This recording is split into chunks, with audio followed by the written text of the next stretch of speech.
Yo, what's up, guys? How's everybody doing today?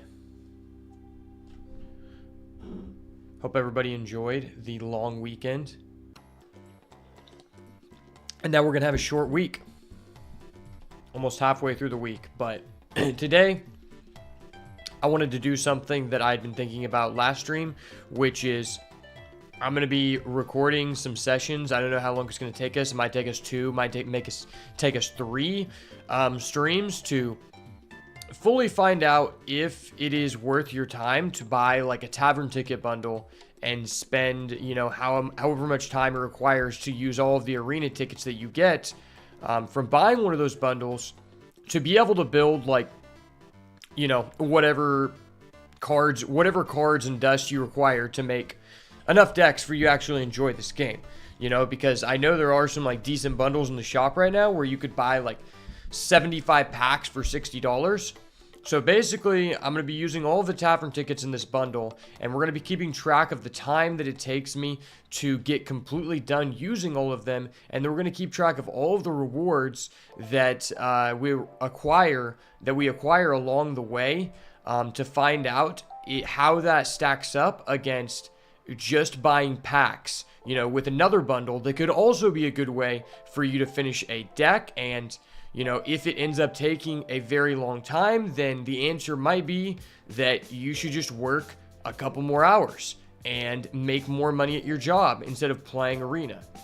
I think there's also a factor there of do you actually enjoy arena as well? But I think for a lot of people, arena was originally the game mode where it's just more intended to be a thing that you don't enjoy as the primary game mode, but you use it as a way to facilitate your ability to play the standard game mode. So that's kind of what I want to test, because, for a long time, people have said that that's the best thing to do, but depending on how much time it takes, I would definitely argue against that, because if I wasn't doing it for a video, I wouldn't just spend a numerous amount of time to find that out, right?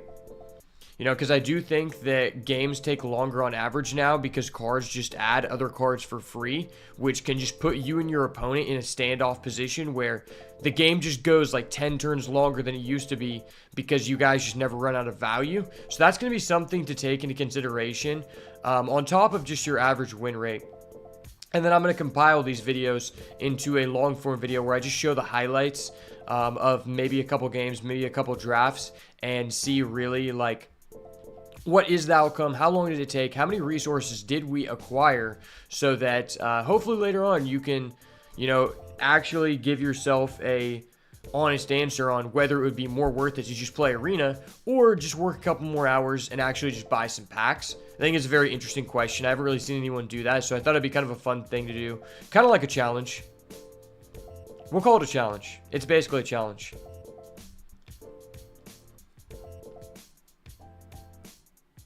Let me make sure everything is working.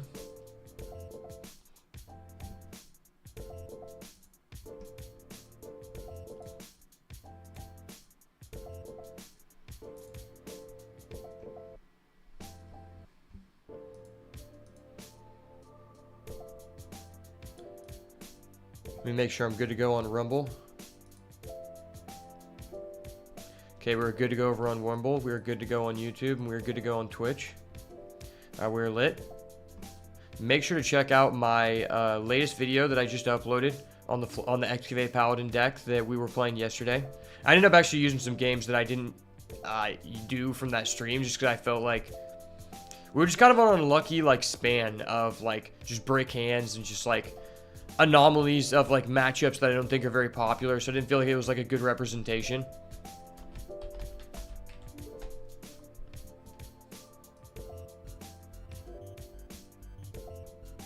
But yeah, if you're ever on Twitch, here's the link to the new video. Make sure to go check it out.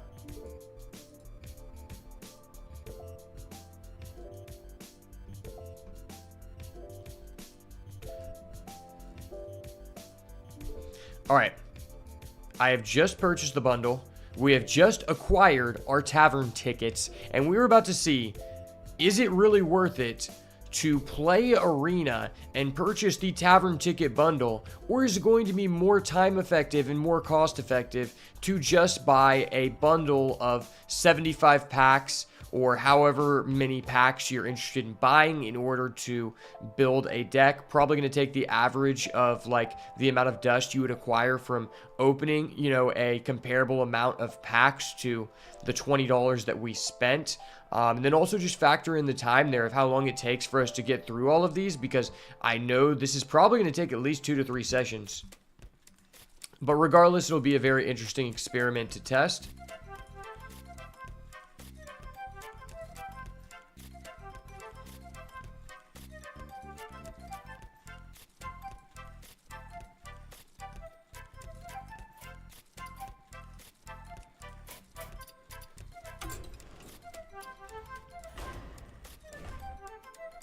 Okay, it turns out I actually have an active run. So I need to finish this one up.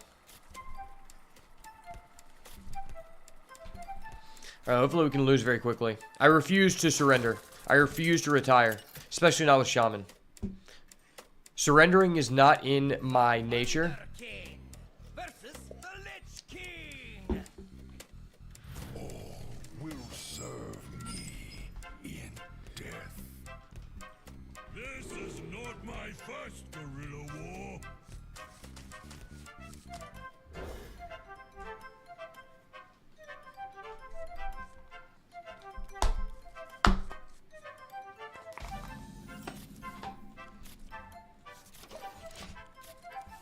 Honestly, I really appreciate this hero, though.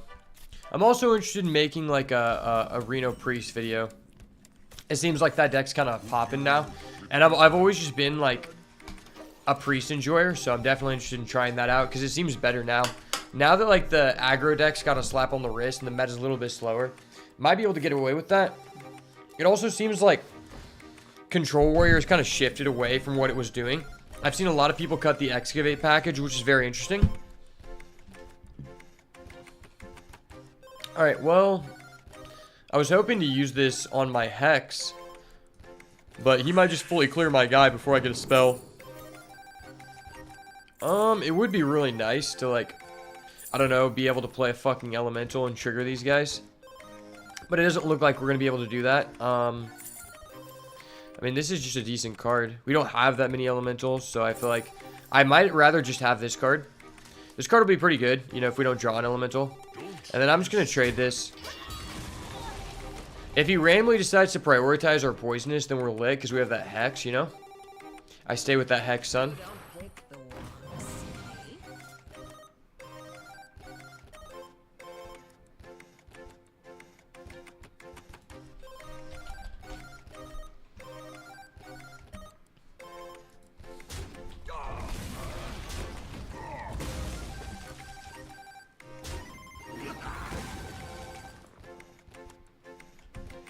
Honestly, I'm a big fan of Reno decks in general, so I'm interested in trying some out.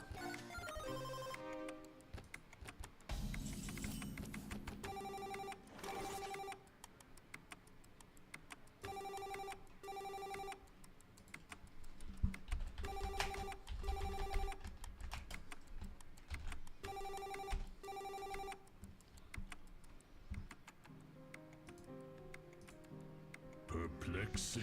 Alright, well, this is terrible to Hex. This is also just, like, not very beneficial to us. I think I'm actually just going to Hero Power Pass here. And I guess I'll just trade that in.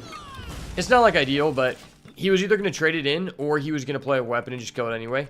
What's weird about this card is this is my first time actually using this card. And you don't actually get to transform this into something the turn that it is added to your hand, which is really weird, because I remember cards having a similar effect as this actually doing that. But this card has been pretty decent, to be honest. Like, the other options I had were just very, like, RNG dependent, and I feel like this guy is kind of safe.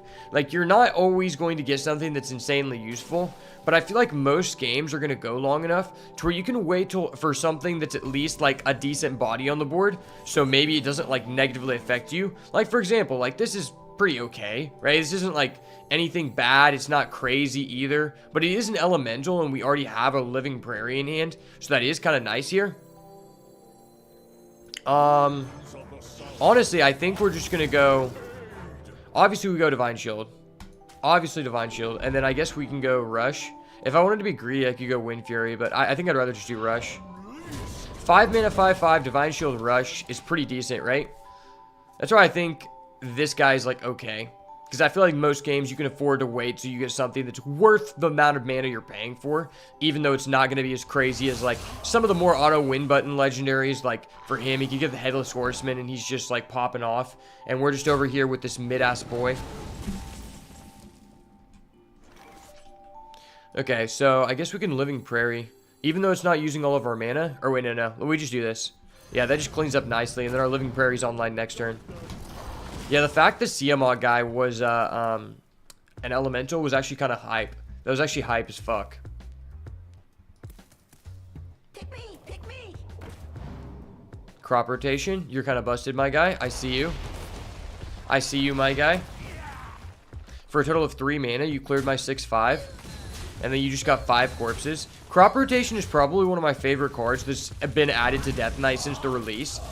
I just think it's such a cool way to take use of the corpses. Because on its own, if you put that in any other class, it's not like an insane removal. But combined with the corpse mechanic, it makes for a really cool interaction to take advantage of that. And I would like to see them do more things like that, where they make cards where it is especially beneficial. It's a card that's okay in any deck. But because of the mechanics and the core components of a class, there are special benefits to using a certain card. That's what I would like to see. Okay, this is okay.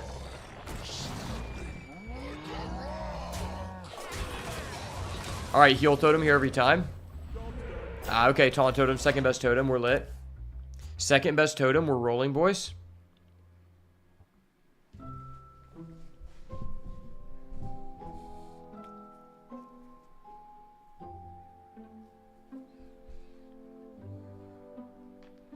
How are you doing today, Will?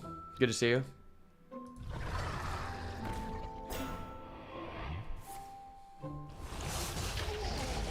Physical corpses, that's kind of dirty. See, this is the exact reason why I just heavily prioritize Hex. Because this card is so popular and it's used in, you know, multiple decks. And if you don't have Hex or you don't have like a polymorph effect, you just feel screwed. What does Stereo Totem do? I need to read this.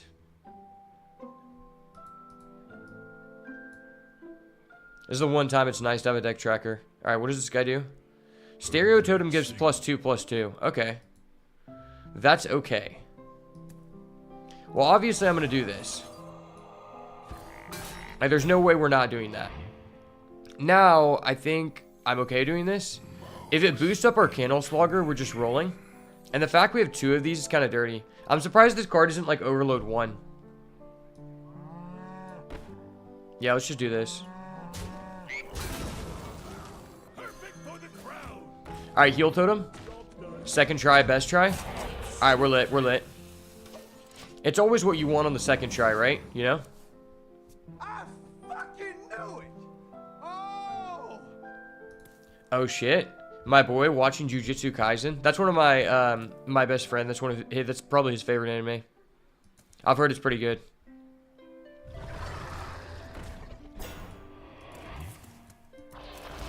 Where's the fettuccine Alfredo from? Did you make it? Dude, this guy's gonna be so tilted just to know that we have a second Hex for this card that is basically unanswerable unless you specifically have Hex and we just have it both times. Wait, actually, would it be better to do this? Bloodlust is so good. Let's think about this. So if I did this for 5, nah, we wouldn't have enough, right?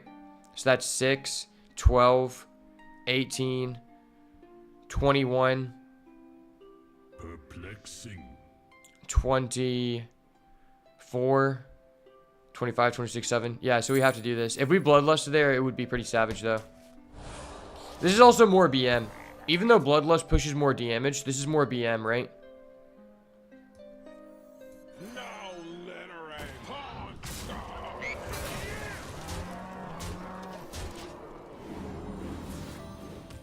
Homemade. Damn, you seem like you cook a lot of food.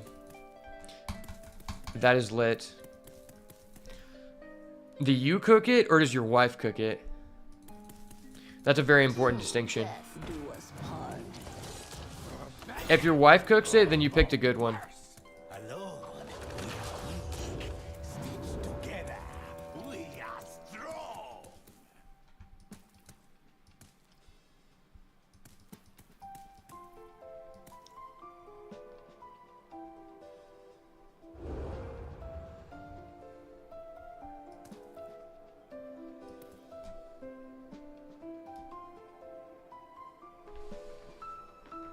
Okay, if your wife is making you the food, then you made a good decision. At one point, my brother, he paid for this, like, meal prep service. Like, it's like you don't... Honestly, it's kind of weird. It's like you don't actually get, like, the meals shipped to you. I think you just get the ingredients, and you make them. It's kind of like a weird thing. But he was doing that for a while, and I was like, okay. He also had, like, a DoorDash membership or whatever, because he would just buy it so much. And then there's also just food trucks outside of Boeing.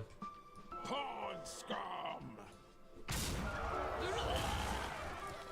I just upped on the meat at the Chicken Depot, so I'm lit. I spent about $200, and that meat will probably last me enough for like 3 months. Especially when I get a quarter beef, and I can just swap between beef and chicken.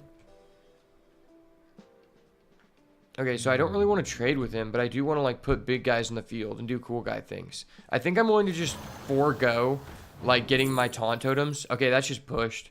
Yeah, if I could afford to play that here, this guy's cooked. But I'm going to take this anyway. It's a good chance that we just end up with a decent amount of bodies back on our turn. And then this is just a fast shredder. Shout out to anyone who actually remembers when this was a good card. Yeah, but, bad thing is, I hate to tell you guys, if you remember when this was a good card, it means you're old.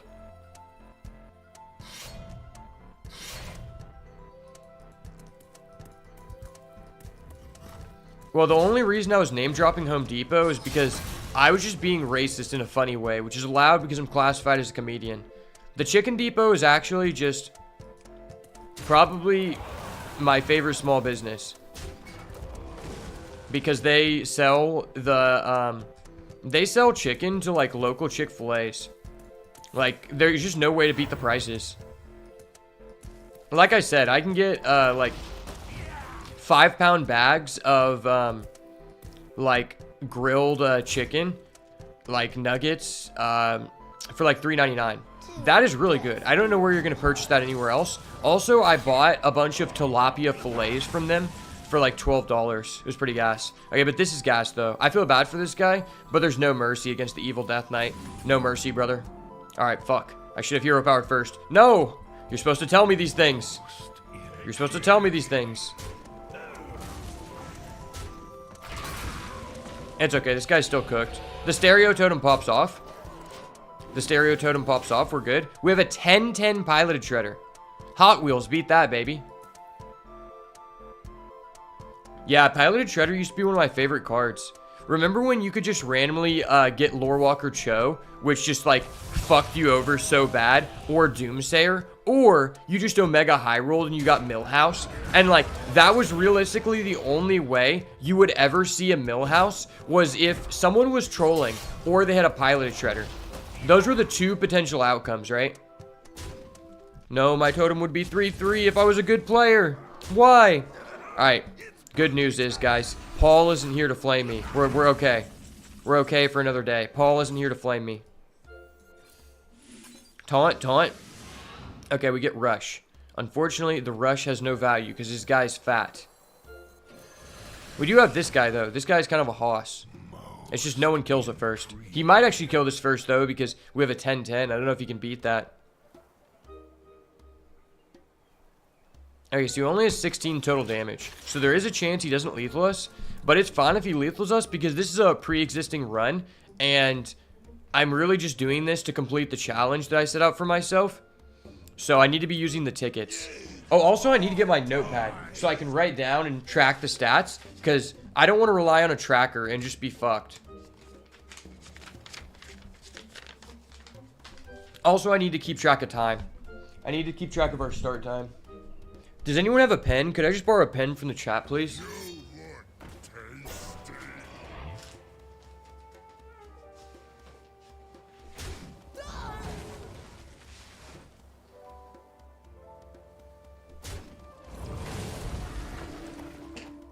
Okay, I found a pen and we aren't dead. This is lit. Also, we just randomly roll Divine Shield, which is crazy.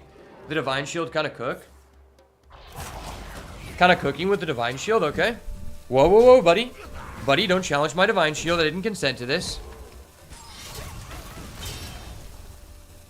I think this guy literally missed lethal. If he would have went all face, we would have been at 2 health. Then he plays that. It's lower than this, which means that his guy would have attacked face, and he could have won. So, you know, a little bit of the BM there. You love to see it. Wow, we're 1 damage off. Because this trades into that. This hits 10, that hits 6. Most intriguing. 8, 11, 15. And then we're at 23. I think we're still Gucci, right? What does this give him? Well, we'll see. We'll see. Okay, so what does this do? Alright, so that has no effect on the game. That's 11. That's 4. That's 15. Don't worry, I have a business degree. I can solve this equation. That's 17 on board, so he has to have 6. The chances of him having 6 are so low. So I believe.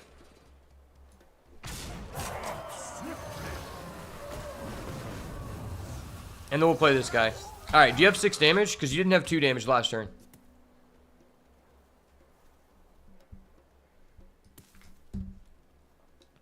This is actually going to be really cool. After the challenge is complete, I'm going to come up with a... I'm going to create a correlation algorithm. And test how much of an effect buying a arena bundle actually has on... you actually building a good enough collection to build like some of the best decks in the game. And I'm going to see if that correlation is strong enough, which is kind of a Chad thing to do. I used to do that a lot in TFT because TFT is like really math based. It's kind of like Battlegrounds, except like there's skill involved in it. And I would set up like equations that I learned in school to like test the correlation between the people, the top like 50 people, and what units they used and what effect they had on their win percentage.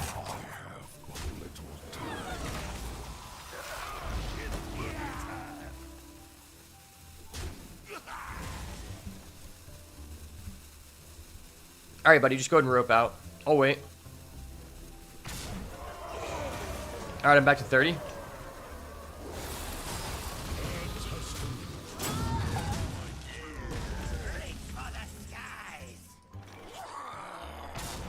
Better player.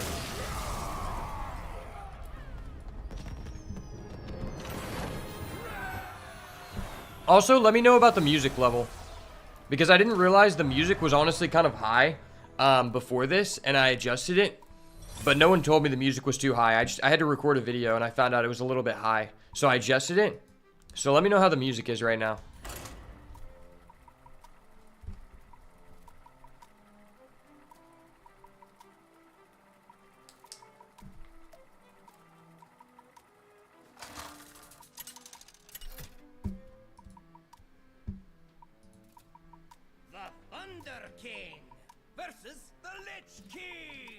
The Thunder King? I thought I was the Thunder Ape.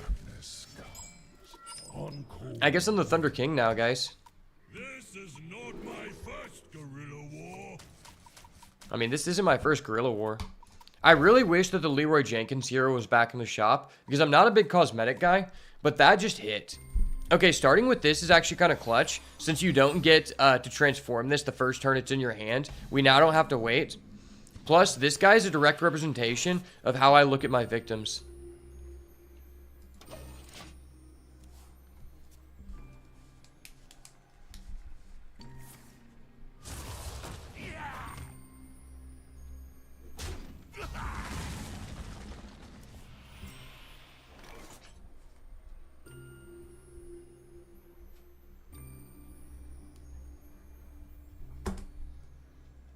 Alright, we get to look at another card we won't have the opportunity to play, which is really cool. I'm going to press the button. Because I'm the Thunder King. I can do that. I can press the button, you know? Pressing the button is a hard job. It's not meant for anyone. The music is more backgroundy, which is probably what I wanted. Well, it's just like, it was getting like kind of close to my, like, my volume level of me speaking. And I guess when I was doing the intro and doing the deck breakdown in the recent video, it was at like a much higher level than I was using in the previous parts, because the previous parts are recorded in my editor, and in the editing software, since I'm controlling what music is being put there, I can adjust the levels since they're on a different track. But since I'm going to be using content from the stream to make this long form video, I don't want the music to be too high, and I also don't want to be changing the frequency throughout the video, because it's just going to make it lower quality overall, and I'm a perfectionist, so. Okay, that's actually kind of a cool card. I think I'm going to save my coin. Damn, he has a signature Rambunction Stuffy. That's kind of tough. I also want to play a Highlander Death Knight deck, because when I got back into the game, for some reason, I thought it would be a good idea to build a Death Knight deck because it looked cool. And that required me crafting, like, literally 6 legendaries for Death Knight. And I pulled 1 legendary, the Headless Horseman. And this guy in a video was like, yeah, if you pull the Headless Horseman, this is a good deck for you to try out. And then I realized after crafting 6 other legendaries that it was a mid-ass deck. But now it seems like it's kind of decent. And since I've become more competitive and hit Legend, I haven't really messed around with it anymore. But if the music has, like, some room to be, like, adjusted slightly higher, then that would be good to know before we start the real challenge. Because this is a previous run, so I don't really care about it. Shit. Well, I would like to coin into this because this is just a +1. But at the end of the day, we won't get to, like, abuse the ability. So I guess we're just going to do this. This is one of my favorite cards. Honestly, I'm going to try to make a elemental tribal deck in standard. Elementals are just really fun.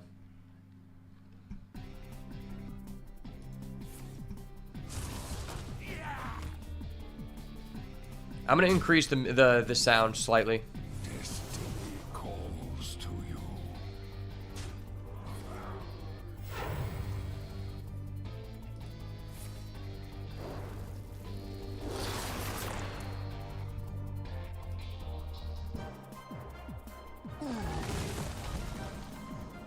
Oh, by the way, I guess Multiverse is just redropped. Oh, wait, this is kind of tough. This is just busted? I think we just always do this. By the elements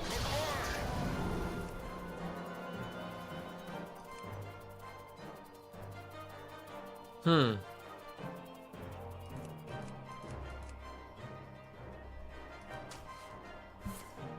Let's just do this. That seems pretty decent on turn 5 of the game.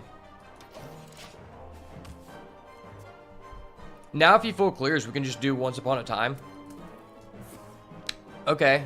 Never mind. Sorry if you're playing the game, guys. My bad. My bad. Hold up. Wait a minute. Something ain't right. My bad, guys. I just thought I was playing the game today. My bad. Good thing we haven't started the challenge. The salt hasn't been rubbed in the wound yet because the challenge is not officially started.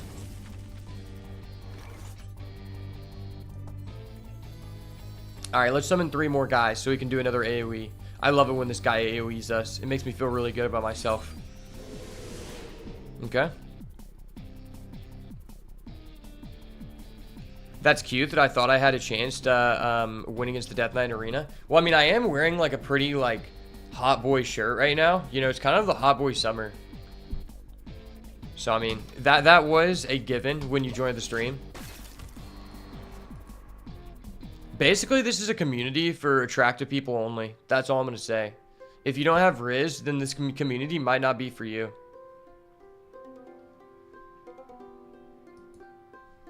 You can't teach Riz. It only resonates around me. So if you already have Riz, I can increase it. But if you didn't start with any, there's nothing we can do, unfortunately. Alright, sorry, buddy. I have a stealth minion. Stealth is just kind of hot right now.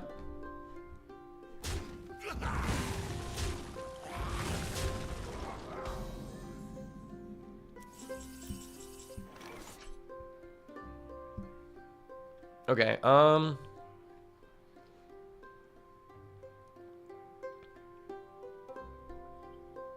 don't really want to waste this into one of his guys. I think I want to do this here while we can still do it. It's reduced, so. This might be kind of good because I can probably fill up the board and he won't have any game pieces.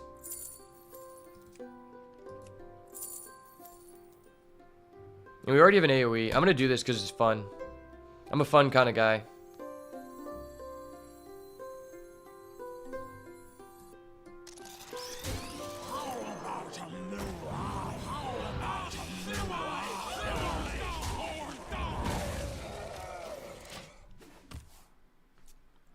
Alright, we're either going to win or lose because of this card. Preferably we win, but there is a chance we lose.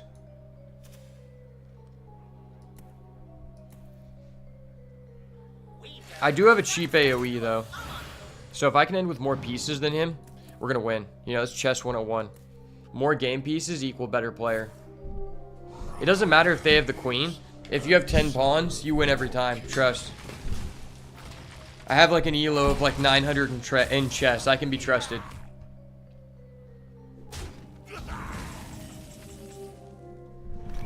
Okay, well that's not cool. That wasn't cool at all. You've been thinking about making an RNG deck, and the Wave of Nostalgia looks like a nice budget edition. Interesting that your RNG deck would be in Shaman though.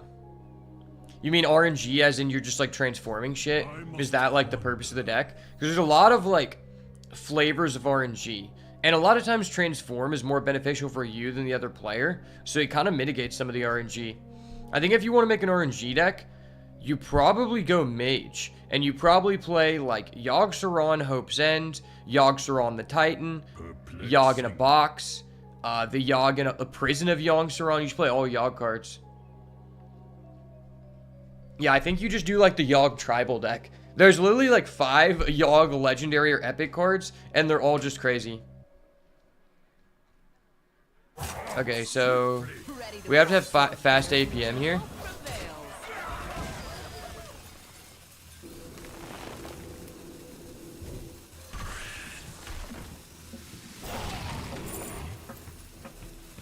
Alright, we're taking this. It's a more fun card. I could have taken the AoE, but we like to have fun. We like Golden Rag. Rag always hits where you want it to be, and this is one of my favorite cards. Anything that can make old cards good again is a card that I'm a fan of. I feel like this card should just cost 4 though, because Rag, there's like so many ways to make the board wide extremely early on that really lower the value of Rag. Or just make this card Overload 1. I don't think it would be unfair at Overload 1. Like, it could be no Overload for 5 mana, to be honest. I think you could put this in any other class like Mage and say it's 5 mana, no Overload, and it still wouldn't be insane. I don't even know if you would play it, to be honest. Like, just because like there's so many ways to efficiently answer minions nowadays. Wait, but this is kind of hot though. We can do this. Flexing. Would you repeat that?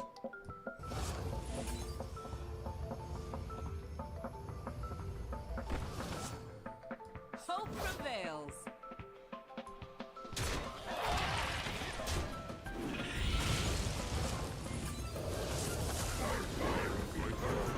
All right, now we get Rag next. Never knew you wanted. And then we take the RNG card. Alright, we're about to go double Rag control on this boy because he's a little boy to me. And this guy is literally a little boy to me. Buddy, you don't want to become the 3rd person today that I've used a Hex on.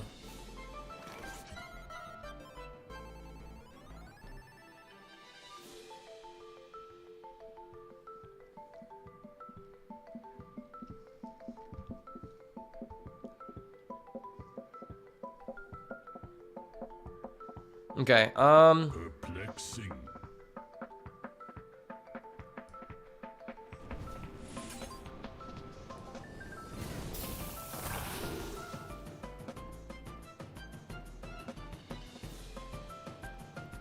do I want to give him a 7-7 or a 5-9?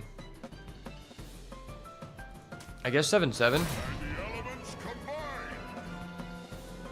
Those were priceless.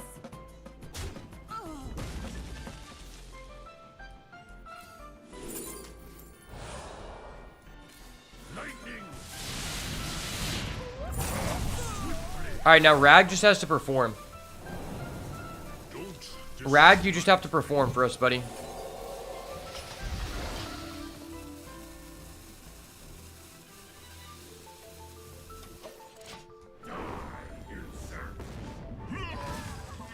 Okay. Rag is a Chad. Rag is literally a Chad. I told you. Rag literally just hits wherever you want it to be. I was having an in-depth discussion with my brother when he came over the other weekend. And he used to play original Hearthstone. He used to play Ramp Druid exclusively. And Ragnaros used to be his favorite card because every time he used the ability, it actually just hit every single time exactly where he wanted it to be when he specifically used the card. And now he has passed that RNG down to me because both times it has hit for us exactly. And the last time I used it as well. So that's why I had the epiphany that why would I want one Rag when I could have two Rag, right? Like, that's why I have double Jive Insect. Jive Insect is just kind of a Chad card.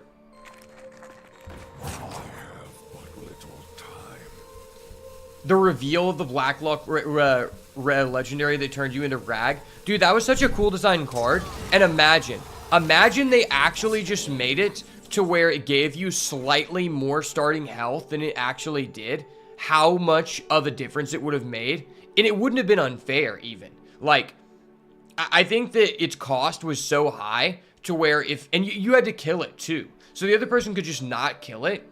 It's not like the stats were insane. They honestly could have made the card better and it wouldn't have been unfair. And that's like a sad moment. I hate when they do things like that.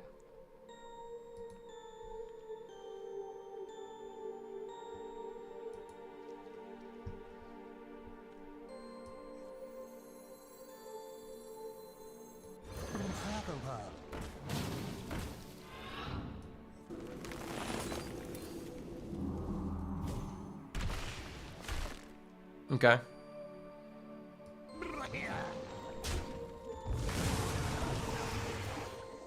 Swiftly.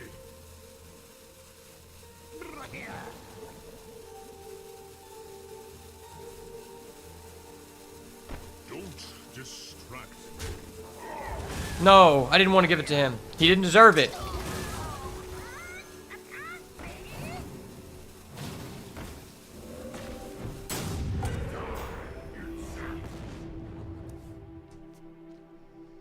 Alright, this is the best Ragnaros ever made. They should honestly just buff Ragnaros to where he has Divine Shield, and it would change nothing. No, no, what are you doing, sir? Miss me with that. My Ragnaros needs to go face here.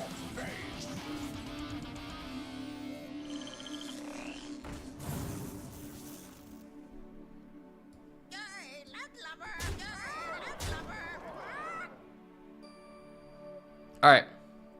All right. Well, we're gonna put his fate in the hands of Rag. We're about to see if he deserves to live or if he doesn't deserve to live.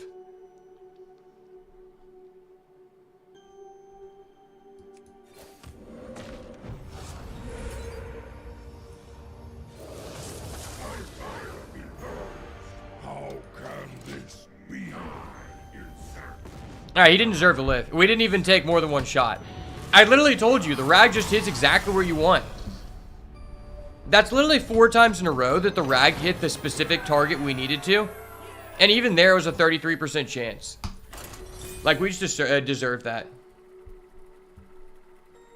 What's up, Sophia? I'm doing good.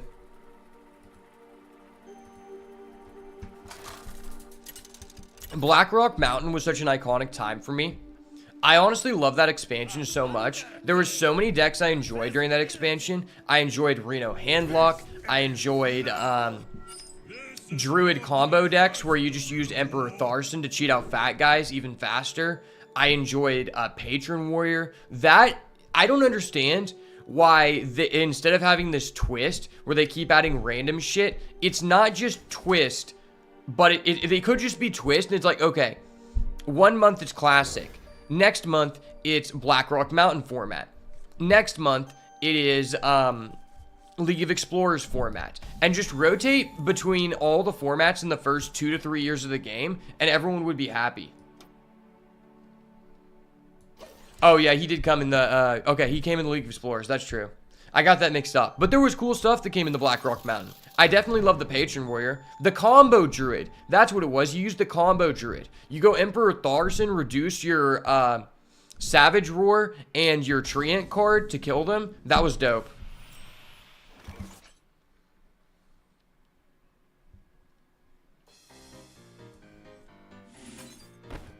You can't not tell me that was dope. Because it was. That was fun. Some people didn't like Combo Druid. I thought it was fun. And I remember that format specifically, both Blackrock Mountain and League of Explorers, because at that time, my local game stores I went to, we actually had local tournaments where we just did cash. It was like $5 entry, and if you won, you got like somewhere between $30 to $50 depending on how many people showed up, and that was cool. It was fun. Like, it wasn't about there being money on the line. It was the fact that, like, it was a competitive format, and it's like, since there was at least something on the line, people are going to be serious. So it allowed you to have competition, and also it just wasn't best of one, which I hate best of one. Anytime someone tries to tell you that a best of one card game is like a competitive, serious game, they probably do fentanyl, because they're just not living in the real world. That's just not true.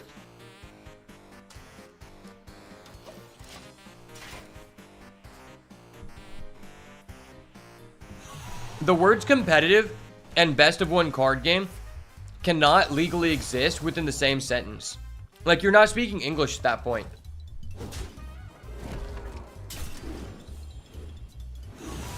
Maybe if you're in like a third world country where you already like throw rocks as like a competitive form of game, then maybe like something like the One Piece card game or like Dragon Ball could be considered competitive to that extent. But living over here in America in the first world, we don't do that high gambling shit. You know, if you want to be competitive, you roll dice in the bathroom, you know?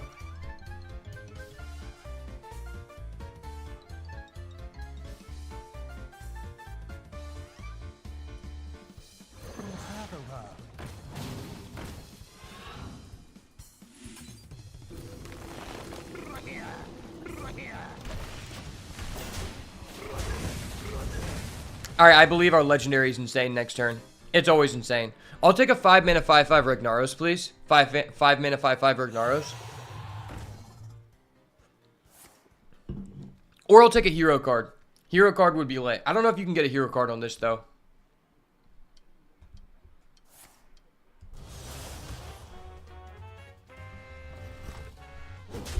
I mean, best of one can be considered competitive, like, in your opinion, if you feel that way. I don't feel that way.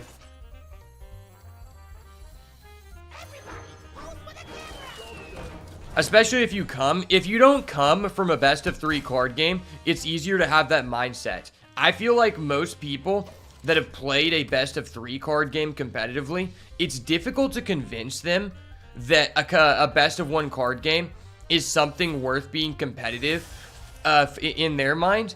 Because if you're coming from any type of circumstance with less variance, it's hard to convince someone that more variance is on the same level of, like, competitiveness, right?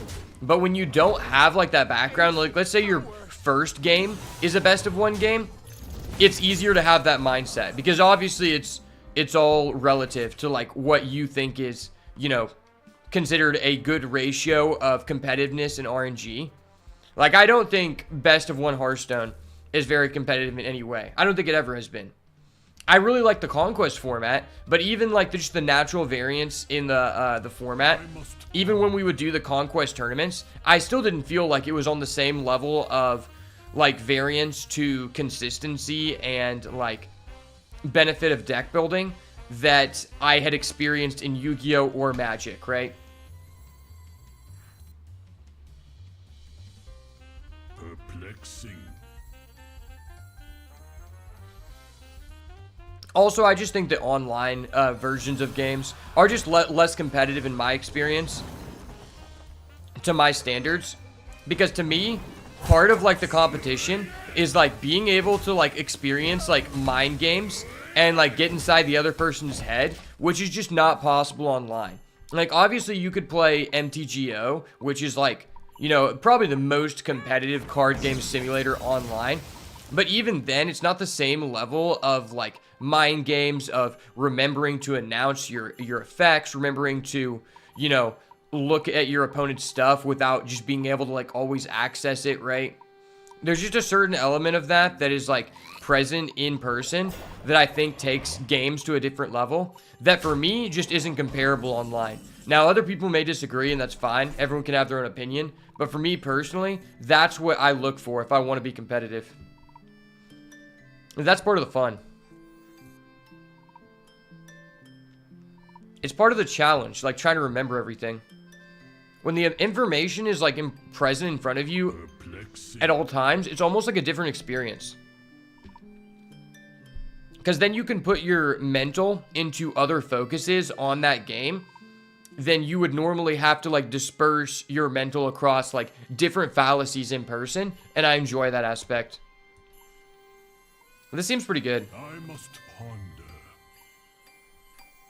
This seems good too, but I don't think I can do that when I'm already behind.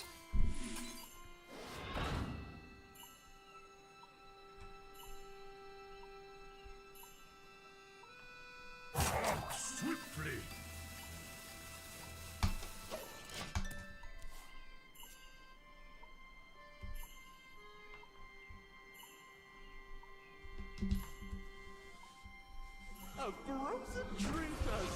The mind games are different in different situations. Yeah, for sure. I mean, there's some mind games online, but those mind games and the mental aspects of online are completely different in most situations than they would be in person.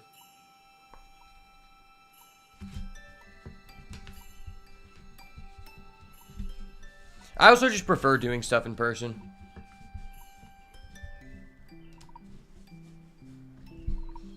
I also feel like, for me, I feel more, I feel better if I lose to someone in person than I do online.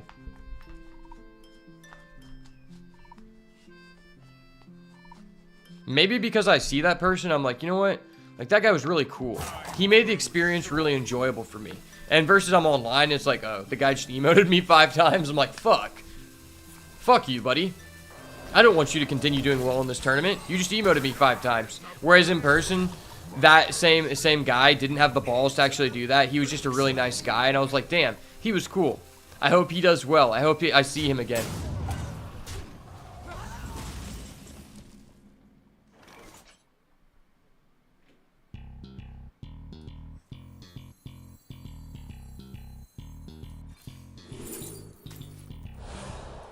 Big lightning storm, okay.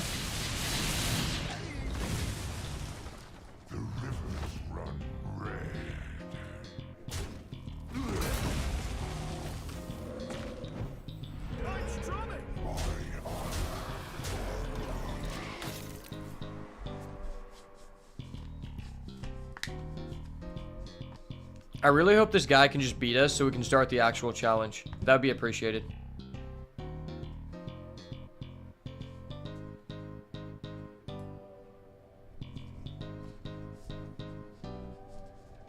Release me, and I will grant you a monstrous discount.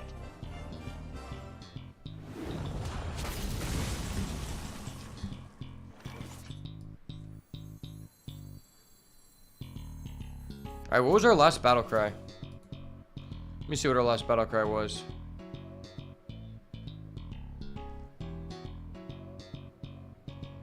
It might have been Fizzle, which would not be very good. I think it was. I don't want to do that. Let's just try to find damage. We need 1 damage here. Oh, wait, no, never mind. We just do this. This is just a game. I almost just missed lethal. We never miss lethal. Not when Paul's here, because Paul would make fun of me. So I can't miss lethal.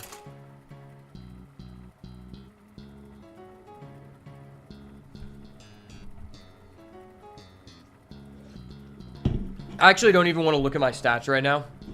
My Rollington average is probably really, really bad right now.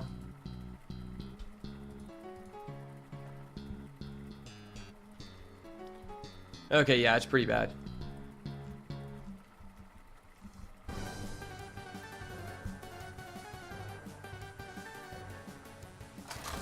My average in the past 7 days is 4.8.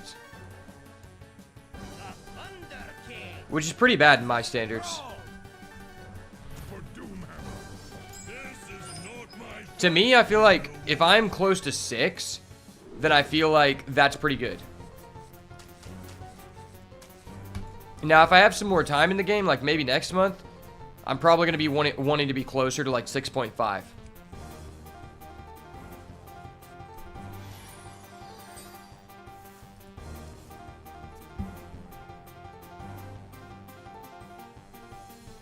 Thank you for reassuring me that you would make fun of me. I appreciate it.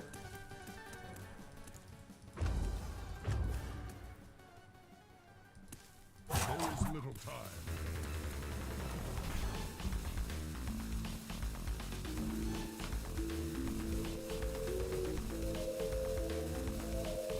.8 is reasonable with the changes to arena and the grow fins. That's so true.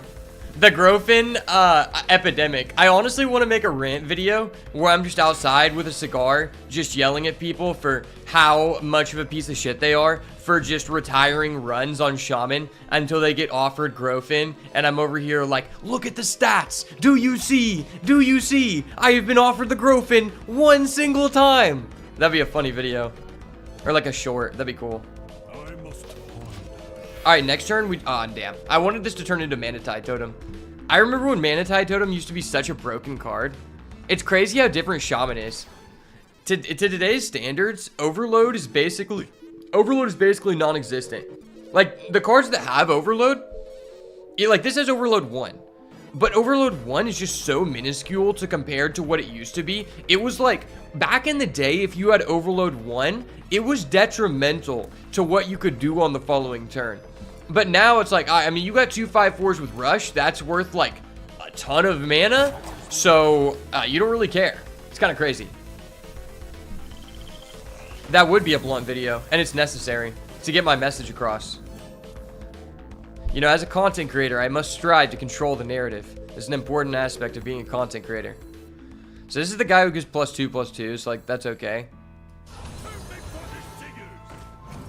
And then we can just do it again. Or no, this is the 1/1 guy. Fuck. I don't like the 1/1 guy. Alright, now my hero power at least beats his hero power. Oh, smoking a blunt, not a gar. Well, to be honest, I just don't really smoke weed anymore. And I feel a lot better. I used to like smoke a lot of wax daily, and now I don't. And I just feel overall better. Occasionally I might, like, if I'm with some people and we're doing something, I might like hit something like a small amount of something. But for the most part, I just don't really like to do weed when I'm alone anymore. Like the other day when I was watching UFC and my friends were gonna leave, I hit my friend's dab pin like to go to sleep. But other than that, I haven't really like touched weed in like 6 months.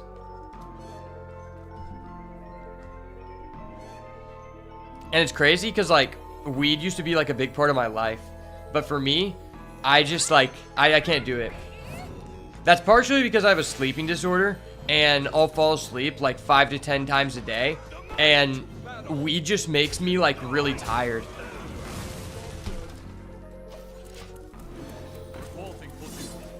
Alright, the 1/1 machine is here. Never fear. And we're going to put out another 1/1 machine next turn. So funny.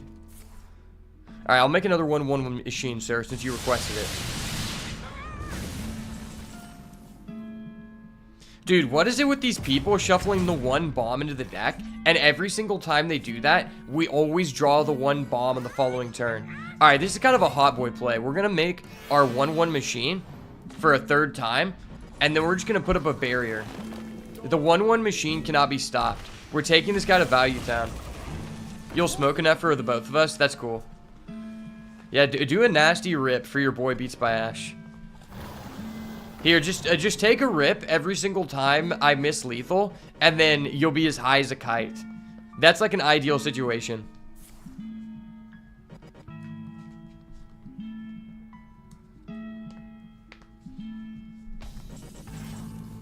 I used to smoke wax every day, though. I used to have like a device that like I was never like a big like cartridge guy because I just think those are really bad for you. And also like, I mean, even if you get that from the dispo, it's still just like, you cannot really like, people are like, no, it's safe. It's like, yeah, this one's for sure. It's like, There's no way to indicate how this was made. Even though the guy's selling it from a dispo, I know people who own dispos. You can literally just be making that in your garage and add in additives, and I'm not like okay with that. Especially like when I'm training MMA, because it's just gonna like, I don't want things that are gonna negatively like affect my body. But I used to have a device that was essentially like a mini oven, and it would allow me to use like real wax inside of it. And so I would just smoke real wax, and then I would use it inside of like a pen, so it was like discreet, and it looked like a Zippo. So like no one ever like could tell like that I'm like doing something like that, and that was lit. Also, I feel like what weed like did to me mentally is a lot different a few years ago than it is today. Like, it used to make me be like more concentrated and more focused, and now I feel like the exact opposite. Yeah, if a cart is like really weak, you can tell that like they did some bunk shit with it. Either they put something like bad in it, or they just stretched it. Because people will just like stretch the wax and just like add in like fillers, like glycogen, like that thing that's used in vape juice. Also, that's just really expensive. Like, I don't know what the prices are now, but I remember like whenever dispos like first opened, a cart used to be like $40 to $50. And if you're getting a cart for like $20, then it's probably not very good. I wouldn't trust it. Because it needs to be thinner for the cart? Okay. See, I just didn't really mess around with carts that much, but I had friends that did.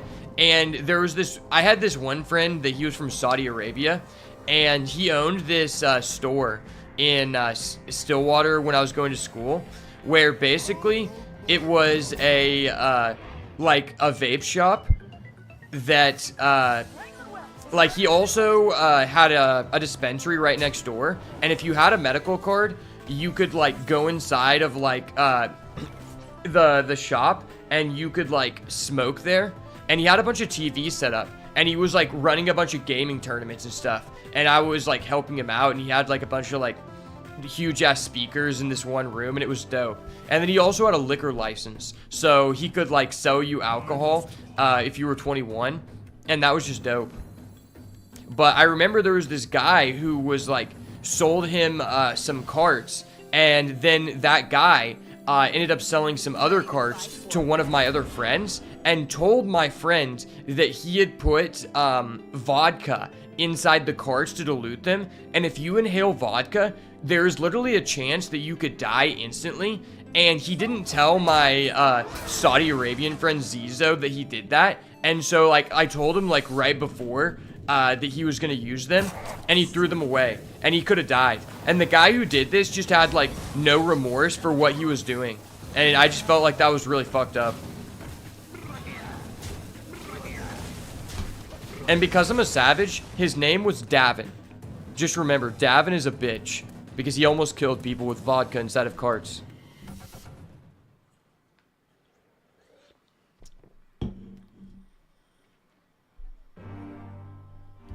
You pay like $120 for half of top shelf flour. That's pretty good. I remember whenever an ounce used to be $200 back in the day. It's just so crazy to think about how cheap it is now. Edmond has so many weed and vape shops. It's so different from Fort Worth from that. There's barely started to get CBD stores. You know what's crazy? This is something that's really interesting about the city of Stillwater. So, like 2 years ago, or 1 year ago technically, when I was still going there, the total population of Stillwater is somewhere around 30,000. And I think 27 or 28,000 of those people are students who go to the school, right?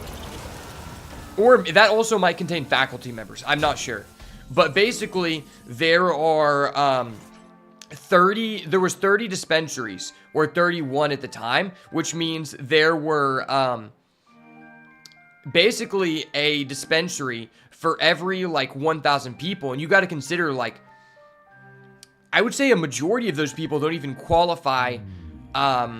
You know, a lot of those people are just 18, and they don't have a med card. So how many people can actually be purchasing from those? And that's important to know because in comparison, they per the square mileage, there are more dispensaries in the city of Tulsa than there is in Los Angeles. Because some people don't know this, but this is one of the few states where there isn't a law that requires if you set up a like dispo for it to be a certain amount of square feet away from another dispo. Whereas in California, that is a thing. Like, I'm not sure what the exact like mileage you have to be away from another dispo is, but I do know that this state is one of the very few that you can have them essentially set up like right next to each other. And it's also interesting to me that those people actually survive, right? I feel like a decent amount of those are actually just like money laundering operations or partial money laundering operations. Especially when you're set up next to like a bigger dispo and you can only take in cash. There's so many opportunities for people like that to be money laundering. And I think there's just a lot more businesses in general than people would assume that are actually money laundering operations, not just like dispos, but in general. So there's this place by my house, and it's I don't remember what it's called, but it's basically like it's supposed to be something called like burgers and beer, right? So it's like a small little shop that opened up about a year ago. I go in there with my homie, and I'm like, okay, can I see a menu for like the burgers? And the lady's like, oh, yeah, we don't actually sell burgers. We just have a food truck pull up and like serve the burgers, and the food truck isn't here. And I'm like, okay, well, what the fuck? I'm like, okay, so what kind of beer do you have? And I'm like, they're like, okay, well, we just have, you know, these like we just have bags of chips and like this. I'm like, okay, but what beer do you have? And the person just looked at me like I was dumb, and they're like, oh yeah, we don't have anything actually on tap. We just have canned beer that we can sell you.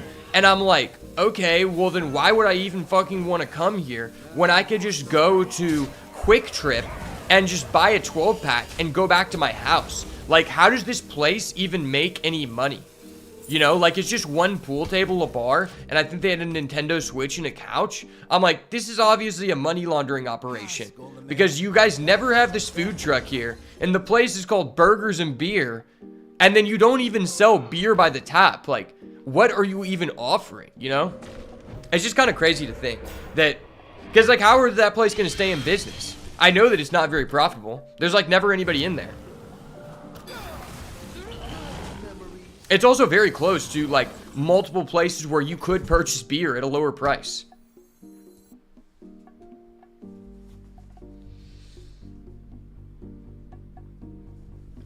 Yeah, there are two vape stores right next to each other in a strip mall. However, one of them sold out after about a year, which makes sense. Yeah, those places, like, go out of business fast.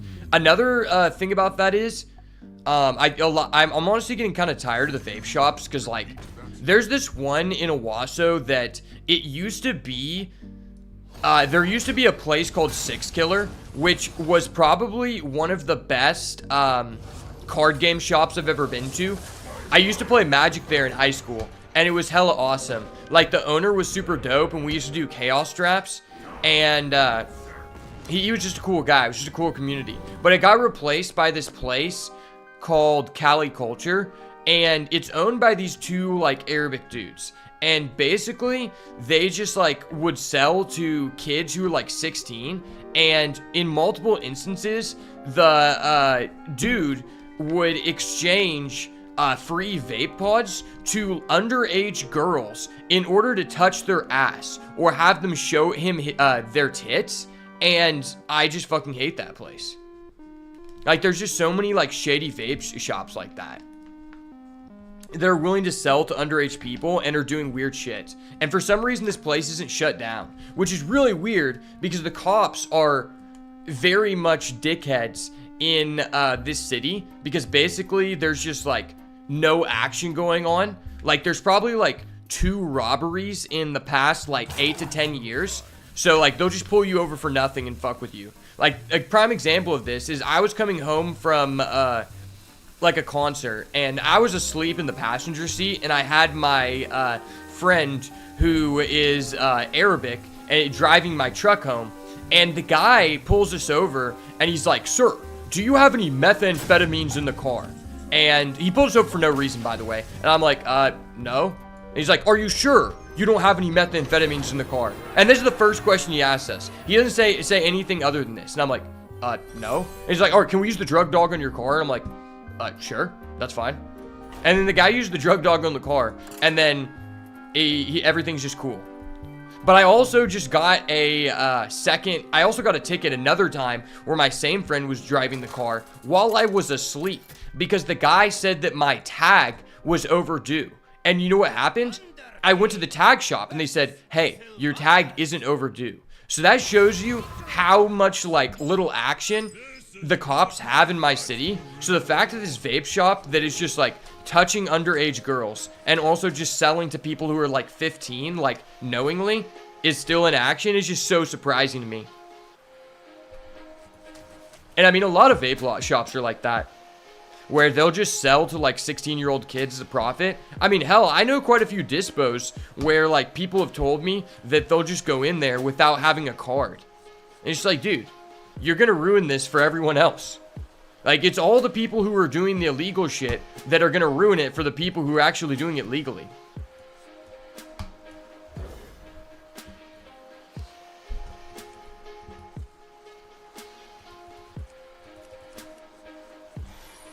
I can't believe we're 6 wins with this hot garbage. That just shows you how unfair Shaman is. I think it just shows how unfair Hex is. Like, having 2 Hex can just get you so far for no reason because it's probably, like, the most versatile piece of interaction in the game.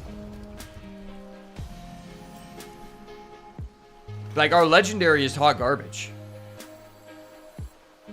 Stereo Totem. Dude, stop giving me the damn Stereo Totem. I don't want the Stereo Totem. I just want to get Manatide one time, please.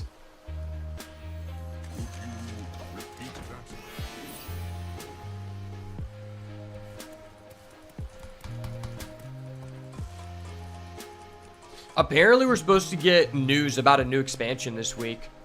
Apparently, it's supposed to be, like, beach-themed. Which a lot of people were talking about. It's really weird that, like, they've made, like, 3 or 4, like, silly or, like, lighthearted expansions back-to-back. Because, like, at the end of the day, this is a Warcraft game. And we haven't gotten, like, a serious expansion in a while. Like, when you think about the game's history, the first, like, 3 years were all serious. Like, Blackrock Mountain, serious expansion. Curse of Naxxramas, serious expansion. You know, and then we're over here in motherfucking Whizbang's workshop doing his weird-ass fuck shit.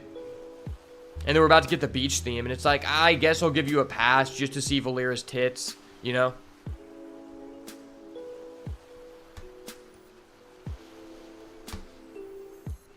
Whizbang's Workshop, if you were to ask me what I thought that was, and I had no knowledge of the game, I would say that it was probably like a sex dungeon, right? Like, that's the first thing that comes to my mind about Whizbang's Workshop. Perfect for the bed.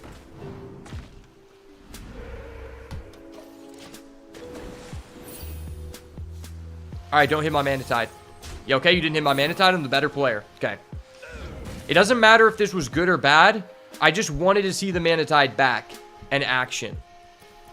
I wanted to hit that nostalgia dopamine because I have nothing better to do in my life than get nostalgic dopamine, okay?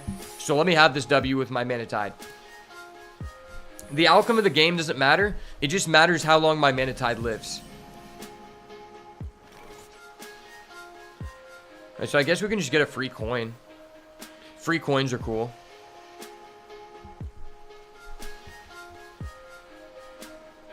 But do I want to put that out? Yeah, let's do... Well, actually, let's get a second one of these, because this is just a good card. Oh, that was kind of busted. No, it is hella busted. Maybe we should just buff this. Yeah, that was dope. And then we can coin and shroom excavate on that. Well, let's attack first. Distract me. Okay. The rat trap. You dirty rat bastard. Alright, he definitely has a hidden meaning. He's got a hidden meaning. I believe it. Yeah, he did have a hidden meaning. I knew it. I knew it. Your secret is not safe with me, brother. I'm here for the Manatide Totem and the Manatide Totem alone. Leave me alone. Okay, face. Good, good, good. Good imprisoned Felmaw. Good boy. Is it just me, or should this be a Demon Hunter card as well? Like, why is it just Hunter? Also, can we just, like, top deck a Lightning Storm, because this is disgusting what this guy's doing? Back in my day, we would report you to the judge for doing some fuck shit like this. Alright. Well, we do not have a Lightning Storm, and that is very unfair. I deserved a Lightning Storm in this situation, and I feel unfairly treated. It's 2024, so if anyone feels uncomfortable or doesn't give consent, you can just report it to the judge. Don't distract. I think we're just fucked. How about a new How about a new Assimilate or die! Assimilate! That's 10. Okay, so he has to have 2 damage. If we somehow... Oh, no, man. We just can't kill that guy. Rip. Okay, that's fine. I wanted this to end so that I could actually start the challenge. The challenge is that I want to see how far actually the tavern ticket bundle actually gets you. And then I'm going to create a statistical analysis to demonstrate how much better or worse, while factoring in the amount of time it takes to complete using all the tickets, is that for building a... collection than it is for just buying like the 75 pack bundle for $60, right? And that's gonna be really fun for me. It's gonna hit my dopamine. Okay, we're just goated. No, we're not goated. Fuck you, Joymancer Geppetto. Fuck you, Joymancer Geppetto. I hate you. Please ban this card. Someone call Konami. We need to put into effect an immediate ban list. Fuck Joymancer Geppetto. I hate you so much. Why are you in the game? Why was this a card ever that was required to complete a quest? This is probably... I think this might be one of the worst cards in history. Dude, I think this legitimately is like... This is like Millhouse number 2. He even has a similar haircut, and that's how you know he's ass. If I didn't show you what the text box was on this card, and I just revealed to you the artwork, you'd be like, oh, is that Millhouse Manastorm 2.0? And I'd be like, yeah, it fucking is. It really fucking is. You gotta be kidding me. I hate you so much, Joymancer Geppetto. There's no joy involved when playing Joymancer Geppetto. That is just facts. Alright. Get the stupid exclamation point off of my button. I'm here to enjoy the game. Alright, ticket number 1. Let's see how far this gets us. Alright, we gotta go Thunder Ape again. We gotta go Thunder Ape. Thunder Ape is just too OP. I am a Thunder Ape enjoyer over Death Knight all day. Thunder Ape Master Race, baby. Or as the innkeeper called me, the Thunder King. Okay, is Hagatha really better than Instructor Fireheart? Okay, fuck you, Joymancer Geppetto, again. I hate you, Joymancer Geppetto. Please leave. Please leave. No one wants you. There's no joy involved with Joymancer Geppetto. Hagatha is a decent card, but you have to actually get a high-costed spell, which is never guaranteed. This is just a good card in general, and I think it's just underrated. But, for the content, we'll go with this. We're going to draft high-costed spells, and it's going to pop off. Okay, Candle Raiser is a decent card, but this is an Elemental, and Elementals go Pog. Okay, Elemental number 2 versus Hex. Fuck. Okay. Damn, I really want to take Hex. Hex is just the all-around better card. But I'm an Elemental Fiend. I must go with the Elementals. Okay, Elemental number 3. Sign me up, baby. Overdraft. I'm overdrafting my account to complete this challenge. Someone call the bank. I need a wire transfer immediately. I'm going to have to drain all of my crypto in order to complete this challenge. Okay, Restaurant Viper. It's a golden card, so we have to select it. Alright, let's go Origami Dragon, because dragons are cool. Origami, not so much. Dragon's very cool. We got to keep our eye out for the 5-cost spells for the Hagatha Synergy. Alright, let's go Frostbite. Frostbite's a decent card. I've had good success with it. Okay, it's a Lightning Storm. Having one Lightning Storm is good. I think in every Shaman deck, you want at least one Lightning Storm. Or one Thrall's. Thrall's Gift is pretty good. Alright, let's go pop-up book. I never understood the appeal to this card. I feel like it's just so mid. If you could freeze the hero, I would understand it. But I just don't think it's that good. Alright, let's go with the Relentless Warg. Relentless Warg is kind of nice. Especially if we buff it. Muckpool versus Bogstraw Clacker. I think I'm a Clacker kind of guy. This card was just very terrible. Whenever we had it, it was just so bad. Okay, there's an Elemental. Love to see me an Elemental. I like adding a Wind Chill, not starting with it in my deck. Footman versus Cult Neophyte. I think I'd rather just have the 2-drop so we don't have to pick 2-drops later. Okay, Baking Soda is really good. Bogspine Knuckles is okay. I think I like Baking Soda over Bogspine Knuckles. But Evil Totem is also really good. Considering we already have 3 2-drops, I think we don't have to take this. And plus, I just overvalued Elementals so much. Lackeys. Lackeys are just not as good as they used to be. Even though I have Copium for them. Alright, can we be offered a 5+ spell for this Agatha? The game said it was a good card, so I selected it. But that may not be true. This may not be a good value for your dollar.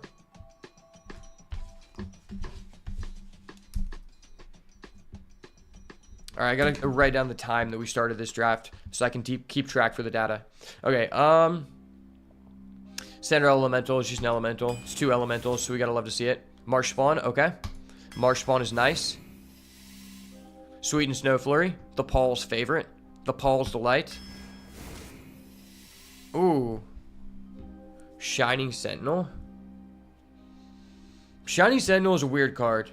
It's kind of just so much better if you already have an established board. And if you don't have an established board, this card is just better. I think I prefer this card. I think it's just more versatile, to be honest. I think I'd rather have this. Let's see. Is there any reason why I want this over that?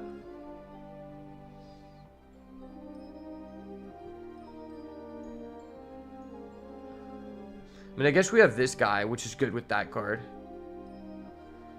Huh. Yeah, I think I'd rather have this. I think it's just a more versatile card, to be honest. Ooh, Burrow Buster versus Marsh Spawn? That's difficult. I think I'd rather have Marsh Spawn, but we already have so many 3s. How many Elementals do we have so far? 1, 2, 3, 4, 5, 6, 7, 8. 8 Elementals. The Elementals be running deep. I mean, this card just wins us the game every time we do so. And we do not have a single Excavate card yet, so I don't really like this card that much. If we had one Excavate card, I'd value this really highly. But that is not the case, neither here nor there. Okay, that's a card I like. Can we be offered one spell that costs more than 5 for Hagatha, please? Okay, we're just not allowed to be offered spells. My bad, guys. Sorry for trying to play the game.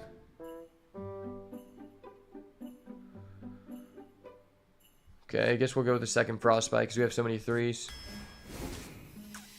Alright, never mind. We'll just be forced to take multiple 3s. That really sucks. But it is an Overload card. It has synergy with our Thunderhead. Alright, this guy's good. This guy's really good. I guess I'd rather have Menacing Nimbus. He has a higher ceiling.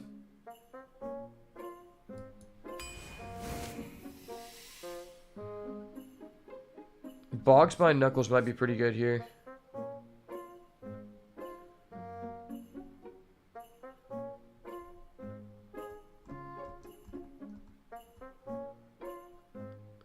Turning down Rush Excavate is a grief.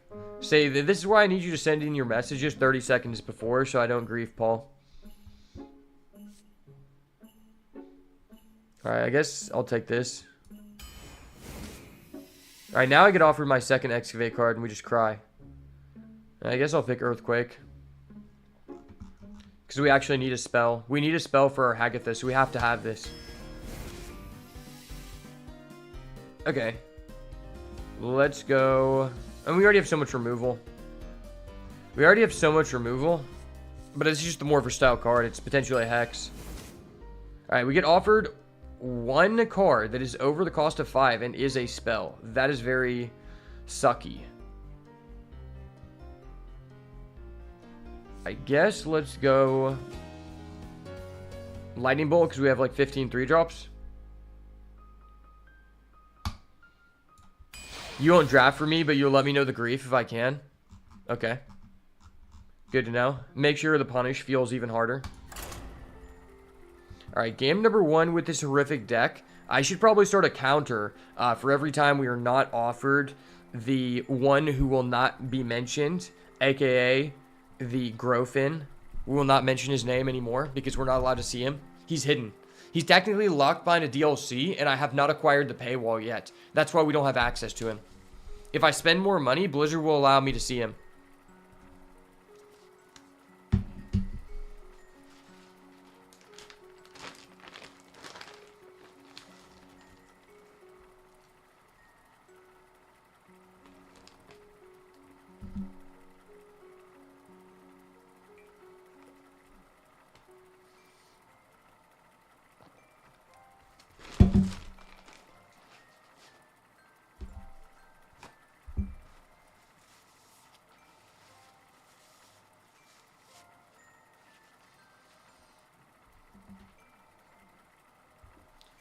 It's also potentially the 5-drop spell that wins the game. That gift is probably the best in the game.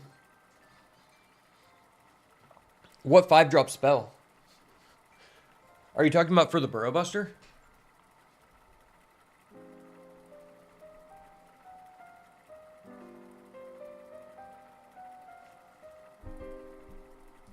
Are you talking about the Earthquake? I mean, getting the Earthquake for 1 is pretty good. Thrall's Gift? Oh, yeah. Thrall's Gift. Yeah, Thrall's Gift does just win you the game. I've actually won several games with Bloodlust where I almost went 1 lethal. I did. Does anyone remember when this actually used to give 3 attack to your hero? It's so... I feel so psyched out whenever I see this card and I realize you can't attack with your hero. Because that was like a core component of why the card was good for so long. Also, I think the cost was different at one point. I don't remember specifically how much the cost was, but I think it was different upon its first release, because I'm pretty sure that's a classic card, right?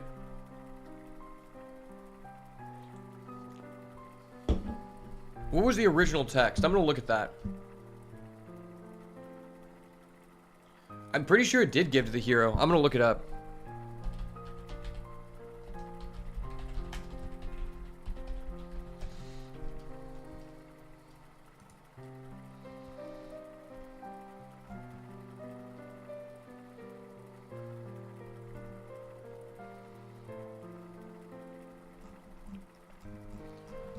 It did something differently before. Patch changes.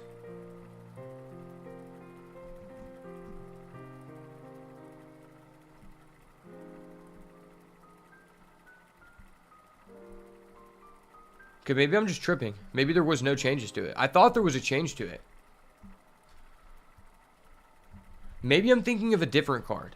Maybe I'm thinking of Savage Roar. I know there was a card that gave you your ability to attack your hero and all your minions. I might just be thinking of Savage Roar and the Druid. I thought this card went under a change, though. I thought people like were really pissed at it. I thought there was like a Shaman card that gave everyone a buff, and they ended up changing it.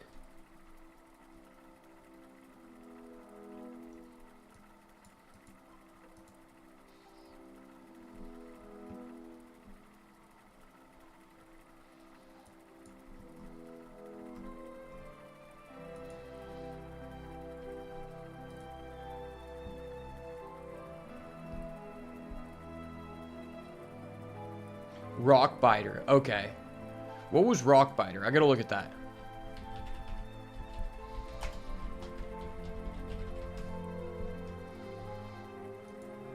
Okay, yeah, you give your hero +3. Okay. I remember when that costed 1. Yeah. The combo was like, you would just do that, and then you would also use the Bloodlust, and that was probably just game. Is Savage Roar even in the game anymore? I haven't seen Savage Roar in so long. I've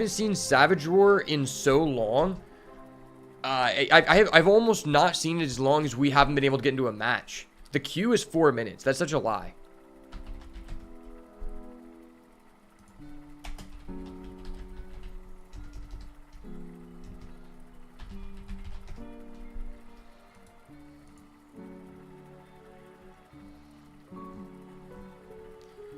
Okay, previously.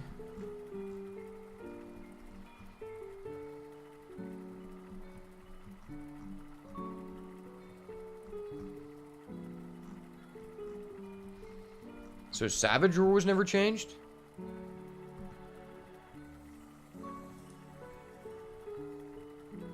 Alright, let's start the queue. What was the Treant card? What was that called? Double Rock Biter with the Wind Fury weapon.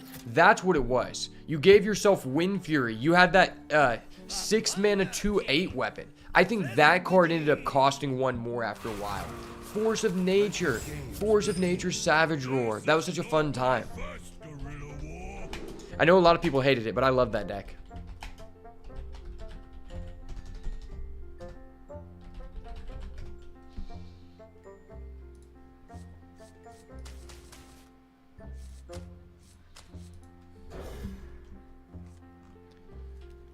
Okay, yeah, it used to cost 6, and then you got charge. Dude, they really hate charge.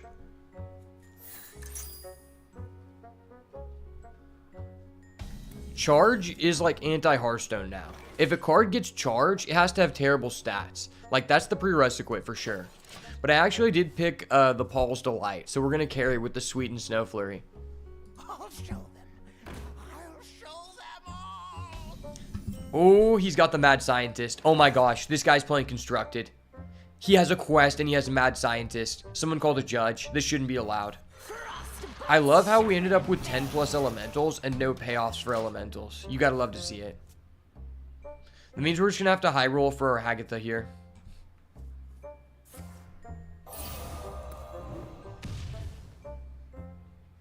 Okay, don't mind me. I'm just playing an arena game. My opponent is playing Constructed. It's all good, guys.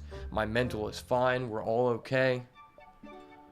We're going to beat this guy anyway. There's no way he has a secret in his deck for the Mad Scientist. Secrets aren't real, especially in arena. I hate these quests that are just extremely autopilot. They don't cause you to like build your deck in any specific manner. It's just like, all right, do what your deck normally does, but here's a guaranteed turn 1 play. Enjoy it. I'm like, okay. I guess I'll just, you know, go fuck myself. Thank you. All right, we're going for the value town. Give me that 2 juicy health. Oh shit, he has a secret. He's got a secret. No one tell. I love how much depth secrets add to the game. Like, you know, if it's a good secret, there's just like almost no potential to play around it. And if there's a bad secret, it's just overcosted and no one plays it. Dude, this guy's going to Secret Village.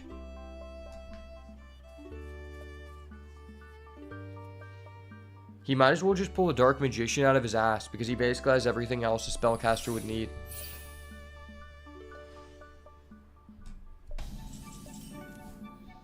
Okay, the Hagatha is kind of dirty, except for the fact that you are 1 fucking spell that's over 5. You gotta be kidding me. You have to be kidding me. Well, I want to play this card, but I know he's gonna negate. If I assume he has objection, I think this is okay. I mean, what else am I gonna do? If he copies this, I don't really care. So I got my attack. Okay, he destroys it. I still hit him for 2. I take 2, you take 2. It was an even exchange of value.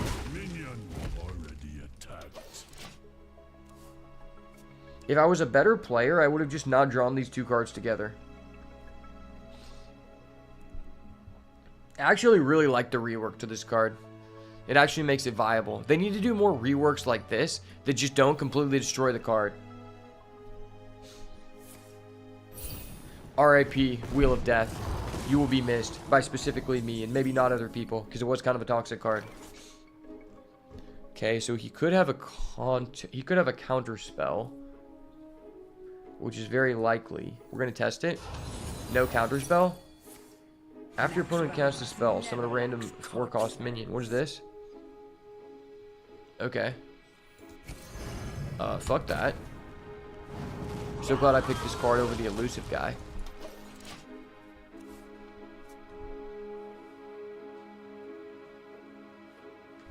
Did this card used to do more than 4 damage or no? I think it used to be 5.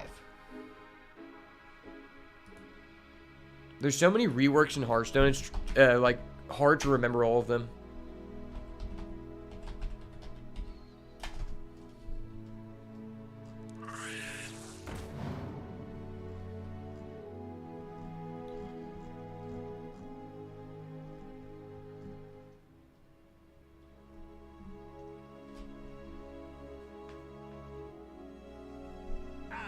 The snake in your boot.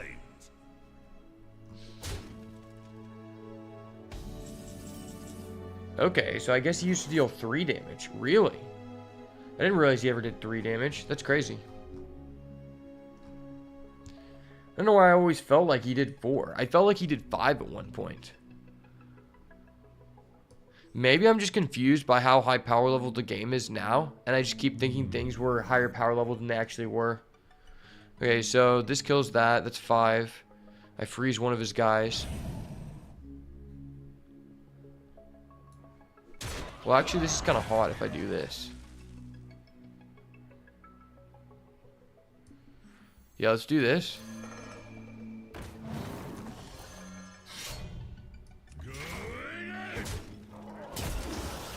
Okay, we have a 410. Let's try again. Retry. Alright, and we're fucked. And we're fucked. Thank you, Deep Miner Brand, for just, like, bending me over. I appreciate it, brother. Hope you found some treasure in my ass, because I'm now bent over, and I can't come back from this. That was so dope. I love Bog Spine Knuckles. One thing you love about tweaking cards is that it's an immediate update for all players, whereas in other games, it has to fix something, you got to obtain a new version again. That's true. Well, you also got to think, in most other games, there's usually not a Raddus. It's usually just like if it's a paper game, it's like, all right, we're going to ban this because people complain too much, or we know this needs to get banned and we made this broken for a reason and we knew people would be mad. But it's the only good card in the set, so we're actually just going to not ban it for like 3 months. And in fact, we're just going to power creep it. I actually really appreciate erratas, because most in-person card games, like erratas are just not a thing that can potentially occur. Whereas in this game, they easily can, and that's enjoyable, right? Honestly, I think I'm just on my way to becoming the new meta Crip. I'm going to become Crip 2.0. Except I'm going to be more of a outspoken Crip who smokes cigars and yells at people.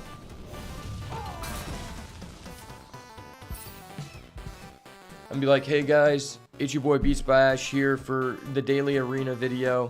And today I'm going to be talking trash on this person. And they're a fucking pussy, so they're not going to say anything about it. Hope you guys enjoy the games.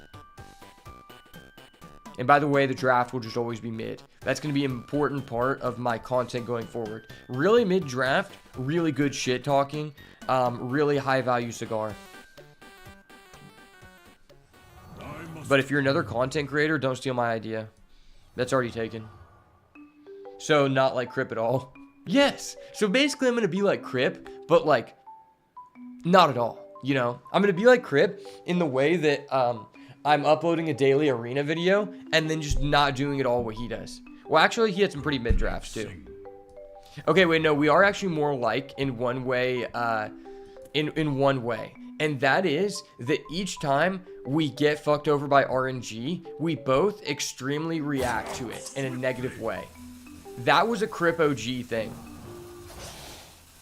Also, we both pretend that we're better at the game than we actually are. That was also a Crip OG thing.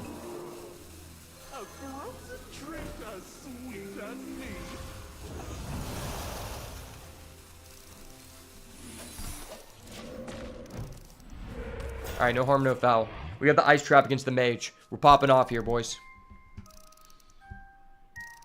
Leviton 7, thank you for the follow, my guy.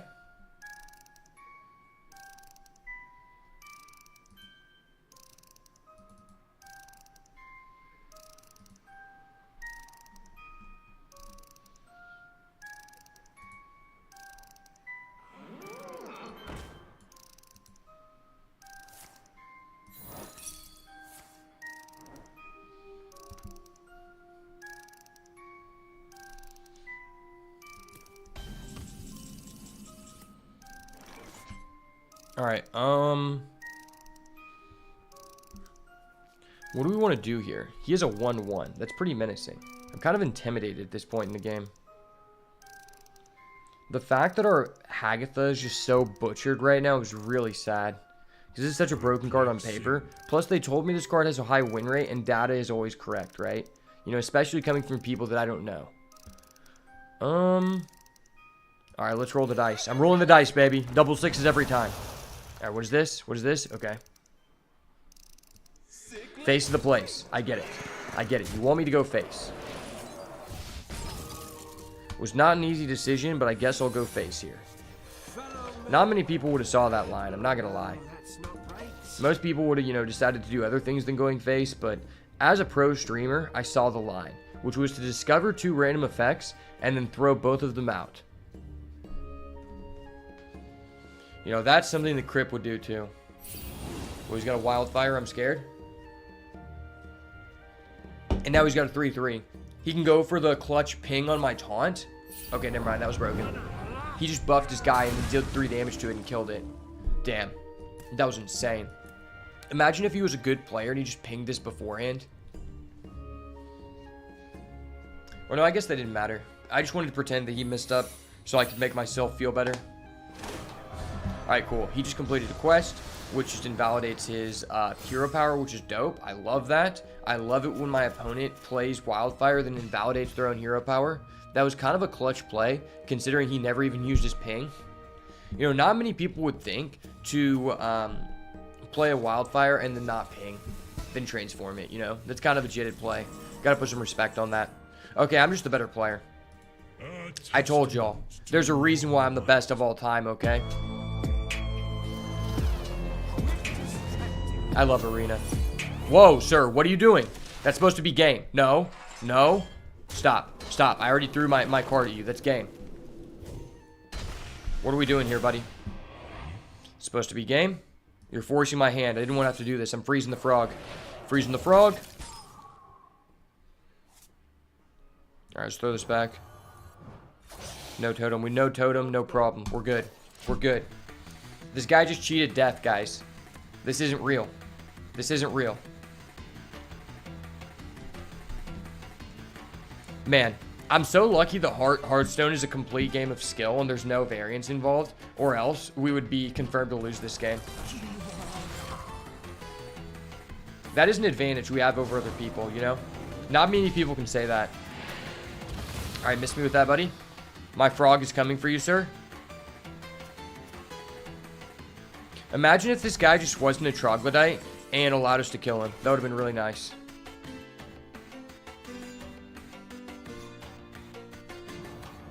Alright, let's retry this again. Okay. Alright, it's a good card. Let's try this good card. Good card, good.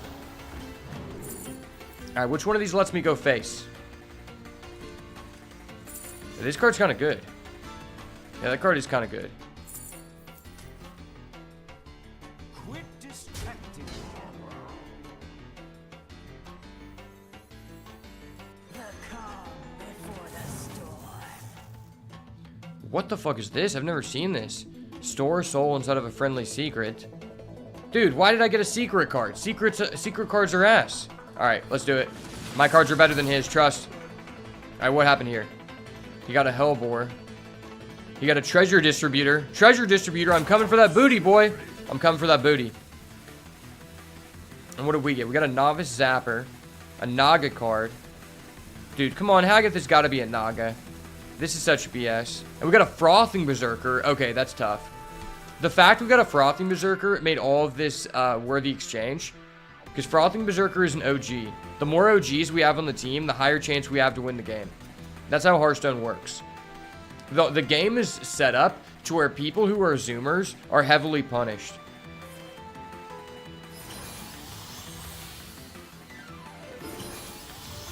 Alright, buddy, miss me with that. Why did you just have to get the best light show of your life? Go ahead and miss me with that next time. If I didn't care about my social status right now, I would totally say some stuff that would ban me from every other platform besides Rumble right now. Because this guy's doing some BS. I can only imagine Crip's potential if Rumble was available during his heyday. He would have popped off. Alright, fuck you, buddy, for just rolling the perfect version of that card to save yourself. Alright, what are we doing here, buddy?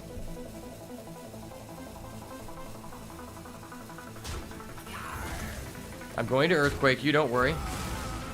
What did that do?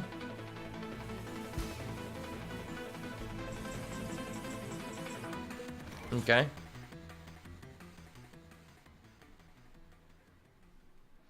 Alright, could I just get a Naga out of nowhere? That'd be really nice. Random Naga off the top, please?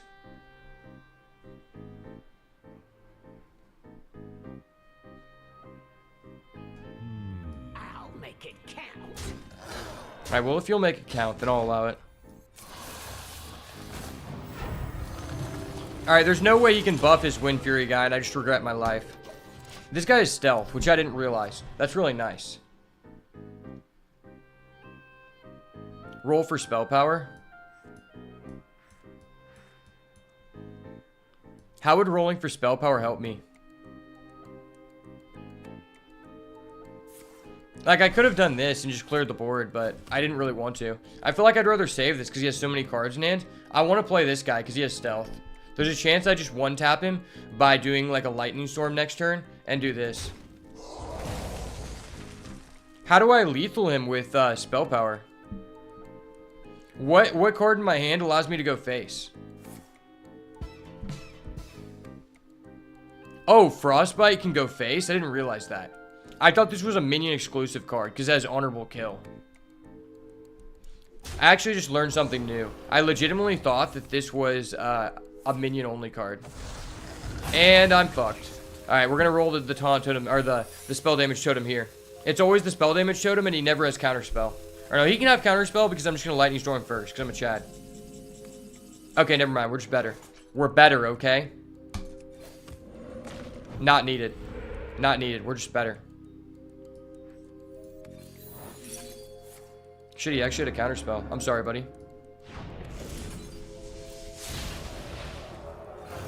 Yeah, I love Spell Shaman. Spell Shaman fun. Spell Shaman fair.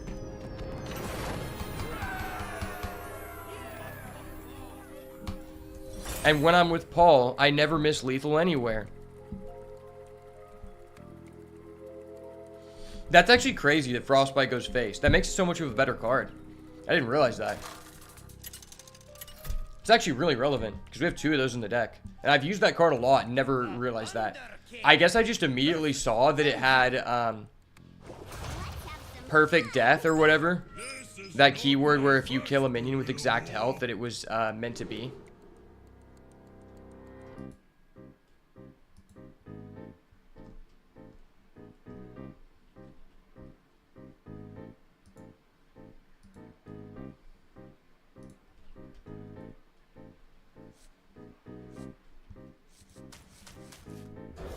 We have a lot of 2-drops. We're lit.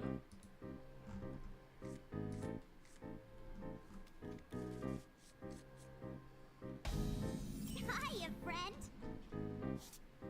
Job done.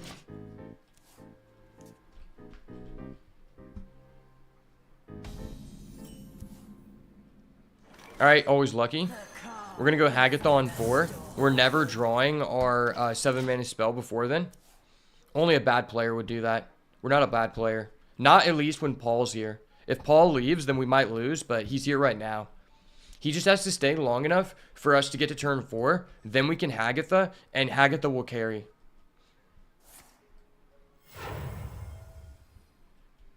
The culprit was not tidy.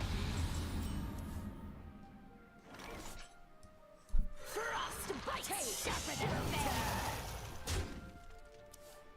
This card is actually very annoying to play against in standard. In the Highlander Paladin deck, it's really irritating. It feels like this should be a Warlock card, though. So, do we play the Hagatha now, or do we risk it and play this?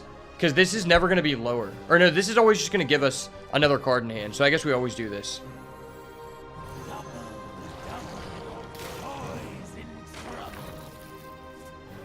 Alright, the Poison Trouble is here. Transform them into slimes that cast spells. I thought that the slimes were always, it costed 1. I didn't realize that. Wait, that's just terrible. Wait, so I don't even get this body? That's so bad. Is that actually how this card works every time? I thought it made it into a 1-mana character. That just made it to where we just drew our AoE. That's not cool.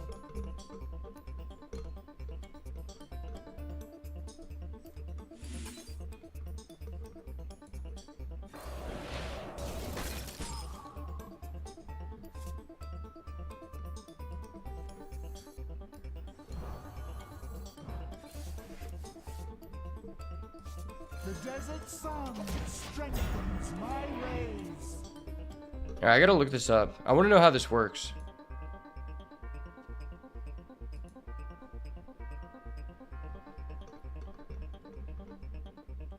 Wait, so you're saying every single time it makes the guy equal to the cost of the spell? Oh yeah, the make 2 rush does sound insane, because then you get 3 rush. I wish I was offered one of those spells. What's up, Banu? Thank you for stopping by, my guy. Okay, this guy just has such a big board. Let's find a lightning storm here.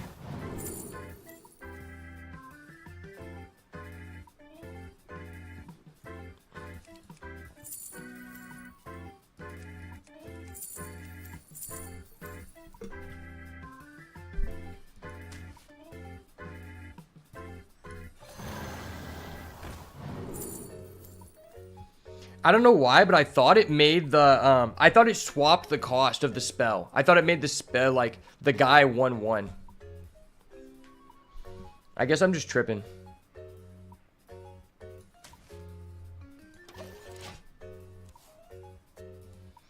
I own the card, I've just never actually used it, so.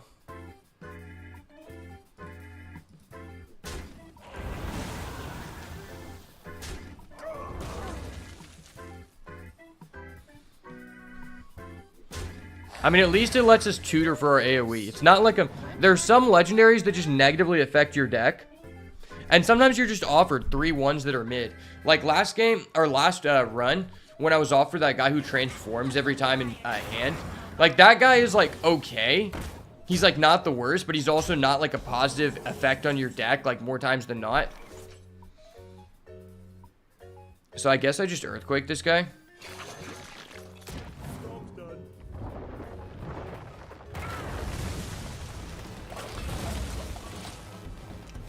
School teacher, yeah.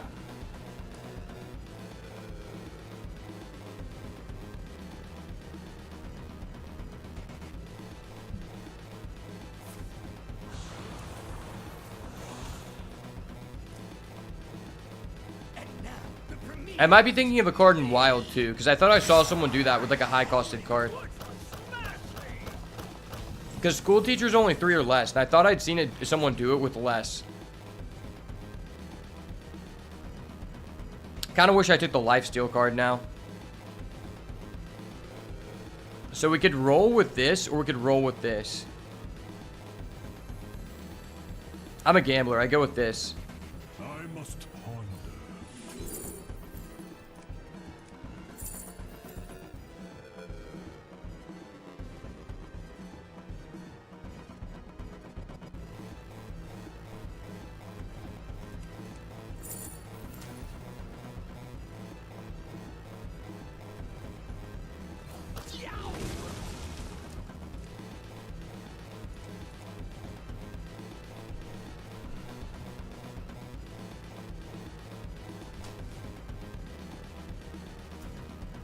Oh, wait. I don't get to do the teal damage to everyone? That sucks. No! No! Why? I wanted the 16 health. I was baited. The 16 health was inbound. They're cucking me. Hold up. Wait a minute. Something ain't right. Fall before the end. Alright, miss me with that, buddy. I need to draw into my Thrall's Gift here. If I'm a good player, I draw Thrall's Gift every time. Alright, no Thrall's Gift. I may not be the best player, but I have the heart to win this battle. My heart is in it, so I must do it for the home team.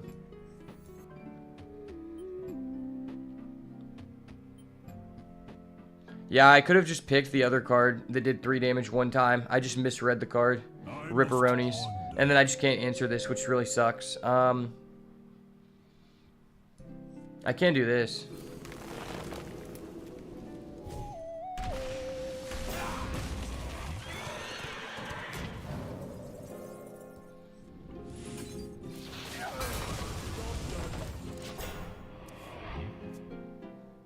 That's pretty mid, but I need to answer that at some point. He has so many resources, he probably just kills us. But what I like to say is as long as Paul's here, we have a shot. At missing lethal, that is.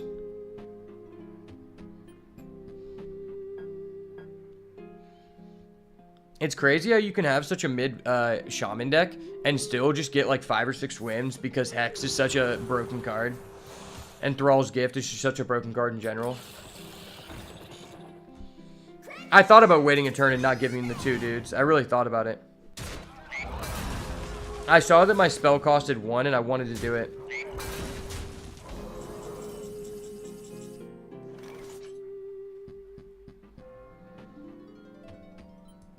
A frozen treat as sweet as... Alright, we're going for a frozen treat, boys. Frozen treat inbound.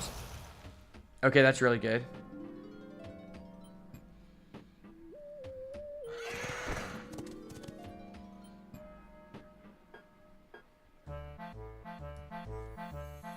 I'm gonna do this to get it out of my hands.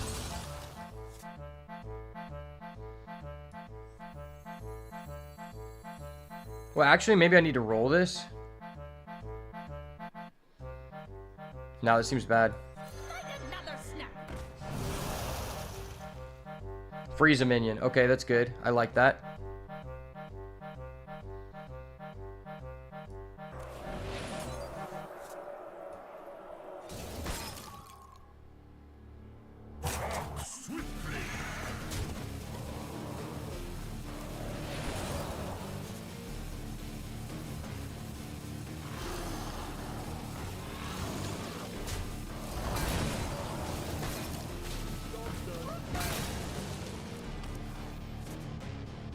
Maybe I should have just played the card that made his cards cost 5 more.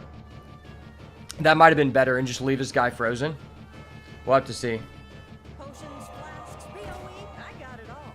Yeah, I should have done that. Wow, well played.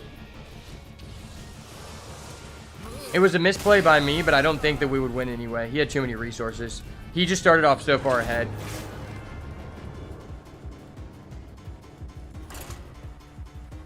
I'll be right back.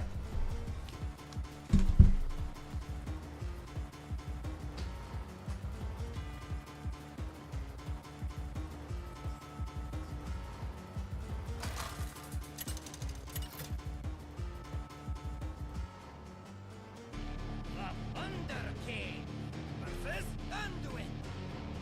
The light shall bring victory. This is not my first guerrilla war.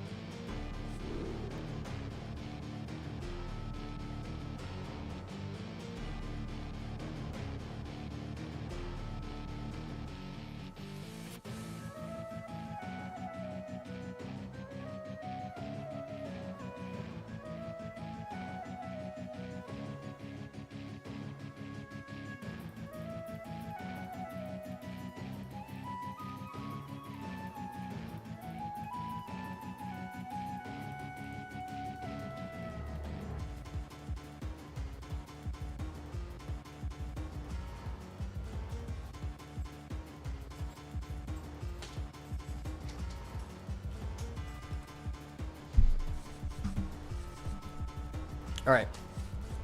2 drops for days. We're lit. We're back. We're not taking another loss. Not until Paul leaves. Then we'll miss lethal. We're going against Priest. They wanted to give me a freebie. They knew I've been having a hard time. He doesn't even have a golden hero. He's obviously a noob. If you don't have a golden hero, you're obviously a noob. I do want a coin. I mean, because we can just go 2-2-3. I feel like the tempo is just really important in this deck, because it's not like we have, like, insane late game. I feel like we need the tempo to win.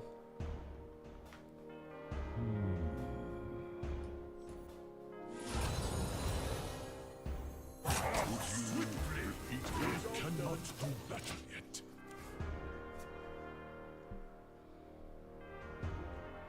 Hopefully he doesn't have the 2-mana card that adds a copy of this to hand. Alright, just ignore that voice crack. Hold up. Wait a minute. Something ain't right. You never saw anything. This is not the voice crack you were looking for. It never happened. Just pay attention to the W. It's inbound.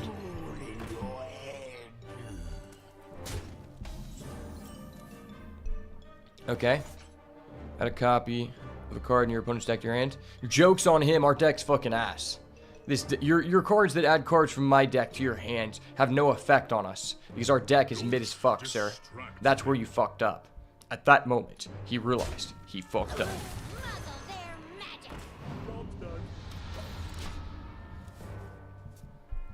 Imagine he just steals our Hagatha, and then he actually just has targets for it, and we just cry. That'd be cool, right?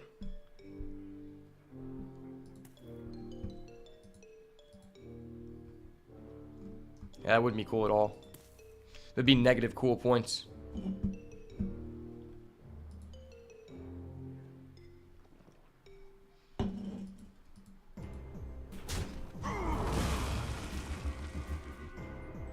Honestly, I'm really thinking about swapping off of Streamlabs. Streamlabs just has such a delayed chat. Like, I swear, half the time on YouTube, it just doesn't even populate. I've heard good things about StreamYards. I might try that out. Also, I just can't see my Rumble chat within the Streamlabs, which means I just keep having to go back and forth between tabs, which is really irritating.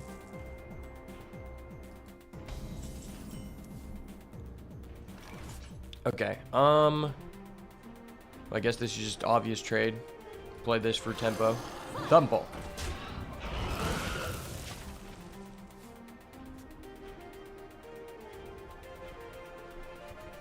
Do I have an issue seeing comments on Twitch like I do on YouTube? No, not at all. Not at all. Twitch is, so far, like, to be fair, there's not usually a ton of people watching me on Twitch, but I feel like for the most part, people's messages pop up on Twitch. Within the Streamlabs menu. Okay, I hate this card. I'm single-handedly thinking about building a Reno Priest deck just because this card is so unfair. Like, this just single-handedly made an archetype, like, tier 2, because this card's so unfair. It's like, alright, if I can stall the game, and you have better cards than me, and you probably do have better cards than me because you're not playing Priest, I probably just win the game. I love this card, man. It's such a fun and interactive card. The thing about locations is, and why it's just such a bad game mechanic, is that it's like, if it's a bad location, it's overcosted, no one's going to play it. If it's a good location, it's just naturally not fun to play against, because the person uses it, you're like, okay, he did that, that was crazy. But then, you as the opponent just have to see it on the board, and know that since most locations have more than one durability, he's going to be able to do this broken thing again, and because there are very few cards in the game, like less than 5, that actually interact with a location, I cannot do anything about it, and he just has access to a broken play. That is why locations are not fun to play against. I must ponder. Okay, I think we just attack this. Quit distracting me.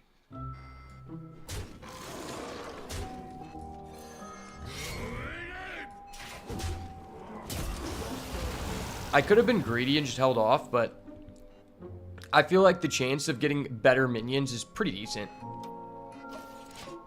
Also, I want to use the weapon on a turn where I can actually afford to do so and we're not behind.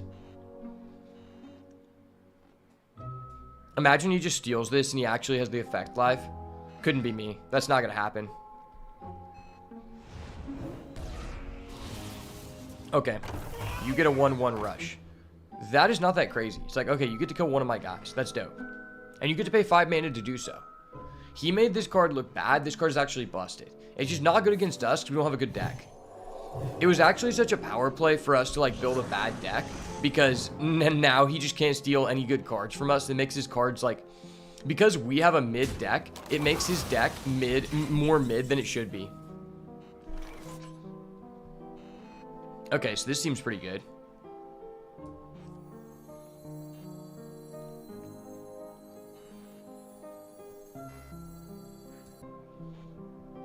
Well, actually, maybe I want to do this. I think this is just generally better.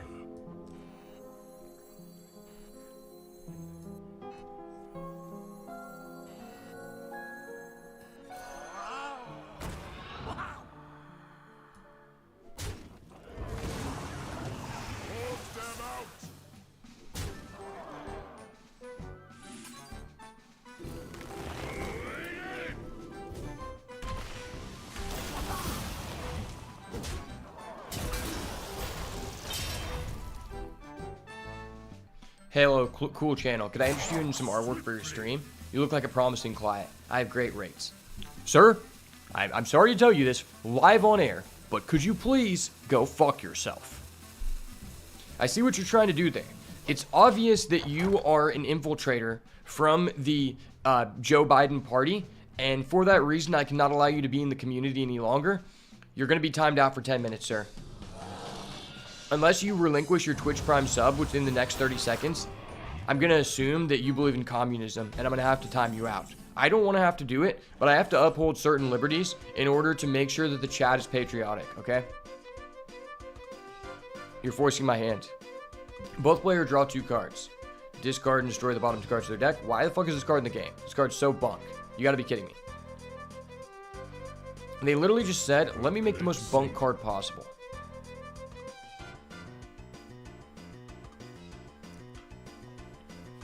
I kind of just want to buff this guy up. He's getting back a bunch of health, but we just steal control of the board completely.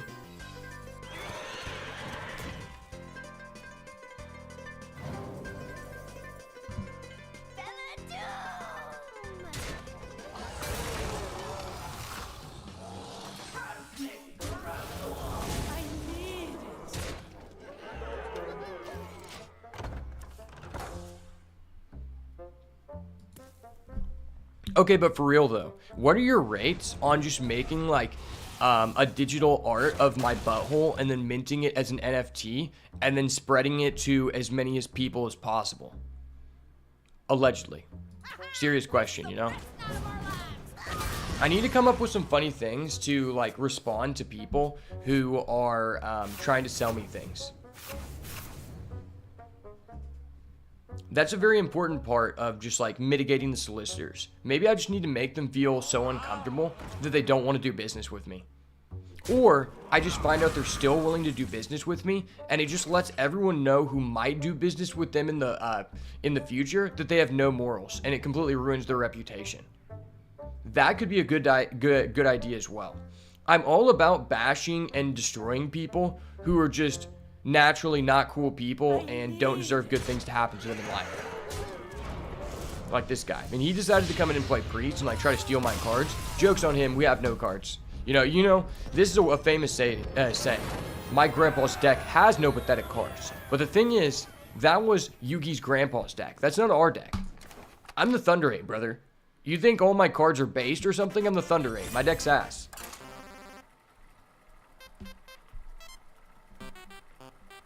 The special order job would be free. The cost comes with humiliating yourself publicly via digital art ghosting. Well, the thing is, I'm basically losing nothing because I have enough clout on the internet where eventually someone is going to do a deep fake of me anyway. So I might as well be the person to take credit for that instance of humiliation. At least I'm the person who can say I did it. Plus, it would draw a lot of views. Maybe it would start a new like chain of events in my life. Maybe it would be the opening that I need to burst through the scene and just become like a popular OF partner, you know? That good things could come of that. Plus, all engagement is good engagement. the more things that I can say that are negative and can trigger people are better for my brand in the long run, because it's going to increase my ad revenue, it's going to increase my engagement, and it's overall just going to be funny. And I'm trying to bring back that style of the internet where people are no longer just selling things and everything's just about advertising, and it's more just about shit posting and trolling, you know? So it's kind of crazy, because as we get older, there's going to be only people on the internet who remember it after everything was just about selling and marketing, and not at a time when people just did things to be funny, you know? And so I'm trying to bring back that golden era with the imagination.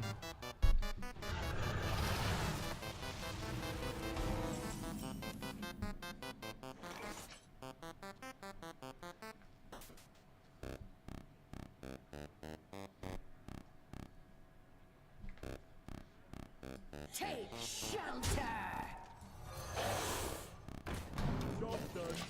Alright, this card's kind of bunk. Did that guy discover that? He did. Okay. I mean, there's no... Okay, he actually has an excavate card. You're kidding me. You're kidding me. Miss me with that excavate shit, son. Alright, please allow us to find our thrall's gift. A hex is inbound. I want to punish this dirty little boy for being a dirty little slut. You can't believe the Viper actually got played from hand? Well, believe it. We're living in a new age. The age of the best of all time. So be blessed to be here, because I'm the best, so you're blessed. The best is blessed, and that's me. So prepare to be blessed. Alright, let's just keep throwing down fat guys so we can go Bogstruck. Bogstruck. See, he doesn't know. He doesn't know about the goo. He thinks we just did something really broken, but unless he is an avid Beats by Ash watcher, he's not going to understand how terrible of a play we just did. He just thinks we played a powerhouse legendary, and that's where I mindfuck him. I don't know if anybody ever remembers China, Illinois.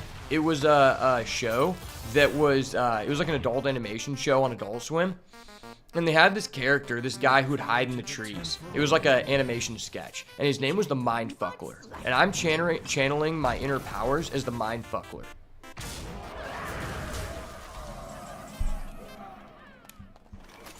Oh, that was broken.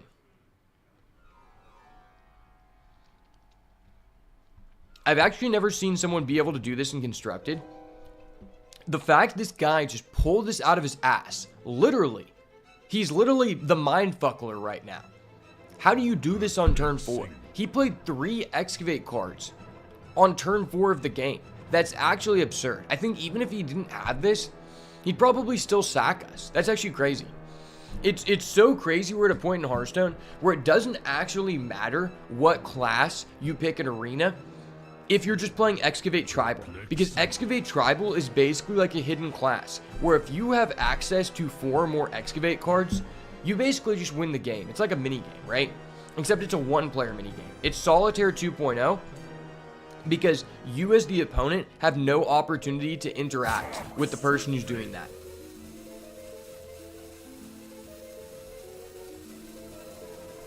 Actually, that's only 11. That really sucks.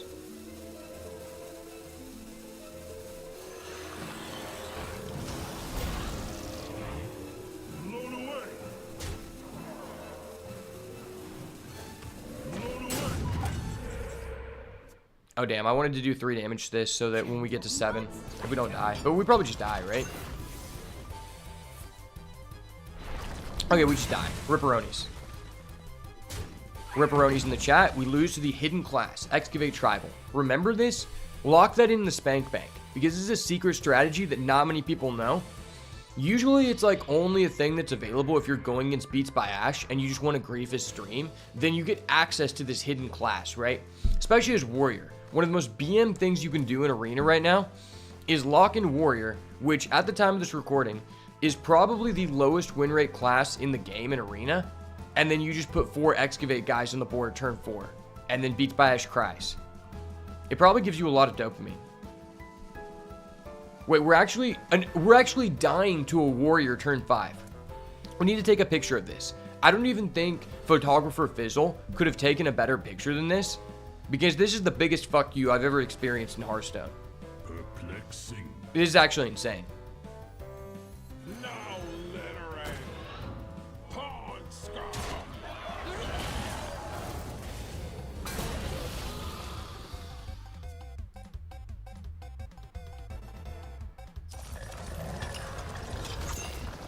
Wow. Wow, this guy's an absolute Chad. Wait, why does the feed only show us these things? When did he get a 4th excavate card? No, wait, legitimately, how did he get a 4th excavate card? I saw him replay his Kobold Miner with the Celestial Projectionist, but I didn't see him play a 4th excavate. He probably clapped us anyway, but still, that was crazy. I love how on the feed on the side, you just can't see past the like last 5 things the guy did. Especially if they do like a big AoE or a combo, you just can't see anything that's happening.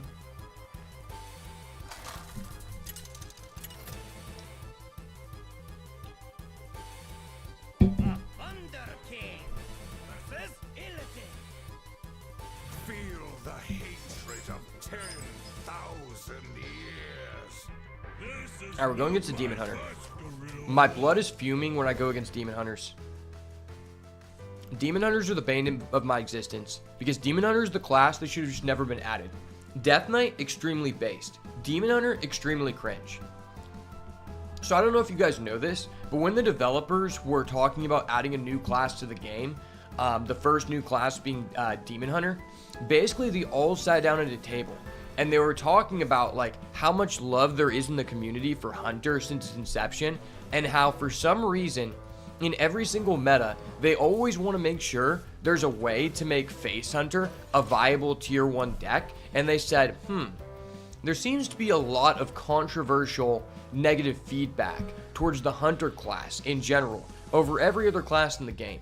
What if we add a new twist on the Hunter class where we take all of the negative go face aspects of Hunter and pour that into a new class where there's none of the, enjoyable aspects of Hunter, and it's just all go face, all one player has fun, other player sits there and tries to press the button and save their life, but they can't do anything.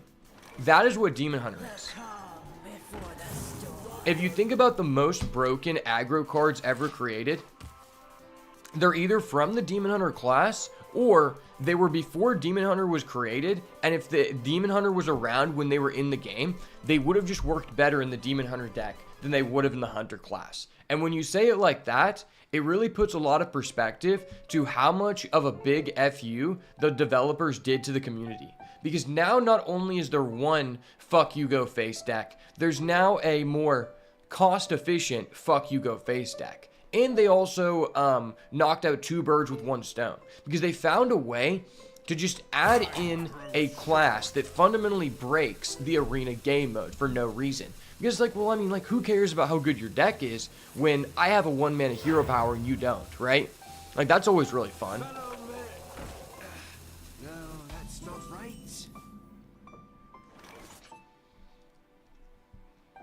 I don't know if you guys have ever thought about it, but you're like, okay, the fundamental component of Hearthstone over other card games is not that there's a mana system, that's already been done.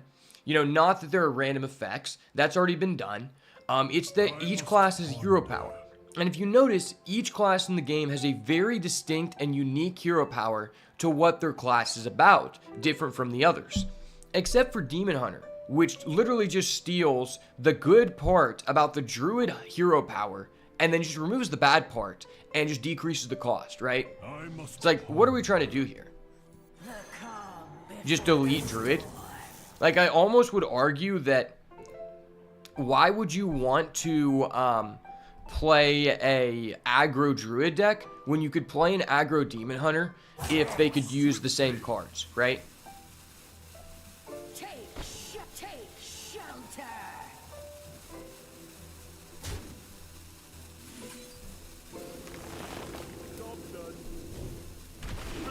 And the answer is, there's not a reason for you to play aggro Druid. The only reason people play aggro Druid is because they fundamentally destroyed what Druid is actually supposed to be about, ramp. Now, they have to force you to gain ramp, not from Druid cards, but from Dragon cards. So now Druid is just the Dragon class. And it's like, you can play Tranks, it's just not like nearly anywhere on the same power level as any other deck in the game, but like, you can play Trents, it's like unique, right? Like, you get these tokens and they have a different skin. than the other classes that go aggro. It's just, you know, you're just at a natural disadvantage over those other classes. You know, that's cool, right? It's like, you know, fuck Naga Demon Hunter. It's not like they get to do a lot of absurdly busted shit and also create tokens. You know, you could play Trent Druid, right? And we're just not going to add any, you know, good Trent Druid cards into Standard, the most common game mode, because, you know, like, fuck you guys. We need money.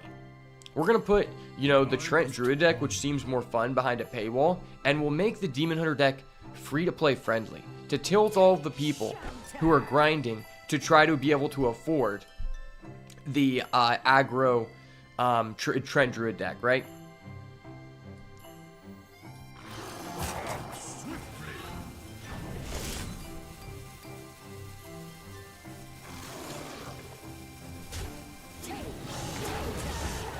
Alright, don't look at what I just did. That didn't happen. I didn't take an unnecessary damage. I'm not going to be punished by Demon Hunter just having 1 mana hero power and being able to kill my guy. That's not real. Demon Hunter isn't real. Only in my dreams. Demon Hunter is okay. It's just the fact that, you know, they had to have like 90% of their core cards nerfed in the first 24 hours of their release. I actually really enjoyed that portion of Demon Hunter because it was so broken that when I was playing it and going against other people who weren't playing Demon Hunter, it was extremely enjoyable because basically I was playing Yu-Gi-Oh! And they were playing a different game, and then they made Demon Hunter like more balanced, and it's like, well, fuck, I don't get to do broken things anymore. I'm just only at a disadvantage versus Demon Hunter in Arena.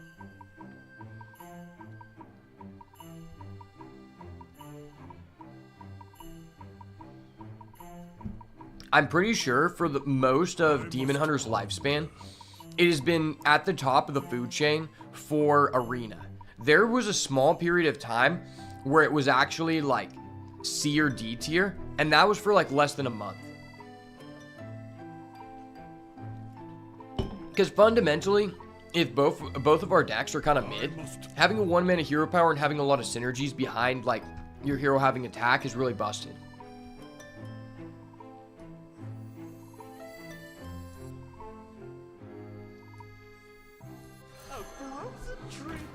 Alright, cheap 1 mana spell. Cheap 1 mana spell. Restore 5 health. Well, that's bunk. And it's to my hero. Miss me with that shit, my guy.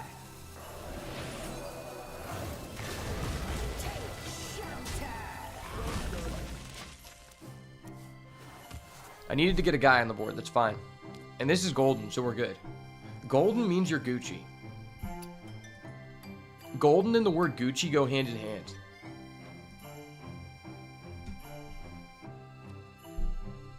Demon Hunter and the word absurdly unfair go hand in hand. It's a weird world we're living in, you know?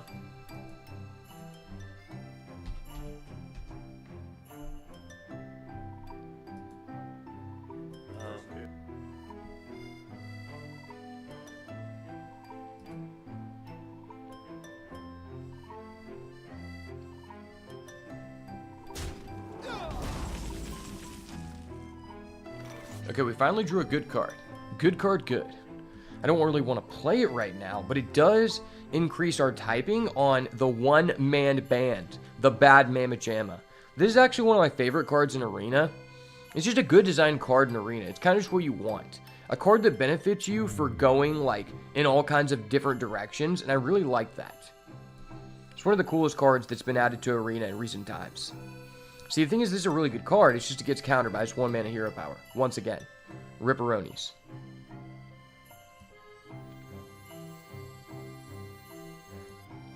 I think I'm going to do this just for tempo. Tempo. I thought about playing this and then doing that, but then we just don't get value from these spells, so that seems really bad. But if this survives, next turn we just boost it with Bone Mare. And this gives us a higher likelihood of getting a guy to stick to go Bone Mare next turn, and it increases our typing to 3 for the one-man band himself. Alright, well that's just busted. That is just very busted, sir. I'm going to have to ask you to calm down. You're going to need to take a chill pill. Maybe just freeze yourself in the face. That would be fair.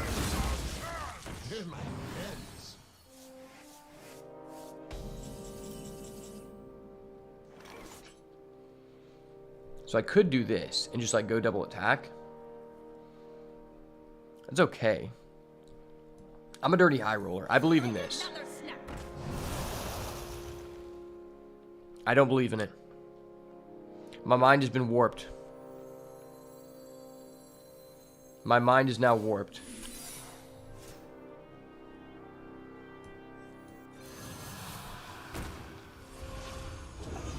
I mean, I don't think I can afford to take 8 damage. He is Demon Hunter. Both of these are just really bad to be freezing trapped, though.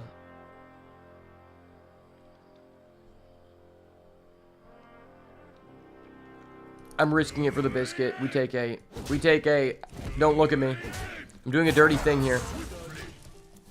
My hands are unclean. My hands have been tainted by the Demon Hunter. It's okay, though. We're at the same health, so that's fine. We're at the same health, but I have control of the board. It's not like he's just going to return back to hand the cheapest card possible. Okay, he's just going to do that. Well, fuck me. It's okay. You can just replay that and just get infinite health from these stupid gain 2 health things that he's shuffling into his deck. Soul Fragments. Fuck a Soul Fragment, man. I'm just trying to win a match. Want the plug? Gladly. Gangplank Diver. This is a card that I feel like every time my opponent has it, it's insane. Every time I have it, it's always just mid. It's always just extremely mid. I could do this. That could be cool, right? It also gives us 2 types on this, and I know I want to get this better than 3 if I can. Would it be better to boost this or boost that? I think I care more about the diversity of the board than just buffing one guy. Because if we put this to 8, he just needs 2 damage on this. So I think I'd rather just do this.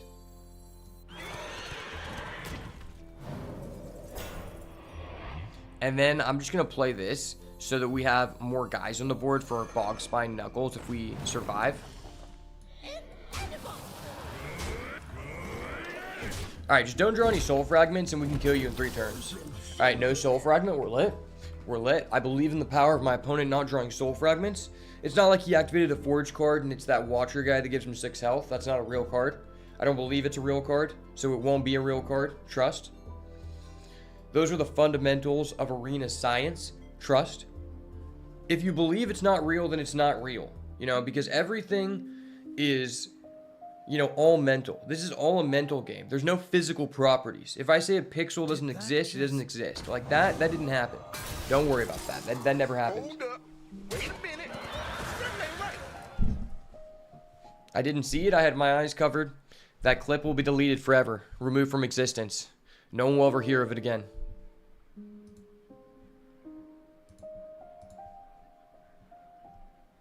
You call that a blade? I've got 3.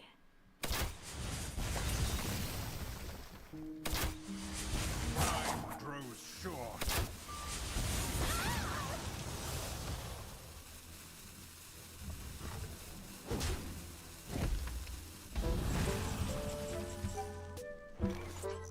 Did my YouTube just go off?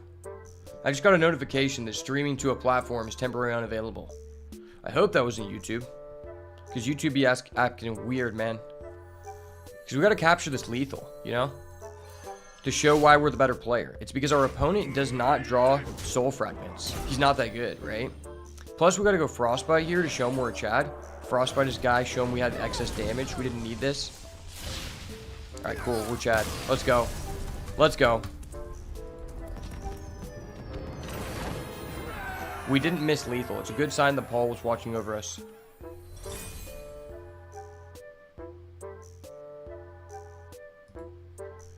I need to delete some files so I have room for this recording.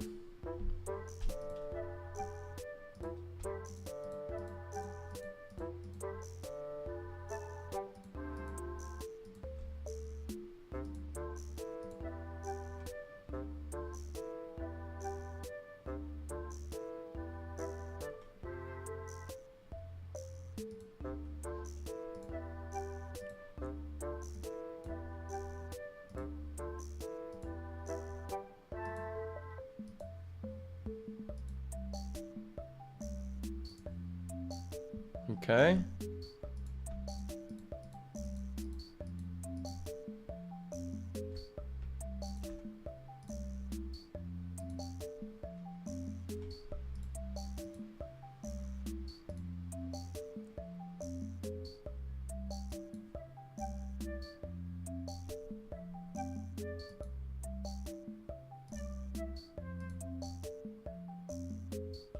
Alright, sweet.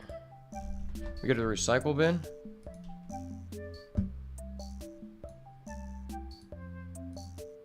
Alright, cool. Hopefully that fixes the issue. I hope that my stream isn't just down on YouTube. That would be sucky.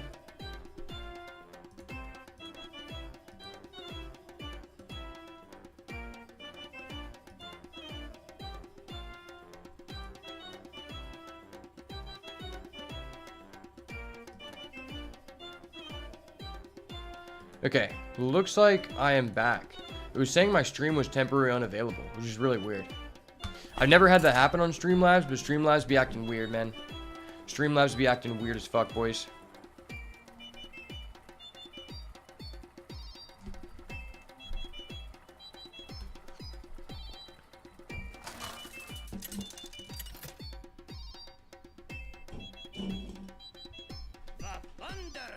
Alright, we're going against another shaman. This is not a good sight. But we do have the better avatar, so we're in a position of authority, okay? We're going up against a Japanese player. Obviously, Japanese players are very good at card games, so we're going to be playing at a disadvantage, but that's fine. I'm known to come back after playing from behind. You know, it's an acquired skill over the years. When you've lost a lot, you know how to stop defeat. The more you lose, the more you win, right? The more you lose, the more you get to beat up on other people who are also losing at the beginning of their career. That's how life works. I've lost so much that I just won't lose again, you know? It's part of my process. Everybody has to have a process. My process is just never losing again, you know? Everybody has a different process.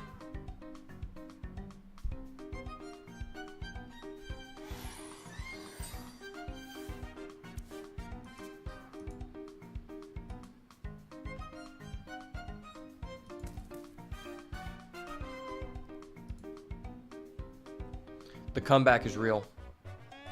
The comeback is real. It's a hard-fought battle versus these Japanese, man. But, you know, I always got to stay with Team USA. I got to root for myself. Shockhopper, okay. He probably has better elementals than me. And, of course, I just draw the Earthquake with my Hagatha in hand. You hate to see it. They're literally making us play from behind. They don't want to see us winning, just like little Kodak said, man. They don't want to see us winning.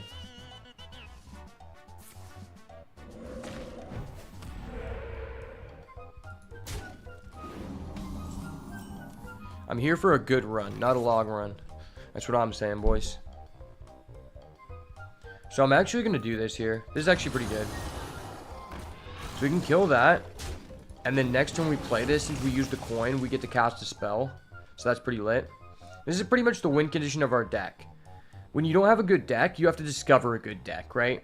That's why discover cards are so broken, because they allow you to compensate for having a shitty deck, which is something I am a master of.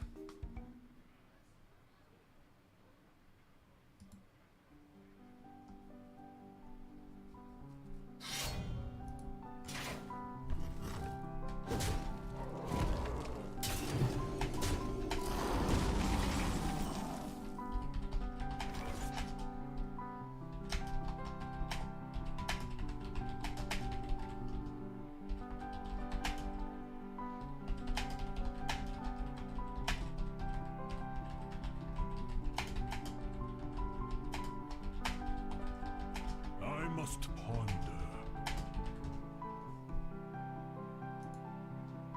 Rat King, know nothing about having to compensate. That's something a washed-up streamer like Crip would have to do. See, this is how me and Crip are different. He plays Battlegrounds. See, you have to have something fucked up in your life to actually make Battlegrounds content. Because the whole game is just an RNG fest. If I wanted to do that, I would go to the casino and play craps, where I could actually win money for having an RNG fest, right? There's nothing cool about playing Battlegrounds. Battlegrounds is a game that you play because you can't afford other games, right? It's basically the poor man's TFT. That's all I'm saying. The poor man's TFT is a struggle, man. That's all I'm saying. Frostbite's sharper than veins.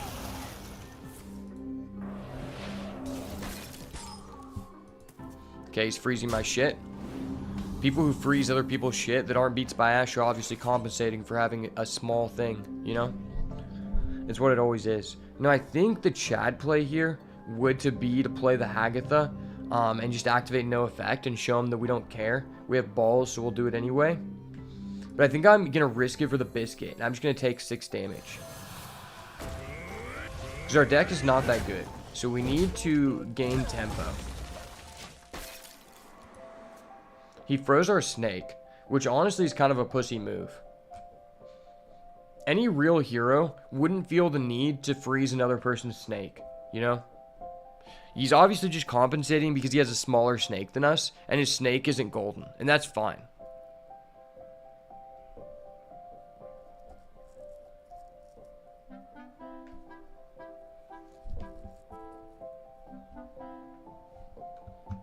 My Anaconda don't want none if you don't have freeze, son. That's what I'm saying. People that freeze other people's Anacondas obviously have a small man complex. No disrespect to the short kings, but do disrespect to the people who have small snakes, you know? Okay, he's a fat boy. How can I challenge that fat boy?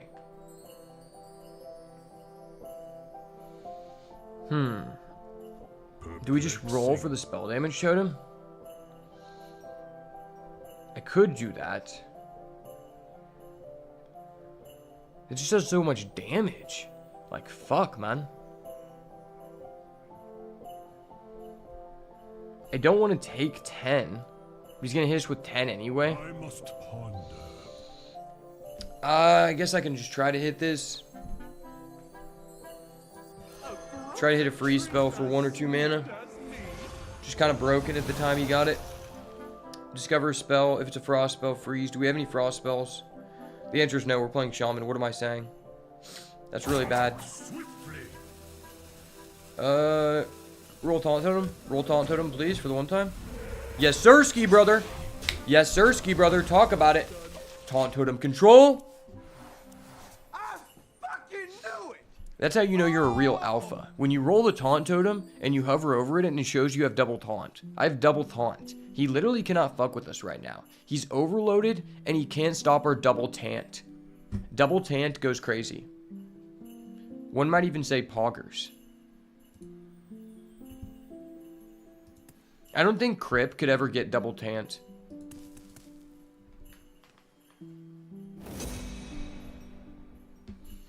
Honestly, the only thing I don't like about this card being in the game is the aspect that you can get this off of like a transformation or a random effect where you're supposed to get a 5-drop and randomly you just have a 10-drop for no reason. I don't like swingy cards like that being available in like the Discover pool to like summon onto the battlefield or the Transform pool. I just don't think that should be in the game. It's not like a healthy thing. RNG is okay, but this just takes RNG to another level in making one piece of RNG that could cost like 3 mana an auto win button, right? It's just not very cool. I guess we could try this again. Retry for the boys in the back. Okay. I'll freeze that. Freeze that for my lads. And then we've already played a spell, so this will be alive next turn. Set this up, so if we play a spell again, we're going to pop off.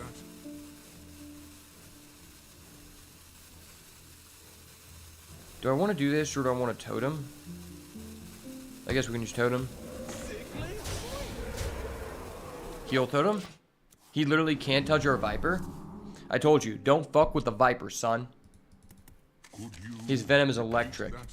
Alright, don't Lightning Storm it, add it back to your hand. Okay, Command of Neptulon, add that back to your hand. That is so cringe. Why can I not be offered this card, Daddy? Daddy, why could we not afford a Command of Neptulon? Why? This is so unfair. Okay, that's pretty decent. That's pretty decent for sure. So we're going to do this. We're going to show him where Chad because we top deck this. This is another one of those cards that's really irritating to play against because it's like so swingy. It's like you just know if a guy trades this at the beginning of the game that at any point when you're one off of lethal, he can just top deck this and suddenly he's back in the game. Cards like that are not enjoyable to play against. Since we gain back some life, we can afford to do this. I'm glad I ended up holding that because it was pretty valuable. Could trade and kill that. I mean, it gives us a better chance of holding this, but he has another one. Fuck, I just forgot he has another one. That sucks. And another one. But this will heal our guy. I think we still just have to do this.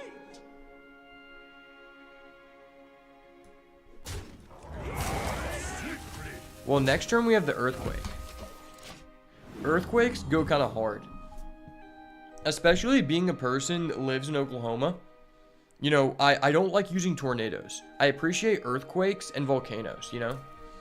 Because those I'm not mentally scarred from. Tornadoes I could be hit from at any point, but the earthquake I'm safe to use. I moved from California a long time ago so that I could possess the power of the earthquake, you know? It's kind of like mastering the 4 elements. I went to California, learned the mastery of the earthquake, then I came to Oklahoma, mastered the tornado. Now I just need to go to like Hawaii, and then I can master the volcano attribute, and then I'll just be popping off.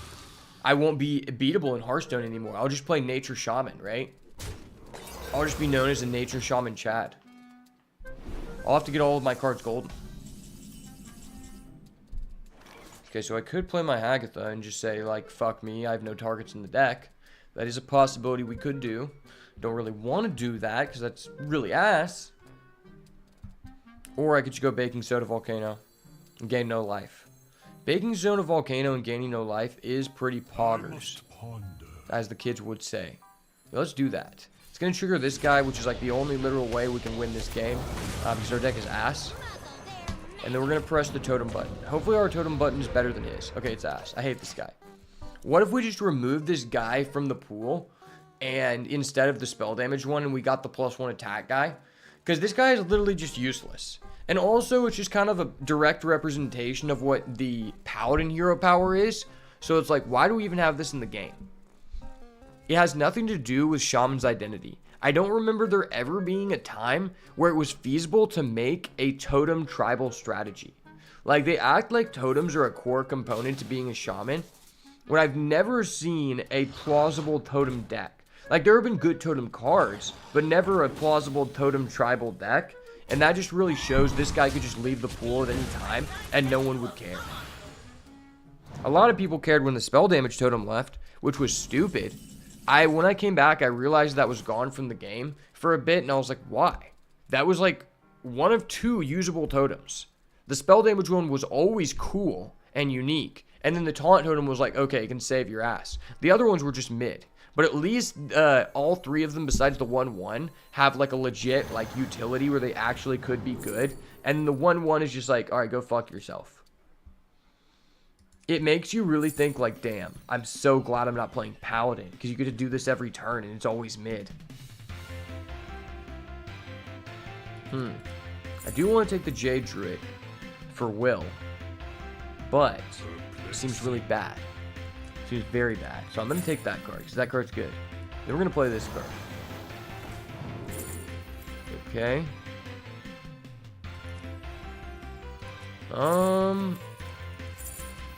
We already have an AoE. Yeah, I'll rock with that. Well, let's just do this. Okay, I guess I could get that again. Guess we'll get that again. And we'll just save it, because our guys are just going to die. Okay, this hand is so mid. Please end our misery. I want to play with a different deck. This deck is so bad. This is a direct representation of why it is not worth it to play Arena, and instead you should just buy packs.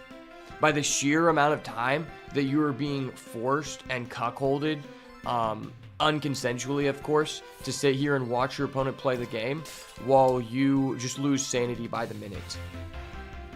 I don't know if you guys have ever played a survival game, but my sanity is just like low as fuck. I'm running off that streamer energy, which activated my 2nd chakra, and if I didn't have that, the computer would be off right now. I would have, if you guys weren't here, I would have legitimately put a blanket over the monitor and walked away. Because that's like, You know, I'm a big tech guy. I went to school and shit, so I know a couple things. And if someone in your family ever asks you for a computer issue, 99% of the time, and I know this because I used to work at Best Buy, you know, I know about the Geek Squad ways. If your family member ever has a technical issue and you're the person in the family they call because, you know, you were born with a phone, you know how to do a couple things, tell them to get their fuzziest blanket, put it on top of the monitor screen, and walk away. And everything will be okay. You know, and that's what I would do if I wasn't just a content machine. But unfortunately, I'm the content destroyer, so I'm forced to be here. I must ponder. But at what cost, though? At what cost? The cost is that my Hagatha is very sad for having no targets. It's a very high cost. Someone has to pay that cost, though, and that's me, you know? I learned how to pay the cost from Magic the Gathering, where there are actual costs. In this game, we have Overload, which is a fake keyword. Okay, a real Chad here would just freeze his sleeve breaker for the +1, but I'm not that kind of guy, okay? I know that whatever I do, it's just dying. And I'm just going to look this Hagatha in the eyes until a target randomly forms within our deck, until the deck tracker updates. When I pay my taxes, the deck tracker will update, and my Hagatha will seemingly have a good card to target. Preferably a command of Neptulon. That would be very nice. It would be very fair, right? We need to make sure Hearthstone is very fair and balanced. And it's very difficult to do with degeneracies such as the Demon Hunter class. So the only way to balance Hearthstone in the current meta is if we make it to where Hagatha populates a good target in my deck at the beginning of each match. And it only affects me, right? That'd be a very easy to implement patch, and I'm just asking for the help of the low-level intern behind the scenes to press the red button on this game and just give me the W, right? Just give me access to a card that says Beats by Ash wins the game, haha, I win, you lose. It's the only way we can balance the game. See, look, what does this guy do? I really need the intern's help right now. He has a lackey, too. Lackeys are broken. I'm an old head. I remember lackeys, you know, I remember. Lackeys are OP. Alright, this card's broke. I need a Hex. Give me a Hex out of nowhere. Okay. I get a Bogstraw Clacker. And we're fucked. And just like that, we are fucked. Thank you for the Bogstraw Clacker. Blizzard, I really appreciate it. So many things I could have gotten here. And out of everything, I get a Bogstraw Clacker. Learn from your mistake. Always play around Mind Control Tech when you can. Dude, I don't know why, but Mind Control Tech is so much more tilting now that they get to choose the target. It's actually, it went from a meme card to being like a big tilt card in Arena. Probably one of the most tilting cards in Arena. Alright, I believe. Okay, it's not what I needed, but that's okay. It's okay, I will recover. I will come back. I will live again. Alright. Don't look at my Hagatha. It always triggers something amazing. Yep. Yep, I made some slime. It's a cool animation. Alright, where's my card, sir? Need my card here. Okay, I'm good at the game. Gosh darn, I'm good at the game, boys. They should give me a gold medal. It takes a lot of skill to do this. No?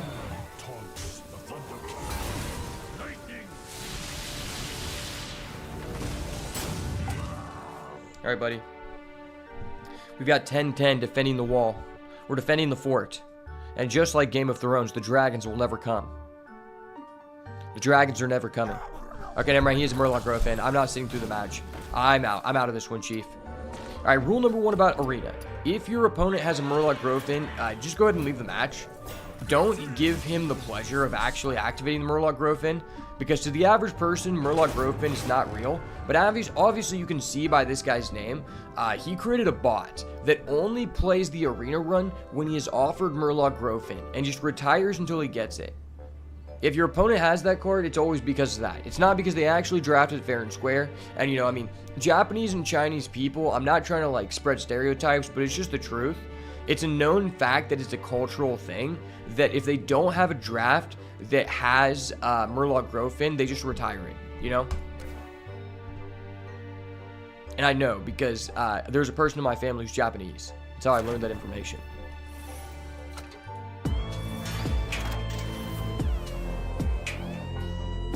Oh, shit. My boy Will came in with the Prime. Thank you, brother. Appreciate it. Okay, now I need to record the results of this arena so we can keep track of the data. Dude, those poggers. I finally got you to hand over your Prime and nobody got hurt. That was great. I feel good about myself. That was my one goal of the day. Was to fight someone tooth and nail for their Prime, right?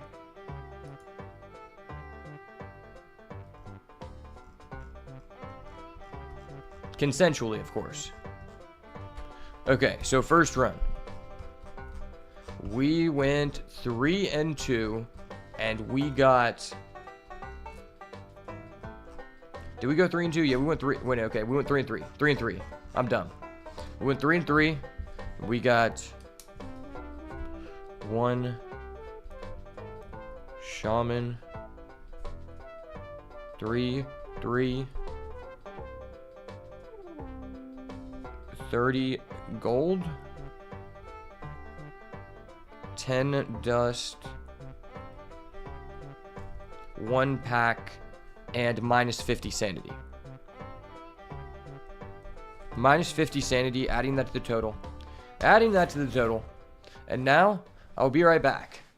As I must revitalize my drink after the Twitch Prime energy that I just got. We're going to pop off in this run. Turns out Twitch Prime Gaming gives you a free Prime, so here you go. Yeah, if you have Amazon Prime, you do get a free Twitch Prime. And you know who to give it to, because I have cool sound effects, and I have a shirtless Twitter pic that adds a lot of clout to my identity, and also I'm not afraid to smoke cigars and yell at people and make them feel bad about themselves.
All right, I'm back. And I have a serious question for you, Will. Did you actually just find out that if you have Amazon, that you get a free Twitch Prime sub every month? Because I thought everyone just knew that that came with their Amazon account, and I thought only streamers pointed that out just because they wanted to get more money. I actually did not know there were people who didn't know you get Twitch Prime with your Amazon account. Because even more so than the sub, like you get free games and shit. You actually get free games.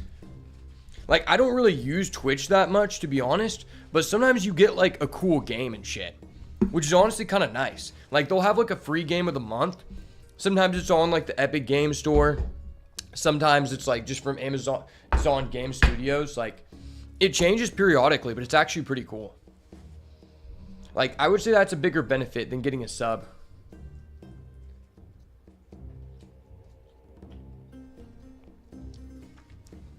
On a real note though, I just wanted everyone to know that I just got a hummingbird feeder to attract hummingbirds to my house. And that is just a huge Beats by HW. And I think that's really cool. You're a boomer when it comes to tech services. You just don't play enough to capitalize on the Prime Gaming perks. I mean, I don't really either. I haven't played a game yet that just came out on Prime Gaming. But it's kind of cool to check back every couple months and be like, oh, this game that I wanted 5 years ago, I can actually get for free now. I guess I'll just claim this. So at some point, if I get bored out of my mind, I can just get this game for free. It's kind of cool. And then, I mean, also sometimes, like, for Hearthstone, sometimes they've given away a card pack. Like, given, like, 3 or 4 card packs at a time or just a card back.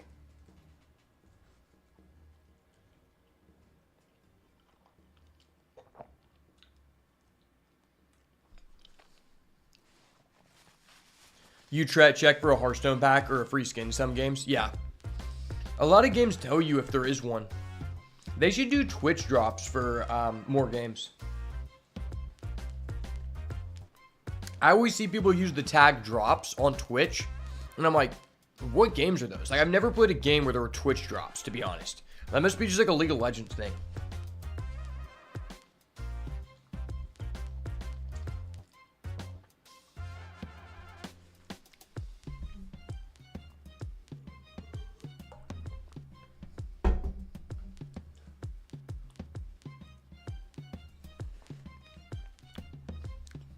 Has anyone ever used Humble Bundle? That's another really cool thing. It's like this website where they give you like bundles of games. There's like, you can get like a monthly thing or you can just do it once. That's pretty cool.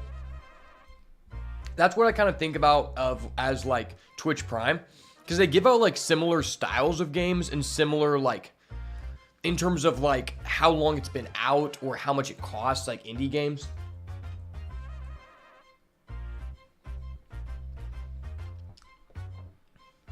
Like right now, you can get like the Lego Star Wars collection on Twitch Prime, which like, if you have a kid, that could be cool just to get for free. Entertain them for a bit.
All right, it's game over. I'm pumped.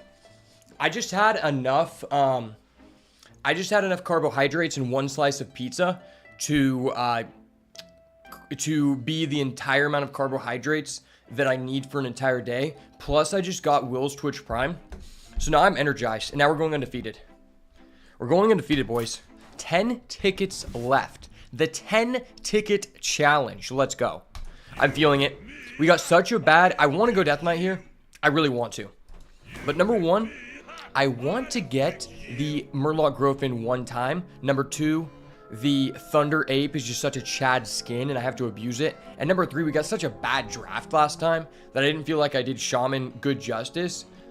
I feel like we're basically guaranteed a broken run because we just did crap, right? We did absolute crap. And number four, I need to make some custom emotes for Twitch and as well as the YouTube members. Okay. Okay.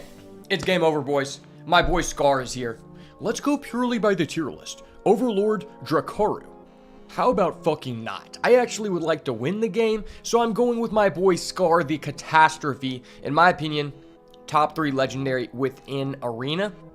Because obviously, when you're Beats by Ash, you're guaranteed to draft 15 Elementals and 15 Murloc Growfin. Let's go. Okay. This is kind of a pogger start. We started with the Shock Hopper, one of the most versatile cards for us to get with Scar because we can use it at any point during our curve to continue the elemental stack, if you would say. And then we've got a terrible elemental on the side just to make the Shock Hopper look even better. Ooh, that's a walking mountain. Sign me up. Sign me up. I'm taking us to Value Town, boys. Oh, whoa, whoa, whoa, whoa, whoa.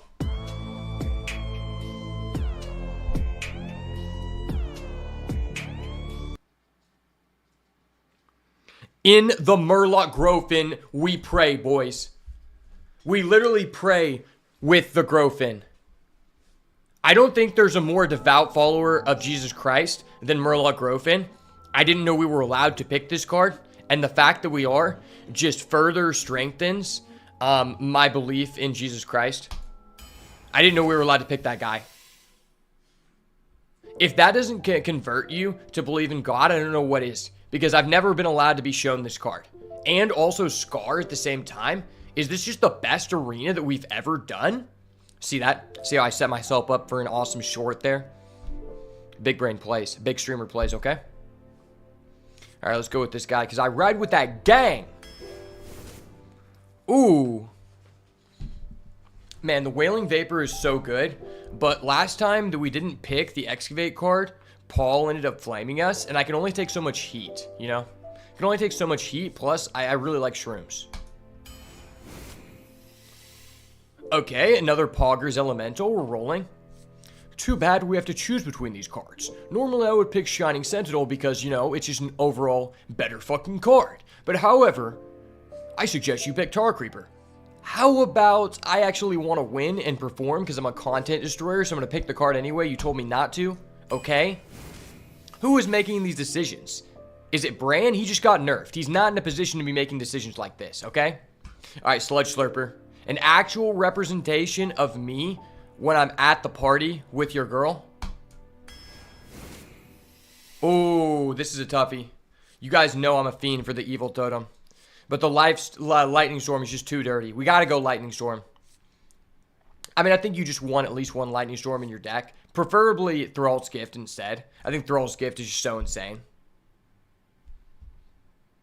Thrall's Gift has to be one of the best, most versatile cards in all of Arena. So getting one of the 3 cards from Thrall's Gift is probably good enough. Okay, it's a Candle Slugger. I see the candle. This run is looking goated already. Literally. Literally. Sloth is your favorite animal. What is mine? Tough question. I mean, I really like dogs. If we had to go, like, at the zoo, I think koalas are goated. Koalas are goated. A koala would be a good animal to have because it would just always be giving you a hug, right? Those are kind of similar to sloths. I've heard koalas are actually pretty violent, though. Is this better than this? I feel like these are both, like, pretty medium, but this card gives us a higher chance to find our broken cards, which I kind of like it more. A lot of our good cards already have good stats, so I don't know if I want to transform them. So I'm going to go with this guy. I just like highly value tradable. Okay. Okay. Do we actually want Bogspine Knuckles? I feel like we want Amalgam the Deep. Amalgam the Deep is just a Chad card.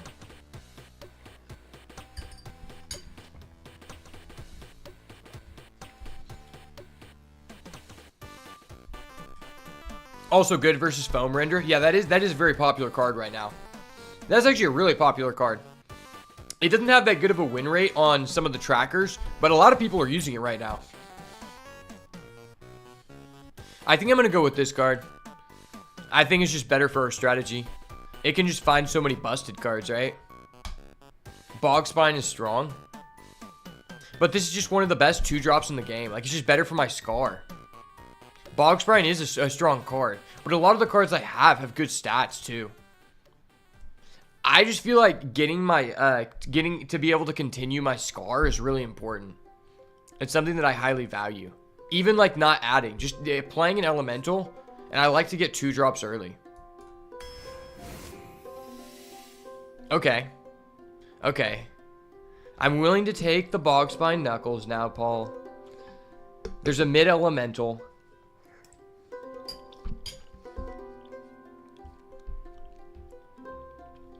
This card is good, but it's just like... It has such a high spectrum of variants, right?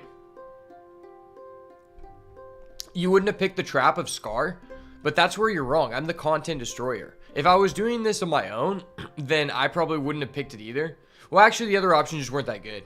Scar, I think, is just really good if you get to do it. I've scarred someone for up to 13 before, which is absolutely crazy.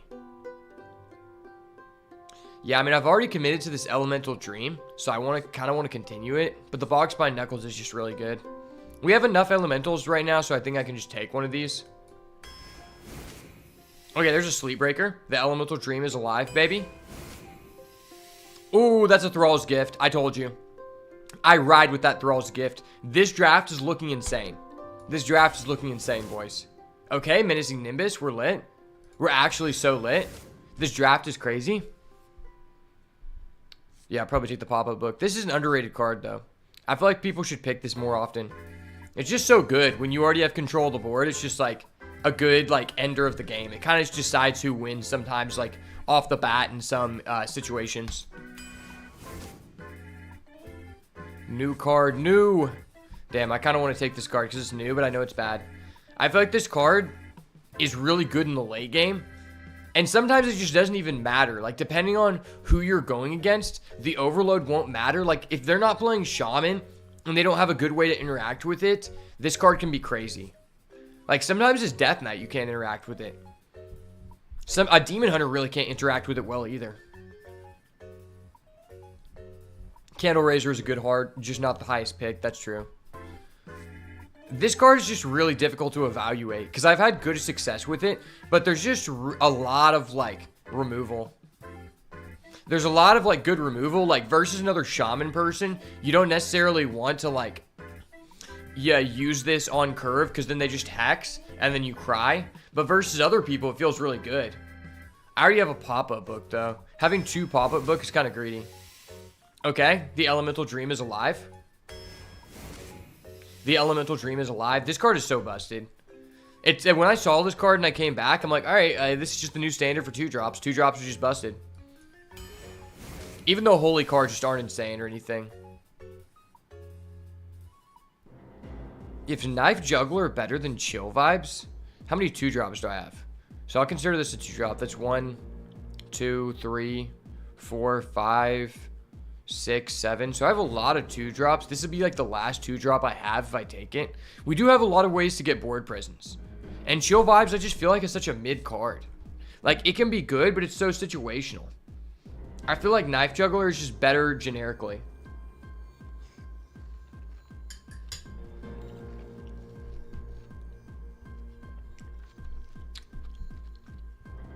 It might be slightly better for my deck. I mean, I do have some big guys. And it allows us to get to the late game. And we do have, like, almost all of the 2-drops that we even want, so I guess it's okay.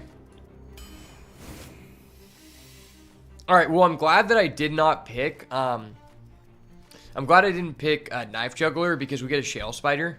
And I'm definitely picking that up. This is a good card, but this just continues our elemental stack. We need to find a Living Prairie really bad. Okay, I'll take a second Thrall's Gift. Thrall's Gift's just busted. No, stop showing me the Brogstruck Clacker. Also, this card is so bad. I've never seen anyone get a good outcome with this card. It's actually just so horrid.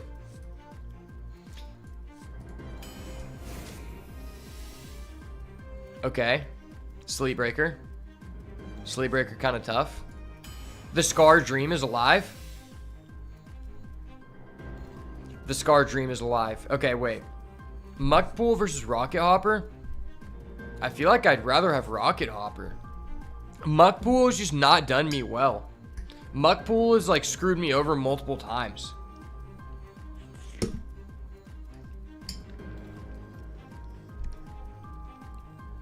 I feel like most of the time this has no effect on the game. Every time I've drawn it, it's just been bad. How good is this guy? I don't really have any experience with this guy, but he seems mid. But the content of Muckpool is top tier. I mean, I guess it's pretty good content. It's a card that I build for. How do I build for it? Is it just like I get a bunch of tokens? Like, I guess it's good with like this guy, but like not at all. Evolve Shaman is goated, but I just didn't build it. Okay. I feel like the Rocket Hopper is better than this guy. I'm gonna go Rocket Hopper. New card, good card. Okay, I just have 2 Walking Mountain. It's okay, everyone. No need to scream. No need to scream. Damn, I don't want another 2-drop, but Pandaren Importer is pretty good. It's a card that like you can consider not a 2-drop because you don't have to play it on turn 2. So I think I want that over the Restaurant Viper. It's just won me so many games.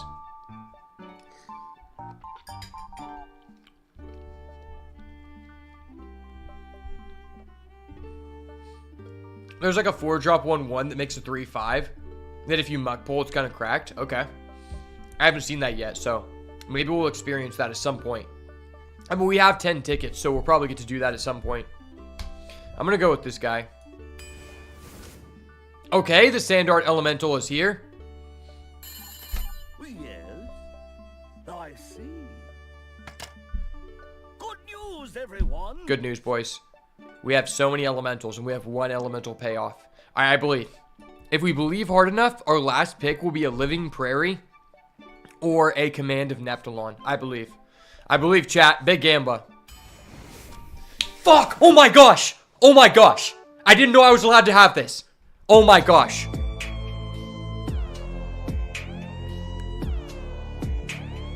It's 12-0. It's secured, baby. Let's go. Let's go. I didn't know I was allowed to see 2 of these. I've literally never seen more than 1. I've only seen this card 1 time. It's 12-0. It's the first 12-0 on the stream. It's locked in. It's locked in. I don't even need to see the tier score for this deck. This tier score is 99. I'm maxed out. I'm literally LeBron James of Arena. Dude, this deck is insane. Dude, this deck's literally fucking insane. And I'm saying that because we have 2 Murloc Growthin, and none of the other cards matter. 2 Murloc Growthin means 2 times the tilt for our opponent. This deck is literally insane. And we have 2 Thrall's Gift. So we have good minions, a good legendary with our deck. Okay, how many elementals do we have? 14 elementals. That's pretty good. So we didn't get any like elementals. We didn't get any elemental payoffs besides Scar. But the fact we have 2 Walking Mountain, a Scar, and then 2 Murloc Growthin, if we survive the first 6 turns of the game, we basically just win. This deck is insane. I think this is the best deck I've ever drafted on stream. And that doesn't really mean much because I've had such terrible drafts on stream. But it means a lot for me because then I might actually get to upload this as a VOD. The Thunder King versus Jay. Alright, Thunder King in this bitch. Let's go. You asked for it. Believe in the Thunder King, baby. First guerrilla war. Yeah, I did get a lot of 2-drops. That's what makes this deck really good. Is I have a lot of good late game bombs, but my curve is also just insane. And he's playing Mage. Mage isn't really that aggressive. I could keep this card, but I feel like versus Mage is not necessarily needed. We have so many 2-drops, I think it's just fair to hard mull.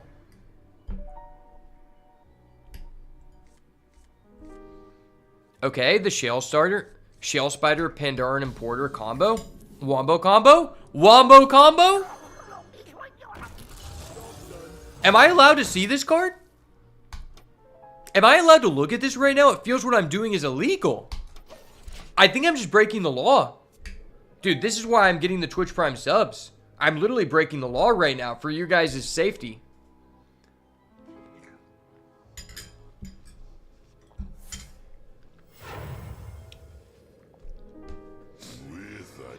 I literally hacked into Hearthstone's spaghetti code in order to unlock this card so that you guys didn't have to. Thank me later. Or hate me when you don't get offered the card. Remember, 1 like on this video increases your chances to find the Murloc Growfin in your next arena run tenfold. Remember that. I have things you never knew you wanted. Choose a basic totem and summon it. Okay, for anybody who is a new player out there, a good piece of advice, if a card says the word basic totem on it, you can just go ahead and look past that card. Trust. I'm a master. I know these things. This card is pretty good, to be honest. I mean, we have so many good bodies. I'm going to take this. I think it's better to, even though the other card is a better card, I think I'd rather have this just so we can cover more areas. Plus, this guy is a picture of a Yeti, which is cool. Yetis are cool.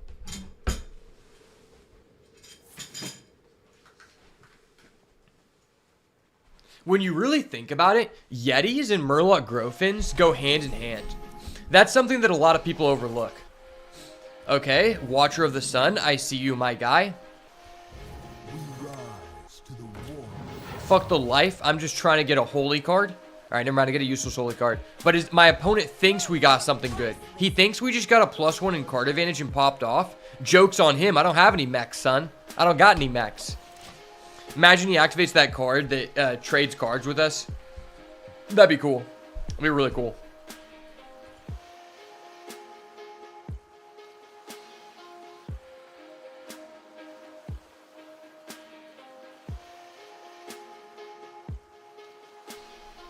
At any moment, I think I could just change the title of the stream to the best arena run you've ever experienced.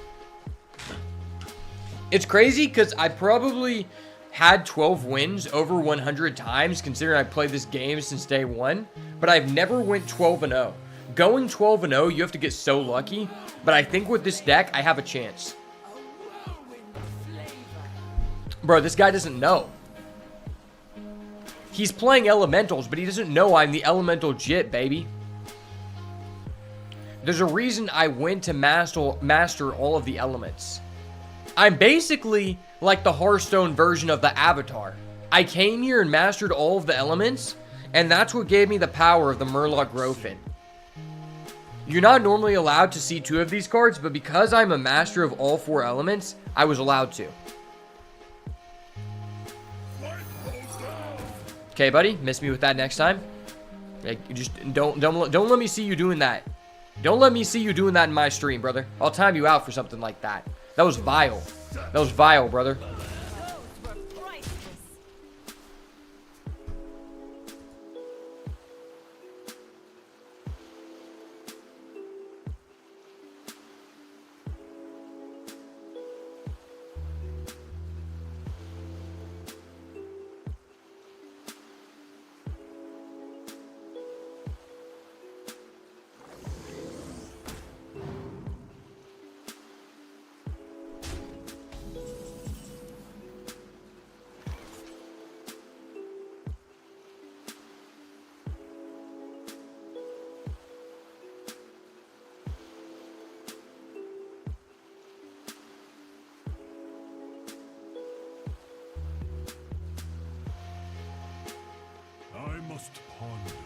You love Avatar: The Last Airbender? Same, me too, bro. What is your favorite chapter? Also, thoughts on the Legend of Korra. Thoughts on the Legend of Korra? Cool or mid as fuck? There's no in between. I must ponder. Alright, I believe. I believe in the sludge, baby. They call me the Goo Goblin for a reason, son. Okay? Okay? Never fear. The Goo Goblin is here, brother.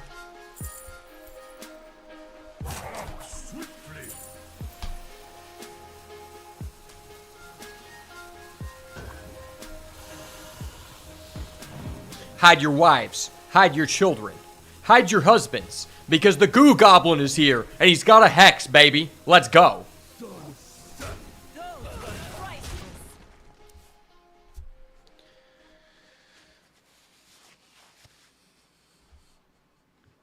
Honestly, I think in the OG Avatar, my favorite book is Earth. The Book of Earth was dope.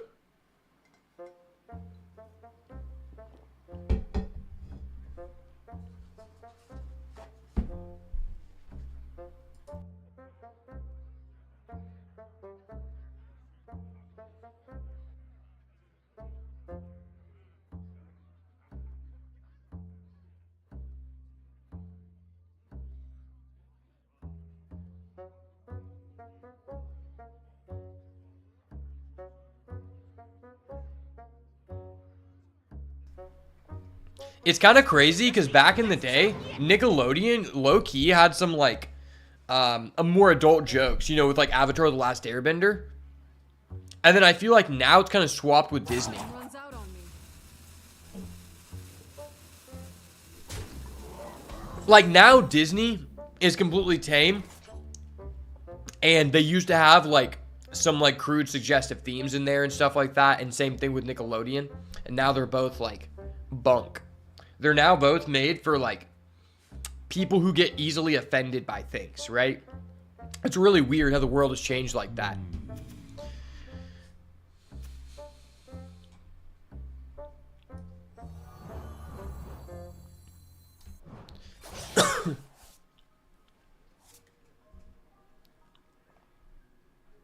I guess I just have to do this. I didn't want to, but okay. All right, let's get rid of this guy because he's golden.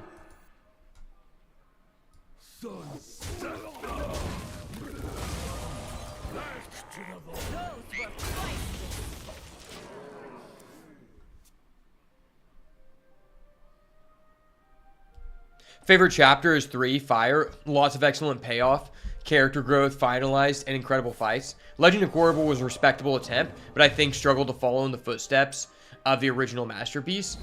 The time setting with advanced technology made for a weird culture clash between benders and industrial revolution, basically.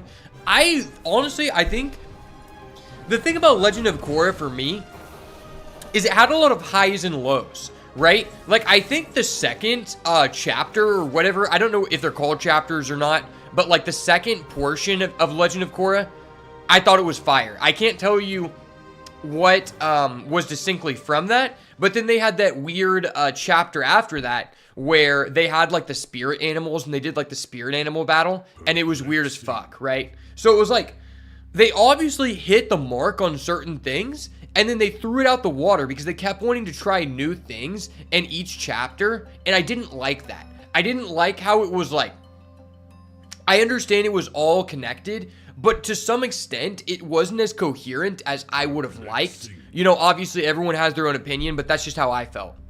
I felt like things could have been similar across the board in terms of like, just the overall progression of the story. You know, how things flowed. The flow was very different between each chapter in Legend of Korra, and to me, that made it very weird. Because I think it put the viewer in a position where it's like, no matter what kind of person you are, there was probably a portion of it that hit hard for you, and another portion that didn't hit for you. At least that was my experience with it.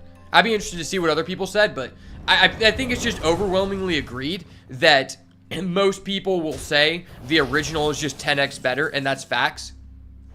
You got to think, it is a luxury to have in the modern world of 2024 a children's show that was actually watchable for adults to sit through and not have to be forced to do it because of their children. Like, Avatar was such a good example of that, because if you were a young parent or even like a middle-aged parent and your child was watching it, you had no issue watching Avatar: The Last Airbender with them because it was adult enough and as well childlike enough to where it was safe for them to watch, but also it's not going to bore you to death, right? And I think in the modern world that's very difficult to do, with most of the kids shows just being like weird people in Russia doing like IRL stuff on YouTube Kids. Like, I've seen what my nephew and niece watch, and it's fucking weird, dude. They have like Bluey, and they have all that weird stuff. Alright, well, I have a Murloc Growth in, so I don't have to pay attention to any of the rules of the game. Let's go. Murloc Growthin is a Chad. We love a Murloc Growthin this time of year, eh? Exactly. Avatar: The Last Airbender is excellent for kids and adults because they each got something totally different out of it. Watching it as a kid and adult was such a retrospective treat. Interesting. Well, I guess because I'm not that old right now, and when I was watching it, I was like in the middle of my teens, I didn't really have that much of a different experience, but I can see what you're saying. Because if you were watching it because of your kids, you're going to notice different things, right? You have a different level of attention as a kid. I feel like I was just I paid attention to detail as a kid. Plus, I had nothing else to do but watch TV. Nothing is wrong with Bluey. Paul, don't tell me that. Don't tell me that, Paul. Alright, so this guy, he put up a babbling book, and I'm going to let him know that we had a second Murloc Growthin before we go for game. Very important to let him know. Always let him know you have 2 Murloc Growthin before going for lethal. Yeah, I love Shaman. Shaman is a fun and interactive class.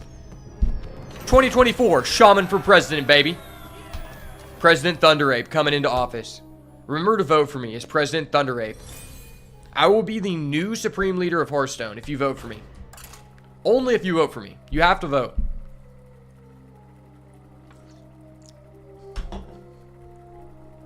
This may come as a surprise to some viewers, but if you don't vote for me to be the Supreme Thunderape, I won't get the position.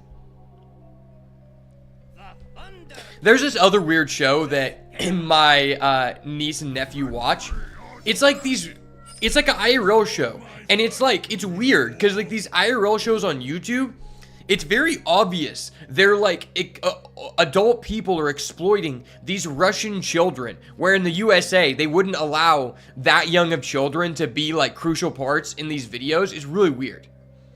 And that's the kind of content that like kids are watching. Like, yeah, you know, they check that box on YouTube that says safe for kids. Like, he's in Russia. He excludes himself from extradition laws. I see you, my guy. Let me go ahead and show my kids this content. Honestly, this is an okay card to keep, but it's not like great because it overloads you.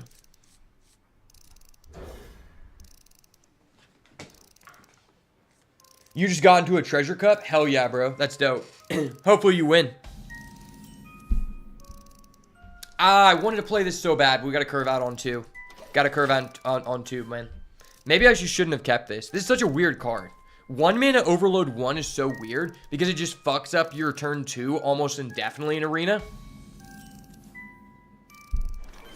The calm before the storm.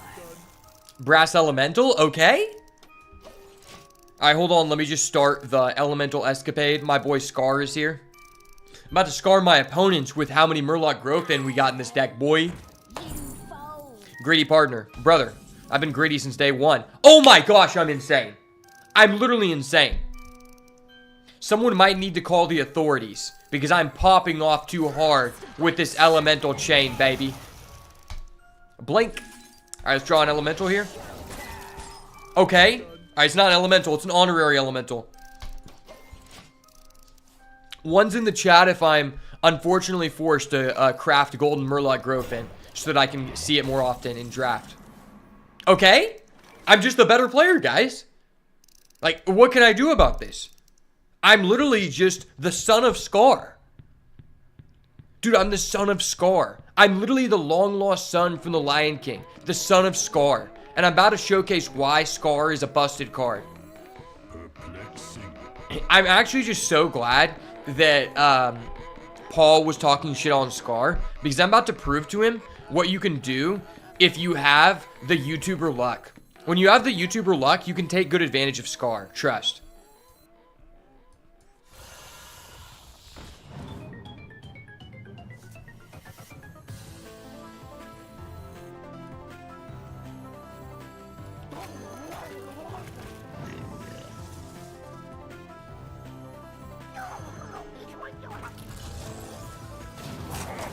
This was the perfect music to hit as I fucked this guy up.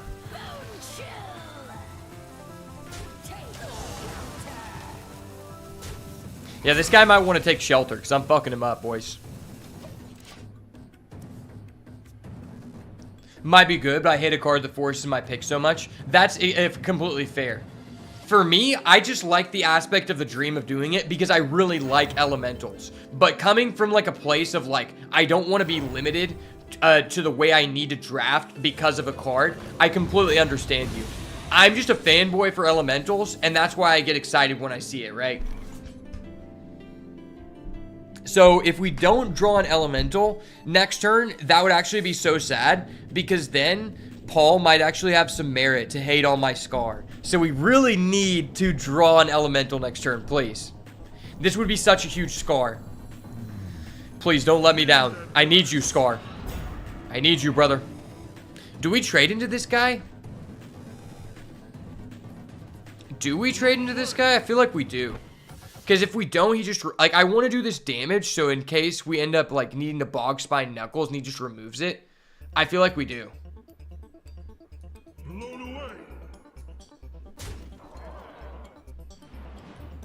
Yeah, I'm happy with this. I feel like 9 times out of 10, Warrior just has the removal for this, so I'd rather just do the damage up front. It's not ideal, but I would like to put him in range of either a Lightning Storm or a Bog Spine Knuckles next turn. In case we don't get an elemental. But we always top deck an elemental, right?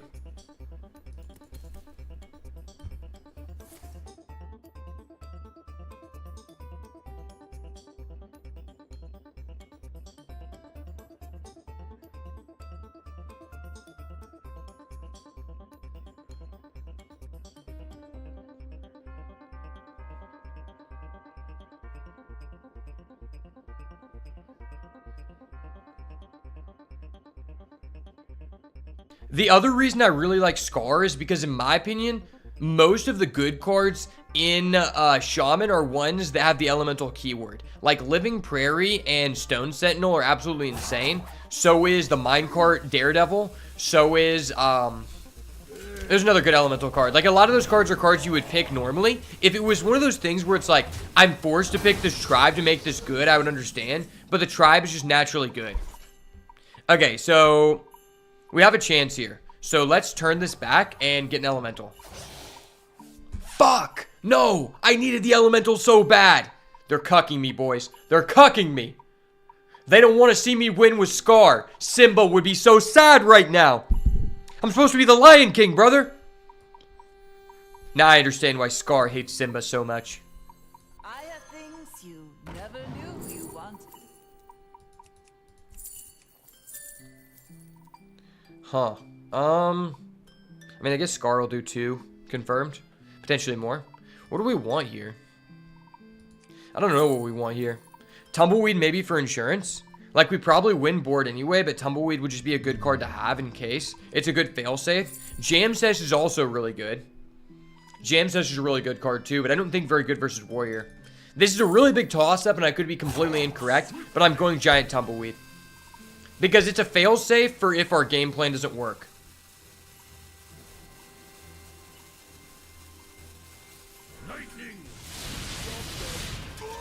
It was definitely sad we had to do that because we're going to be at 6 next turn, so we can't go Shining Sentinel, but that's fine. That's completely fine. We got too much value from that. Like, we just had to do it, right?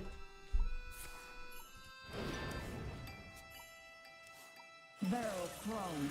Explosions imminent.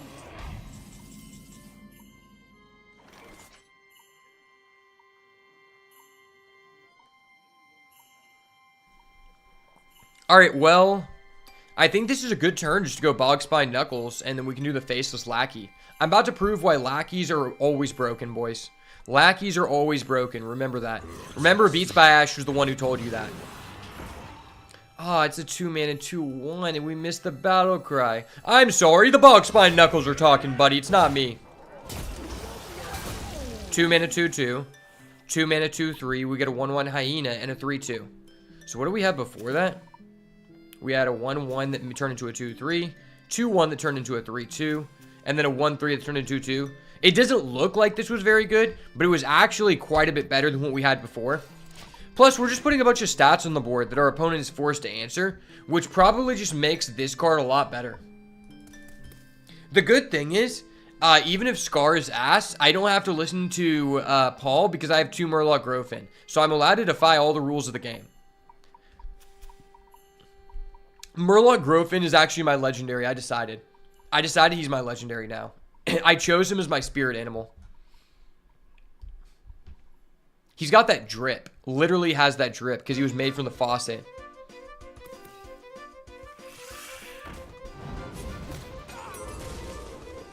Access denied.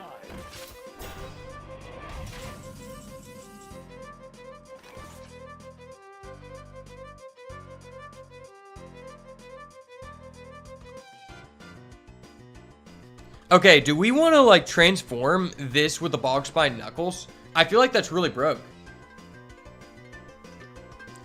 Is that broke? I feel like it is. It could be bad, but I think like if it increases these guys, it might be worth still. Like I always want to do this.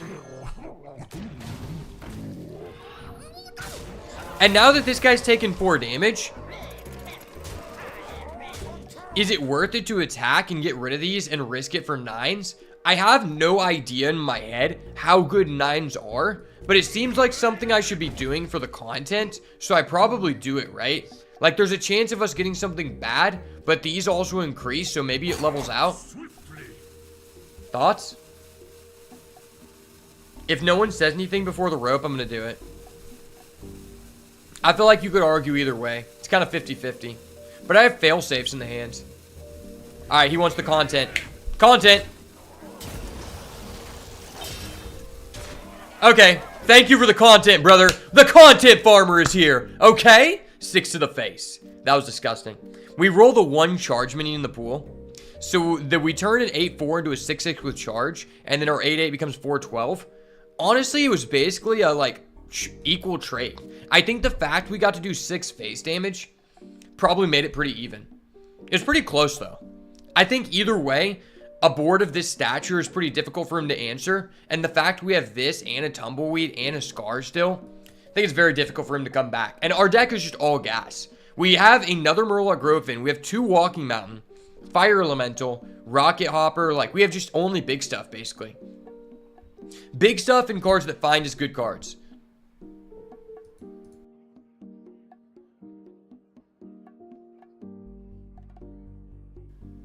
I'm actually surprised some people thought I wouldn't do it for the content, you know? Like, I was forced to do it. I didn't want to do it. But as I stated before, I am the content destroyer. And the Twitch Prime swindler, brother. You think you're cool for that, buddy? Yeah, go ahead and rope, buddy. I'll wait. Secrets can't be revealed. Nothing gets past me, baby. Nothing gets past me. Ooh, okay. The Amalgam of the Deep. Amalgam of the Deep kind of tough here.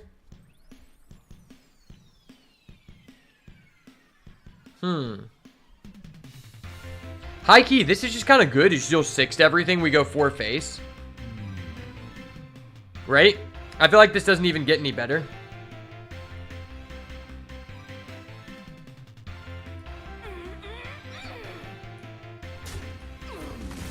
Like, I'm always going to have a better board than him, so I'm willing to do that. Plus, it's just face damage. We can get a Tumbleweed type with the Amalgam. Tumbleweed? Fuck. I want to go Ysera for the content. Oh my gosh. The Ysera content. It's okay, Sean. You need the W more than this. You'll take Concert Primer broke. I know. I know. The content, though. My viewers were losing dopamine by the second that I don't pick Ysera. It was stupid. If we lose this match, it'll be all worth for nothing. Because we lost the content. The short is just going to be me contemplating picking Ysera and losing because I didn't get it. Alright, give me the Hex. Hex me right now. Thrall's Gift. Thrall's Gift off the top. Whoa. Whoa, fuck that card. That card is literally the best card to discover off Athletic Studies. Literally the best card. The card's so unfair. Miss me with this card. This card's too unfair. Okay. That's pretty good. That's really good.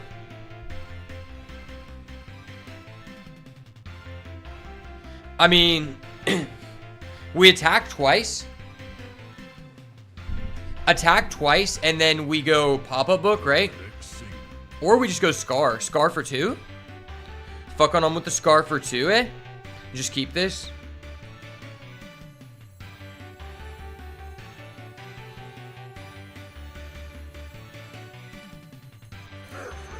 Yeah, I'm fucking on him for with the Scar for 2, baby.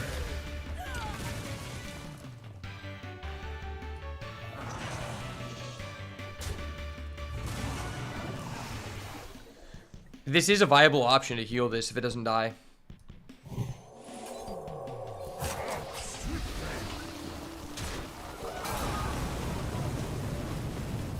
Okay, it didn't die. We're lit. I push for damage every time because I'm greedy. I'm greedy. I'm greedy. Our hand is literally just all gas. Like, how do we lose? Every card in our hand is just bomb. A big game hunter? Hold up. Wait a minute. Something ain't right. Brother, something ain't right about that. Why do you have a big game hunter? It's 2024. It's 2024. Big game hunting season is over. This guy doesn't have a hunting license. Dude, I eat a lot of deer meat. I know when hunting season is. He didn't have a license. He didn't have a license. And I have lethal. Let's go.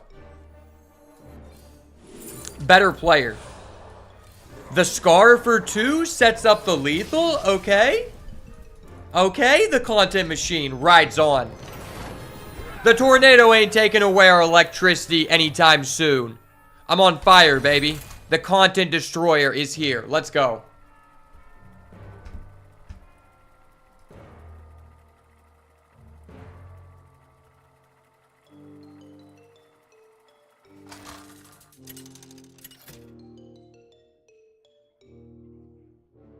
The Thunder King versus. All right, Thunder King time, baby. I'm popping off. Don't talk to me. The Thunder King is here, baby. Let's go. I'm bringing back the guerrilla warfare. If anybody is a veteran, make sure to close your eyes because you might be getting some flashbacks from Nom because this is about to be catastrophic. I'm bringing back the guerrilla warfare techniques. As the Thunder Ape, you can only expect as much.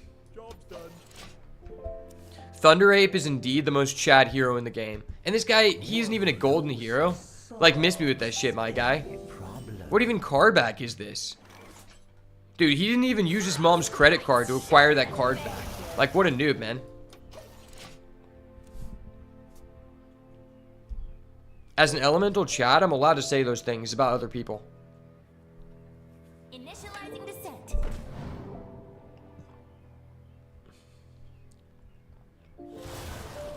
Dude, this guy has a pirate card back. Doesn't even have a pirate card. So cringe, man. So cringe. Okay, Scar, I see you, my guy. The Scar synergies.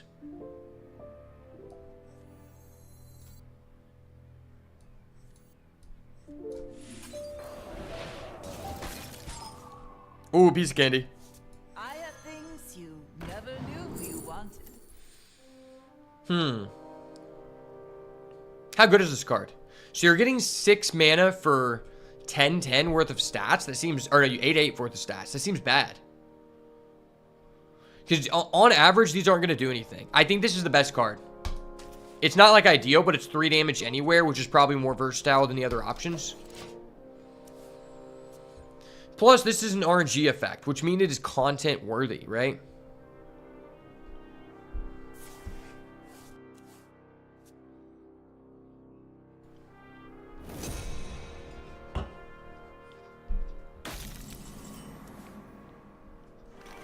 Alright, so he just used a Forge, and that can only mean one thing. He has a really beta male type of card in hand. That's all that can mean, right? So we just do this turn, because if we save this for next turn, we can go 5, 6, 7, and then we get Scar for 3. I desire more mana. I wanted to hit the 50-50 so bad. I was feeling myself. I was feeling myself too much. I needed that 50-50. This guy's a dirty bread baker. I can smell a dirty bread baker from not far away. Whoa, that card's broken. Whoa. Sir, come on. I didn't know that card was in the card pool. Calm down. Calm down. You don't need a dragon. Your board is already OP. Calm down, buddy. That card's broken with my weapon. Why is it broken with my weapon? Just because I'm hitting for 7?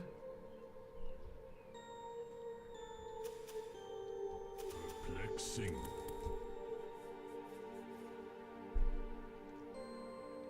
Okay, so this can deal 4. That's 5 that kills that. I know we can't do that. Okay.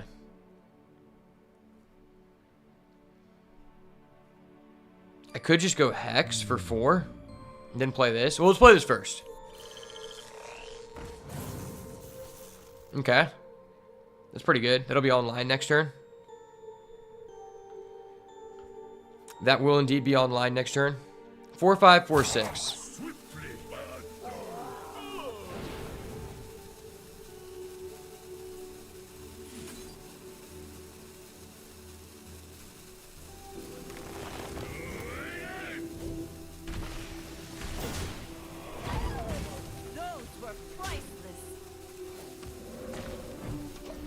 I'm greedy. I'm greedy.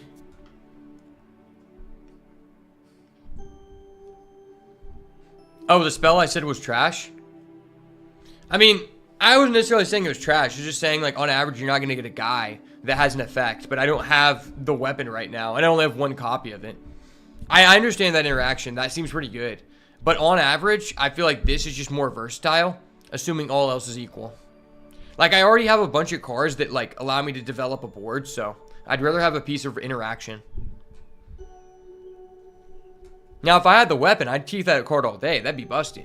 Because now I just get... That's just game ender. That's just a wombo combo. We auto win the game if we do that. A frozen treat, a sweet. Whoa, miss me with that frozen treat, my guy. Miss me with the frozen treat. Please.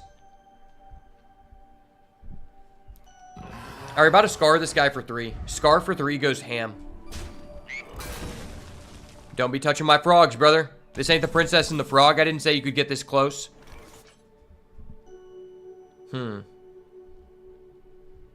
This is a toughie.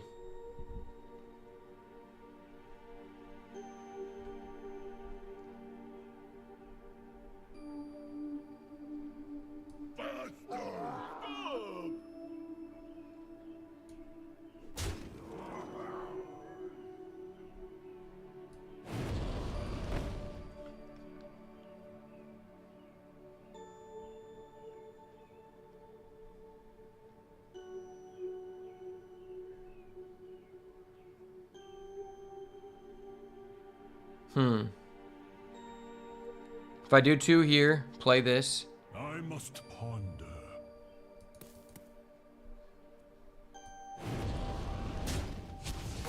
Swiftly.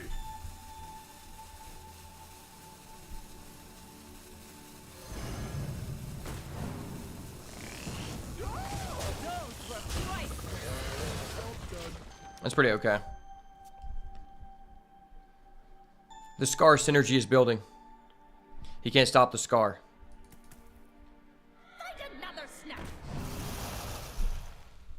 Scar grows hungry.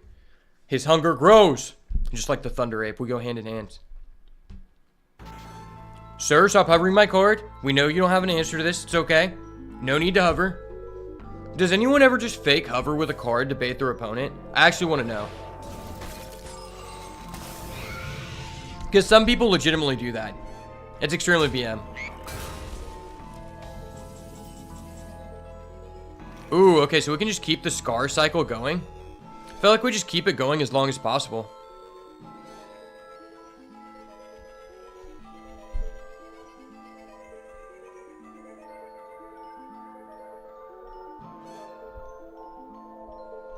I must ponder. I don't want a Scar here. I just hold out for value.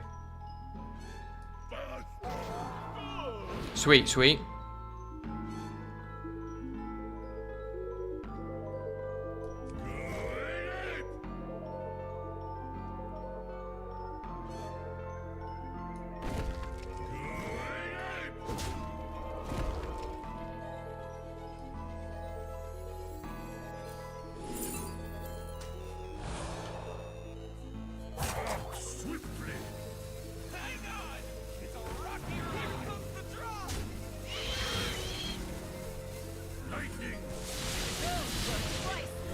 The Scar dream is alive, baby. 4 damage Scar on the way. I count it. 6 damage Scar on the way. Really? It's not too. I've seen clips of funny trolling moments where people about to lose try to fake lethal by hovering over a non-viable spell at enemy hero to gaslight them into conceding. Occasionally works.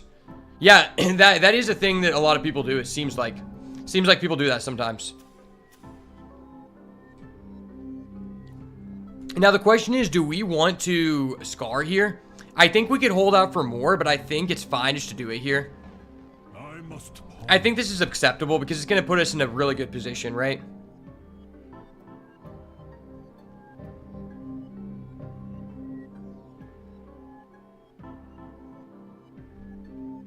Those were priceless.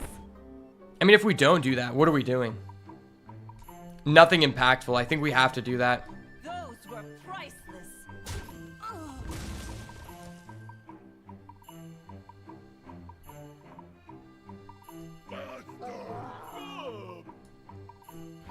Alright, we're lit. We're lit. Swiftly.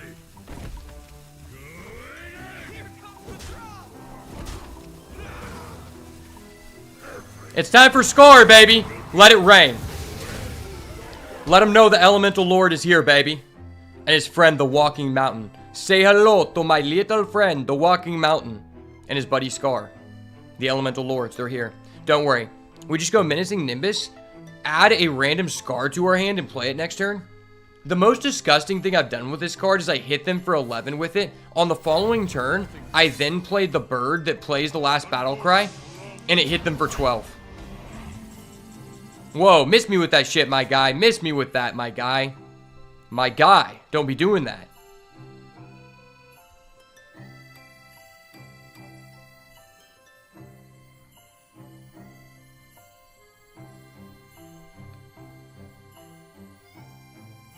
Perplexing.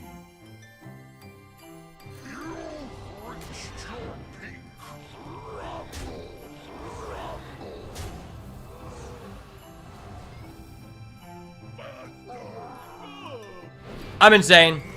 I'm insane, boys. If you're not on the Beats by Ash bandwagon, you can still hop on. I'll give you one last try. You got one last chance to hop on the Beats by Ash bandwagon because we're doing stuff like that, okay? We're doing it like that. I've literally got 5 damage in hand. He has to clear the whole field. He doesn't have it. Really? It's not. He doesn't have it. No consecration. Or no, consecration does 2. He doesn't have it at all. There's no way he can stop this. We're locked and loaded. Locked and loaded. He doesn't have that card that deals damage to everyone. It's only his first excavate, so most he can do is play Dwayne The Rock Johnson. I don't believe. I don't believe.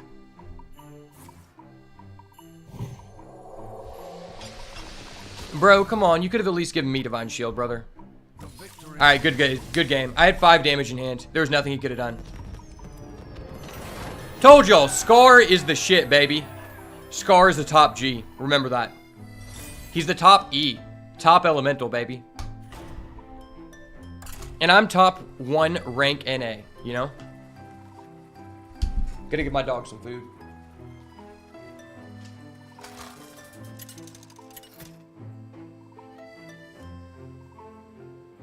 The Thunder King versus the Lich King. Will serve me in death. This is not my first guerrilla war.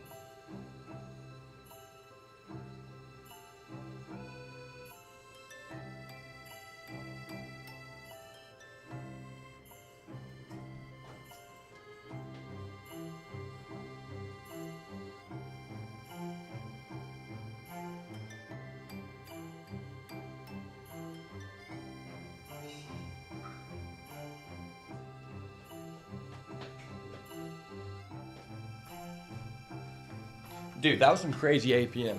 Just gave my dog some food and shut the door. All within the time frame. That's how you know you're the better player. The top elemental player, NA, is here, baby. Get ready to witness history. The first ever 12-0 Scar run is in the making. See that man right here? This is the man that will take us out of the catastrophe. I've been in so many tornadoes in Oklahoma that I finally have mastered the art of the NATO. See that cow right there? That's from my family's farm. I never forgot about that, and I'm still hurling it at enemies today. And just like that, we're going against a Plague Death Knight. Fuck me. Fuck me.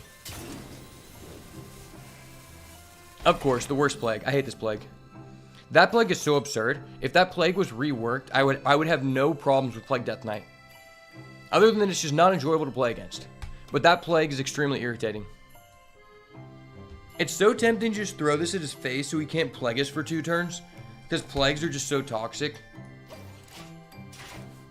Especially Frost Plague. POV, you're playing no minion mage, your opponent puts a Frost Plague into your deck, and then slaps your girl's ass. What are you doing?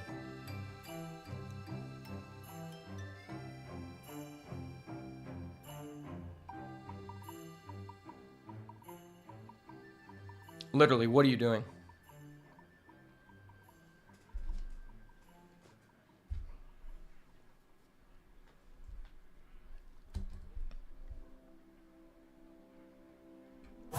Alright, buddy. Press your hero power button. Press your hero power button. I'll wait, buddy. I'll wait.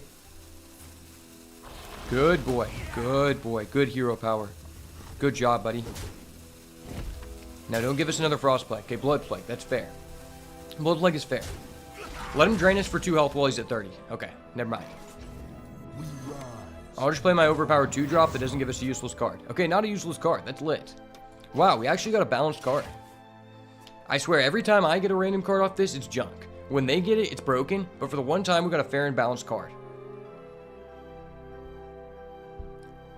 I feel like the spectrum of holy cards you can get is so bad right now. Because half of the cards are specific to a certain strategy. Like last time we got one that like reduced the cost of mechs, and we have 0 mechs in the deck. And then this time we just get to deal 4 damage, which is just generally good. And he puts a second Frost Plague into our deck. Are you kidding me? I swear, this is what's going to happen, chat. I'm going to call it right now. Knock on wood. So we're going to curve out in all elementals till we get to the Scar turn. Top deck a Frost Plague. Not have enough mana to play Scar. And then we're not going to be able to continue the chain of elementals. And I'm going to cry. Literally going to cry. Wow, this is such a bad turn. Do I coin for this just to make an action or just pass? I feel like he's not really doing anything, so I guess I could just pass. If he ends up buffing this, I could just, like, hex it.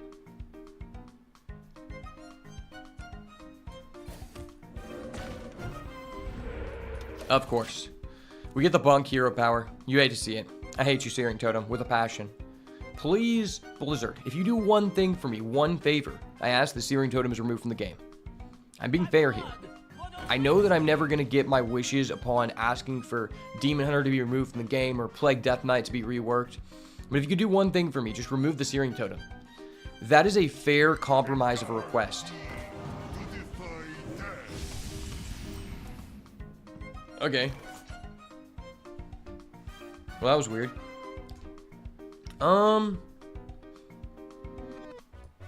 Let's play the gang. I ride with that gang. I keep that thing on me. Let's go.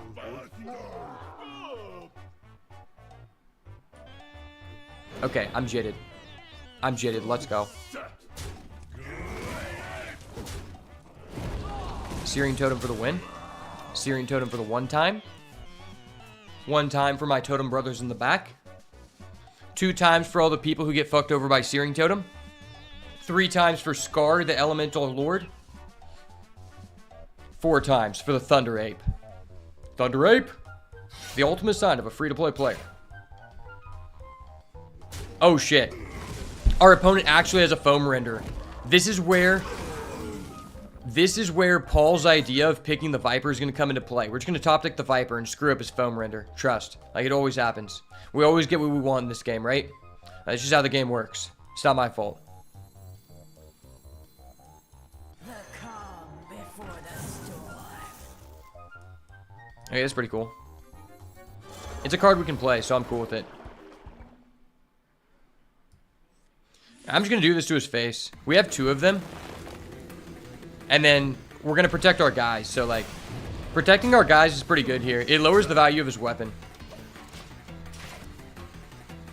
Plus, Death Knight just has a lot of rush cards. Like, he could have that card, just gives him 4/1/1s. And it lowers the value of that. Next turn, we can coin Scar if we want. Like, if he finds a way to buff this, we just coin Scar. Okay, okay, thank God. That is not a mech. I was unsure.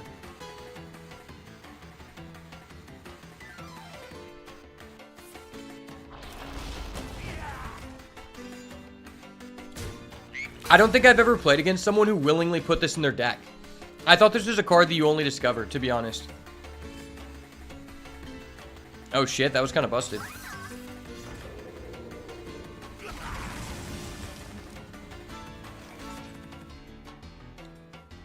I mean...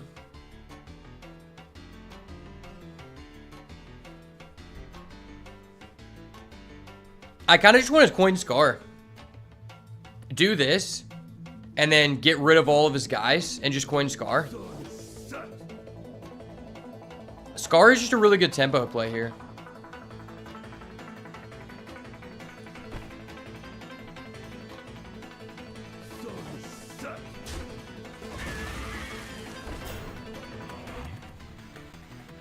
Rush. Okay. Coin Scar. Let the Elemental Lord stand proud. The catastrophe is here. Alright, get rid of that shit. Thank you, sir. Thank you, sir. Appreciate it. Took a lot of skill to slam that Scar, baby. Don't worry, I just have 2 walking mountains waiting in the wings. Whoa, sir, calm down. Don't play that card. That's too good of a card. You don't need access to that right now. Wait till the next game to use a card like that. Why does Wind Chill not freeze face? Why? Frostbite's sharper than veil.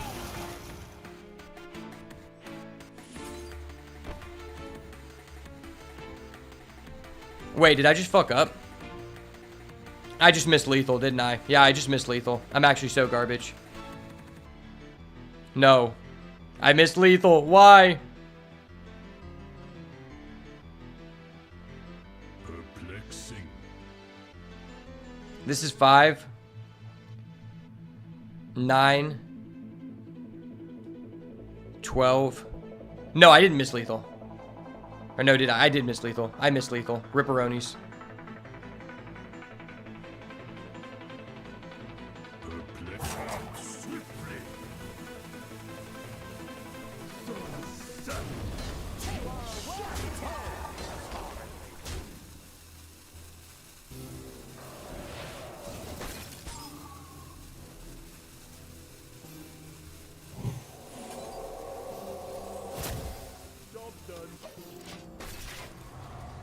Alright, leave me with like 3 minions, please. Please. My bloodlust is waiting in the wind.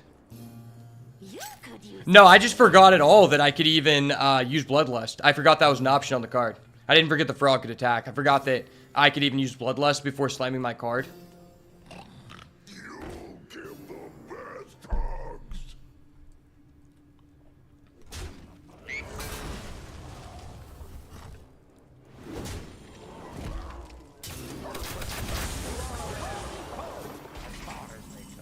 Alright, didn't matter. We're just better. Trust. I set that up, chat. I set that up. I was actually just testing Paul. That was why I did that. I was testing Paul to see if he was still here. Trust. Big brain, big brain. I gotta make sure my viewers are attentive.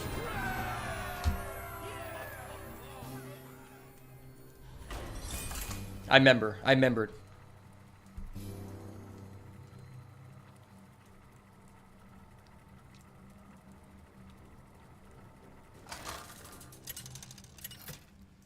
To be honest with you, Hex is just such a busted card in my mind. So anytime I see Thrall's Gift, I just only think that you can add Hex. This is not my first guerrilla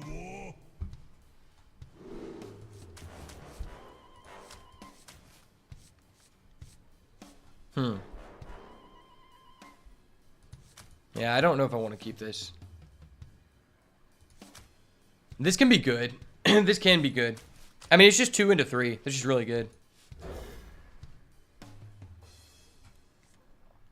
Okay, I'm glad that we mulled one. Anytime you see this card, even if you can't play it immediately, you're just happy. All right, we just do 1, 2, 3, 4. The Wombo combo. The dream. I guarantee our opponent's going to copy our play. He's going to do this too and be like, haha, you're not different, kid. I retired my run until I saw that card too. I know, he just had a muck roll. It's just an easy steam roll. I'm sorry, buddy. Frostbite's sharper than venom.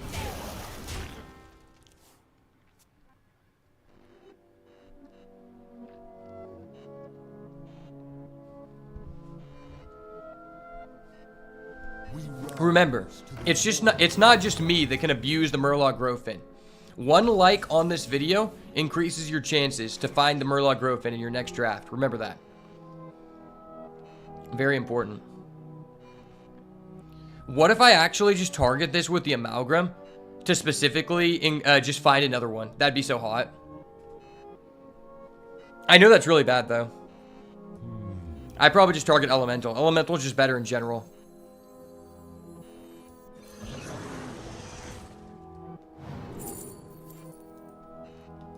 Yeah, this card's just good.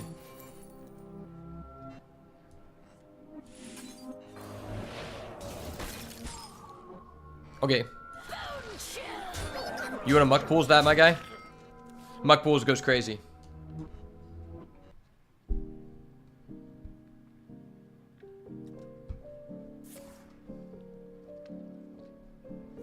Okay, the coin's coming down. Watch out, this guy's a mad coiner. He doesn't see the Bloodlust value later in the game. He doesn't know. He doesn't know. He's not good with the coin, guys. Now let her out.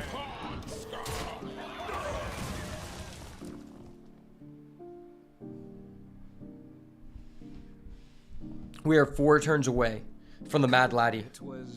Oh, that's actually pushed because we're overloaded. That's actually a mega push because we're overloaded.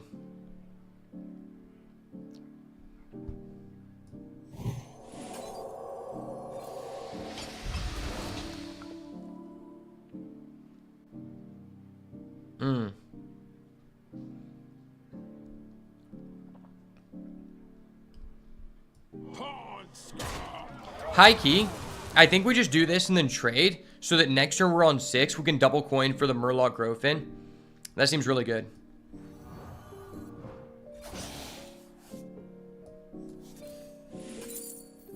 Yeah, it seems hella Chad. Seems really nice. You know what's better than Murloc Growfin on 8? Murloc Growfin on 6. Alright, don't copy your Thrall's Gift. You never copy Thrall's Gift. Just get another Muck Pool, bro. Your Muck Pool is good. Just use it. Use it right now.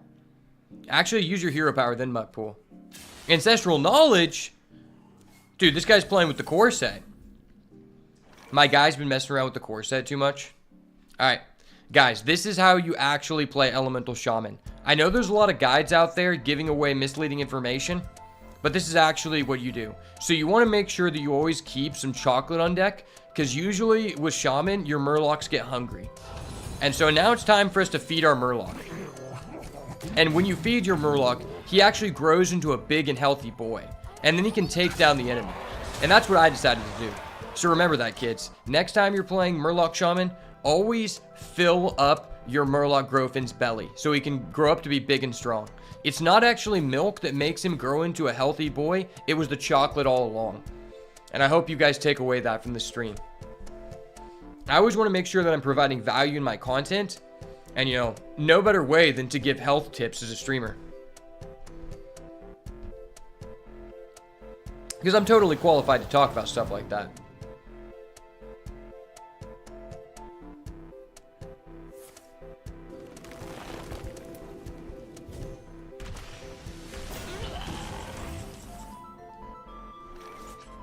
Alright, well played. Well played. We just fed our boys to become too healthy. It's very unfortunate for him. Very unfortunate, my guy.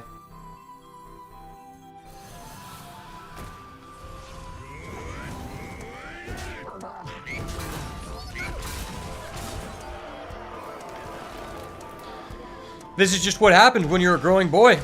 No need to nerf this card. As long as I get offered it, it's fun and fair, right? As long as I get offered the card, There's no need for a nerf. That was really cool. We just killed someone on turn 6 of the game. Or turn 7. That was dope. 5-0? The Dream? The 12-0 Shaman Dream? The masterpiece?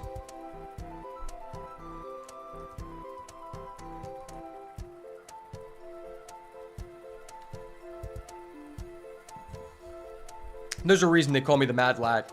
And it was showcased today.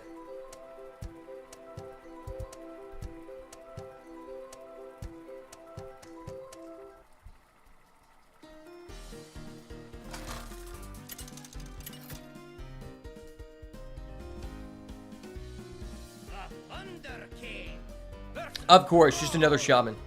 After you get a certain amount of wins, you're just like only allowed to go against Shaman. That's what I figured out. Not my first guerrilla war.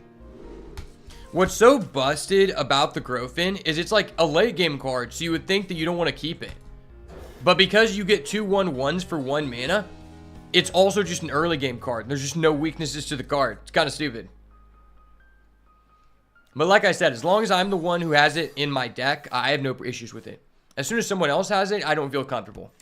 You know, and you know what they say about someone who doesn't feel comfortable in 2024. Everyone is required to immediately try to meet that person's needs, because that's what the world has come to, right? But because I'm a streamer, my voice means more. So if I need to see more Morlock Grofins, it's going to happen. That's just the way Blizzard works as a company. I just naturally have more pull because I am the Thunder King. It's okay. You know, some people are just the Thunder King, some people aren't. You ever seen Planet of the Apes? They made that movie after me. Then they added some thunder. And now we're here.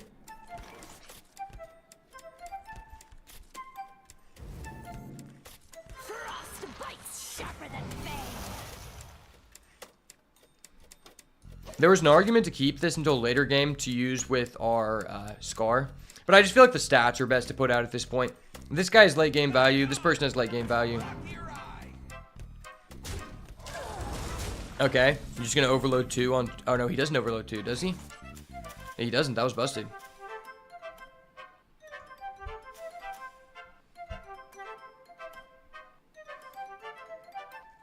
That was indeed busted. We rise to the warmth of the sun. Interesting.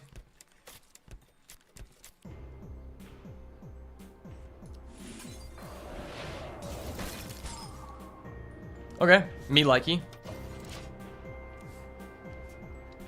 Me likey when I have lightning storm and my opponent doesn't. Hang on! It's a rocky ride! By the way, I talked to my marketing guy. They're looking for someone with several years of experience in business development. But that's cool. I mean, it's all good. I wasn't expecting for anything to happen from that, but I appreciate you looking out for me. At least I do have 2 Murloc Grofins. That is a plus. You know, how many people are winning in life with multiple Murloc Grofins? Not that many. I mean, the person who will eventually get that job position probably won't have 2 Murloc Grofins even then, you know? So I'm blessed. Perplexing.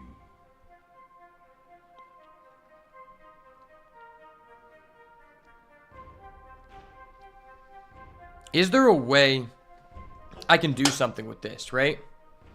Like, I could do this. It's just not, like, insane. Perplexing. Maybe it's still just worth to do this. Or should I hold it for value?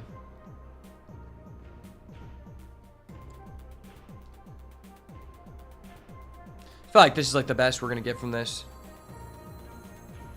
Swiftly. Lightning. I mean, who knows? He might quit out just from seeing our Murloc Grofin. This card does have that effect on people.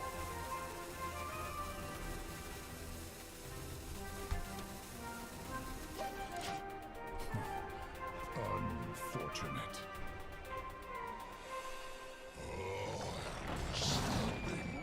Alright, it's going to be even more disgusting when we find another Lightning Storm.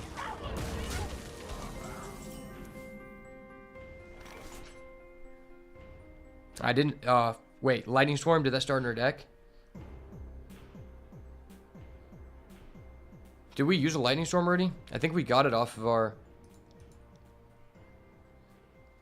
Nah, we did, and we started with Thrall's Gift, so we have no way to AoE this. That's really sucks.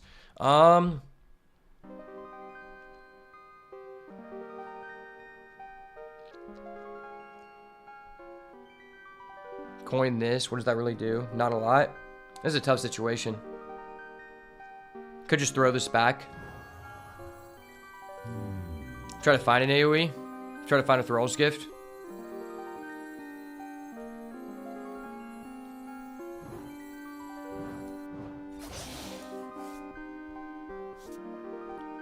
That's not terrible. Resets us, gives us a taunt to mitigate damage. Allows us to stall to try to find another Thrall's Gift, so it's not like terrible. Not a good position by any means. Ah, he has a Murloc Growth in. We're on an even playing field. You know I can't deal with that. I don't like to go against people who also have like a reasonable chance to beat me. That's not cool. How much damage do you have? 3, 8, 11, 15, 18. Okay, so I have to remove something here or we die. Okay, well that's something. This mitigates a lot of damage.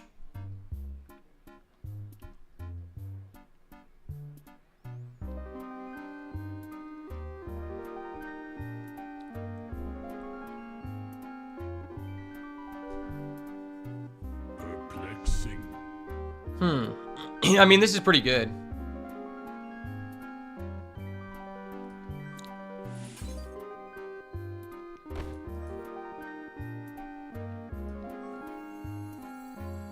I have things you never knew you wanted. That's good.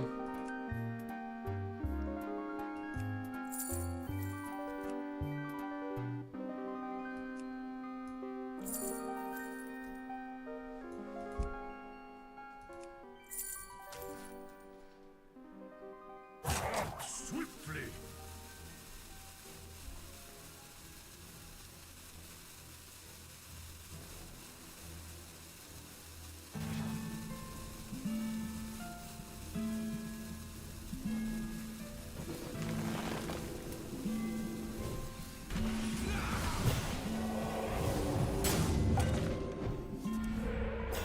Perfect. Perfect. We're giving ourselves a leg in this race. That is faux show. Everything worked out like it was supposed to. We know he has a Growfin, but we can coin ours next turn. I could have technically just coined for the command, but I didn't really want to waste our coin here because I feel like the coin is so impactful next turn. I mean, coining into this is so huge too if we can survive. Frostbite's sharper than fang.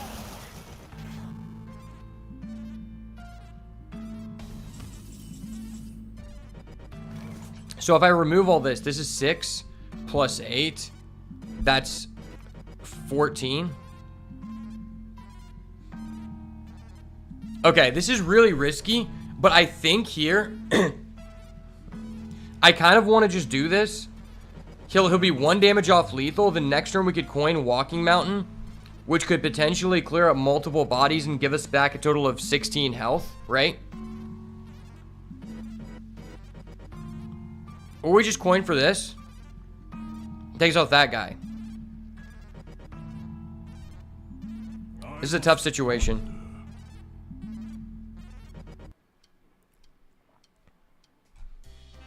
Or we do this.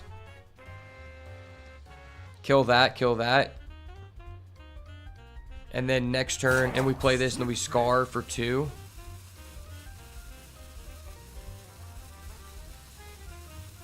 I'm doing it. Everyone's going to hate me for this, but if we survive, we actually just next turn coin into the Walking Mountain, which is crazy here.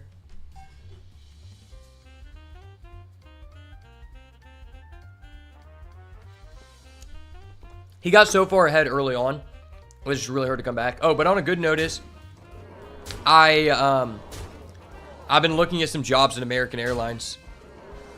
Okay, so it didn't really matter what I did. No matter how much damage I removed, it wasn't going to matter. I mean, he had a Growfin and he had the box spine Knuckles. Very unfortunate. I mean, he just got to do his stuff before I could. It is what it is, though. That's fine. I'm surprised that... I mean, we're going to take a loss somewhere. We're going to get unlucky, right? And the only way we were beatable is by a person who had the same level of degeneracy to us. But back to what I was saying is, good news, I've been looking at some jobs at American Airlines. And my family member knows a person there, so I'm going to try to get a job there. I might have to move to Dallas, though. But that would be lit, because then I could get free flights. Which means better videos. More travel equal better video.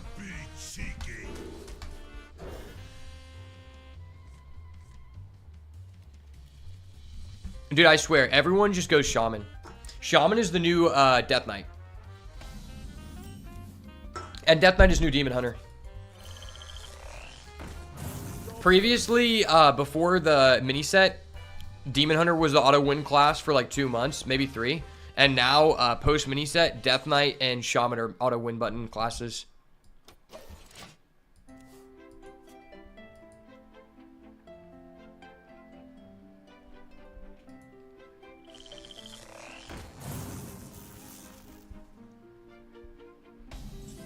I'm telling you though, Kriparian would never start with 2 Growfin. That's just something he's not about. Is it better to do this or this? That's a tough situation. I think this is just better based on the stats.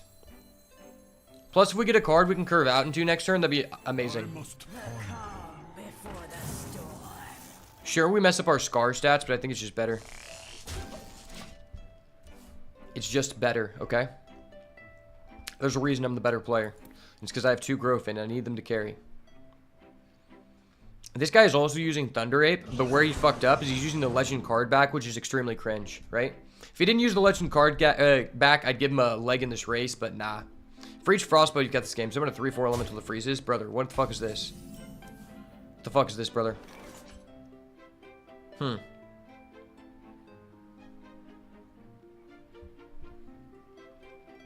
Why is this card Overload 1 again? Like, the zombies you get don't even have Rush? Like, why is that in the game?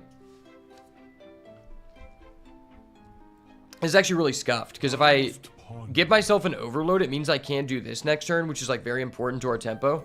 Let's start off with this, see if we get something nice. Something spicy.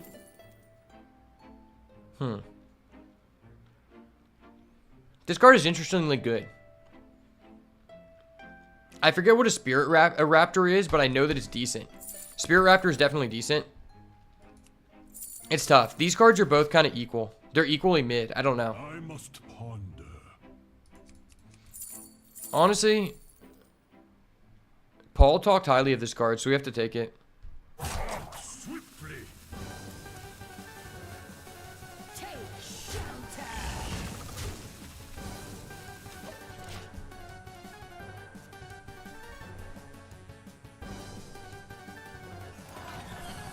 Oh shit. His Amalgam went deep. His Amalgam was deep as fuck, boys. His Amalgam was so deep. Alright, we always win the 50-50 here. Told y'all. Told y'all we always win the 50-50. Let's go. Better player, okay? Alright, so this is a Frost spell, I'm pretty sure, right? Wind Chill is a Frost spell? Let me check that. It is. Okay, so we can actually get something for this. That's nice. It's high-key nice. Do we have one of those in the deck? Nah, we don't. Okay, he just went for digging straight down, which is kind of cringe. Kind of cringe AF, my man.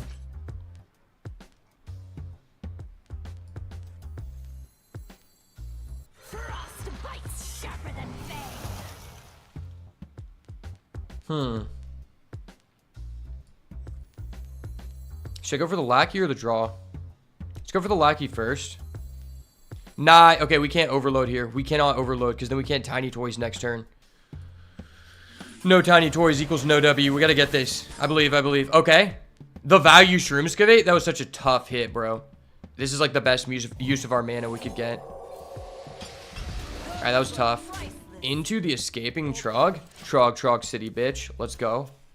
Okay, someone explain to me why Shroom Excavate is not a nature spell. Like, literally. Someone explain that to me because I can't believe it. Alright, well, at least we got protection from that, so the Shroom Excavate was hella clutch. We can just do that, and then we can just trade into that.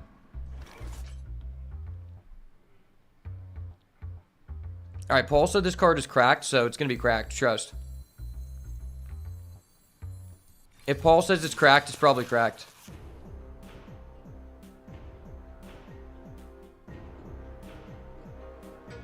Alright, it was mid as fuck.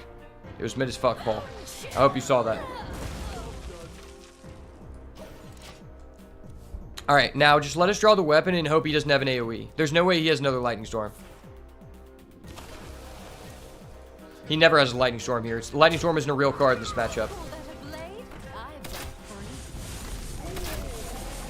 Housing is like 2 to 3 times as much in Dallas than Oklahoma. Prepare for that. Well, I'm not necessarily like trying to go to Dallas. It's just the guy told me that's where like the opportunities are, so I'm gonna look into it. Obviously, obviously if I'm going to get a job outside of the area I live in, it has to be worth an exponential amount of money in terms of like it being able to cover my costs. Because right now I own my own house, my own vehicle. So like I'm not gonna move somewhere for a small amount of pay when I could take a lesser amount of pay and stay where I am in a good living situation. That'd just be stupid. But I agree with you. It's definitely something to think about. Is this worth it for 1, 3, 4? I mean, we have no other ways to be able to like chain this. I think this is fine. We're paying 7 mana for 9, 10 worth of stats, which seems fair. It's distributed across 2 bodies, and we have no other ways to access a frost spell, so can't be too mad. And it's like we don't have another ideal play. Only the cold are fit to rule.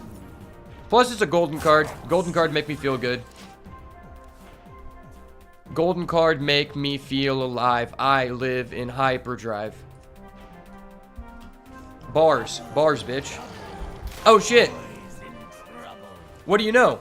He has a Hagatha, and he was actually allowed to draft more than 1 card that costs 5. That dirty bastard. You gotta be kidding me. If he has 2 commanded Neptulon, I'm gonna be so cheesed here. Alright. Murloc Grofin, tap in, brother. Tap in. Murloc Grofin, tap in with the team, brother. We need you. We need you now more than ever. Brother, what the fuck is this? Alright, I'm gonna have to talk to the developers. This isn't working. This isn't working. We're having an unhealthy relationship. I might have to battle it out with the developers. Like, this is just not fair. The RNG has not been going our way, and I don't feel comfortable with that.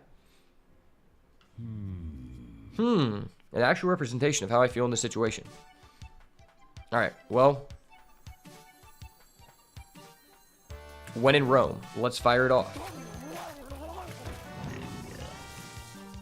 Give someone Rush. Rush, good card.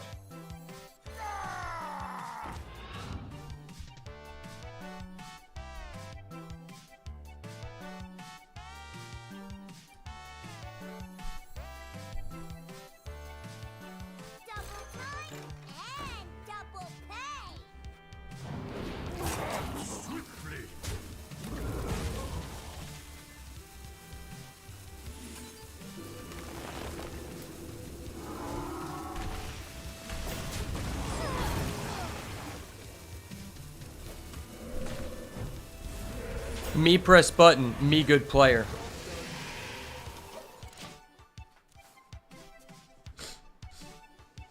Alright, next turn we just go Bloodlust.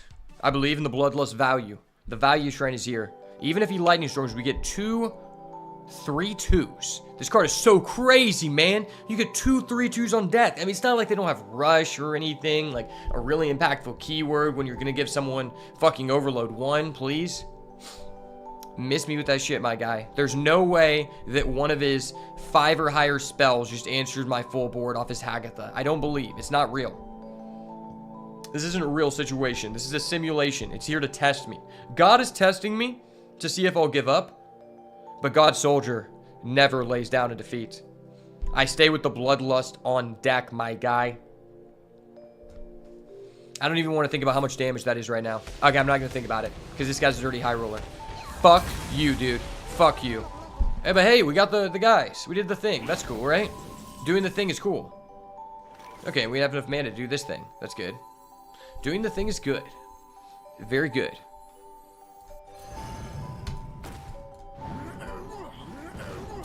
Ugh. This guy's tilting me. I'm gonna need a Murloc Grofin to pick me back up here, please. Please, my dopamine receptors are shutting down. I need a Murloc Grofin. No? No? Dude, what? Why does he just have the most broken card with his Hagatha? You've got to be kidding me. Why am I going against these kinds of people? It's only when I'm streaming that I go against these Neanderthals. I swear. It's only these Neanderthals when I am on stream. Like, that's just a fact. I believe. I believe. Whoa. Wait, is that just hot as fuck? What can this get us? I mean, I guess we can just save that for next turn. It's like a pretty good card. Or we could just play this now. Maybe I need the value. I must ponder. Yeah, I'm gonna play for the value. What does this give you again? I know it doesn't clear his board.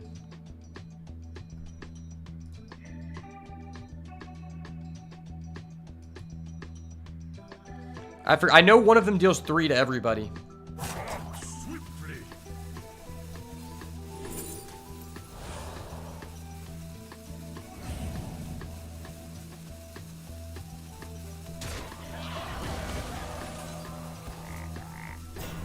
Heal totem for the one time, heal totem for the one time. Searing totem, you dirty bastard. You fucked me again. Hold up. Wait a minute. Searing totem, you dirty bastard. Miss me with that shit, please.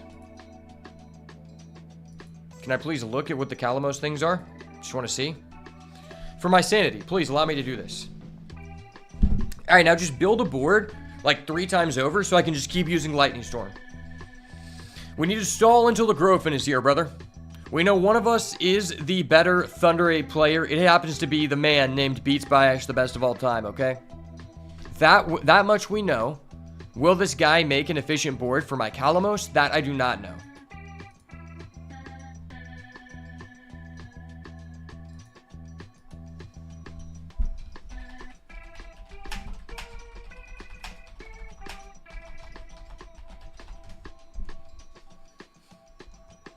Could you repeat that? Swiftly. Calamos is honestly kind of underpowered for modern day.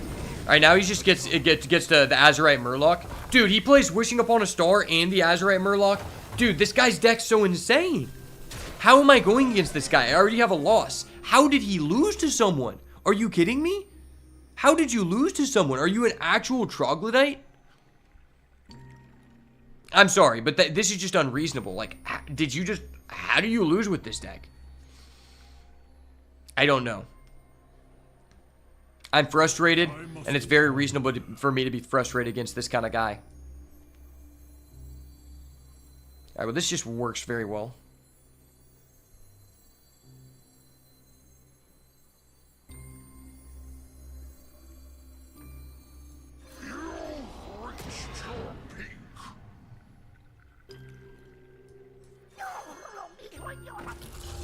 Let him know, baby.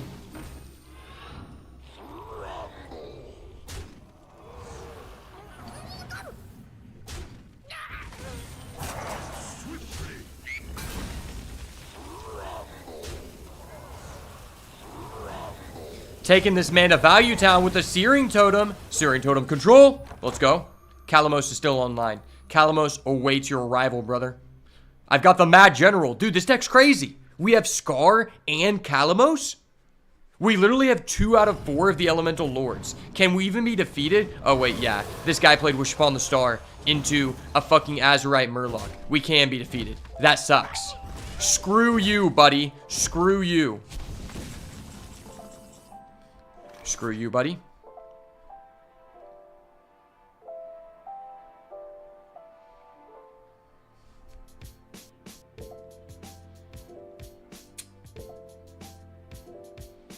It's actually so tempting to just go double hex on his guys, but I know that that's not going to be enough here.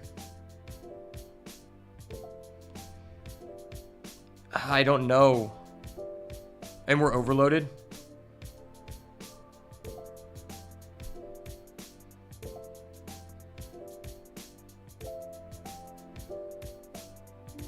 Perplexing.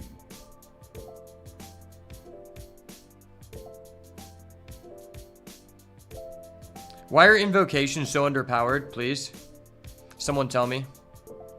Why were invocations made so underpowered? I don't know. Swiftly.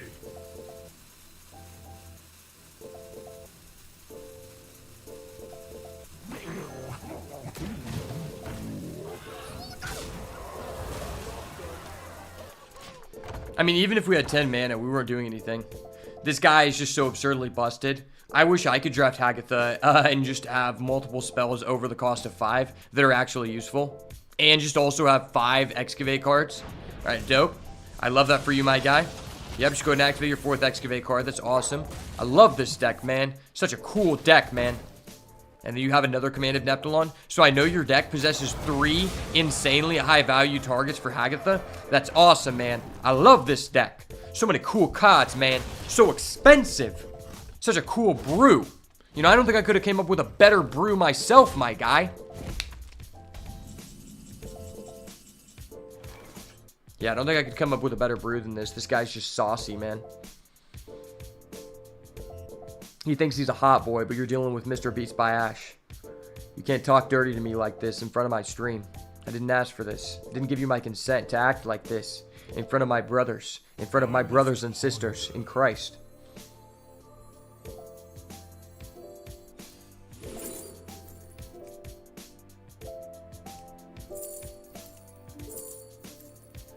Well, actually, I was thinking about just doing this and rolling the totem and seeing if we get it. That is 8. That's not even really enough because he's just got so many resources, right? We know he has the Azurite Murloc, so it doesn't even really matter. Roll it for fun. Alright, we weren't getting it, so good play by me. Good play by me. You have to play to your outs, though. You're pawn scum, I tell you. If I tell you you're pawn scum live on air, it means something. That holds a high weight.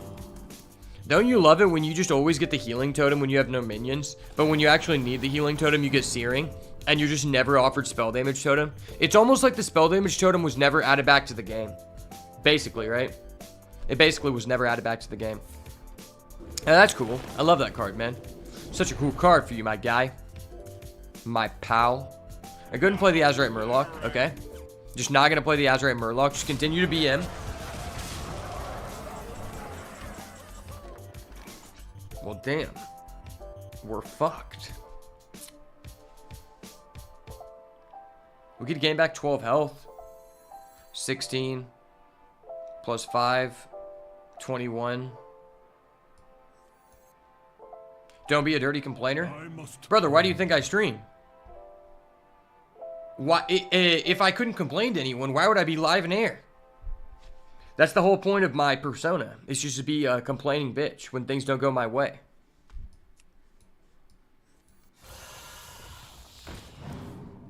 I'm the elemental lord, goddammit. Alright, we're gonna show him I have a cool elemental card. This is why I'm better. Even though I have no business being in this game, because this guy's cracked. To show you I'm a man of fair and dignity, I would give him a well played. That was the non-BM emote there. Not everyone would do that, but I took the time out of my day to give him a 1 well played emote. Okay, this guy's deck's so cracked. Holy crap, that guy's deck was insane. I thought I had an insane deck. I don't think I've ever seen a deck better than that. Or maybe his deck is worse than ours and he just drew his cards in corresponding sequence. That is also equally possible. I will be right back.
Alright. Alright, but if we want to be truthful here. I had lethal on the 9-mana turn. How did I have lethal? Explain that to me. I actually want to know where I fucked up. At one moment did I realize I fucked up. It's a good thing to know. How did I have lethal when he was at 30 health the whole time? I don't think I ever did damage to him.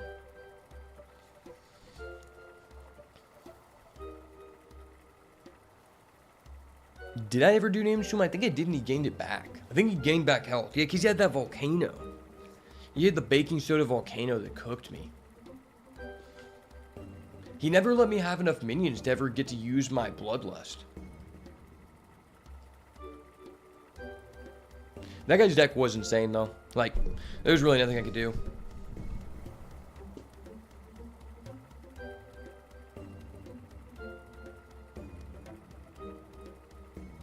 I'm just happy to have 2 Growfin. The Growfins will carry for the rest of the run. Trust. Trust. In the Growfin, we trust, brother. This is something we must do. A line for lethal didn't mean actually lethal. You mean there was a chance that I rolled for a lethal and I just didn't play to the out? Is that what you're saying?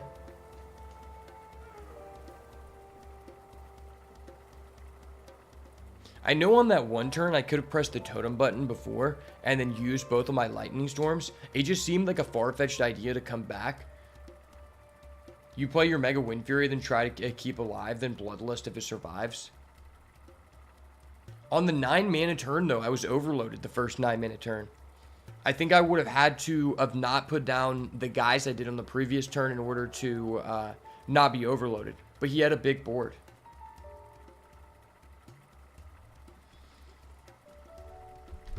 That would have been good if I did that, but at the end of the day, he ended up showing that he had 3 copies of Digging Straight Down, so we both know that he would have been able to kill my Mega Wind Fury guy.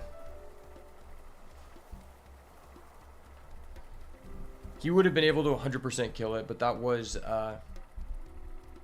definitely a possibility. I wasn't overloaded, then what did I do that turn? What did I do? I don't even remember.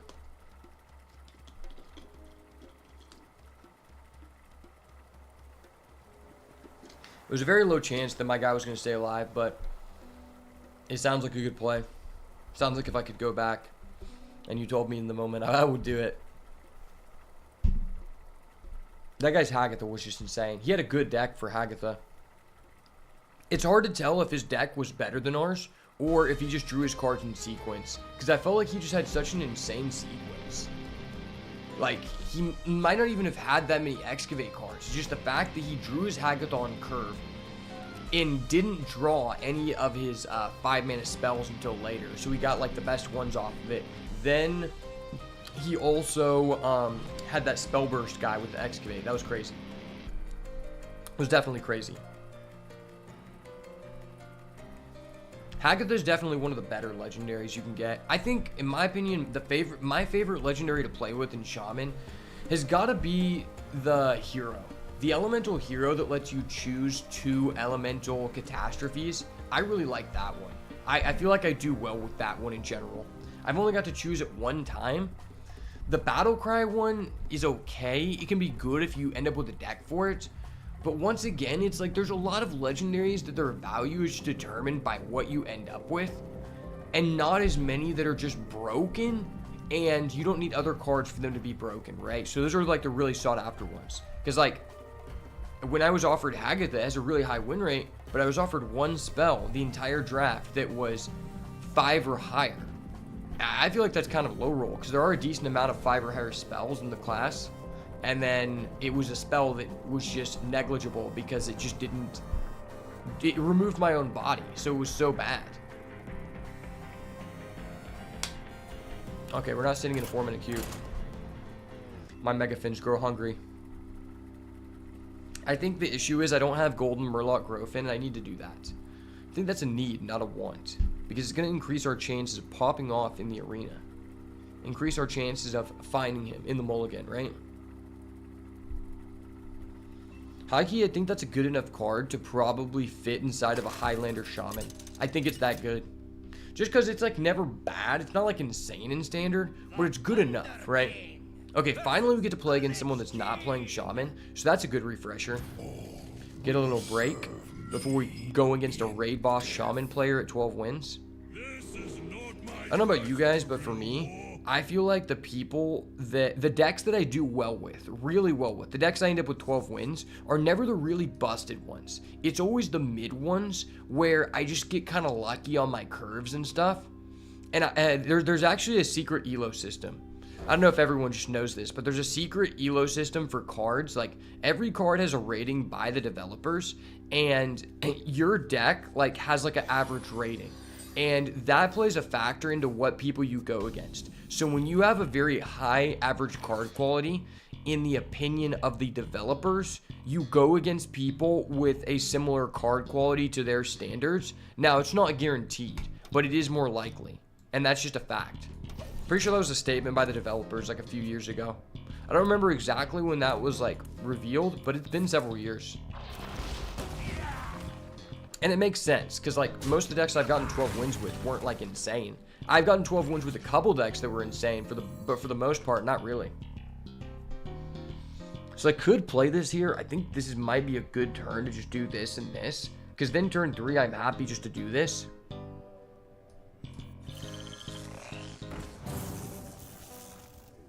Look at 2 spells, add both. That's cool. Okay, we got the Discover Spell Lackey, which is, in my opinion, the best one you can get. Sometimes Rush is pretty beneficial.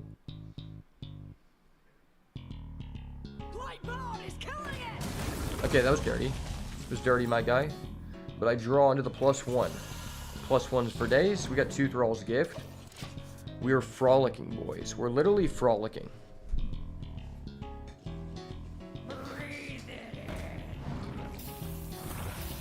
Ooh, this guy's crazy. This guy's kind of crazy for real. For real, eh? Well, this seems like a lightning storm if I've ever seen one.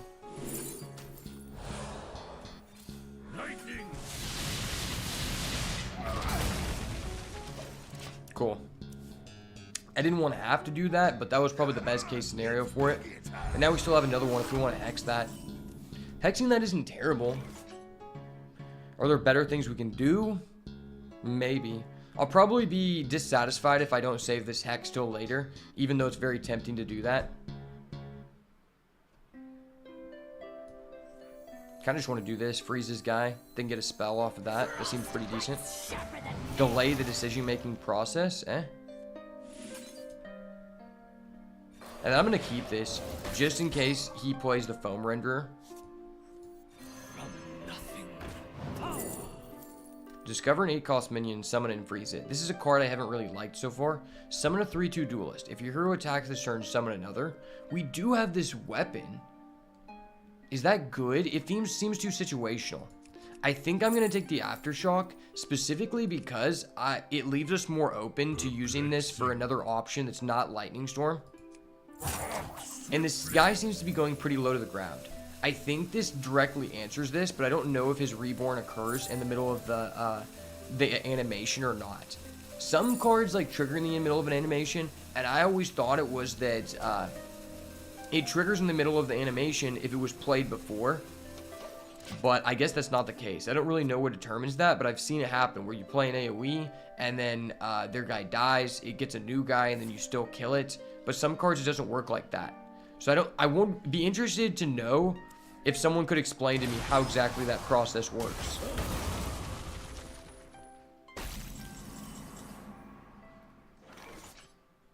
Okay, so we have Scar and it's turn 6. We can continue the chain, which just seems pretty good. We could play this, just freeze this guy again, just keep delaying the decision. Kind of like that. And then we can go Amalgam, get another Elemental. Okay, that's pretty good. Yeah, I'm gonna Amalgam. It gets us an Elemental, so I mean, we're not losing the chain. Oh, that's pretty good. But that guy's so good. Yeah, this guy's just too busted. This is like the #1 most unfair card to discover, I swear. I swear you discover this and all of a sudden it's just like, bro, what? Or wait, no, we didn't play a 1-cost card. I'm tripping. Yeah, we didn't play one cox card. I thought we did. We'll go Pebbly Page probably. Pebbly Page is pretty good. Swiftly. Yeah, I think I'm cool with that. I don't really want to trade this. Pretty good situation for us. We are going to burn a card, though. Which is okay. I feel pretty good about this hand. Like, the only card I don't care about is this. Oh, that's scary. That's really scary. That card is absurd. The card is vile, boys. He also has Gigantify. If we burn Grofin next turn, I'm going to cry. I'm going to cry, boys.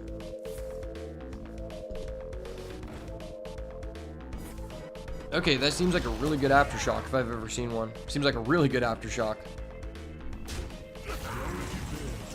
Okay, it wasn't Grofin.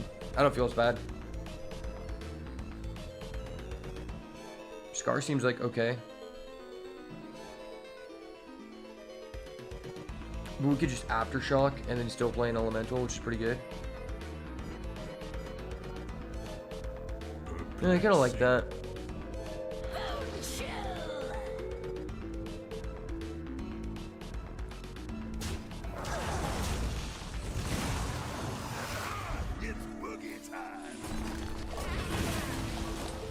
Okay, cool. So it does do that.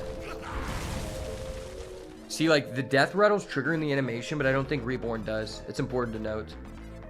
We'll play this. Now, we can be overloaded this turn, which means we could just activate this.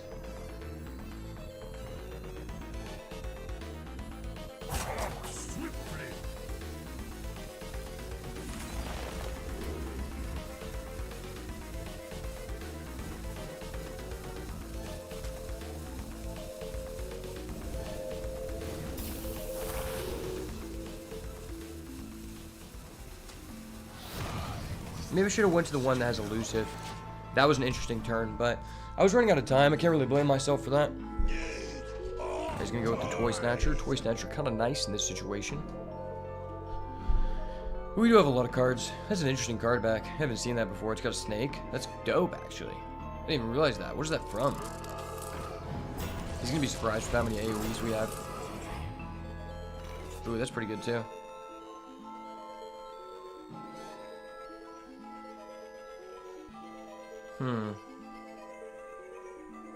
Decisions.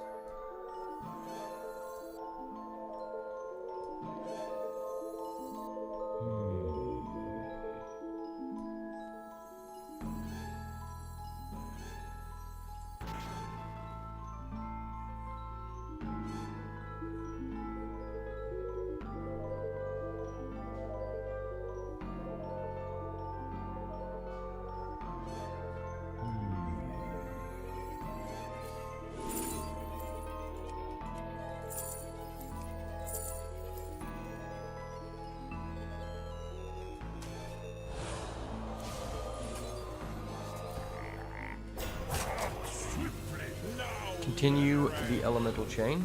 Cool with me. I'm waiting for that foam render, baby. The sweet foam render value is so nice. He's got the snake card back. We'll get the actual OG snake, baby. Scar does 5. This is like the Scar Dream, literally. Next turn we can coin for this. Go Scar to 6. Because of how Aftershock works, I believe it deals with Reborn. Interesting. Because I swear, I've seen some cards just like that, where it deals multiple damage in a row, and it hasn't triggered. And it's been on, I've seen it a lot of different times, but I can't, like, you may be correct about that.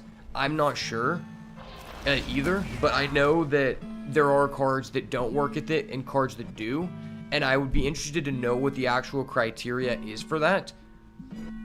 Because it seems like one of those things where cards have similar wordings, but there's just a separate ruling to them. And it's like unspoken. It would be nice to know, because that comes up quite a bit. Because I've seen it a lot done with Ziliax. With the Reborn Ziliax, it hasn't worked. Ooh, okay. Well, is there a way to deal with this? I think it's probably best just to coin into that.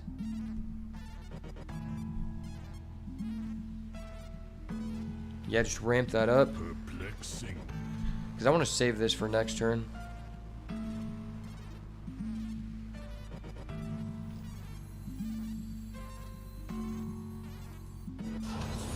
Probably the best use of the coin for us, too.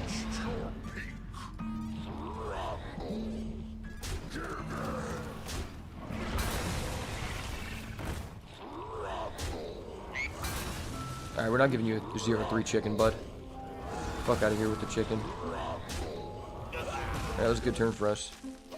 It's unfortunate that we're going to give him this 3-3 chicken, because we're going to scar next turn for 6. This is a juicy scar, a fat scar. What? Brother, what? Why do you have this? Why does this guy actually have this? That's actually so hilarious. The one time we actually have an 8 health minion exactly, he just has that. Of course. Of course, you hate to see it. I mean, this isn't really good per se because we're giving him a 3-3, but we have no other way to continue the chain, so I'm forced to do that. Like, I could try to tradable to, like, find an out, but, like, to another elemental. I think it's just better to do this. He gets a 3-3, we get a 7-7. Clears board. Takes 6 to his face, that's decent. Scar value trend.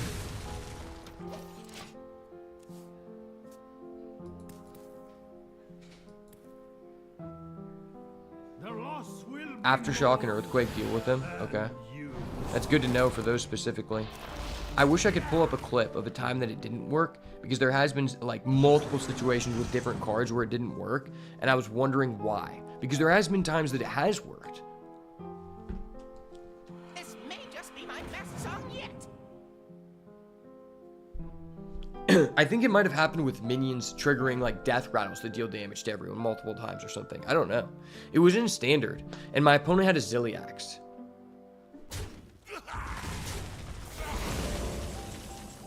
Okay, that's a good card. Good card, good. Good card, really good.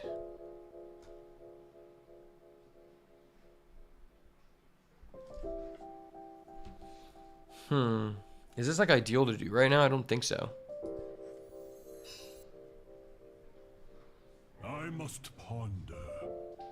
Well, what if we just do this? Might be kind of a waste, but I don't want to use my Megafin this turn.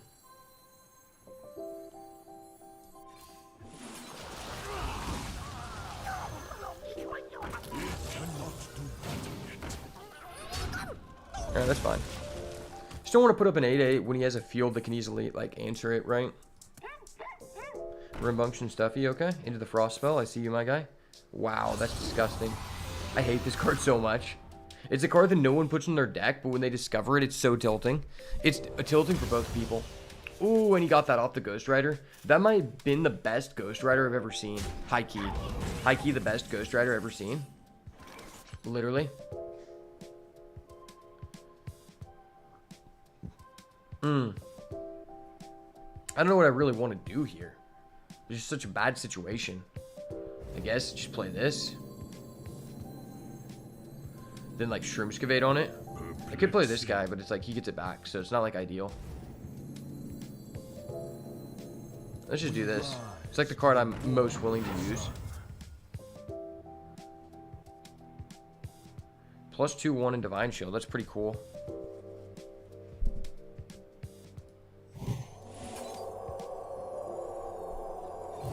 That was just a good use of our mana for no reason. That's probably the best holy card I've ever gotten off of that card.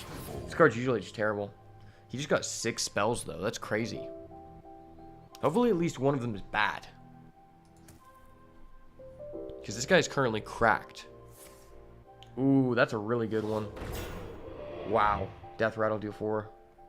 Death Rattle summon Infectious Ghoul. Dude, wait, does this just summon Death Rattles? It doesn't. You just got 3 out of 4 Death Rattles? Holy crap. Dude, that's crazy. This guy's insane. He has such an insane high roll. Holy crap. This guy's an insane high roller. That might have been the... He went from doing the best ever Ghost Rider to the best ever Pack the House. Back to back. I've already used 3 AoEs. That's so sus. This guy's sussy baka as fuck.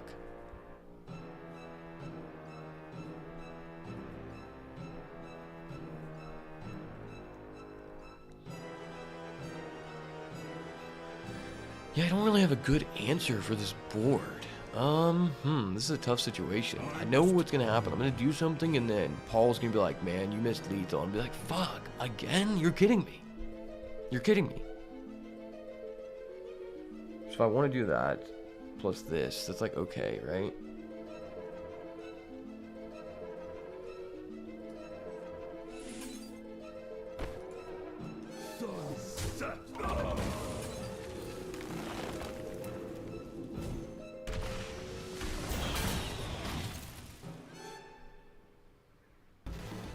What if I was to do this plus this? That could be pretty good.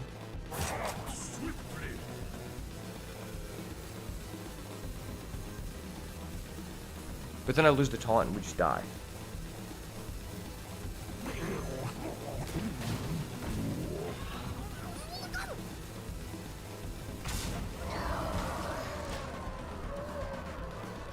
Losing the taunt and dying is not in my book. It's not in my handbook here. I didn't learn that. I learned how to prosper off the Growfin, brother. Growfin is love. Growfin is life. He's one of the boys. One of the team players, okay? He's the unstoppable war machine. Many have came before him. But when the world needed him most, he actually showed up, unlike the Avatar. After the Shaman Nation became under attack by the evil Death Knights, the Murloc Growfin showed up and showed great pride. As Beats by Ash, his friend in arms, continuously top-decked Murloc Growfins back to back to back, and his Death Knight opponent had no answer. This was the true mastery of the elements. It wasn't his high-roll Death Knight opponent. It would be the deciding factor. We learned in the end, it wasn't about the battle, it was about the journey. And how he destroyed the evil Death Knight. Okay, that was busted.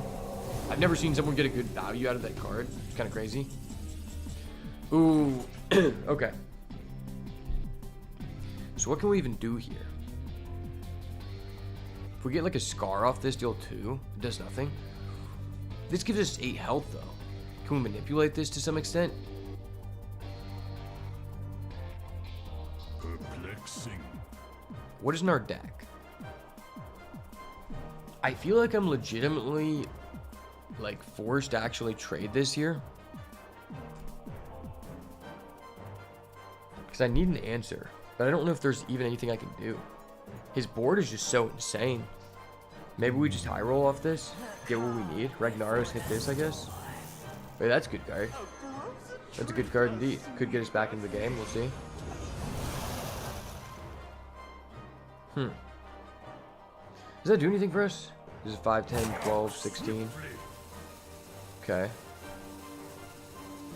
There's an honorable kill something.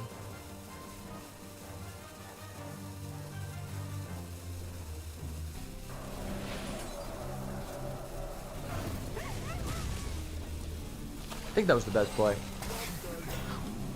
best play. Like, I think we're cooked, but that gave us the biggest chance to survive next turn. At this point, though, I feel like we're playing more to live and less more to win, right? He finally plays the Foam Render after like 20 turns. I've been holding on to this card for so long. We're gonna die, but I'm gonna do this just to show him that I was outplaying the outplayer, right? I guess we still have a chance to go like Blizzard off this and maybe we're like randomly back. If we get a Blizzard, we have a shot, right? We're back in the game. Okay, that doesn't really help us, does it? How much stats does he have? He has 4, that's 9, 14, 15, 16, 17, 18, 19, 20. And this is 14, so he'd still get through 6, so that doesn't help. So we literally have to do this and just hope that it hits a Blizzard. Perplexing. If it is a Blizzard, that gives us exact enough mana. Wow, this is a really cool card. I've never seen this before. Unfortunately, it doesn't help us win the game. That's sad. Well, we are fucked, but I did just want to show this guy that I have a Restaurant Viper, because that's cool.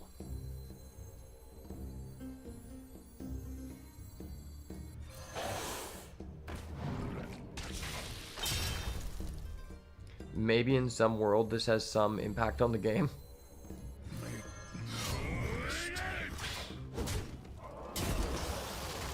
Wait, what happened? Why does my hero power cost 0? Why does this cost 1? Spell damage?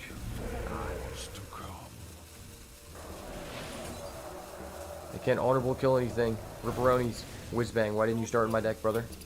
GG's. GG's. Victory is yours this time. Wow, I can't believe we only went 5 wins with this deck. We had 2 growth in. To be fair, we didn't really see it enough. And our opponents just curb stomped us to death. But that's okay.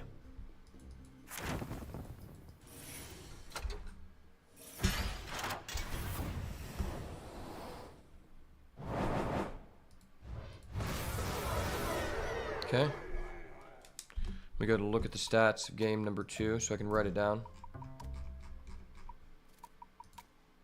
Wow, we went 5-0 and then lost 3 in a row. That's hilarious. Thought the deck was really good. It's very unfortunate. It's probably the best deck I've ever had on stream.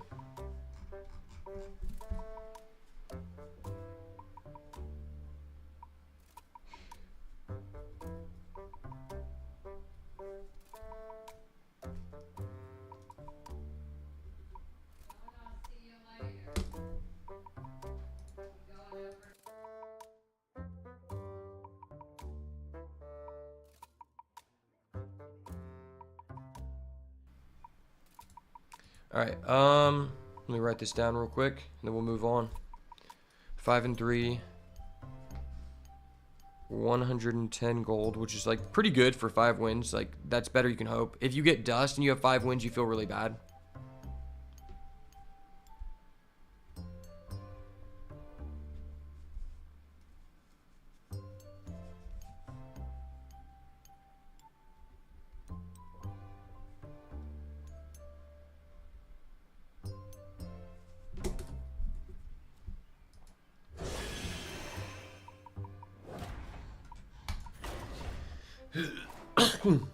Alright, 9 tavern tickets to go. Is it worth it to buy the tavern bundle? We're about to find out. Okay. Finally, our option to pick arguably the best class in the game. Arguably the best class in the game has been denied. Access denied, baby. It's now time to enter our villain arc. Our villain arc of Death Knight Abuse, okay? Death Knight Abuse has begun. And I've never seen this card before. For the rest of the game, deal 3 damage to the opponent at the end of your turn. Oh wait, I did discover that one time. That is a cool card. That is a cool card. It's not a very good card. Not a very good card indeed. Specifically because it's 3 blood. And for anyone that doesn't understand how Death Knight works in Arena, it actually works the same way it does in Constructed. And it actually took me a long time to find this out. So basically, if I start off by picking 3 blood, I can no longer be offered Frost cards for the rest of the run. And Frost is actually the most impactful ruin, in my opinion, in Arena and most people. Because you can get like Frost Strike, which is the 2-mana one that deals 3 damage. And on kill, discover something. And arguably the best cards that you can discover are also 1 Frost. So I think I have to go Dr. Stitch and Stow here. If you cast 3 spells while holding this, choose an ancient relic. Let me go ahead and look that up real quick because I've never seen that card. I don't know if the relics are actually good. I don't usually go by the win rate. I just use it as like a second hand guide. You know, like a point of reference.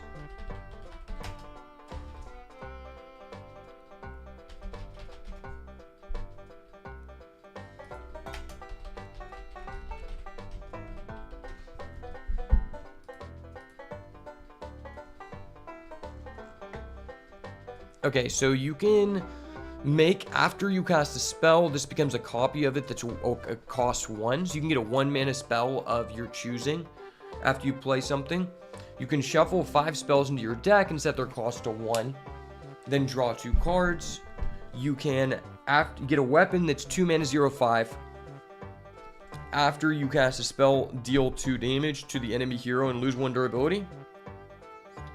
Or you can add a random Colossal minion to your hand. It costs 1. I mean, the Colossal thing is kind of good, but it just costs so much to do that.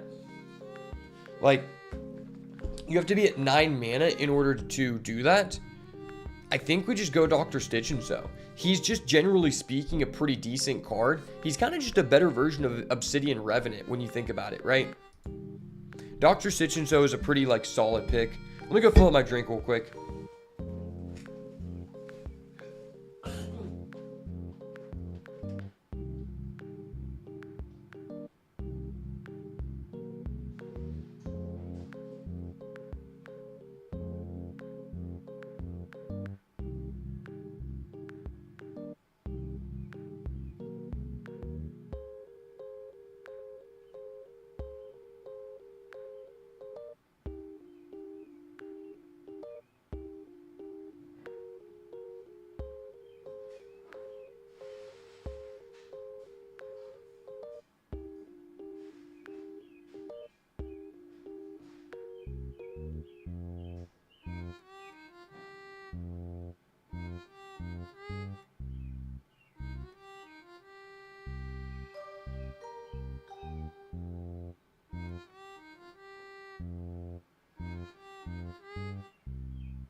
Alright.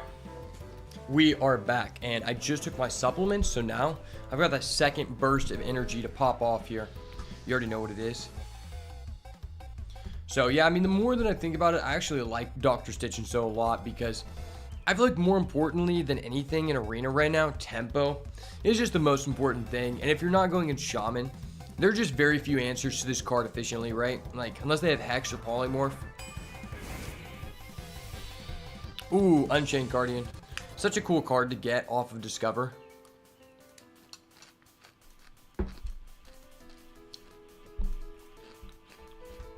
But this guy's just so fire. I mean, out of the new cards in the mini set, this is probably my favorite addition to Arena. It's just a cool design card for Arena. It's also very fair. Alright, well, there's a Toy Snatcher. I mean, this is just an auto pick. This is the Growfin of Death Knight, so as many copies as you can get your hands on of this guy is just insane. Drastically makes your deck better for sure. Cool Ghoul versus Crop Rotation. It's very interesting. I think these cards are closer in value than it seems, because Crop Rotation just gives you so many corpses for such few mana, and it allows you to answer like wider boards. And Cool Ghoul is a good card, but sometimes it's like not as good as you would think, because there's a lot of efficient removals. But I don't have any identification that we're going to need corpses currently. Some builds you don't. So I guess I'm willing to take the Cool Ghoul right now. I think it's just the safer card to take. This card is better when you already have known synergies for it, right? Okay, well, there's an Amalgam. It's crazy how this is one of the best cards in the format. I mean, it's just so versatile, and getting a +1 on a good-sized body is just so good. Alright, well, there is our first Excavate. First Excavate at pick number 5. I feel like it's worth it. If you get your first Excavate within the first 10 picks, it's pretty much auto pick at that point.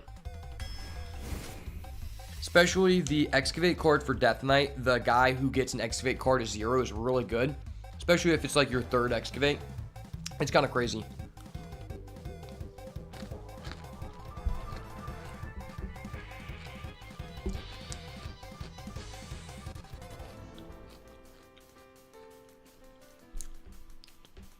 Honestly, I feel like this card is really underrated. It's actually a lot better than it would seem. It's just a good tempo card. Being able to deal 2 damage anywhere for 1 mana is pretty decent. But I think I'm just going to go with the removal card here. I'm not a big fan with this card. I haven't had a lot of success with it for sure. Ooh, that's a tough decision. I hate passing up on this guy, but Hematurge is just such a busted card. And it makes it better to have a Blood Ruin. That way, if we end up getting offered the Epic Girl that has abilities that's 3 cost for each of the runes you have, we're going to be more highly benefited to pick that card. So I'm going to get Hematurge, which is a good card. Plus the cards you discover off of it are crazy. Ooh, we got the Bone Guard Commander. I mean, this is one of the most swingy cards in the format. For sure. Like, if you have multiple of these, it's just so difficult to push through.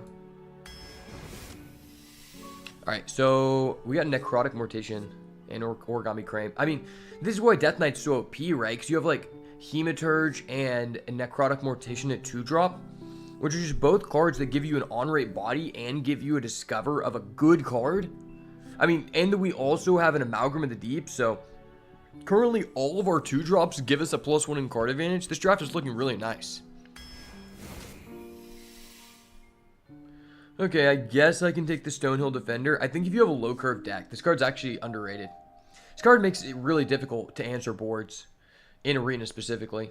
This card can be good if you have a Foam Render. If you have a Foam Render, I think the value of this card exponentially increases, because Foam Render is just so good right now. It's absolutely insane, and when it first dropped, it was extremely undervalued. But I guess I'll go Stonehill Defender. I mean, it looks like our deck is trying to play a late game. We're trying to stall out, so we can just keep getting Discover value and end the game. Alright, don't mind if I do. I'll take my second Bone Guard Commander here. Just an insane control card for sure. We got Obliterate versus Hardcore Cultist.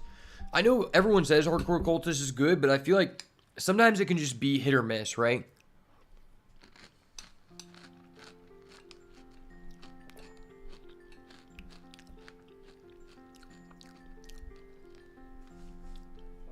I think I would want Obliterate here, but specifically because this is our first Frost card, I'm going to take this because If we end up getting shown that girl who requires you to be rainbow to get all of her bonuses, it's more beneficial for us.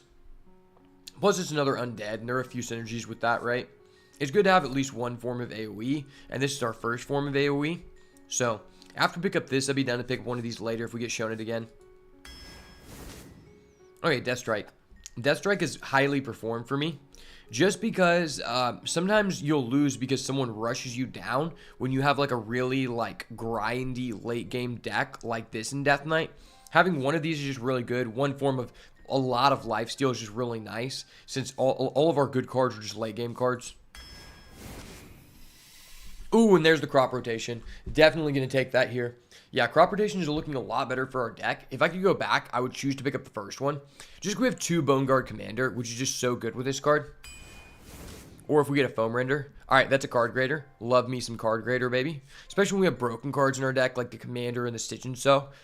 Anything that allows you to find your broken cards is just good. Just really good in Arena. Crystal Broker versus Harrowing Ox. Unfortunately, we don't have enough Excavate cards to play this card. If you have enough Excavated cards, this card almost becomes a slightly worse version of your Toy Snatcher, but we don't have but one Excavate card, so we had to go with the Crystal Broker. Crystal Broker is definitely not bad by any means. It's just a card that's good at all points in the game. Ooh. Alright, this is a tough situation. Arthas's gift, honestly, it might be the worst gift. Like, Howling Blast is pretty good. Dark Transformation and Death Strike are just really situational, like, especially when you have to pay 1 mana to do it. Getting an AoE that costs 4 when Arthas gift costs 1 really devalued the card.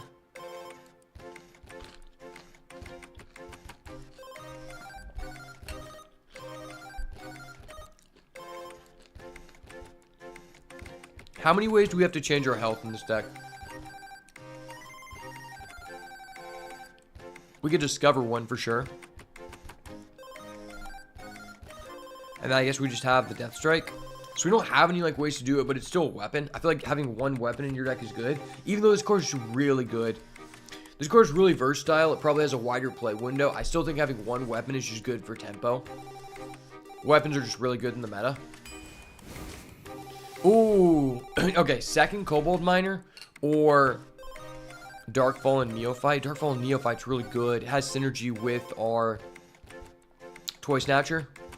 And this card's just good too. This is a tough decision.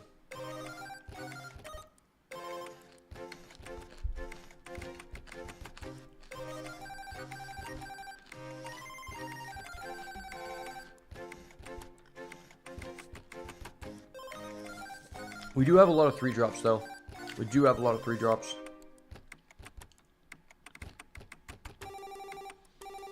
This is a tough decision. And we already have like a decent amount of cards that requires to spend a corpse.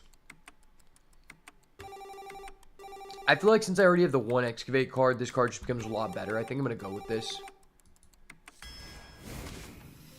Okay, there's a Scarab Keychain. Not the worst, because we do have a lot of low-costed cards though. Can find us an Excavate for sure.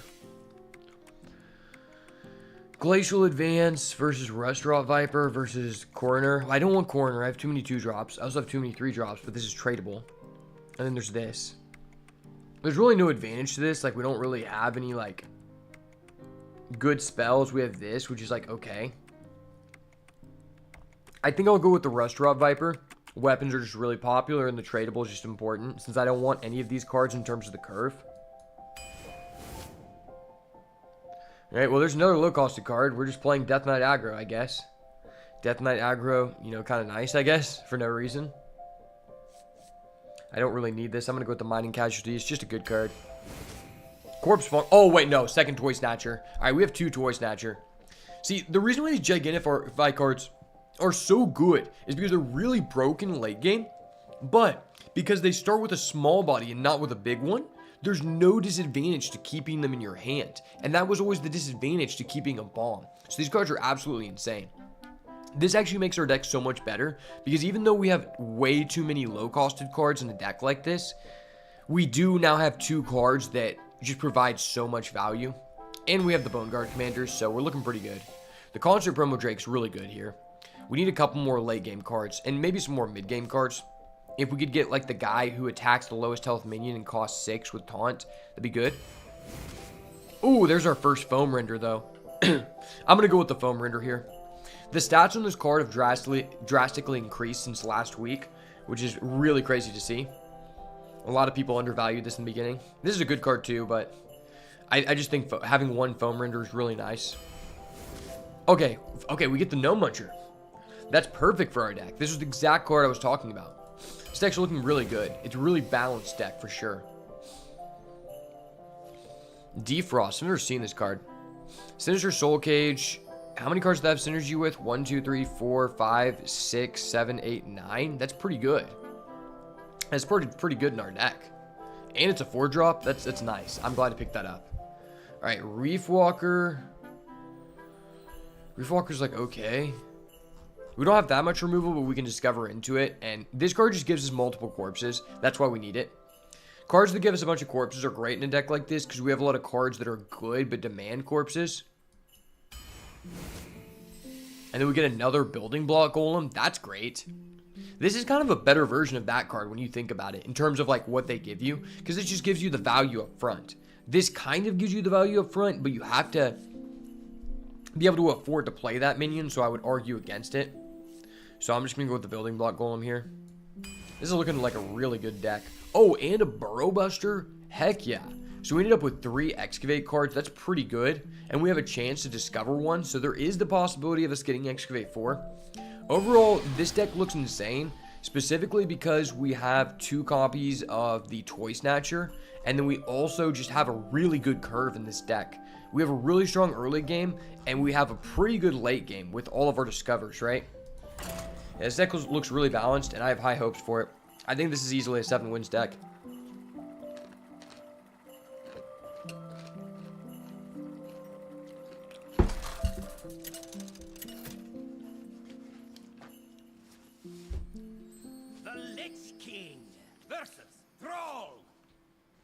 Alright, game number 1 versus Shaman. Taking on the Menace in the first match. Like I said, this is a card just not very good versus this matchup. Because your opponent can just easily access Hex and you're just cooked. Neither is Dr. Stitch and Stow, to be fair.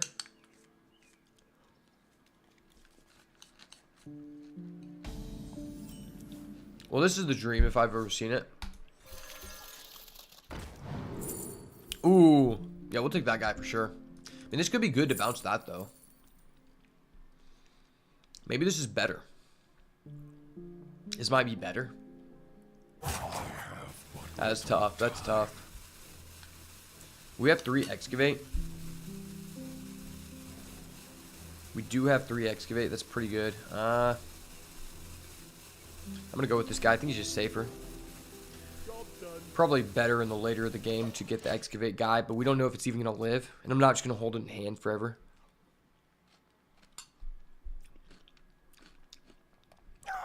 This can get you the Headless Horseman, I'm pretty sure. I think Headless Horseman is unholy in blood.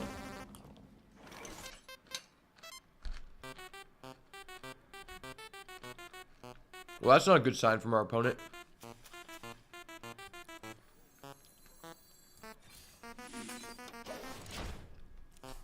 Not a good sign to see the Growfin off the back. Of course, as soon as I see the Growfin one time, every opponent does. It really feels like every person playing Shaman draws the Growfin. Oh my god, it's so gross.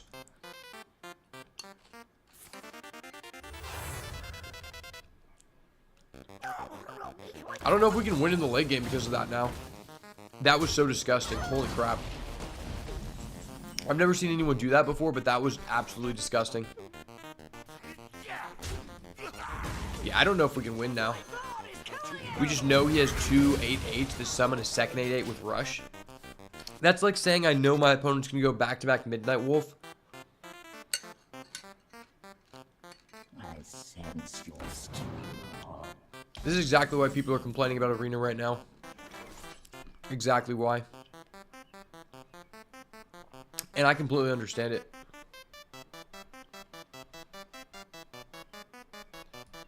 Well, let's start off like this. Okay. So we have all 3 ruins. This is the card I was talking about. It's a pretty good card. Let's just get it. And I can just trade this in, just kill that.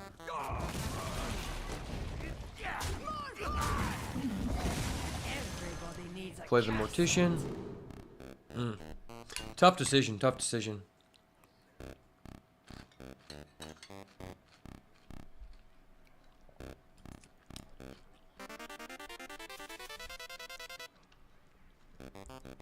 This card is really good, but we haven't spent any plagues yet. I guess go with the Amateur Puppeteer. Not good now, but could be good later. Good turn for us, but still our opponent. We know they have 2 growth in, so it's kind of grotesque right now. Our opponent's looking pretty damn vile.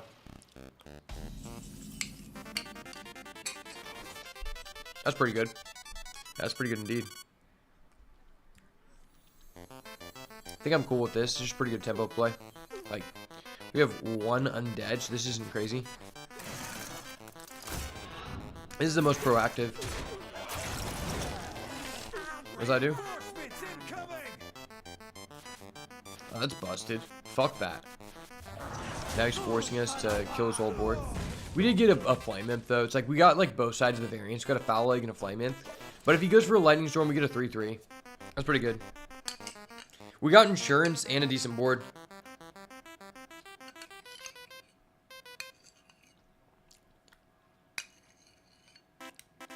He probably still has a Lightning Storm, though.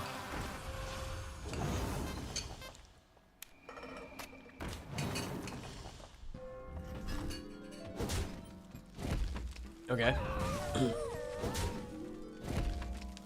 Fine then. I'll power up my own egg, okay, buddy? I'll power up my own egg. That's actually looking kind of gas here. This is gas too. We got all the gas. We're emptying the tank on this boy, son. Son, we're emptying the tank. So let's do this. And then we can go with that guy. Just build up our corpses. Build up our board here.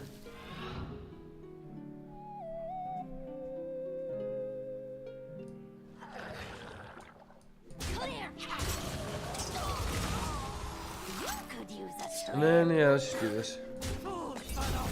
Still, once again, if he Lightning Storms, we get a 3-3 and a 1-1. So, we got some insurance there, which is pretty nice.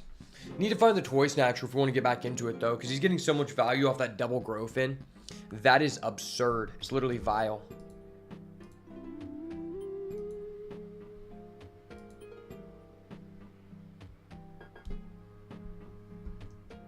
This man is vile, boys.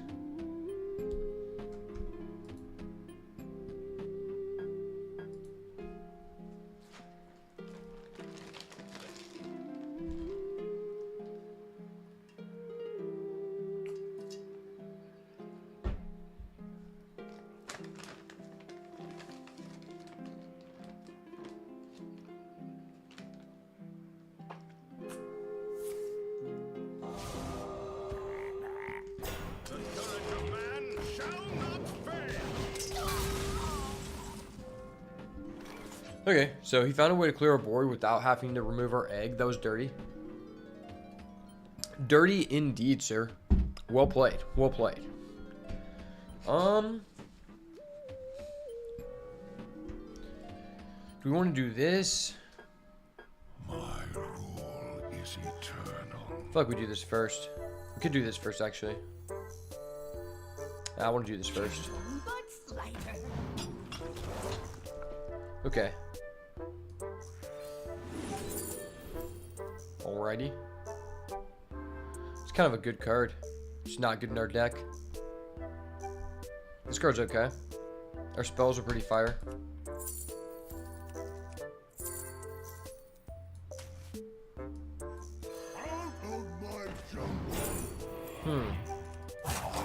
Footman could be good. Footman could be good for sure.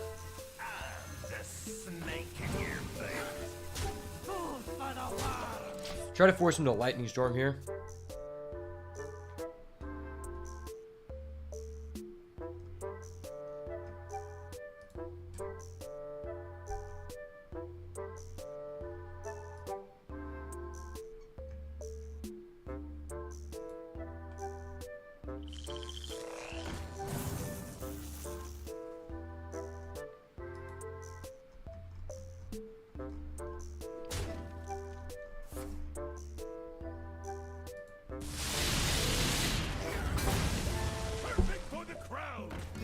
Okay, he finally gave us the 3-3.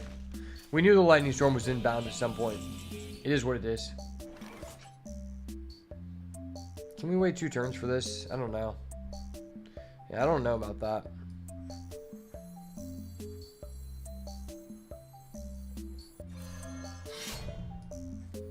Can't this thing dance any faster?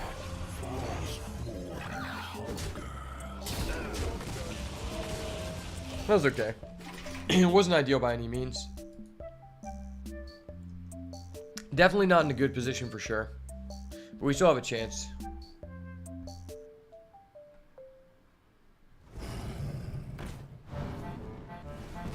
Ooh, that was gross. That was gross as fuck. Hello, Dr. Stitch and So. Wish I could have seen you like 3 turns earlier, but that's fine. I knew you would come in when we needed you most. It's fine, brother. It's fine.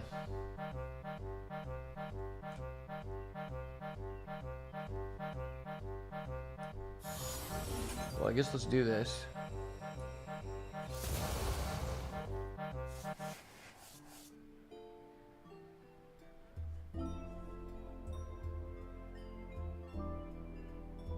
You just realized you can listen on Twitch with your phone?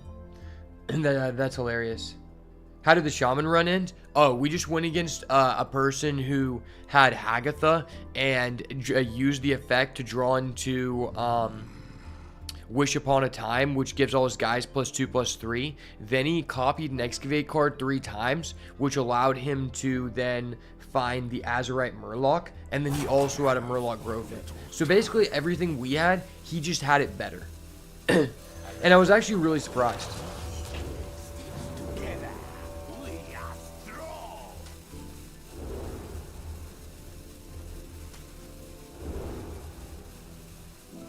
Let me truce. Oh my gosh. I didn't get through it on my 3-3.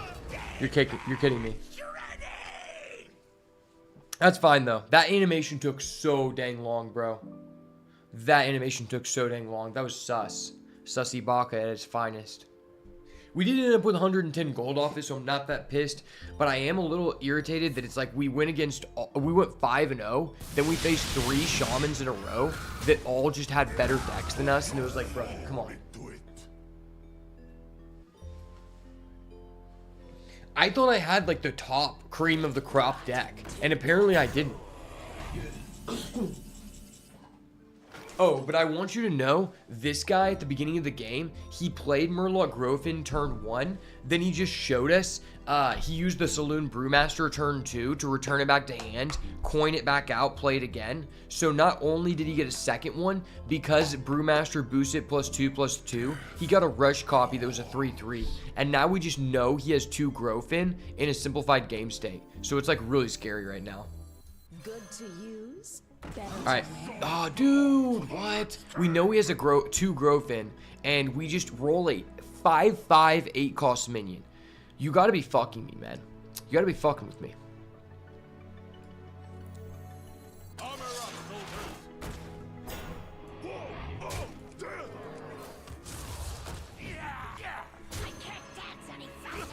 I mean, at least we have 2 taunts. We know he has 2 Growfin, but he's limited on cards. If we top and deck into a Toy Snatcher, we're going to be in a decent position.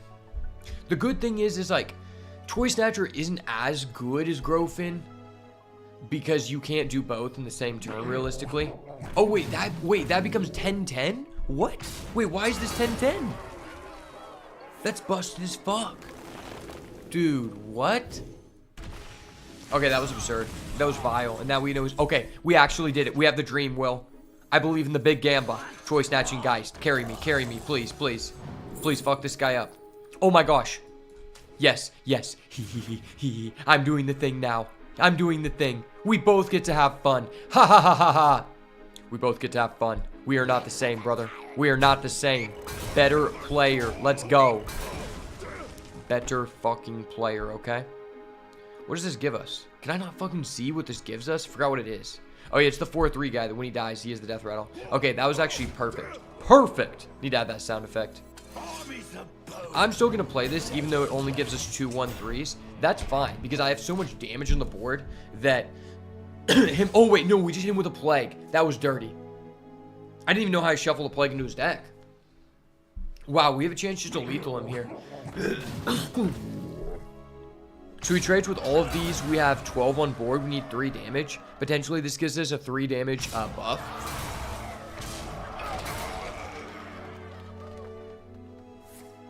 Ooh, and he has a pop-up book.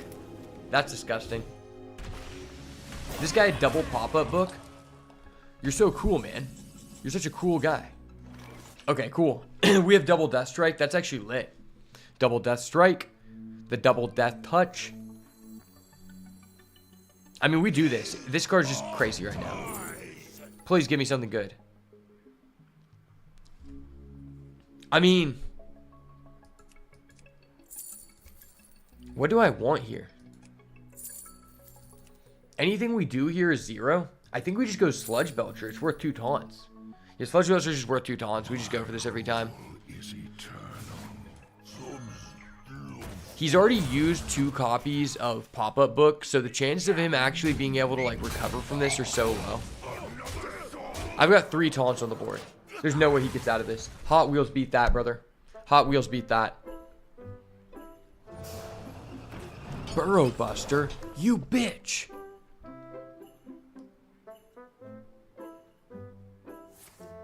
Do you think if Eve never bit the apple, that Priest would have been a class? I mean, if Eve never would have bit the apple, none of us would be wearing clothes. Which changed a lot of shit. Think about that. Think about this. I want you to think about that. If Eve never bit the apple, we would literally be able to walk around and just see girls naked in the street. So there's a lot of bad things that came from Eve biting the apple. Because of this, we actually have to work to see tits, you know, in real life. Obviously, like, if you're a DJ and you go on OF, but, you know, like in real life, you know, we actually have to grind. If she would never bit the apple, that wouldn't be an issue. And you think about it, you know, there would have never been a lot of issues if Eve never bit the apple. Technically, if that never happened, women would have never asked for the right to vote. Oh wait, no, think about this. There would be no debate on how many genders there were if Eve didn't bite the apple, because we wouldn't be wearing clothes. And so what would happen is, you're like, I'm a boy. And it's like, no, I can see you. You have knockers. You're a girl. I see your knockers. Think about that. All the money people waste on clothes could have been prime subs. That's facts. That's facts. I mean, technically, maybe we would just live in the garden and we would just go eat from the trees and we wouldn't even have electricity and everybody just knew everybody. Ooh, this looks like a constructed Highlander hand. This literally looks like a constructed Death Knight Highlander hand. Dude, oh my gosh. This is the 4th person in a row we played against that went turn 1 Growfin. This is actually becoming a problem.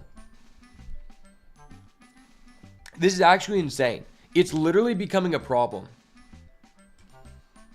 How frequently, like, this card is in the game. I've only seen it 2 times. And every game, the other person has it. I actually will just bet my house on the fact that people just keep picking Shaman and retiring until they get the card. Wait, bro, what the fuck? Are you fucking kidding me? Are you fucking kidding me? I go against 4 people in a row who go turn 1 Growfin. This guy goes turn 2 Growfin as well. And last game, the guy played double Growfin back to back again. Are you fucking kidding me? That is so toxic. What the actual fuck? Dude, I don't know if I can complete this challenge. Like, I've never seen anything more toxic in my life. Are you kidding me?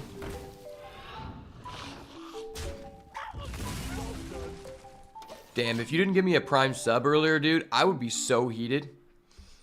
Also, if I didn't take my supplements, because I'm supplementing for some shit right now. Bro, what? Oh my gosh, this guy has the best curve I've ever seen. He goes double Growfin back to back into Traveling Merchant, making it a 5/6. That's so disgusting. I really hope you're only listening and not looking at this, because this is the most disgusting thing I've ever seen. Like, actually, this is actually just vile. Can I have a fair card at least?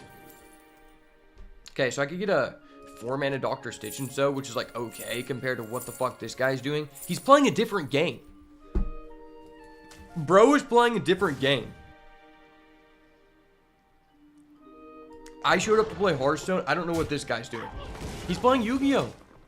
Brother, he's playing Yu-Gi-Oh! All the Twitch primes and subs in the world couldn't stop my opponent from playing Yu-Gi-Oh! It's a sad day. I'm actually just fuming at the sight of knowing off of the deck tracker that he has 2 Murloc Growfin. I gotta turn the air on. It's getting hot here.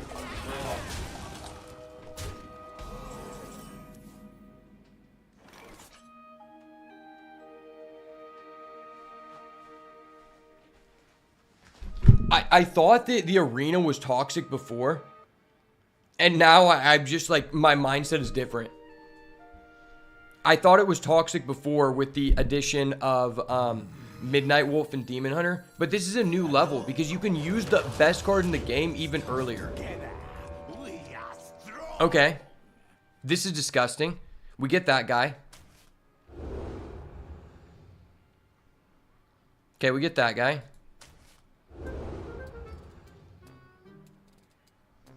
Okay, we get that guy. So I played a Dr. Stitch and so, which he doesn't know, but we literally transform it into 3 taunts. If he has a Hex, I'm going to be so tilted.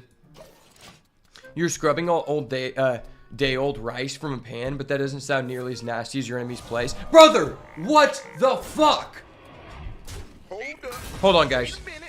Something ain't right. I am not gay. I have relationships with women and sex with men. And I got news for you. That means you're gay. This guy literally just did the best sequence of plays I have ever seen by any person.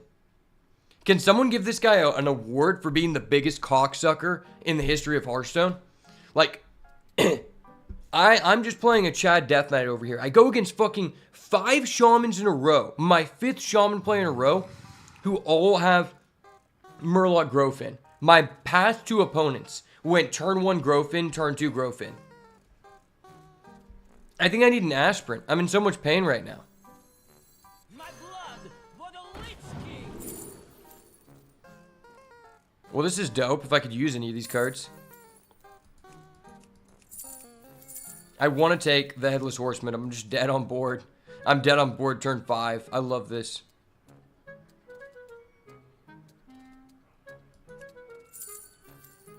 I love being dead on board turn 5, brother. The thrill and excitement of it all. It can't get any better than this.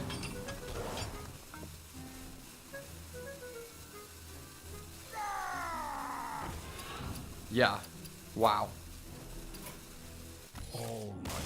I think I could blow up on in all of the world of streaming. I think I could just hit top 5 by being the most pissed person in the history of a game. That game, I never want to relive that. How do you go against 2 people in a row who go turn 1 Growfin, turn 2 Growfin? I think the card should be disabled in Arena. After experiencing it, it's like, dude, what? This is my 6th fucking shaman in a row. You're kidding me. You're kidding me. 6 shamans in a row. If this guy goes Growfin, I'll retire the run. If he turn 1 Growfins, I retire the run.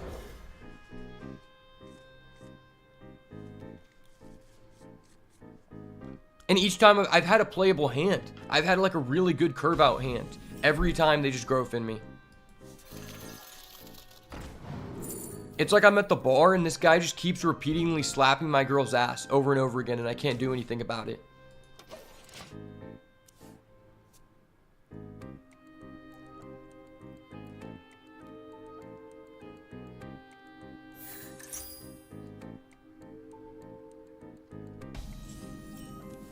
Okay, instead of going turn 1 Growfin, the guy just goes turn 1 Quest. I think those are both degenerate. And it's sad to say, I thought the Quest is one of the most unfair things you can be doing in Arena. But I legitimately think going turn 1 Growfin is more disgusting.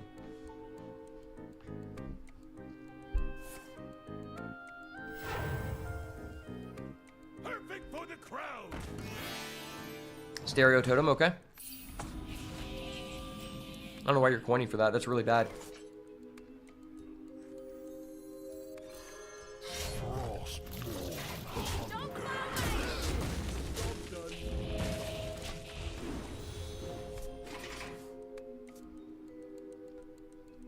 Imagine if Whelp Wrangler was a card back in the day.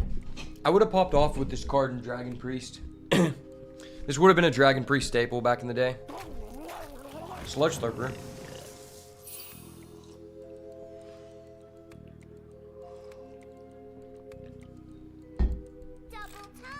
If bro doubles the battle cry of Grofin, I'm quitting.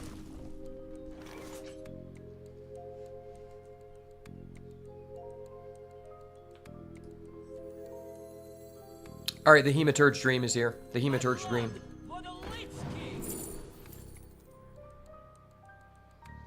Guess I'll take this guy. This guy's good.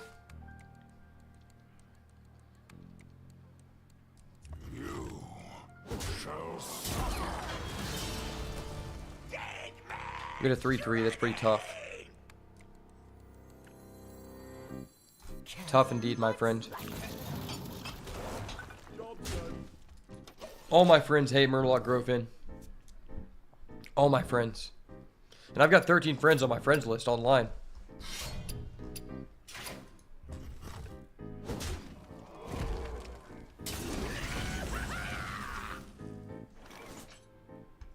It's crazy how many friends I have and they all hate Grofin.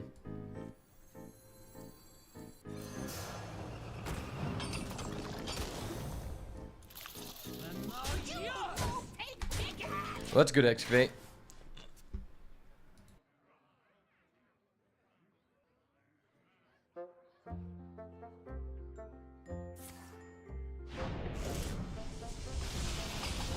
Okay, digging straight down. An excavate for an excavate. I see you, my guy.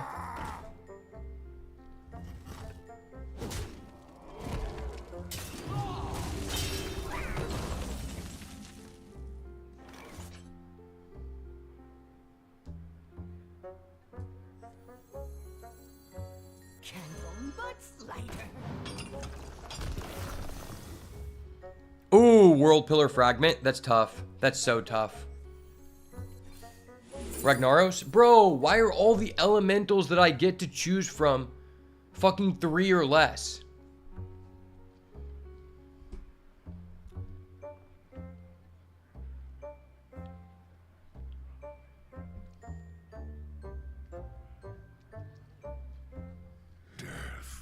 Calls.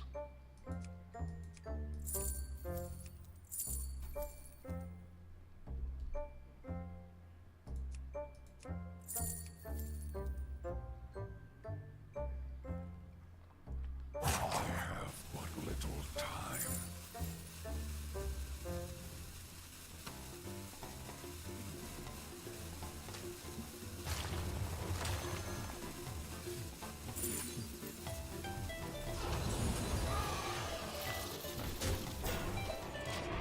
No, the elementals clogged up my hand. They're gunning for me. They're coming for me. Alright, I don't believe this guy has a Grofin. He couldn't have it. There's no way I play against 5 people in a row with a Grofin. It's not a real card. You can't hurt me anymore, John. You've only played against 6 shamans in a row. No one can hurt you.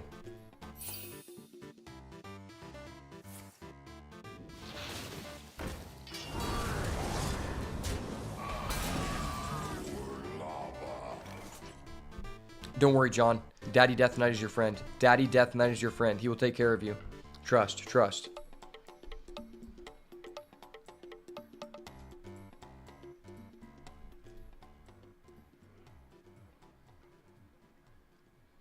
Death calls.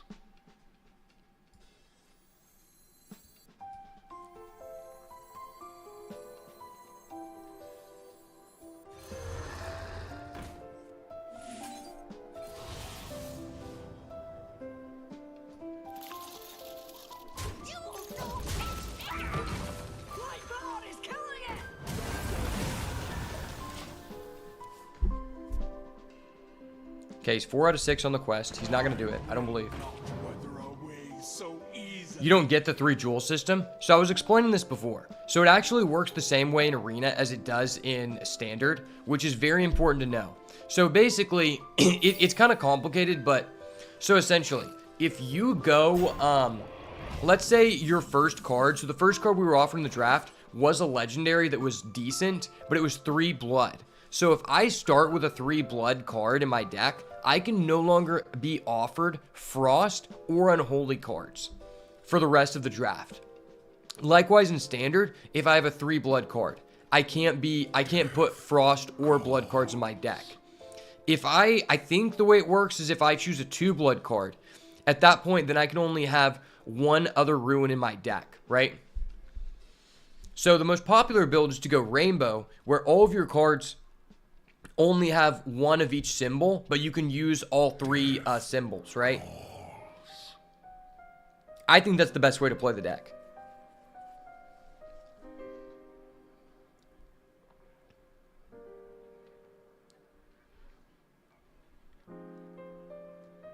I have but little time.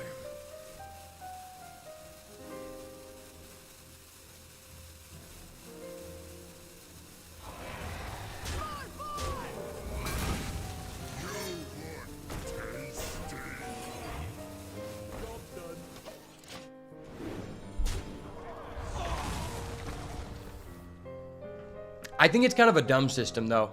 They acted like it added like a lot of depth to the deck building, but really what it just means is it means there's not enough cards in the game to really effectively make it to where multiple different variants of Death Knight are viable at one time. For the most part, it's just always been like Rainbow is the best thing to do, in my experience. Or some of the brokenest cards just don't have like any symbol at all. In my experience, at least.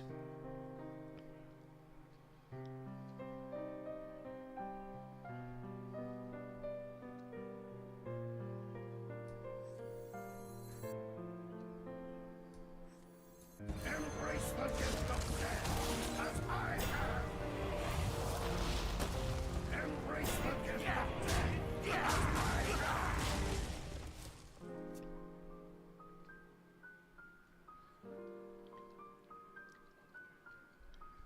Yeah, Death Knight is actually really fun.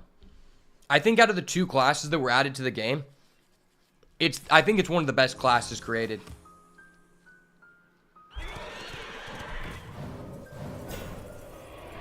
The cards are really interesting, and they got some cool cards in Whizbangs. Like Headless Horseman is a cool design card. Headless Horseman is for sure a cool design card.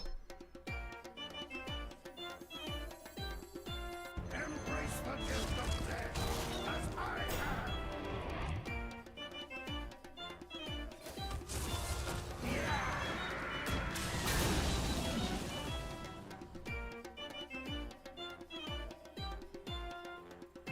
Eternity awaits.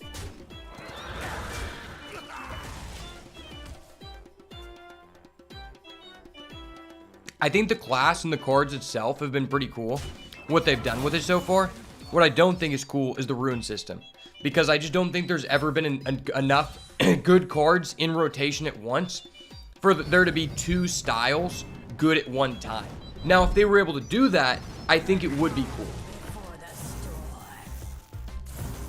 But so far, I don't think we've experienced a meta like that. Ooh, piece of candy.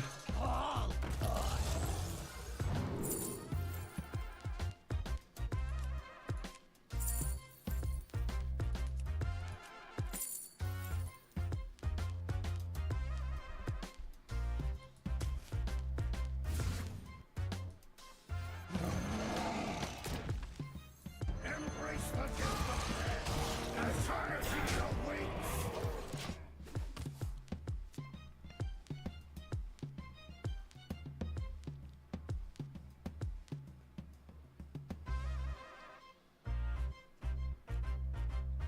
If this guy has a Growfin, I'm cooked. He doesn't have it. He doesn't have it. There's no way. Death Knight was actually the class that I got back into the game with. Bro, what?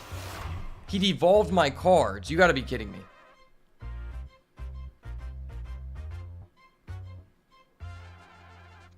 That was such a dirty devolve. That actually just fucked me so hard.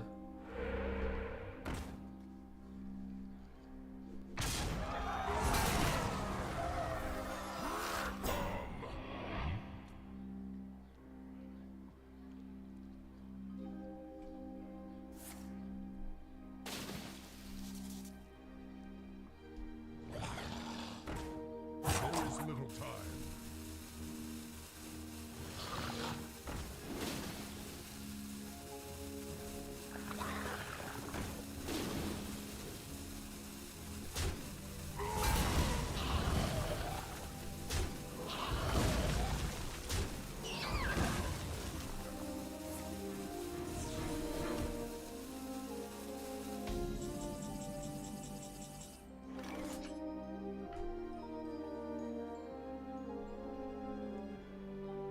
Rust!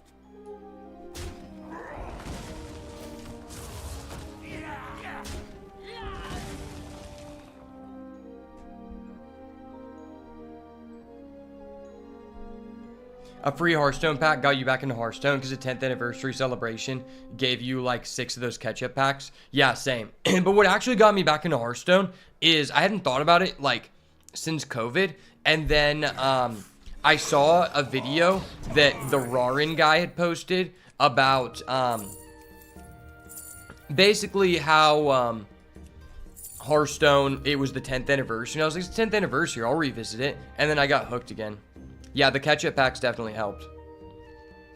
I have but little time.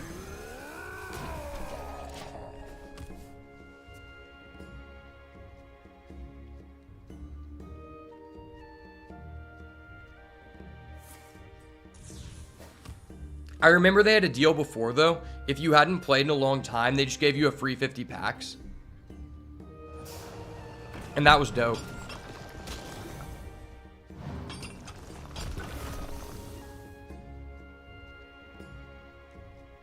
Of course, he just excavates twice. You hate to see it. Good to use, better to wear. You dirty bastard. Oh my gosh. That's so disgusting, dude. No, and he doesn't eat my 0-3. He eats the other guy. Are you fucking kidding me? This guy is such a high roller. I'm so heated right now.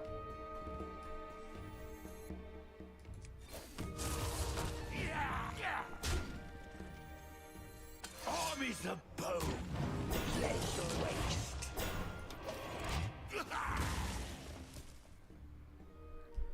He doesn't eat my other guy. If he would have ate the 0-3, he was just dead.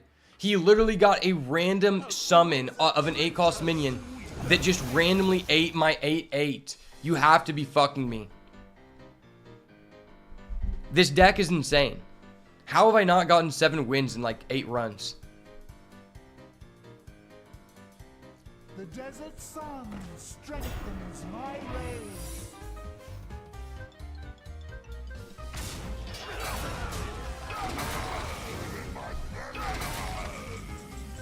The RNG this guy's had is just absurd. It's absolutely vile.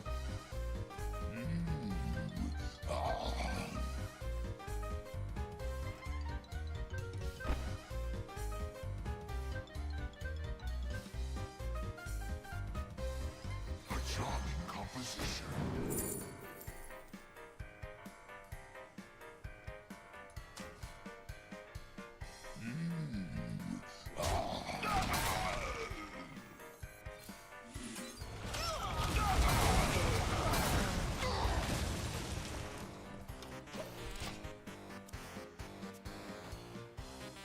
It was absolutely vile. The fact I just got an AoE there was so clutch. If I couldn't clear the board, he just killed me. And I'm at 30 health, so that shows how good his board is. Okay, he just randomly summons Alkir the Windlord. I love this. This is such a fun and interactive matchup. This guy is so degen.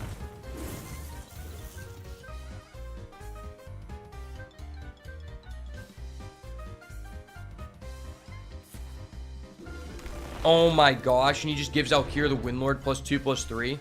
Literally the only charge card left in the meta that he could have gotten. That's absolutely vile. This guy is so vile.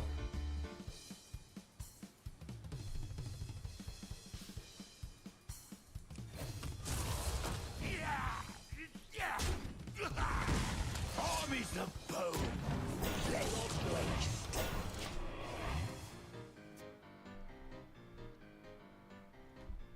I thought our deck was pretty cracked, to be honest. Until I played against this guy. But I said that about the last guy, too.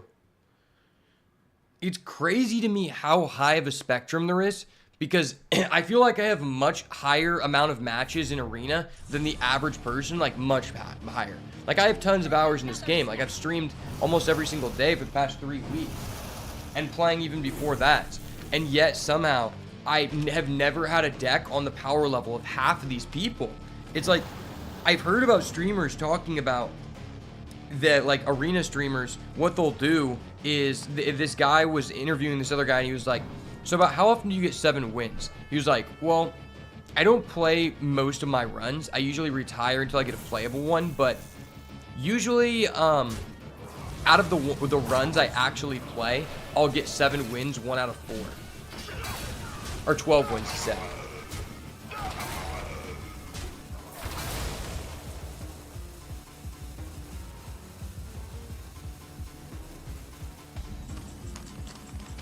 And that really stuck with me, because until that, I didn't know that anyone actually retired runs. I didn't think that was like a common thing. And then he was also saying, and I guess this guy's one of the most popular Arena streamers. He was also saying that it's pretty common for, like, people just go Demon Hunter, and they would just keep retiring runs until they get like 3 or 4 Midnight Wolves and then play that. And I'm like, dude, why are you doing that? At that point, just buy packs. Like, that's not even fun. You're literally cheating the game mode.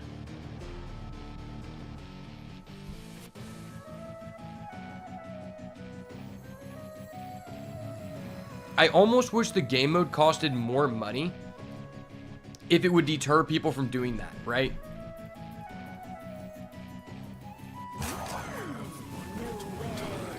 Of any kind.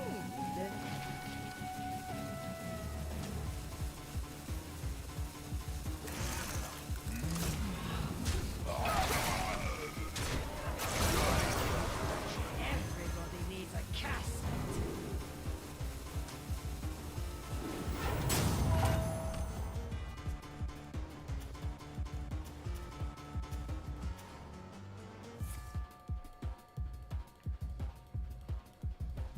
I completely understand why people stay away from Arena now. I swear it didn't used to be like this. The average person didn't used to have so much variance. Like, it's not even like I'm losing to people discovering things. Even though this guy has discovered a lot, it's just the deck quality is so high now compared to how it used to be. And I'm only at 1 win. I'm at 1 win going against 2 people in a row who go back-to-back Murloc Growfin into a person who was playing Quest Shaman. And this is my 6th or 7th Shaman in a row. Like, this is becoming a problem, how absurdly busted Shaman is if every person is on Shaman. Like, are they not being shown any other class?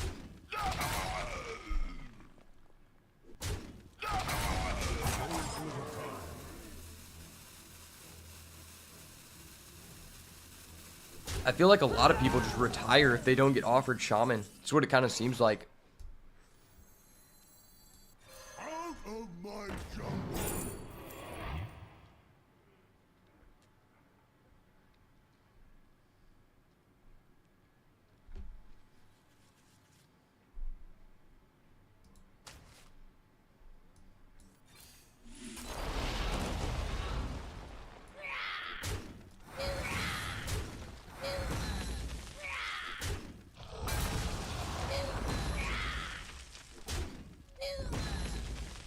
You'd be curious to see the selection rate of all classes. You feel like Druid would be at the bottom? Druid is at the bottom. So the bottom of the barrel is Druid, Priest, then Rogue. I think Priest has the lowest choose rate. Druid has actually increased a little bit. It's about 50% win rate now. Druid was below 50% for a long time.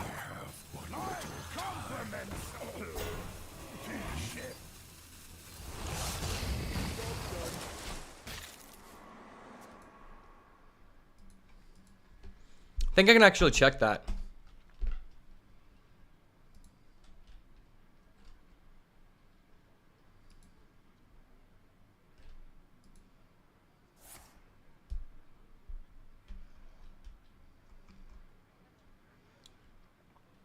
Excuse me. Okay, so Warrior is actually the lowest pick rate. So Warrior has 52,000 games recorded, and then Shaman has 332,000 games recorded, compared to Warrior 50,000. You're kidding me. That's absolutely absurd. Druid has 95,000. So Druid actually has more games played than Warlock, Priest, Warrior, and Hunter, and Paladin. Okay, Paladin is pretty low. Paladin is 45,000 games played. So I guess Paladin is bottom. Paladin is C tier, but it has the lowest amount of games played.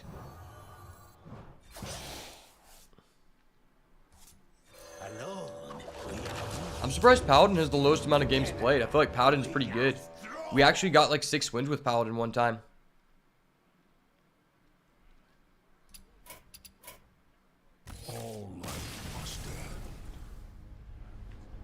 So yeah, so Druid is probably like the fifth most pick, which actually like isn't bad. That's like above average.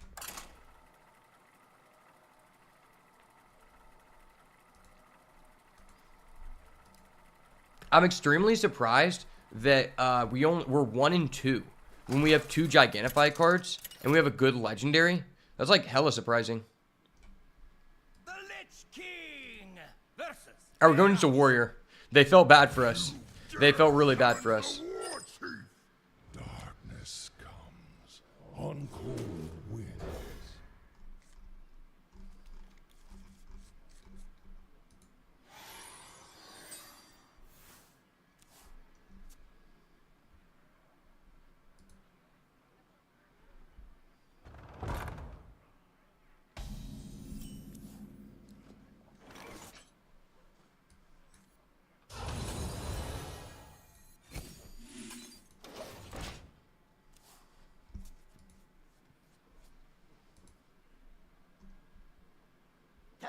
Good to see Druid got some love. You got a favorite hero portrait? I mean, to be honest, if I could have it, I would like the Leroy Jenkins Paladin one. Out of like all of them in the game, Leroy Jenkins has like a legendary portrait that's crazy. I just didn't, when it was available in the shop, number one, I'm not like huge on spending money on cosmetics. Number two, I didn't have a Paladin deck when it was available in the shop. But he has like crazy animations. When he gets hit, it shows him getting punched in the face. And when like he leaves, he's like, at least I have a chicken. It's fucking crazy. That's probably the best one. Just in terms of like the amount of work they put into it, right? But out of the ones that I have, I kind of like the one that I got for donating to the World Wildlife Foundation in 2015. I think it's the Priest one. I don't think that one's like available anymore. It's pretty cool, even though I don't really play Priest that much. I think the one you get for 1,000 wins with Warrior is pretty cool. It's like it's called Infected Garrosh, and it's Garrosh infected by Cthulhu. That's a pretty cool one too. Shaman, the one that I have for Shaman, that's the Murgle, Murgle Oracle. That one is pretty tough too. That one is hella tough. Forgot how I got that.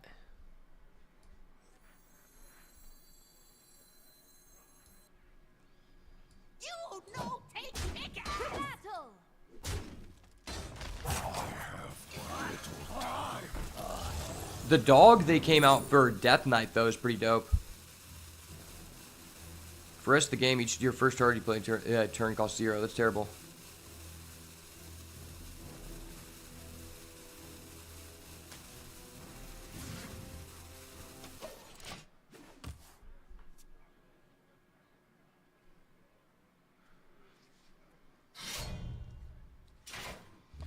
Trying to think about the Druid ones. There's a lot of them that are just like a waste of space. Like there's a lot of them that are just the same screen grab, like that's just changed angles, and it's like, dude, why did you make this? Like, such a waste. I would never spend money on it, you know? There's a lot of bad ones. Ooh, that's a Deep Home Geode. Love me a Deep Home Geode this time of year, But I don't want him to kill it with his wrench caliber. That's kind of bunk. Cannot respect that. Cannot respect a laddie who is going to kill my shit with a wrench caliber. Not going out like this, my guy. Going full face here. Shaman has a lot of good portraits, in my opinion. Mage has some good portraits. I like the Khadgar one I got. Khadgar's cool.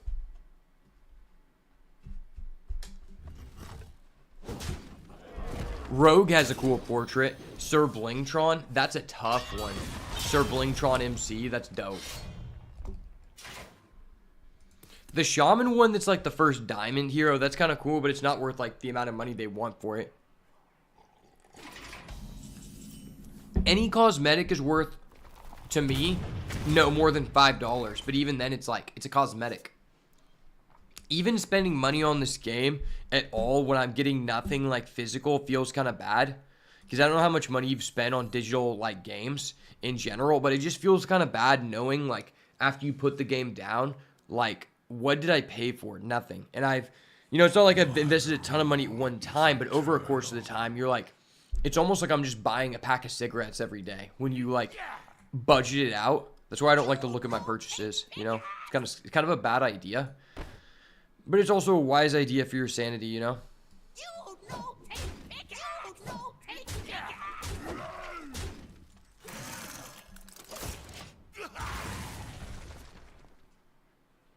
Honestly, I really like Bomb Warrior. If I had the dust, I'd probably build a Bomb Warrior deck for fun. Like, even in Standard. Even though it's ass in Standard, I'd still do it.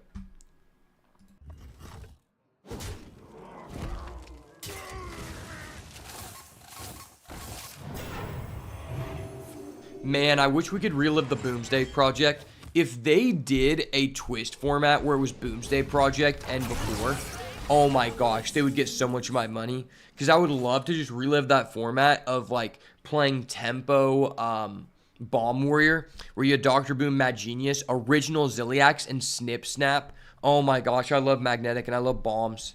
That was so fun. Give random beast in my hand, plus, plus, plus. Okay, do I have any beasts? Nope, beast check. But I do have a Dr. Stitch and Sew, brother. Dr. Stitch and Sew, let's go. Summon a 0/3 that resurrects this minion on your next turn. That's pretty good. After your opponent casts a spell, summon a 2/2 skeleton with taunt. That's also really good. Let's go with that guy. He seems fun. This guy seems just good.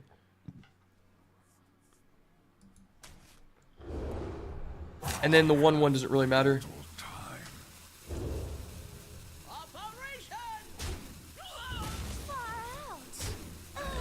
Dr. Stitch and Sew is such a well-built card. This is what I'll say about the Death Knight class. Regardless of what you think about it, pretty much all of the cards they get have just been well designed. Like, they were all obviously thoughtfully, like, made, and they're not, like, they have a good way of balancing them. The Ruin system, although it's not enjoyable, it is a good way of balancing cards. And I have to respect that.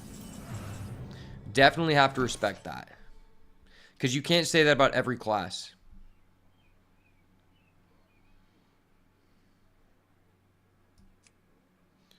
Bro, this guy just used his testing dummy Death Rattle 2 times in a row, and I'm almost dead. That's crazy.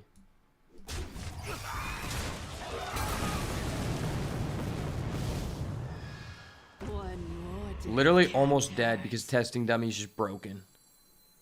Good to use. That's what I hate about the way that they made the Bomb Warrior deck, is it's like not even Bomb Warrior. It's like testing dummy / Bomb Warrior, so it doesn't have a coherent game plan. It's like there's multiple game plans with the deck that both don't have enough support on their own, and they try to force you to mesh them together, and I just think that's so stupid. It's like, why? Why are you forcing this on us? You're acting like both of these archetypes are viable, and the reality is they're just not. Alright, get my Mermy. Give me my damn Mermy, you bitch. Okay, so that's 6. Wait, is this just game? Nah, we can't attack with that. It doesn't have a charge. Yeah, so that's 6 total, and he's at 7. Fuck! Damn, that was almost game. Alright, I guess we'll play Toy Snatcher, guys. Please don't have 7 face. I'm gonna discover another Dr. Stitch and Sew and play it for 0. That seems good. 0 mana Dr. Stitch and So after we already played a Dr. Stitch and So. Gotta love to see it. Don't worry, I love to see it.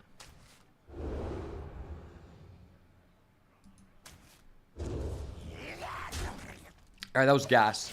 We have so much insurance on this board. You might as well assume I have a State Farm agent on deck, right? You know, I mean, I'm basically Jake from State Farm with this board because I'm heavily insured. This guy actually, does he actually have 2 ping?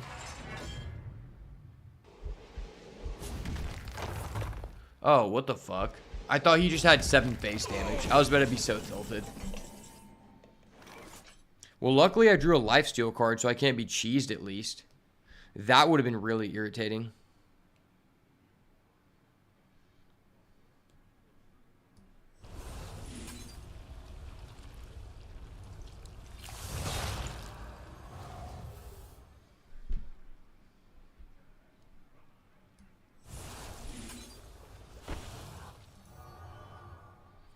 I mean, I want to just send this face.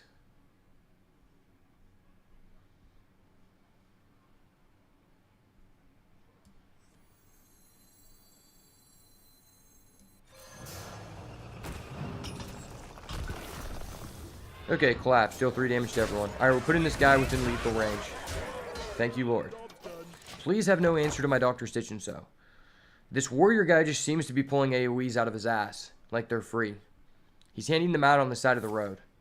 Standardized pact? Add 5 taunts to your hand? You degenerate motherfucker. Miss me with those tans, boy. Miss... Oh my gosh, he gets 2 Living Horizon? How does he get 2 of those? Brother. Hold up. Wait a minute. Something ain't right. And people wonder why I complain. People come here to see me complain. Because I'm going against some toxic old boys. What? And then he's going to Toy Captain Tareem that? That's so disgusting. Now he just gets to make my guy 1-1. This is such a toxic scenario. Brother, do you see what I deal with on a daily basis? These motherfuckers. This guy just did 5 discovers in a row to basically set himself up for lethal.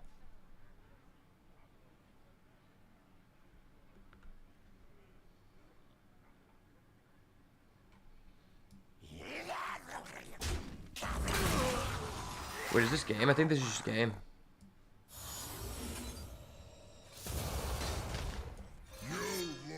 Alright, fuck you, buddy. You're a dirty bloke. I can't respect you. Yep, I gotta disregard your taunt, buddy. I gotta disregard your taunt because you just did some OP-ass shit. We're going for lethal. GG, baby. Too good. 2-2 with Death Knight. I'm kind of a Chad here. Kind of a big deal. Don't mind me. Don't mind me. Kind of a big deal. 2-2 with Death Knight. An above average DK player. Not everyone can do this good, you know? I'm defying all the odds because every opponent just has, like, the entire house.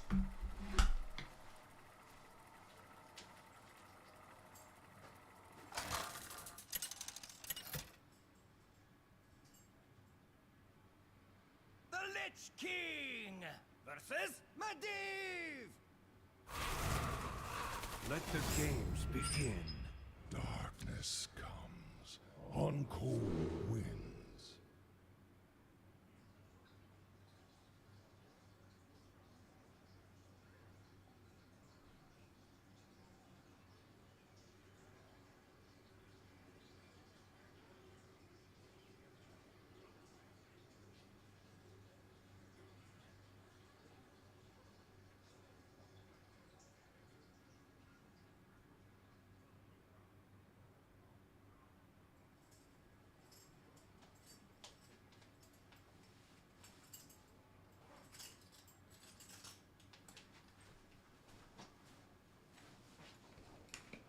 I swear, every game, I feel like I have a good hand. Every run, I feel like I have a good deck. And then somehow, my opponent's deck is just so crazy that they make me feel like I have so many bricks I could build a house. In regard to what they have. Like, I think I have a deck, and the tracker says I do, and then it turns out I don't.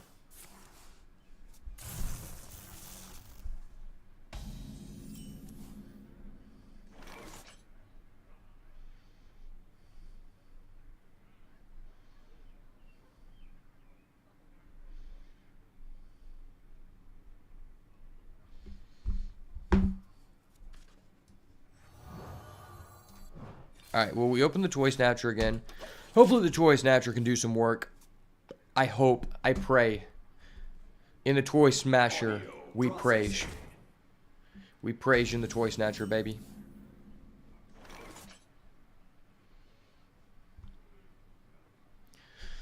Do we play Hematurge? Or do we play Necrotic Mortician? It's a good question. Or we just coin for the Toy Snatcher. Coining Toy Snatcher seems legit.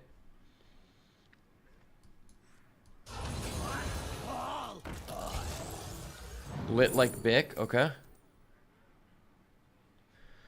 Death Rattle, shuffle the other 3 horsemen into your deck. I mean, this doesn't seem crazy, but it is a 4-mana 6/6, so I'll take it.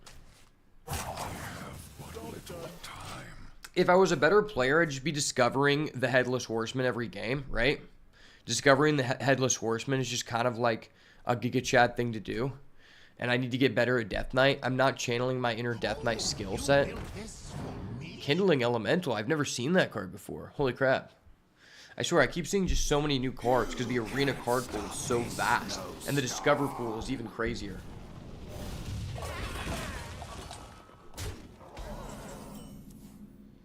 And this Elemental. Amplified Snow Fury. Your next hero power costs 0 and freezes the target. That's cracked.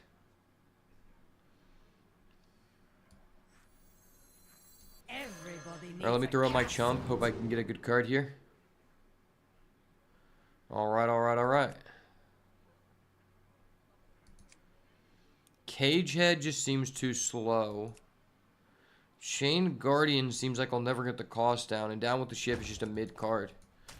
Well, I'll take the mid card then. Job done. You give me some highs, you give me some lows. I respond with a mid card. I like to play my games on medium settings, okay? Medium settings are the way to go. Can't be too high, can't be too low. Except when my opponent's high rolling me. Then I'd prefer to be high than low. And this guy's just doing so much damage to us. Fuck.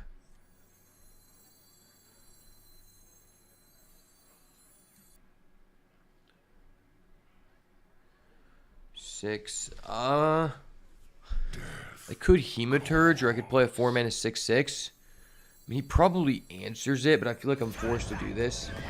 It has a cool animation, so like, why not do it, right? If it has a cool animation, it's a card for me. I'm here for the animations and the W's, but the animations come first. That way I can have fun. Okay, never mind. He just froze my guy and made a copy of it. I'm here for the elves. I'm here for the elves, boys. Unfortunately, when you have a, you know, like a 100-tier Death Knight deck, it's just not good enough in today's market. You know, inflation is just so crazy, man. The value of a 100 out of 100 Death Knight deck is just not what it used to be, you know? It's not a good time to invest in the stock market or the Hearthstone market. Recommend you just save your money and put it all into Bitcoin, okay? And I'm not a financial advisor. I'm just a Hearthstone advisor, which means anything that advises you not to do something associated with Hearthstone is probably a good play because I'm experienced in the tilt, okay? You've heard of Dr. Stitch and So. You may not have heard of Dr. Tilt, but that is me. I am him. I'm Himothy. The one who tilts. After you gain armor, gain 2 armor. Well, that would be really good. Unfortunately, I can't gain any fucking armor, okay? So unfortunately, there's a shortage of armor within the Death Knight class, and it would be really appreciated if, like, the Sheik could end the drought and give us some damn armor. Okay, he's just gonna freeze my guy a second turn in a row and get another copy of it. And you know, it's not like that's one of the most broken cards in my deck or anything like that, you know? Like, I'm not just cucked. I'm not just literally dying to a mage turn fucking 6, which I didn't know was possible. That's not happening. You know, this is an audio-only stream. You guys can't experience this to the same level as I can. And that's good. Good for your sanity. So you don't want to see what's happening. You don't want to see what's happening because I don't want to see what's happening. I don't want to be here, but I do want to blow up. So that's why I'm here, okay? In the words of Sam Hyde, you know, none of us want to be here. I would rather be playing Fallout New Vegas, but I want to blow up, okay? I'm doing this because I'm the content king.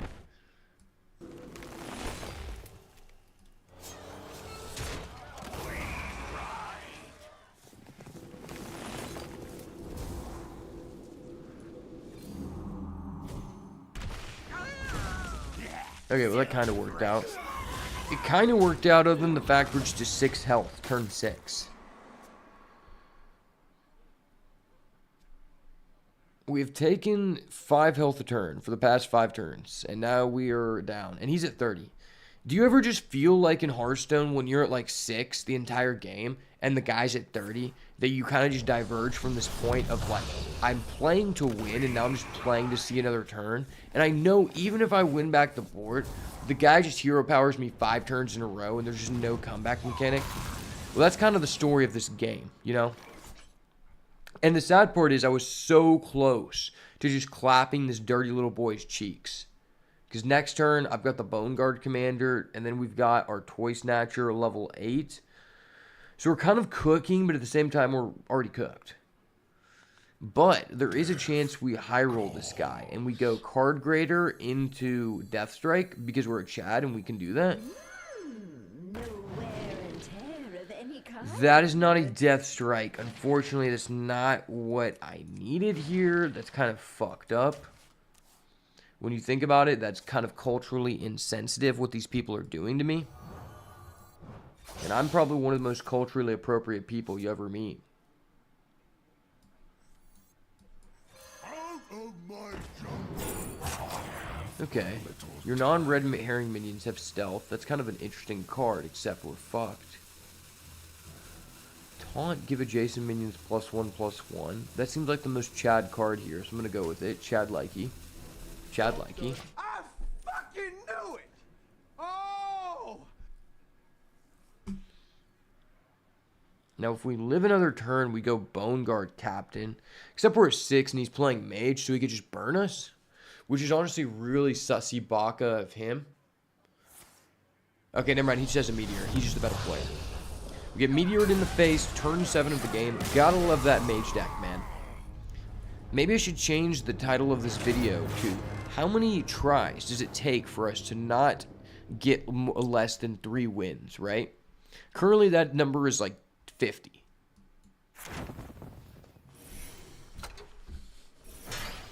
Okay. The video isn't doing so hot, but I will farm it for clickbait, so it's going to be fine, boys. We're going to be fine. We're going to be good in the end. We're going to be offered a shaman with 5 Growthins by the end of this. Something good has to come out of this challenge, because usually when you spend money, good things happen to those who spend money. The worst thing, the worst case scenario is I just use my platform to spread the word of God, which is a very good thing, so. At the end of the day, there are no downsides, because I'm on God's team. So any W's I collect on the way are just extra, right? Let's go. Okay, so we went 2 and 3. Let me write that down.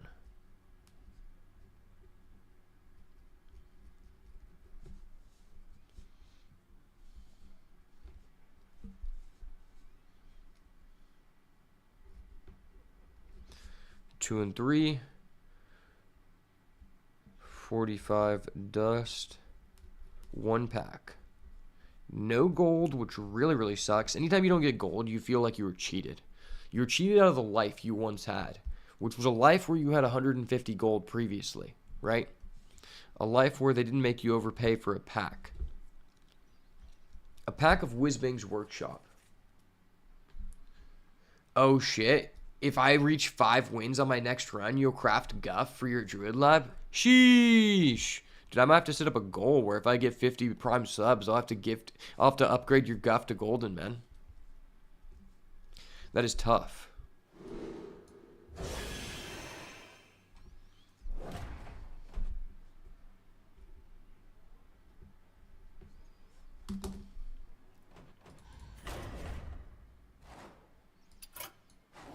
Alright.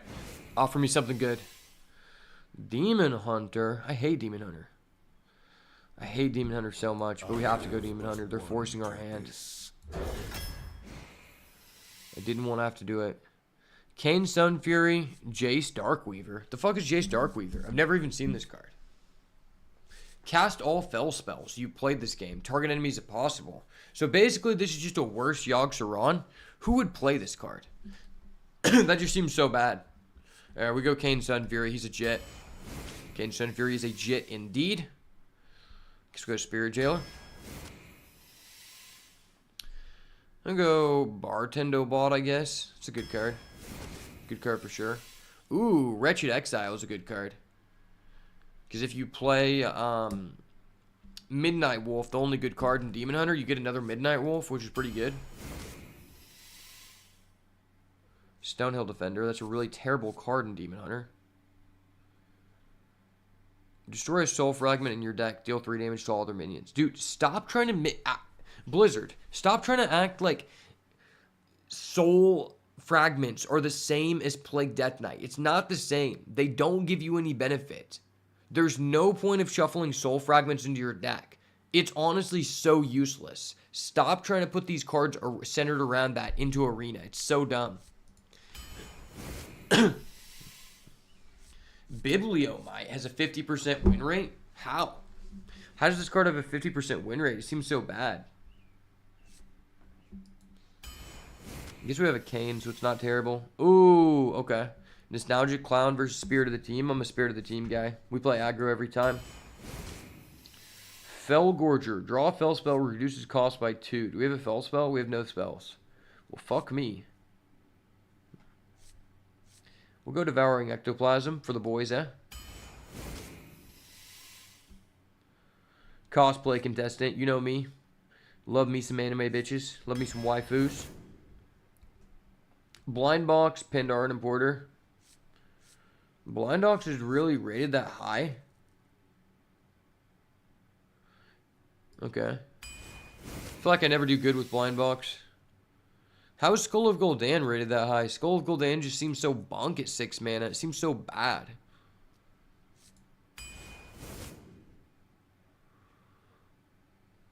Sightless Magistrate, Blind Box. I guess let's take a second Blind Box. Blind Box just feels so bad, though. You pay 2 mana to do nothing.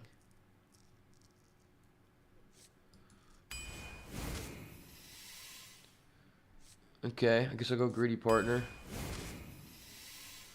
Plucky Paintfin's okay. Ooh, Expendable Performers. That's a good card. Flank Maneuvers. That's a good card. Miracle Salesman. Second Miracle Salesman. Netherwalker. Okay. Okay, this deck seems promising. If we curve out and our opponent just has no AoEs, no removal, we could win. Oh, that's a Battle Fiend.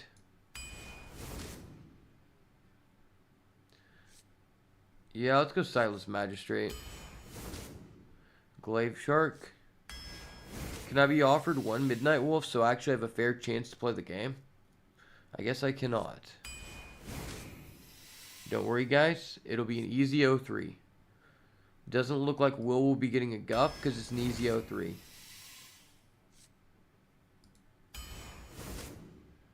Oh, yeah. This is an easy 0-3 for sure, man. Oh, yeah. It's an easy 0-3. I suggest you pick Blaze Caller because you seriously need a big drop. The fuck do you mean? I have no elementals in my deck. What kind of fentanyl are you doing, Bran?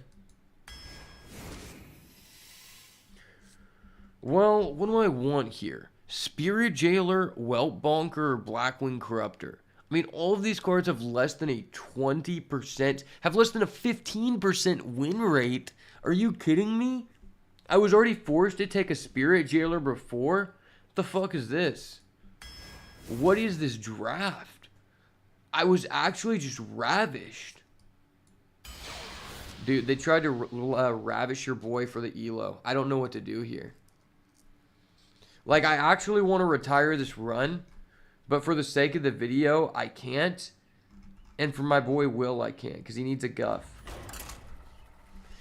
This is actually the first run I've, like, contemplated retiring, because it's so bad. If I compare this to the Shaman deck we had before, the Shaman deck just eats this deck 10 out of 10 times.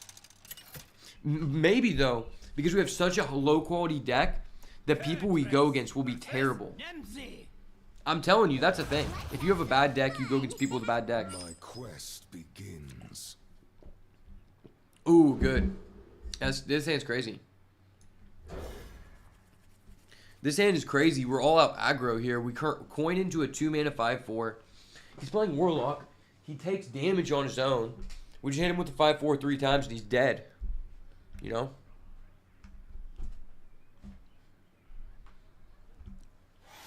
I'm actually interested to see what the total stats are from this purchase after we calculate all the time playing. I think tomorrow I'll be able to finish it up completely. So let's go ahead and coin into this guy. What do I want to put back here? Let's put back the Devouring Ectoplasm, I guess. Legitimately, I used to hate Demon Hunter so much in Arena. Because it's like the only class where it feels like every single game is the exact same. But because I played so much of Shaman recently, it's actually a refresher to get Demon Hunter. Literally crazy.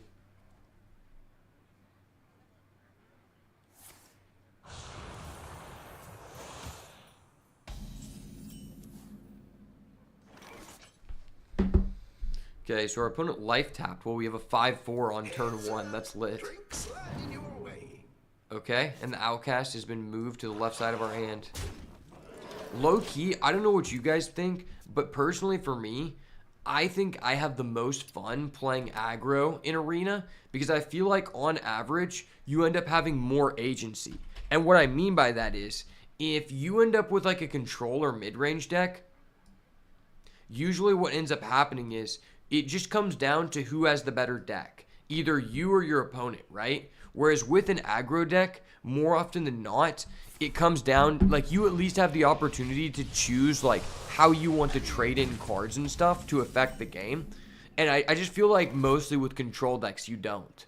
Like it's more about like, all right, are his cards higher value than yours? Because you're just going to trade back and forth until there's an outcome, right? So I actually do enjoy aggro decks a lot more. And I think that's one of the reasons I don't enjoy Arena as much as I used to, because it's a lot more difficult to create an aggro deck than it used to be. Back in the day, it was so easy to build a Zoolock deck in Arena, and I don't feel like it's been like for several years, just because the average card qualities went up so high to the point where it's like almost every card just gives you a +1. So it's difficult not just to go for like a value-based late game strategy. So it's really refreshing in the few times you're offered like Hunter or Demon Hunter can actually push face. Regardless of how much shit I talk on people who play Demon Hunter, it's obviously all for content.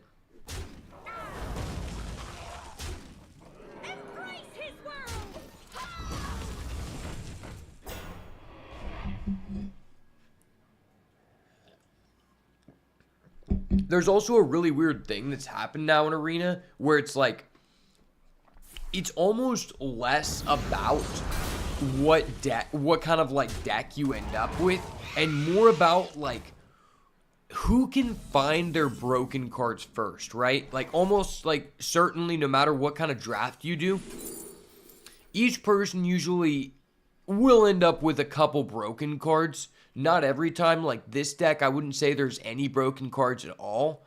But for the most part, if you're playing like a mid-range or control deck, there are. And that's also partially because everyone's guaranteed a legendary. Well, you know, it kind of is just more about a race to find those than it is like, what kind of deck did you end up with, right? At least that's how it feels in my experience. I'd be interested to see what other people think, for sure.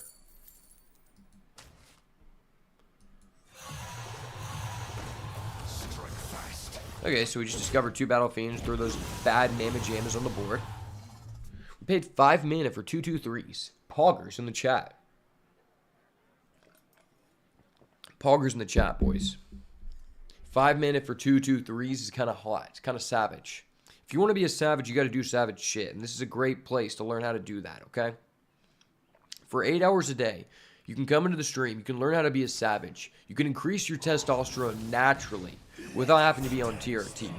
And, you know, my stance on TRT is you should try to do everything you can to increase your levels naturally.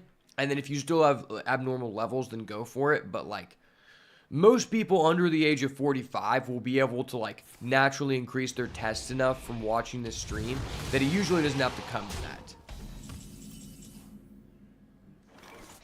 You know, I'm so confident this handcrafted arena deck will reach 5 wins that I'll go ahead and craft my Guff in advance. Godspeed. May the Lord bless you, may the Lord keep you, and bless his countenance upon you and give you peace. I agree. This is, I'm not going to lie. There's also a real chance that we go 5 wins here. Because just like I was saying, because of the secret card rating system that Blizzard has, our deck isn't that good. So what that means is there's a good chance we're going to go against people with mid decks that we actually have a chance to beat. And even though we don't have really good cards, we have a lot of aggressive cards. And so because of that, we do have a chance to just roll people if we go against people who have no early game interaction, which there is a chance to see that, right? Shadows grow long. I mean, I swear, we're going against a guy who's not that good at all. Like, his deck is extremely mid, and that is really lucky for us. But I think it's less about luck. I think you're more likely to go against a person with a weak deck if you have one. I'm pretty sure that's just a fact. That has to do with, like, the hidden rating system that Blizzard has, right? Obviously, it's not going to be perfect because there's going to be some cards Blizzard undervalues and doesn't think is a good card, so you might, like, get unmatched. But especially early on, for sure, you know? Once you get later, like, in the wins, because obviously the amount of wins you have is the #1 deciding factor in who you're paired against. But, like, the more people that are online, the more likely you are to go against someone with an evenly tier scored deck. Now, let's say that Blizzard doesn't rate Murloc Growfin as an S tier card. You might get mismatched versus someone like that, right? And I think that is kind of the case right now because it does seem like at 0 and 1 wins, even when I had 2 losses, I played against 2 people who had 2 Growfin. And it feels like that card has a really low chance to show up. Because, I mean, I have over 30 Shaman drafts since the patch has hit, and I've seen the card in 2 drafts. And today was the second time that I've seen it, so should give you a little bit of an idea, right?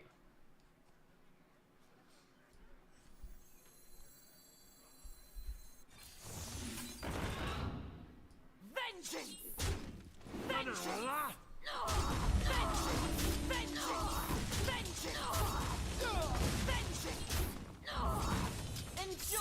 Okay, Expendable Performers was clutch here.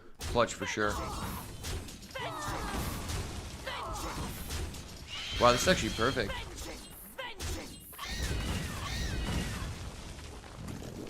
I perfectly cleared his board. That was lit. And now we've got our Glavesmith positioned to the left side, so that's 4 damage we're representing. Assuming no taunt, we win. Alright, don't get a heal. Don't get a heal off of this Symphony, brother. I don't believe. I'm the music man, dude. I'm musically talented for anyone who doesn't know. I was pretty nice in the choir.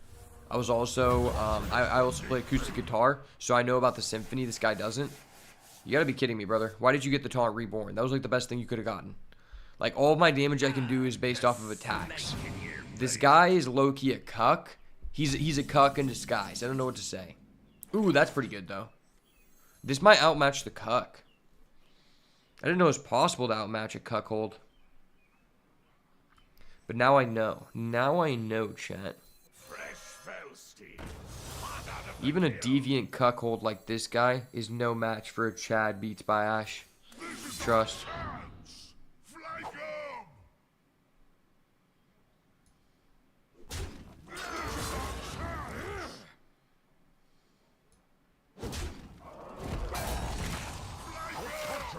Alright, let's fuck around and put him at 2. He's playing Warlock and he's at 2. I would like to do a Warlock run soon, just for the content. If I get to pick Warlock, I'm selecting it immediately, and we're uploading that video to the channel.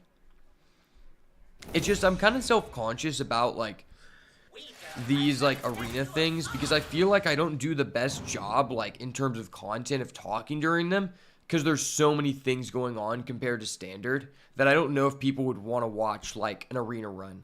I feel like, in my opinion, I want to watch an arena run that at least goes, like, 5 games, right? And we just keep getting kind of unlucky. There hasn't been a specific arena run where we got, like, a unique set of cards. Like, For example, that one time when we had that insane Bomb Warrior deck that looked better than a standard Bomb Warrior deck, I was like, oh my gosh, this is an auto upload to the YouTube. And then we just got super unlucky, didn't get to do the cool things, and I think we died and got 3 wins. And it was like, dang, bro.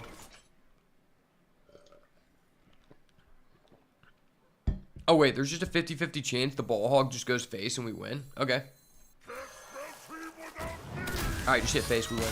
Alright, the 5 wins are incoming. Get your guff ready, Will. Get your dust ready, son. Get your dust up before you get your guff up, son. Because Beats Bash is coming to give you that guff, baby. That guff 3000, okay? Fuck a Gluck 3000. I be running up the guff. Plus, I got 1 win, so that really should be enough. I'm in Demon Hunter main. Some people in the chat sometimes call me fucking tough.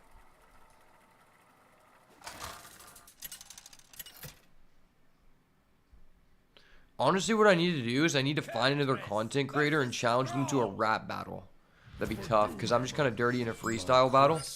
So I don't think it would be fair. And I love doing things that are heavily benefited towards my favor. So I'd be really down for that. I'd be really down for that. It's very tempting to keep a Skull of Gul'dan that's in the outcast position. But I don't think we care about that. Because we can go turn 2 Bibliomite, and Bibliomite's just broke. Oh shit, we have turn 1 Battle Fiend, turn 2 Bibliomite. If this guy doesn't have Growfin, we're rolling, boys. Job's done. Your finger is on the trigger and you trust me? Let's go. Let's go. If I get 12 wins with this deck, we have to go gold. We gotta go golden. Golden guff.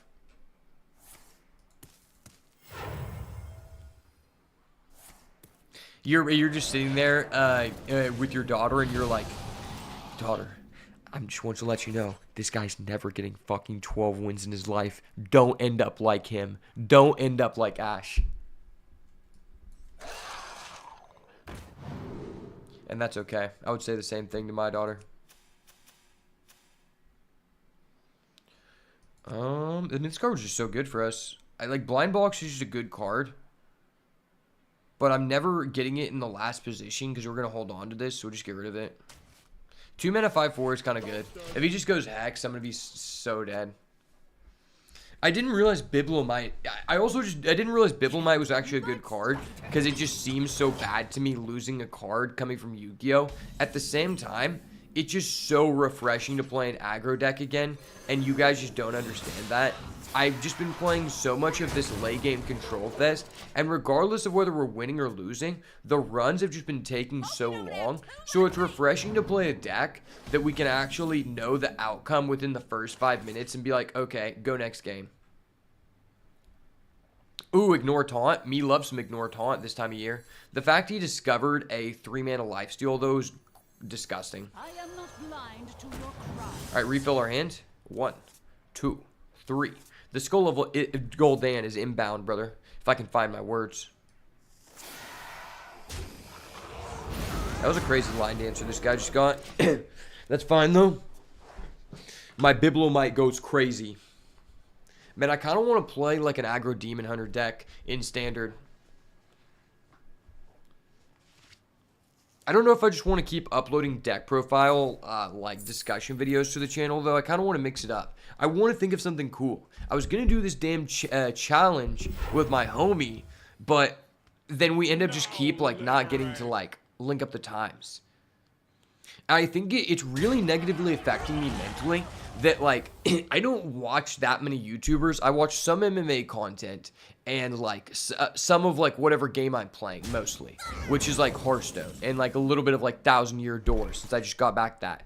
But if I watch Hearthstone, it's mainly Rarin, which is, like, the main, like, the biggest Hearthstone person since he was the guy that I just found him and it got me back into the game since he did, like, a battle with a dev for the 10-year anniversary.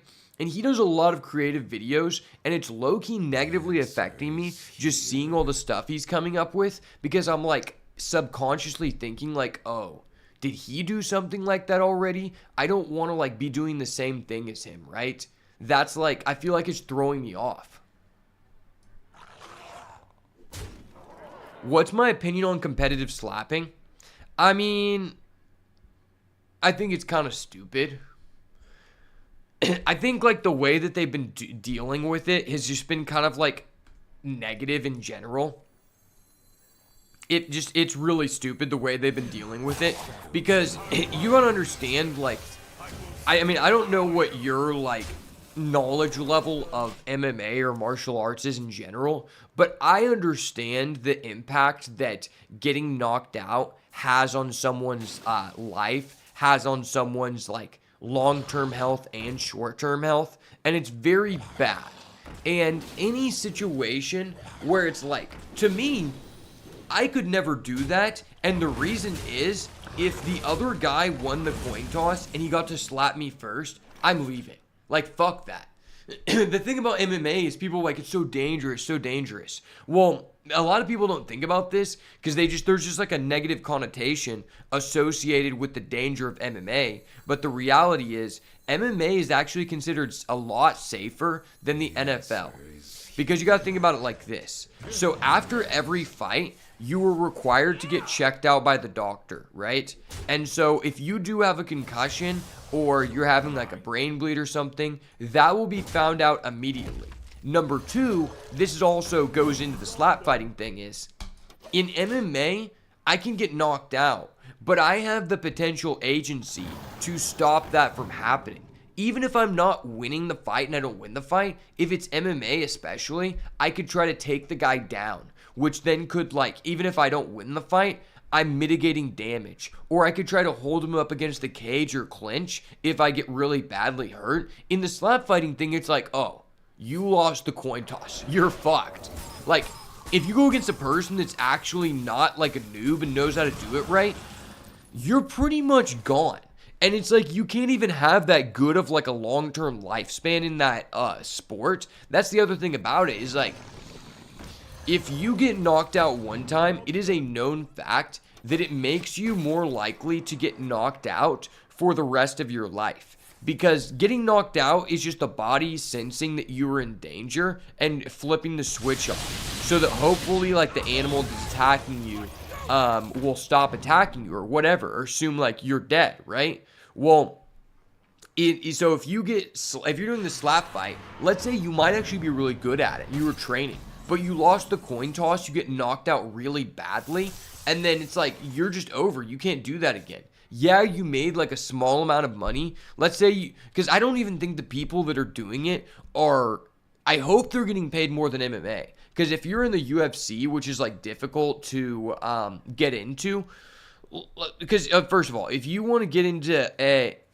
UFC, if you want to get into pro MMA in general, realistically, if you're smart, you're going to do about like 10 amateur fights, which might take you a couple years. Then if you're going to get into UFC, most people don't get found until they're like 6-0 as a pro, or maybe even more than that. And then once you get into the UFC, you get 12 to show and 12 if you win, 12K. And I hope that in slap fighting, you're making more than 12 and 12, because realistically, even if you're good, just because you got unlucky and lost a coin toss, your potential like longevity in that career is just so low. And then also, like, there's a lot of people who are doing it that are also like have a fighting background. And let's say you do that and you get knocked out cold, but you had never been knocked out in MMA or boxing or whatever before, then that just hurts your career as well. So there's a lot of negatives for it. So in my opinion, if they're going to do it right, the people should realistically be paid like 80 to 100K each match. And it's really hard to like say that that's justifiable, just because like, who's saying there's that much money in it? But that's the reality. Like, you basically have a 50-50 shot to just endanger your long-term health. You could get trauma-induced Parkinson's. You could receive a brain bleed. Like, you have so much to lose. And so, like, if it's a small amount to gain, why are you taking that risk, right? It's like saying, I'm going to put 100K on the line, and I'm going to play you in a best-of-1 Hearthstone match. It's like, dude, you have, like, nothing to gain there. Like, you're flipping a coin. You might as well go bet on black and roulette. Except you're doing that with your health. For not 100K, for 10K. Maybe 15. It just seems really bad. Oh, and the other thing, to go back to my original point about how MMA is safer than NFL, is because think about it like this. So if like I was saying, if after every fight, you're required to get checked out by the doctor. So if you do have a concussion or something like that, no matter what, every fighter normally has a mandatory 30-day suspension. Unless you don't get touched at all, you typically are going to have a 30-day suspension from competing, even if you weren't like seriously injured, just for the safety of the fighter, right? And then if you get knocked out, you have a mandatory 90-day suspension. So there's safety measures involved with that, right? And most MMA fights don't even have a finish in them, or the person doesn't get knocked out. The more likely outcome is actually that it goes to decision. Well, when you're in the NFL, people can get a concussion. It happens all the time by just one play in the game. Then they continue playing. They don't know they're concussed. They don't know they have a brain bleed. And then after the game, they still don't get checked out by the doctor. So then this person could have got a concussion, and then he continues to play another game, and even more serious repercussions come of that. And people don't consider that. Like, that is really scary. The fact that you could be playing with a concussion, fuck that, dude. And, you know, in NFL, in MMA, you can at least, like, affect that to some extent. Just like I was saying, in UFC, I can affect if I'm going to get knocked out or not. I can affect if I'm going to get, like, put in danger. I can't affect that in the NFL, especially if you're on offense. That's why I think it's just way better to be on defense in NFL in terms of your longevity, because it's so much better to be the person who's hitting the other person and not the person who's getting hit. Being the person getting hit is so fucked. Like, I really wonder what the long-term health is of the average running back. Even if you're good. If you're good, that just means you're really good at taking hits, which is bad. That's really bad. Saying that you're good at taking hits is really fucking bad.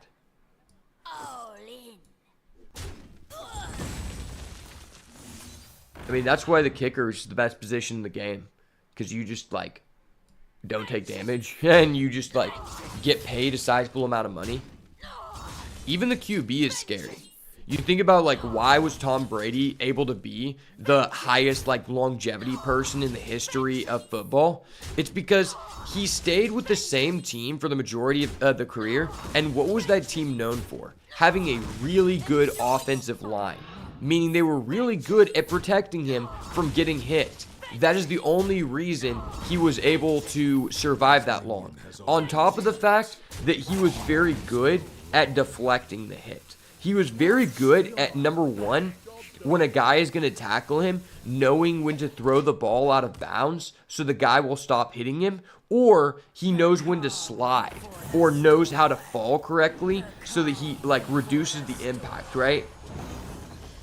And if you're not doing that, like, the people that are at the most danger are someone like Patrick Mahomes. These action-based QBs that are willing to take the risk because he's young and doesn't care about his health, to, like, slide and make these plays. And when you think about someone like that, he's running forward with the ball and he's trying to throw it. And if you're about to throw the ball, you're going to change your stance to where you have a wide stance, which makes it to where if you get hit, you're going to absorb more of a hit, right? So that is, like, the most vulnerable position you could be in, where you have all of your weight, like, going forward in the middle of throwing the ball, and the guy sidelines you from the side, and you're just fucked. You could break, like, multiple, like, things in your knee, in your rib. You know, the pads don't protect your ribs. Also, helmets are just really bad. That's why they keep just updating helmets. They act like a helmet protects you. It doesn't. And then in fighting, a lot of people have a misconception about like what actually protects you. So first of all, gloves don't actually protect the person being hit. Gloves, all they do, no matter what ounces you have, is they protect the person's hands who is throwing the hit, right? The only reason there are gloves in MMA or in boxing is so the person throwing the punches doesn't break their hand. Now, obviously, the more padding, the better, but the padding doesn't even matter. Like in boxing, the biggest advantage in terms of protection of using a boxing glove and using a bigger size is the aspect of you're less likely to get cut if the guy's wearing a boxing glove than an MMA glove. Other than that, like, and being protected from cuts, that doesn't really even benefit you. I mean, it's just a, like, fucked ordeal. That's why I'd rather be fighting than playing in the NFL, because that just means, like, I actually have, like, I get to affect myself taking the damage. Just use more. Okay, that was dirty. I'm kind of dirty for what, eh? At last. Vengeance! Okay, the ball hog goes crazy here. Dude, how am I going against a shaman player and I have more cards than him and I'm playing demon hunter? That's not even possible. This is how I know that there's a hidden elo system. Because how do I go against, like, literally my 7th shaman in a row, and then I go against back-to-back people while at 1 win in the last run, where they had Murloc Grofin turn 1, turn 2, both games in a row, and then I go against this guy, who ran out of cards against a demon hunter. And I'm playing it all aggro again. Good boy, Carson. You're a good boy. Yeah, you don't like Murloc Grofin, do you? Wow, we actually beat it. Yeah, get the golden guff ready. Who's my One Piece waifu? Vin Smoke Reiju, the bad biddy. Okay, I will say I have a secondary waifu of Boa Hancock though, because there's this one girl that so I'm gonna tell a story. So basically, at one of the last anime conventions I went to, I have a secret strategy, a secret content strategy, an intricate content strategy of using hot bitches in order to steal their clout. Because in my opinion, one of the fastest ways to grow, and of course we're going to get another fucking shaman, on YouTube, is using hot girls to clickbait the videos in order for people to actually watch your content. Then once they realize you provide value, they'll stay. So that's why I try to like do like a bunch of shorts with these anime girls. And so I was going around interviewing girls, and usually after I talk to the girl, I will I'll ask her for what her Instagram is so that I can send her the video before I post it, and then that just gets me in the bucks because they're like, damn, this is a really good video, and I'm like, thanks. But after one of the anime conventions, I was going to eat with my friends downtown, and I was paying for like the parking, and there was this girl there who wasn't like in a costume, and she was really hot. And basically, she couldn't like figure out how to pay for the parking, like her card wasn't working or something. So I ended up paying for her parking, and then she just like cashed out me the money. And I was saying like, yeah, I came from the anime convention, and she was like, no way, I was just there. I just like changed out of my cosplay costume. And then she like showed me a picture on her phone of what her costume was, and she was basically like almost completely naked in it, and it was just the most lewd costume I've ever seen, and she was probably the most hot girl I'd seen all day, like way hotter than anyone I'd met at the convention. So I was talking to her, and she was gonna go to like the next convention, and she said she was gonna be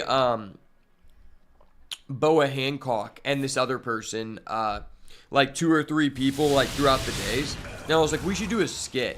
I was like, you should be Boa Hancock, and I'll be if you be Boa Hancock, I'll be Luffy, and then you should let me hide, get like a really big dress, and then I'll hide under your dress, and you can sneak me into Impel Down. And she was like, okay, bet. And so, like, I might do that. I don't know if it'll be for the content, but I'll definitely, like, get under her dress, if you know what I'm saying. And I actually had an insane one-liner. I think I can... Basically, I ended up getting her number, and I was talking to her. Let me see if I still have what she said. But she made Boa Hancock kind of hot, because she was kind of slutty. In a hot way.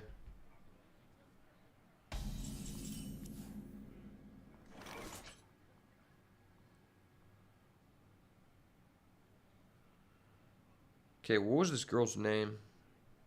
Fuck, I have so many numbers on my phone that aren't even saved. I had a dirty one-liner. I gotta show you. Madison.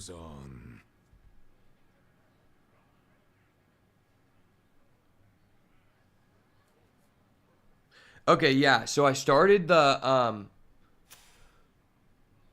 Okay, so I started the conversation off by saying, "Hey Madison, this is John Ashby. You gave me your number because you said I could hide under your dress on the Navy ship so I could sneak you into Impel Down."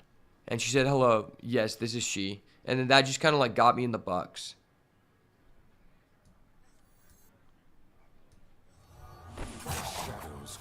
This was a couple months ago though.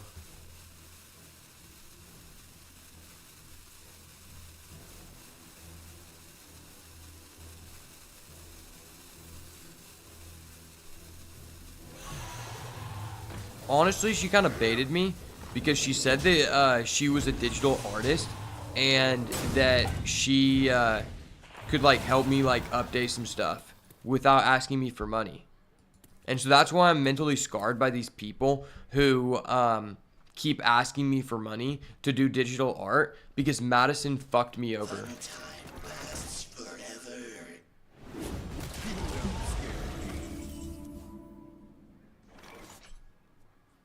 See, I was really excited in the beginning because it's one thing to get a hot bitch. It's another thing to get a hot bitch that actually adds like real value to your life in some way. I don't think people understand how rare that actually is. Like if you can get a girl who is like at least a 7 and even a 6 and she actually provides some value other than just doing normal things like taking care of the house, cleaning food, and like having your babies. Like that is just really rare, especially like in my generation onward. Maybe your generation. My hunt goes on. Yes, this is she is probably the most friend zone response you can get. I didn't get friend zone at all. That wasn't the most friend zone response at all. I ended up FaceTiming her and asking her to hang out the next day, and then it worked.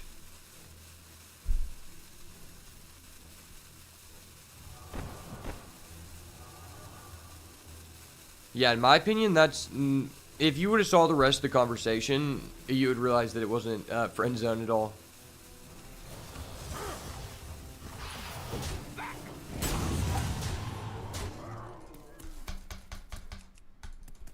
Regardless, it was a dirty one-liner, and that was the point. The issue is that she actually just didn't add any value to my life other than being hot. Which kind of sucked.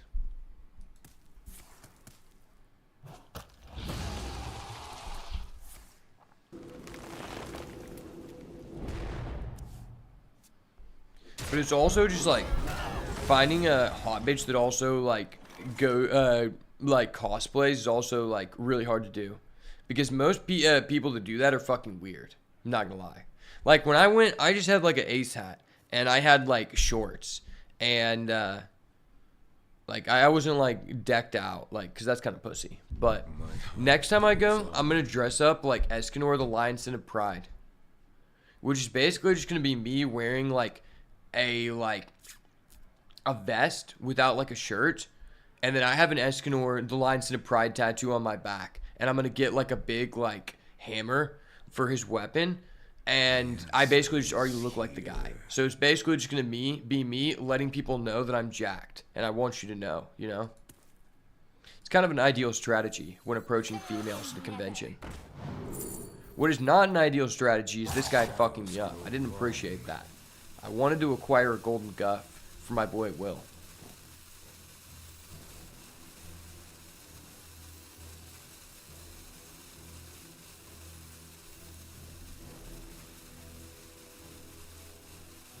I am not blind to your crimes.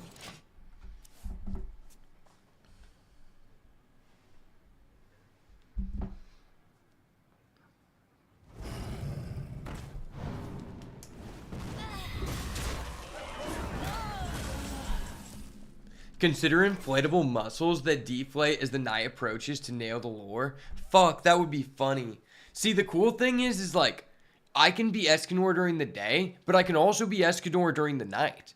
Because it's like, I have glasses, and I just change costumes, and I like to drink, you know? Hunt goes on. Are you familiar at all with Jimmy Zhang? Have you ever heard of Jimmy Zhang? He's a famous YouTuber.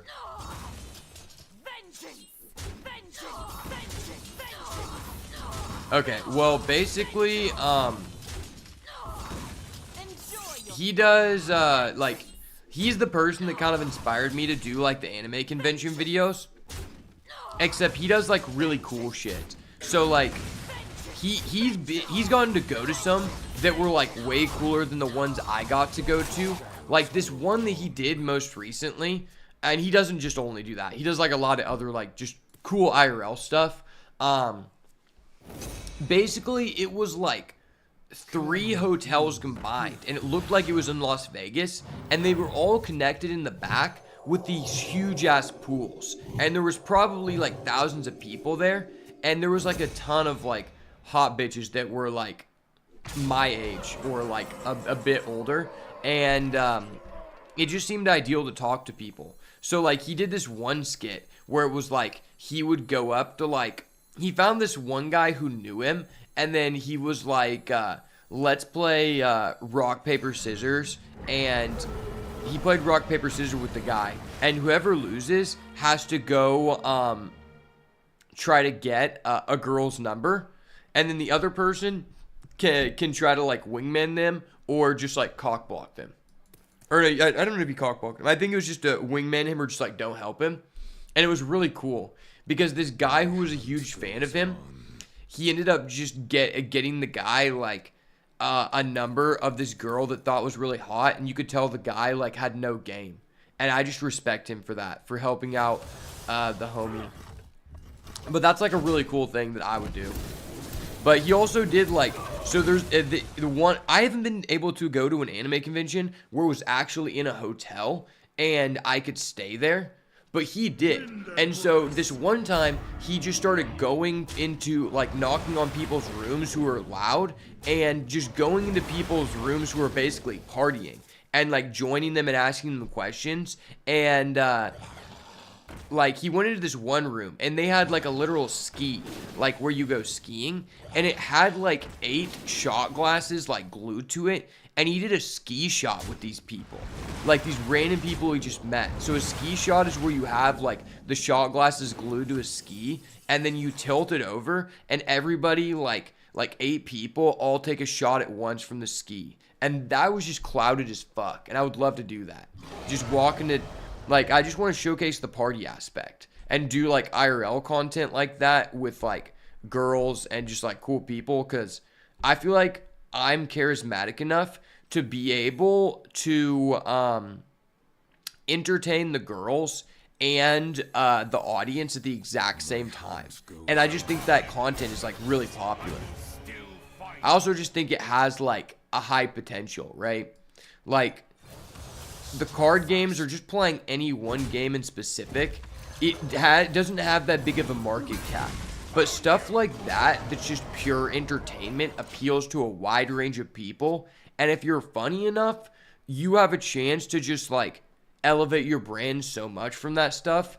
And I'm very good like organically, just like meeting new people, because I can talk to people where they think that I'm serious and I just play like a serious like face the whole time, but in all actuality I'm fucking with them, and then I just set them up for like a funny joke or a funny bit. So if I was able to get into a situation like that where it was like a con that was mostly adult people, which there's one coming up in Houston. I'm going to try to go stay at my friend Pete's house that I met through One Piece at and go to, that's like supposed to be like mostly, it's supposed to be like have like a huge rave at night that like you have to be 18 for, which would be perfect because that means like the majority of people I would be talking to are more than likely going to be of age for where I'm going to want to be put them in the video, which is what I really need, because people have told me that the vlogs I've done are really high quality, but the issue is like I've kind of like done out the bit of like having people open Pokemon packs, and I've had really good quality videos, but I'm at the point where I need to elevate out from like being a PG video to a PG-13 video, just because like what I've been doing has been kind of stale. Like it was good, but I think I need to mix it up, right? And that's fine.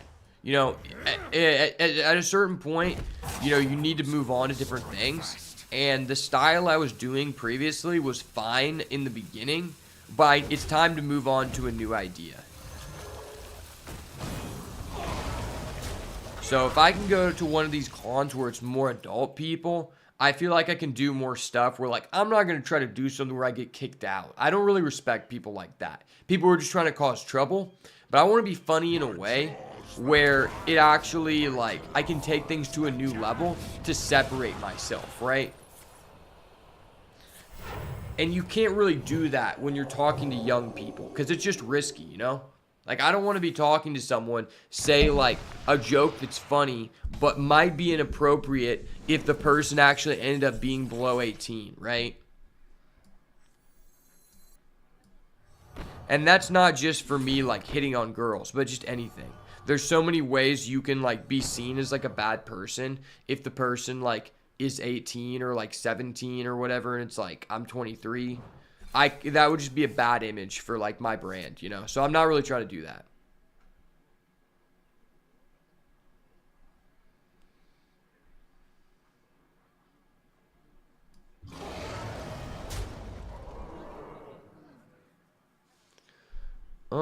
Let's do this. Evil cannot hide from no mercy. Alright, that was Chad as fuck. Yeah, that was so Chad. Wow, we're actually cooking people with this Demon Hunter deck. That's crazy. I think the IRL content is where I make my stride. I think it's the best chance I have to make a living from this. But also the MMA stuff I do with my coach. I mean, I grew I increased the growth on the channel in 1 month by over 800%. You know, I've had a lot of shorts that have done really good on the MMA channel. And we're about to start doing like a paid version of the instructional, which is something I can profit from. I just don't, my coach is just kind of holding us back because he's just not available enough while I don't have a job. And once I have a job, then it's like, I told him, it's like, now is the time that we could have been capitalizing on this, but he just hasn't been available enough. And it's not like he hasn't been paying me any money, which like I don't really have an issue with. But at a certain point, it just becomes irritating because it's like, dude, I'm serious about this and I'm willing to work like 8 to 10 hours a day on it to make this like a reality, but you're not. And I've invested like over $20,000 to make this possible for us, specifically because of him. And when he's not going to be available to record even once a week, guaranteed, it just fucks everything. Because it's like, we went and did like, you know, we went to this place that's letting us use like a room, and we basically got like an hour total of content. I split that up and made it work for 3 weeks of content to where every single day we had an upload on the channel, and it gained us like 200 subscribers. And before that we had like 30. And it just gained so much growth. So obviously it worked, but he's just not available. And then we just lose the momentum again. What happens is we'll record for a bit, and then he just won't be available for a while. And then it's like, dude, when you're trying to be successful on YouTube, you need to be consistent. And when you gain momentum, you need to continue posting. If you are consistent for a month, then take a month off, you're basically starting from ground zero again. Because now a lot of those people who were watching your shorts daily or your long form videos every week when they came out, they forgot about you or they just unsubscribed. Your videos aren't going to be shown to them because that's how the algorithm works. Your algorithm is based off of the recent videos you've watched. So when you don't have any recent videos of that channel you're even subbed to, they're not going to be fucking shown to you. And that's what like I try to tell them, and it's just kind of fucking me. Because it's like I've invested so much time into this. And I just have such a high potential because, like, I'm a jit, man. I can't be wasting my time on that, man. Ain't nobody got time, and nobody got time, and nobody got time for that. Windows solve fast.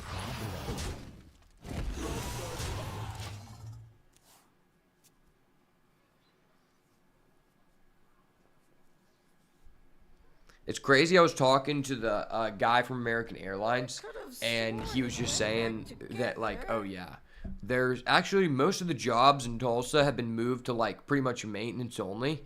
That's a huge company. There's only 4 positions available in Tulsa in all sectors of the business. He's like, most of the jobs have just moved to Dallas. I'm like, damn, fuck. Why is there no jobs in my city? It's pretty exhausting how content creators have to be constantly churning stuff out. I can never do it, nor do I want channels to subscribe to feel obligated. Well, that's the issue, is that now people are like, yeah, you don't, it really pisses me off when people say like they can do what I do with just their iPhone. I'm like, dude, fuck you. You don't even understand what I do. A lot of the videos I will edit for 10 hours straight for no week with no breaks because I'm a fucking savage. And then the next day I might edit another 8 hours straight. Then I'll upload that video.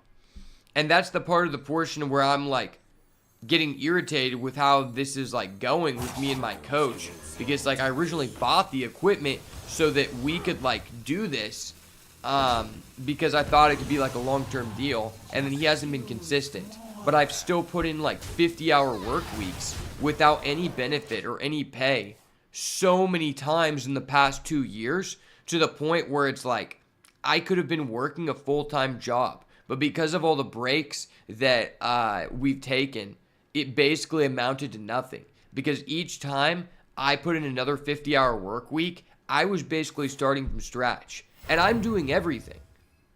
Like, I'm legitimately doing everything from, like, the recording to the editing to the uploading to, like, the advertisement for it and stuff.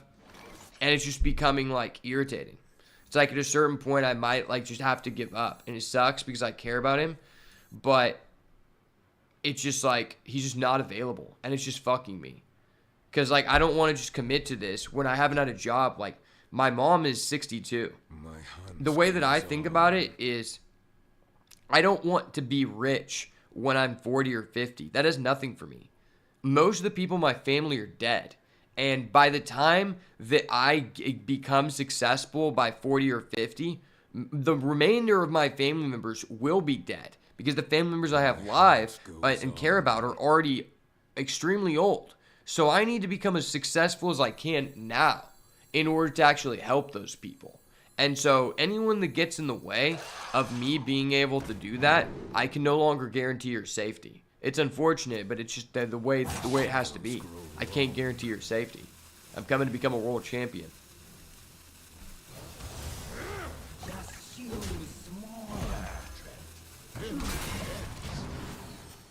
That's why I just feel so shitty about not having a job. Because like I've been searching for a job for over a year. Or not over a year, about a year now. And it's like, I just feel really bad because my mom basically has like nothing. She's just working all the time. And she has like no retirement. I don't know if my mom will be able to. Can you feel the My mom had me at 38.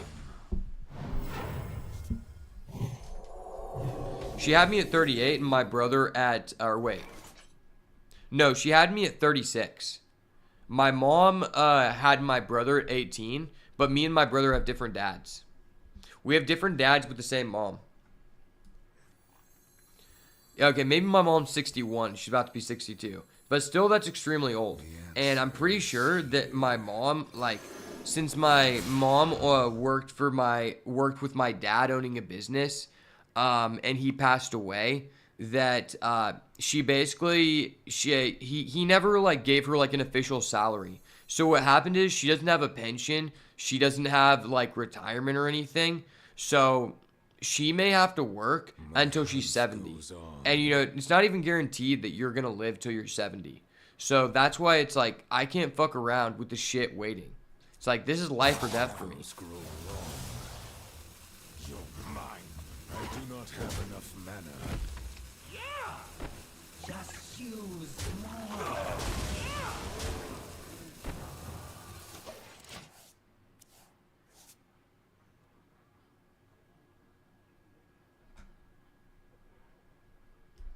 You must have just assumed I was 23 since you graduated last year. Yeah, I mean, I said a bit ago that I'm 23.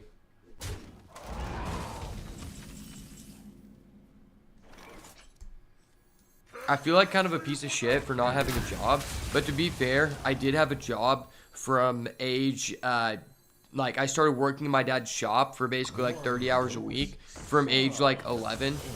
And then says from that time up until like during COVID, where I got furloughed from Best Buy, I had a job the entirety of through that time.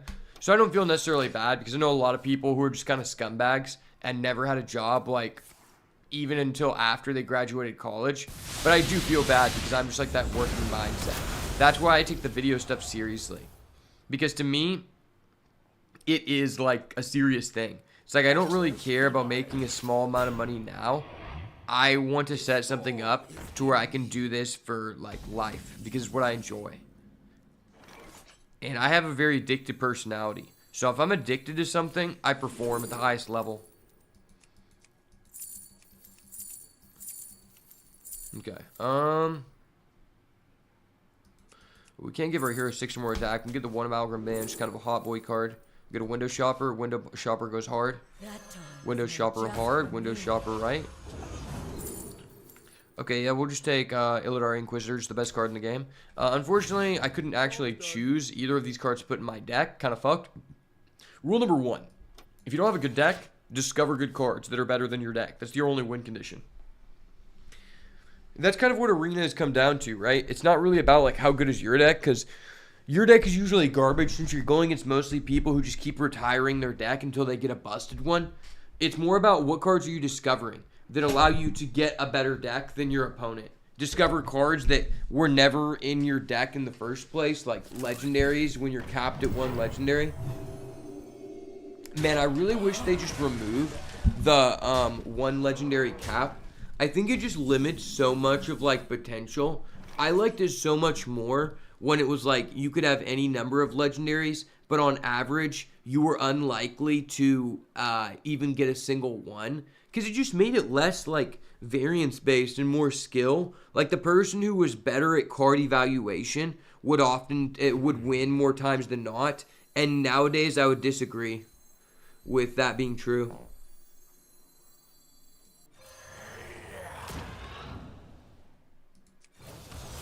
Okay,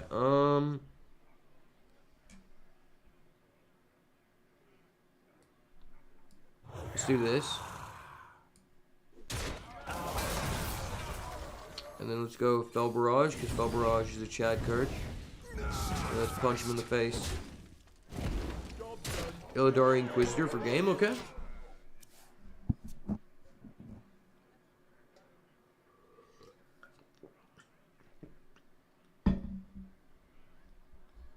How can I call it a matter of skill and less variance when it's just a matter of getting 2 to 3 legendaries or none?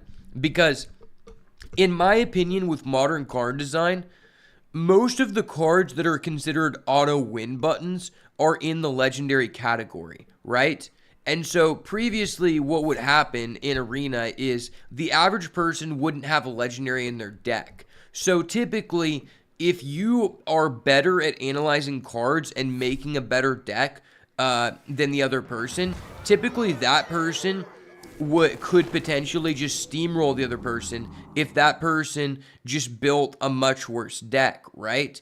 Well, when you take into consideration of if that person has an auto win button legendary, they can bypass that skill of building a better deck than the other player by getting something like, let's say, you get a hero card or you get a quest. Then that person can just steal the match from the other person, even if they're just a noob and bad at deck building. And previously, since on average, the average player wouldn't have been offered a single legendary card, it meant that there was less people you're going against that actually had an auto win button. So with this new system where people are guaranteed a legendary, it's basically like a 30% chance that every opponent you're going against has an auto win button legendary. And on top of that, because of card design, making it to where pretty much most cards say add another card to hand for free, and you guys just never running out of gas, what happens is the games go longer on average because of that. And when the games go longer, each player is going to see more cards. And if the more cards that you see, the higher the chance you have to find that auto win button legendary. So basically, to sum all this up, it is now a greatly higher chance for you to go against a player who just bypasses the deck building aspect of the format and instead just has an auto win button legendary. Way higher than it actually used to be, and that in itself is very invigorating, in my opinion.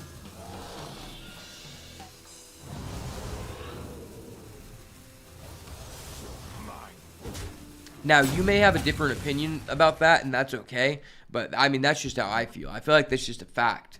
Like, having a higher access to an auto win button legendary just lowers the value of deck building in a format where deck building is supposed to like hold a really high weight. They've lowered the weight that has on the outcome of the match because of how unfair that is.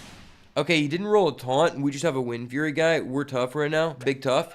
Brother, miss me with that slime. I'm the slime king, brother. Miss me with that shit, son. Miss me with that shit, son.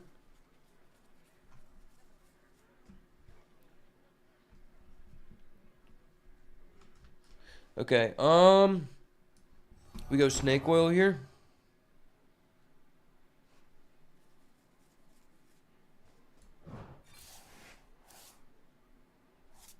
Skull of Gul'dan for gain. 1, 2, a 3.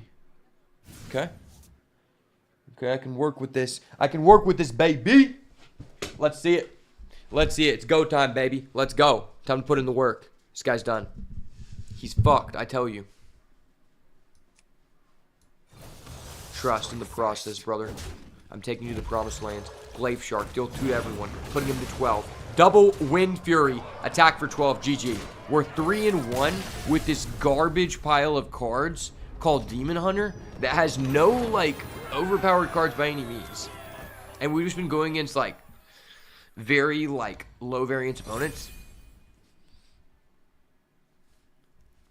And it's like, while there was a chance for you to go against a person that had like 3 or 4 legendaries, number one, previously, there were not very many win button legendaries back in the day at all. Most legendaries were just negative on the effect of your draft deck because legendaries' value were very dependent for the most part, outside of like Edwin Van Cleef and like certain busted cards, were very dependent on what type of deck you build, which you couldn't really control synergies to the same extent you can today.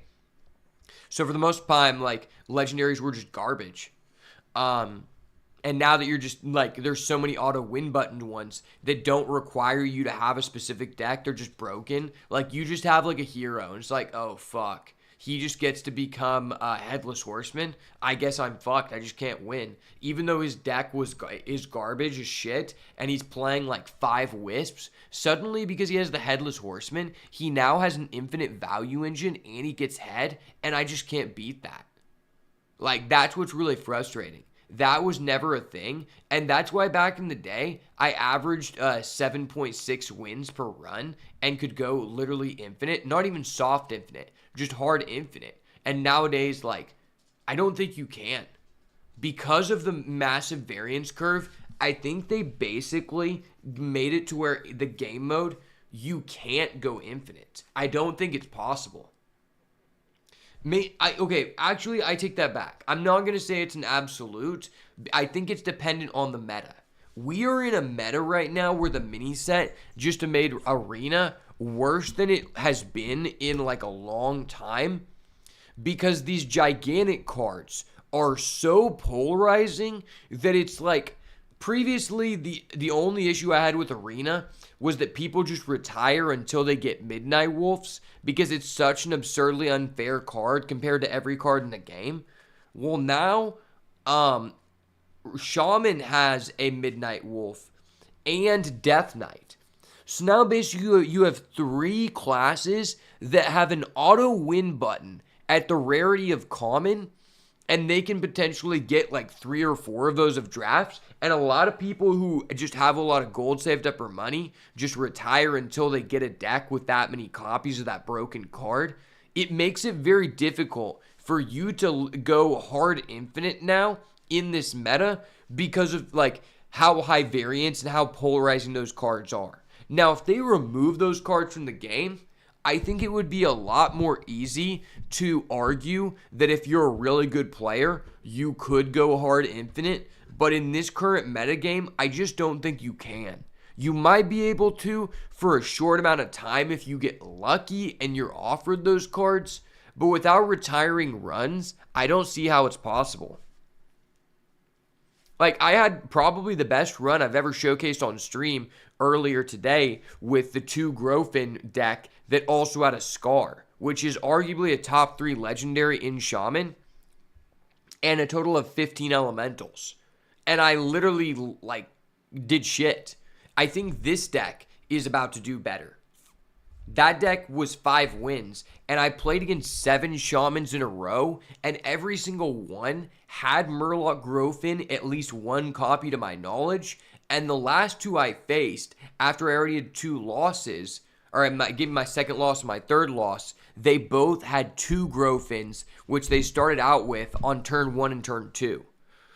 There's something odd about that, because I have around 30 drafts with Shaman and got shown Grofin for the second time today.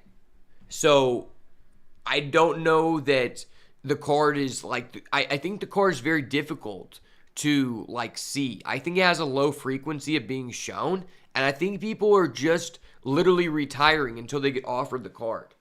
I don't think you can convince me that I'm just getting unlucky, because other people on my friends list have told me, yeah, I've literally never seen the Grofin either. And for the first 2 weeks of the mini set, I don't know how long it's been since out the mini set. Maybe, I think it's been like about 2 weeks. I didn't see a single one, but I was still going against all these people who had it. So it's like weird, right? Same thing with Midnight Wolf. I haven't had a draft with Midnight Wolf in the past 50 drafts. Now, to be fair, I haven't picked Demon Hunter every time, but at the same time, that's still really weird when every Demon Hunter you're playing against has multiple copies of Midnight Wolf or Illidari studies into Midnight Wolf, right? Like, there's obviously something going on, and I think a part of it is that I guess there was a deal, there was an agreement, they couldn't come to an agreement with like the Chinese server, so a lot of people from China moved over to NA and EU, and then they started making bots. And I'm not saying they're using bots in Arena, but those are the people who are willing to retire because they have like a higher gambling addiction on average. They have more whales. Like, that's just facts. And I play against a lot of people who have a Chinese or Japanese name. You know, it just so happens that a lot of people who have a Chinese or Japanese name also happen to have a Murloc Grofin in their deck. I mean, what can I say? I don't know. Maybe I should make a video of me ranting, smoking cigars, and just talking about how much I hate these people who retire arena runs, and also how much I hate the people who just are ruining Wild because they're just botting the shit out of the format.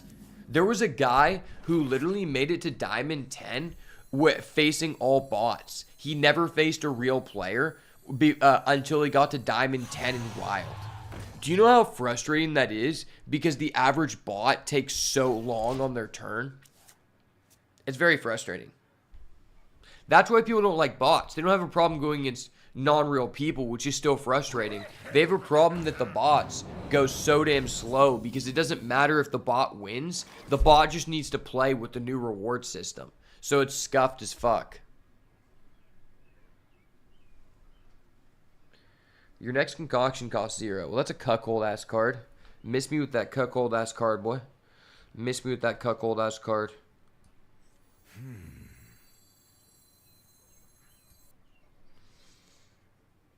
Alright, this is a toughie. I think we just do this. You fold. And then... Shadows grow long.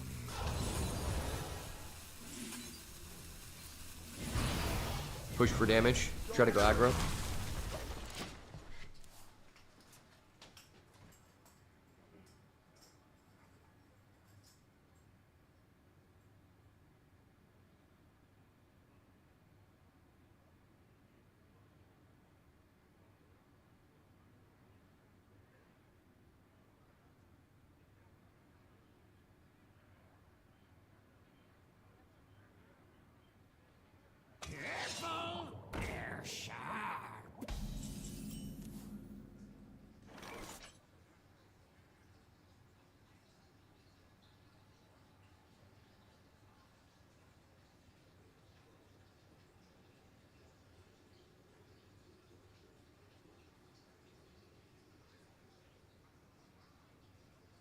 My hunt goes on.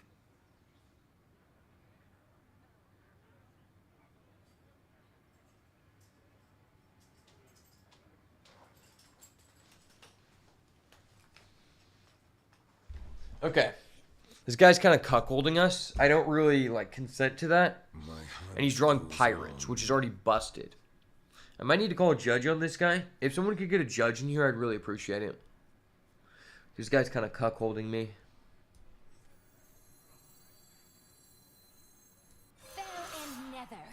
Big demon here, big demon, big juicy demon. Ah, there's no juicy ones. I'll get that guy, I guess. He's not juicy, but he's kind of okay. What am I saying? He's ass. I'm going to put all my guys at 1, and then he's going to play Fan of Knives, and I'm going to cry. But it's okay. We can cry together, you know?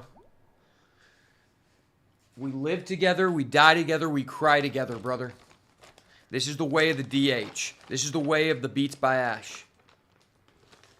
The most unpopular streamer in Hearthstone. This is how we roll, boys.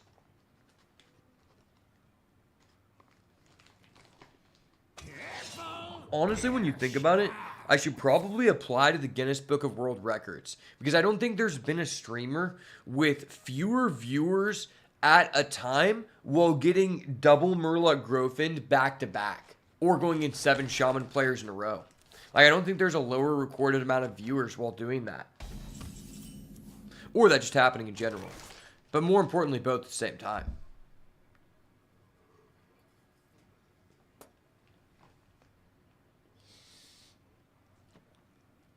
For me, Shaman, for the longest time before I started this today, was my favorite class to play even before the mini set. Because I felt like there's so many types of decks you can end up with that all play very different. But after today, I'm just at a point where it's like, I'm only really picking it at the thought of finding a Growfin because I know how disgusting the card is. And I know how, polarizing the format is. And that's sad. Because I, just love elementals. But the elemental love isn't as strong as the polarization. Right?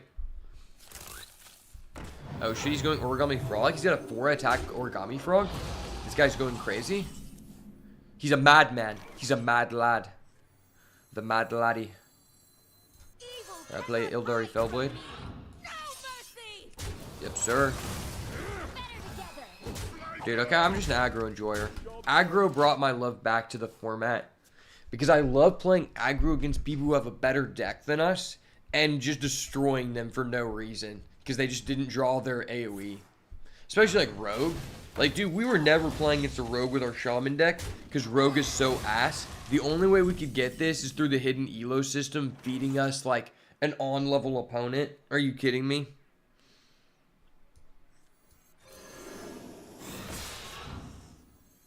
Argus, bless us with your strength!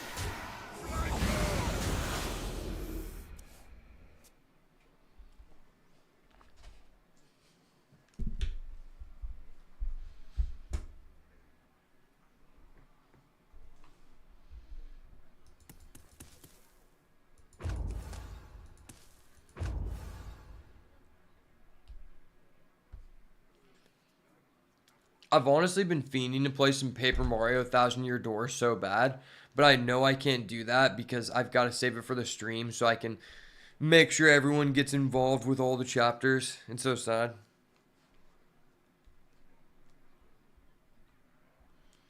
Playing it on stream is just kind of bunk though because I don't have a good capture card.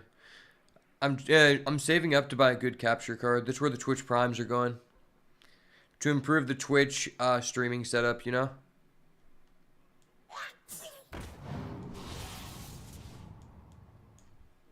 Ooh, he's got the Dust Bunny. My boy's going rock, paper, scissors. Rock, paper, skizzars. I should make a Hearthstone cigar video. That's what I was saying. A lot of people live for the cigar videos. What I was saying I could do is I could make a video where I'm outside smoking a cigar and complaining about all the people who just keep retiring their runs to get Murloc growth in, and also talking shit on the people who are making Wild unplayable because they're flooding it with bots. That would be the point of the video. Why I hate the botters that ruined Wild, and why I hate the people who retire their runs in Arena. That'd be a great, like, just topic in general. Also, I don't know if anyone else feels the same way, but I have an extreme love for Kayn Sunfury. I just think this is such a cool card. Like, ignoring Taunt is so lit. Because I swear, like, Taunt, when you have, like, a cool game plan, and you're not even doing anything degenerate, for some reason, the guy who just keeps playing all taunts just counters you, and it feels so fulfilling for you to have at least one out to that. Like, I never felt like the card was broken, even at the release of Demon Hunter. It was always just the other cards, right?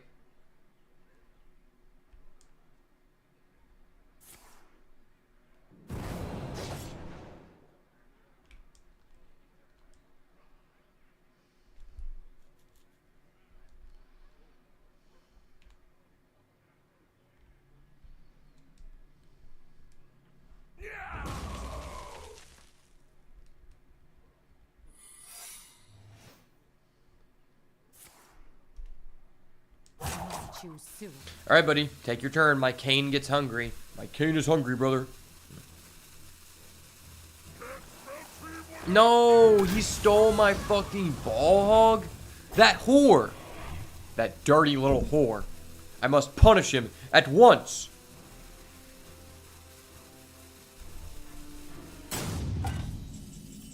Brother, your punishment is awaiting. Don't steal my ball hog like that, buddy. Pal. Partner. There's no way this guy has an explosive trap. If he has an explosive trap, he's a pussy. Okay. Ooh, okay. I take everything back I said about this guy. He's not a pussy. He's a valued person. I respect him. Except I still don't. I still don't respect him. He's still a pussy.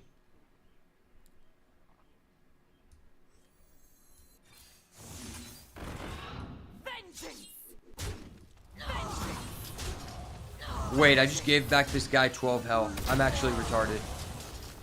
I think someone should just, like, reprimand me for what I did. Yeah, I should be reprimanded. I actually just gave the guy back 6 unadditional health for no reason. Why did I do that? I don't know.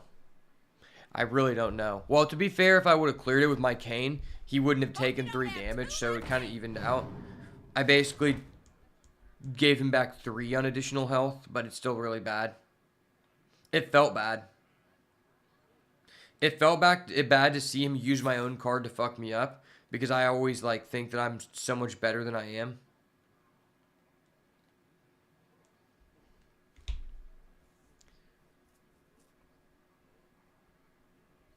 You agree with my idea? Hell yeah. That's lit. If you agree with my idea, it's probably a good idea. I mean, it only takes one person to convince me to do something that I've already got my mind on. Even when it's a bad idea, it only takes one person for me to justify in my mind it's okay. Like, if I said, for example, I think it would be a good idea for me to buy the $70 Golden Legends mini set to make more decks, to make content, and you said, okay, that'd be cool. That would be enough for me to justify spending an absorbent amount of money on digital pixels. You know, as a man with a major gambling addiction, I'm very easygoing in that regard, right? At the end of your turn, add a random concoction to your hand. Holy shit, that's a busted card. Apparently, apparently Paul was saying Rogue got better because the Discover pool was updated, which is interesting to see.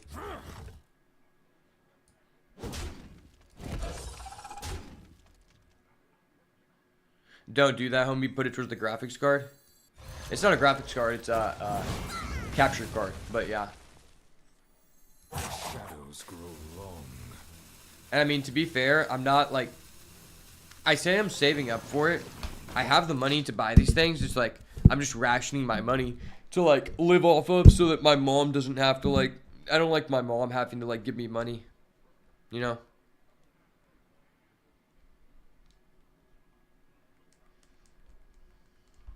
Like, I feel bad when my mom, like, buys me food and shit.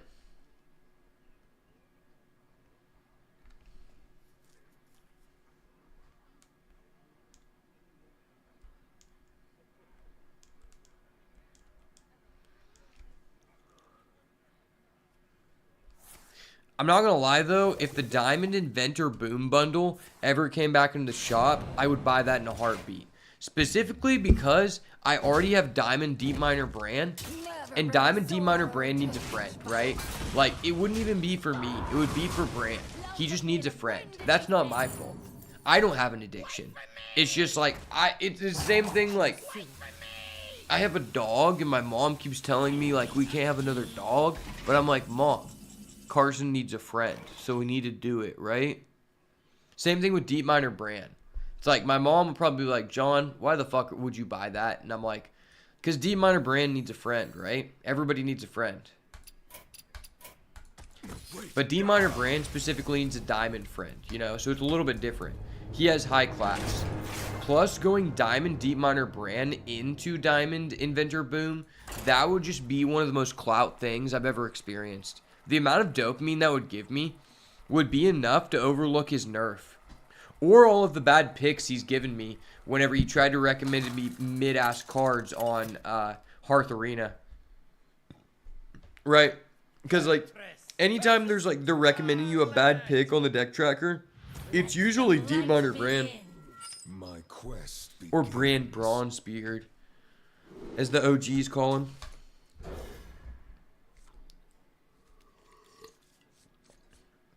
Oh, shit. Battle Fiend on 1, Bibliomite on 2, Miracle Salesman? Okay, that's dirty. I'm about to fuck this guy up. I'm about to show this clown how to play aggro. We go Miracle Salesman on 1, Bibliomite on 2. We're literally playing aggro Demon Hunter in Constructed. I actually take back what I said about this card, though. It's actually not very cool because he's eating the Bible, and I don't respect that. That's on the same level of vile as the people who use a Bible as a blunt paper. It hurts so bad to put back Glaive Shark because it's so crazy. But we're not going to get value from it till turn 5.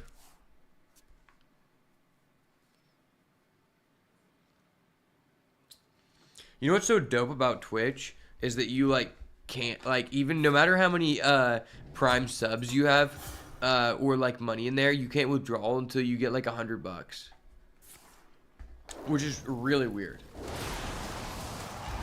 because you only get like $1 from a Prime sub. I know no one cares about that. I just wanted to share it with the class. Yeah, this guy just killed my Bibliomite on 2. That's disgusting. He shouldn't be allowed to do that. That was some broke boy shit. Bad bread makes the baker broke, bro. Doesn't this guy know this? Bad bread makes the baker broke. That's an Adventure Time line.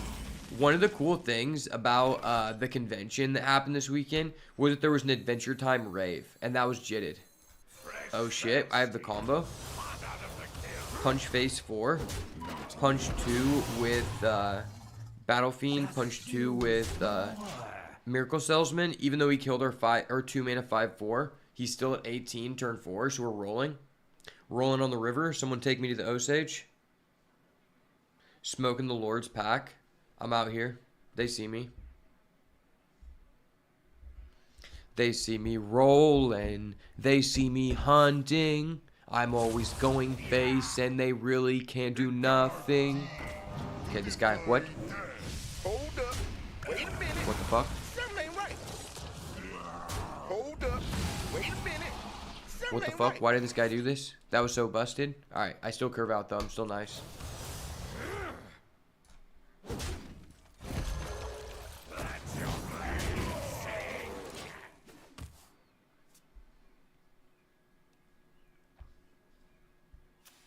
My boy Noel popping out with the woman of my dreams, Nico Robin. The secondary woman of my dreams. After Vince Milk Rage You. Wait, oh my gosh, he has a signature Rambunctious Stuffy? There's no counter to that. I don't even have a signature card. I'm broke.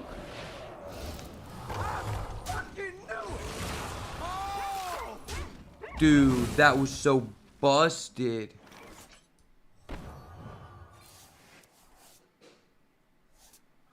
Okay, I'm gonna combo this guy. Draw 4. Draw 4, you're at 12, you're dead. You're dead, kid. Okay. Okay. Okay. Yes, I see. Good news, everyone. Yes, sir. That was insane.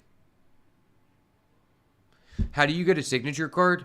Number one, it is a base chance to pull out of a pack, and some cards are signature like available. So, for example, the legendary in the last set for Warlock Popgar the Putrid is signature, and it is a 1 out of 360 chance or something to pull a signature card. Not even the one that you want. The other way is they sometimes become available in the shop. Wow, why did this guy just have to have a 4 mana deal 6 lifesteal? That was so disgusting. Like, I'm just over here trying to do, like, fair things. I have a Skull of Gul'dan, and this guy's just being a degen. Like, don't come in my house when I'm the Demon Hunter's Jet like that. You can't be doing me like that, son. Okay, well, I have to just play these to get Skull of Gul'dan to the left to look for more reach, so it is what it is.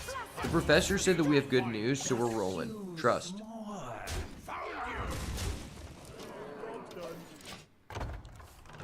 Oh shit, his Reborn's back open. In before he plays another Reborn Rush again. Ah, oh, he has the Gigantify card. Why does that card have a 95% win rate? You're kidding me. I fucking knew it. Oh! I hate this. I hate when they get the 95% win rate card and I don't. Wait, this has Rush? Dude, how many fucking lifesteal Rush cards does this guy have? He's literally pulling them out of his ass like he's on poppers. Like, what the fuck? That's actually so frustrating. And this just isn't even that good because he doesn't have that many guys. That's literally so frustrating. Yeah, this guy probably does poppers in his free time. Not even gonna cap. He probably legitimately does poppers. Fuck it, we Skull of Gul'dan. Okay. Okay. Okay. That was hot. That was so hot. Oh my gosh, this Skull of Gul'dan was so freaking hot, man.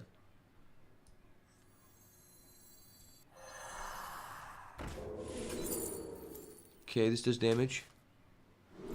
Okay, this does damage.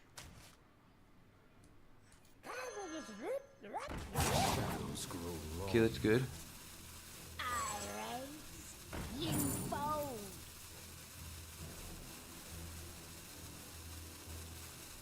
At last.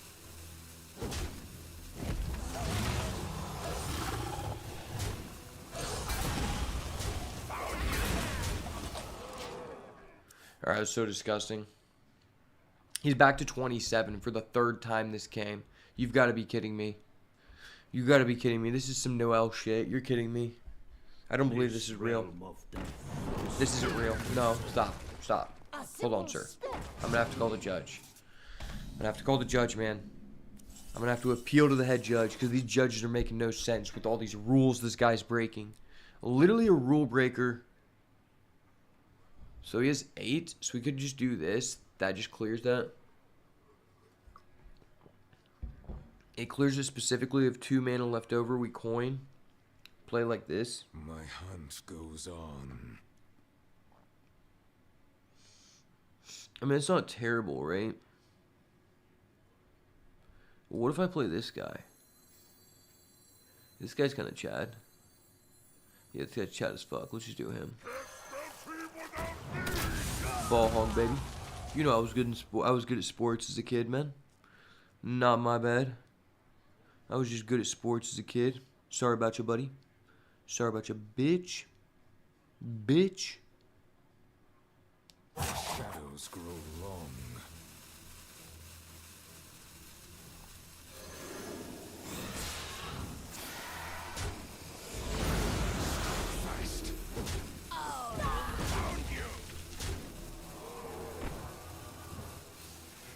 I believe. Okay. Get that guy out of my hand. Okay, we're really close to activating these. If we get like a low-costed card, we're lit. We're literally locked in. That's 6 damage out of nowhere. Dude, stop this. Stop it. Stop it. I don't even have a signature card. I'm vulnerable. I'm vulnerable right now, man.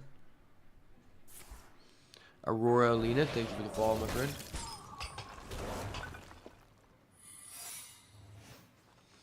Okay, this guy got a secret. Hopefully it's like the gain 8 armor secret. It's not like some fuck shit like the destroy everyone after you attack. If it's destroy everyone after you attack, I'm gonna cry. I will literally cry on stream. And we draw our snake oil for the 3rd time in a row. How unlucky is that? Seems extremely unlucky. So I guess I can test the secret. If it is what it is, there's no way to play around it. So I mean, so there's no way to play around it.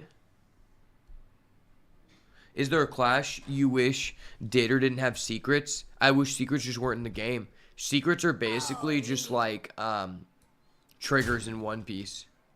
Let's be real, they're like triggers in One Piece.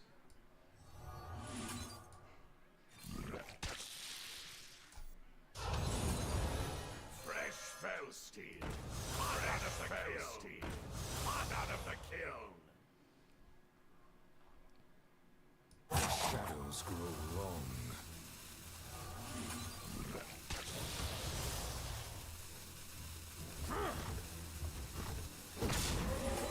Illidari Inquisitor, please.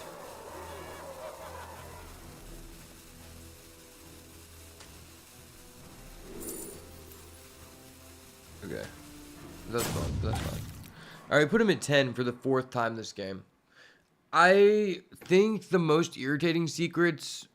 Well, it just kind of depends on the secrets in rotation. I think they just do a shitty job of balancing secrets. Like, the new Hunter one, secrets are supposed to have a way for you to play around them by knowing what they are, the ones that are in rotation. The new one that costs 2 mana and says, if your opponent plays any card, draw 2 cards of a different type. That's such an unfair card. Because it's just Pot of Greed. There's no downside to it. There's no way to play around it. So it's like, why is that in the game? Okay, of course he just gets that. You gotta hate it. Oh my god, we sniped him though. We sniped the boy. The mad laddie. Sniped the laddie.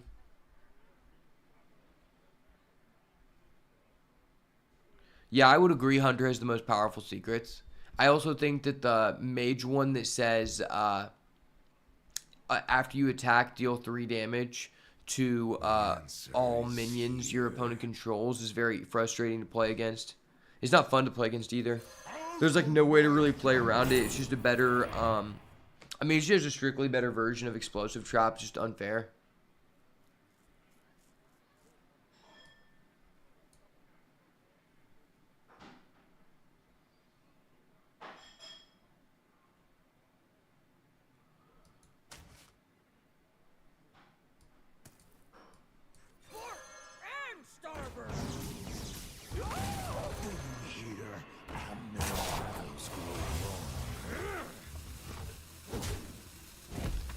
Alright, let's put him back down to 10 for the 5th time in this game.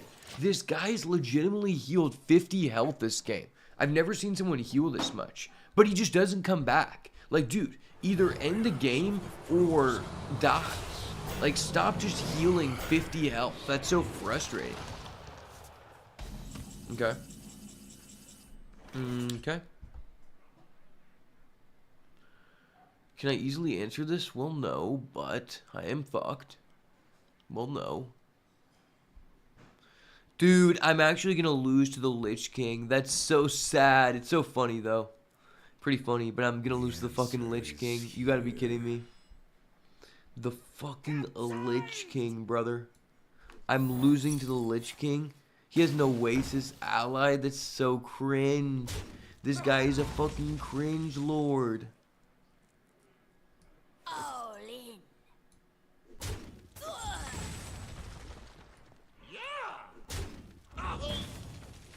Go away!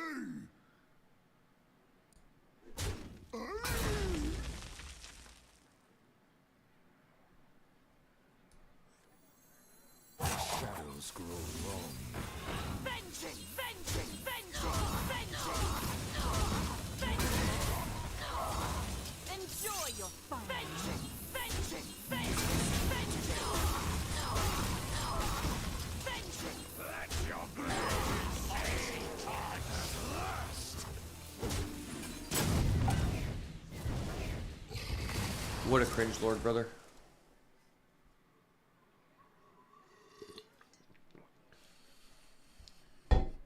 What a cringe lord.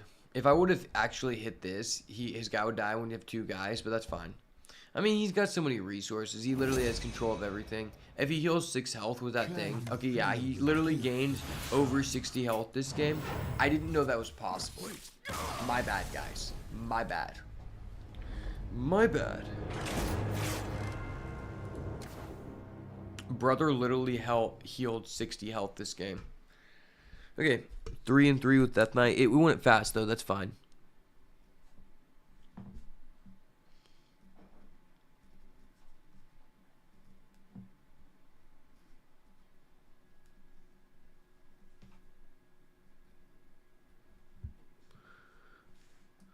All right, let's see what we get here.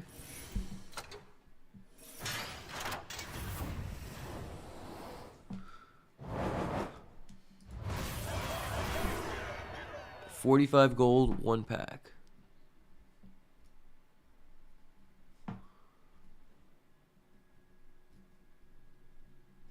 Okay, well, that was unfortunate. Not a lot we can do there. The Guff Dream retired, that's fine. Well, that is going to be it for me today. Thank you so much for everybody stopping by. We're going to resume the challenge tomorrow.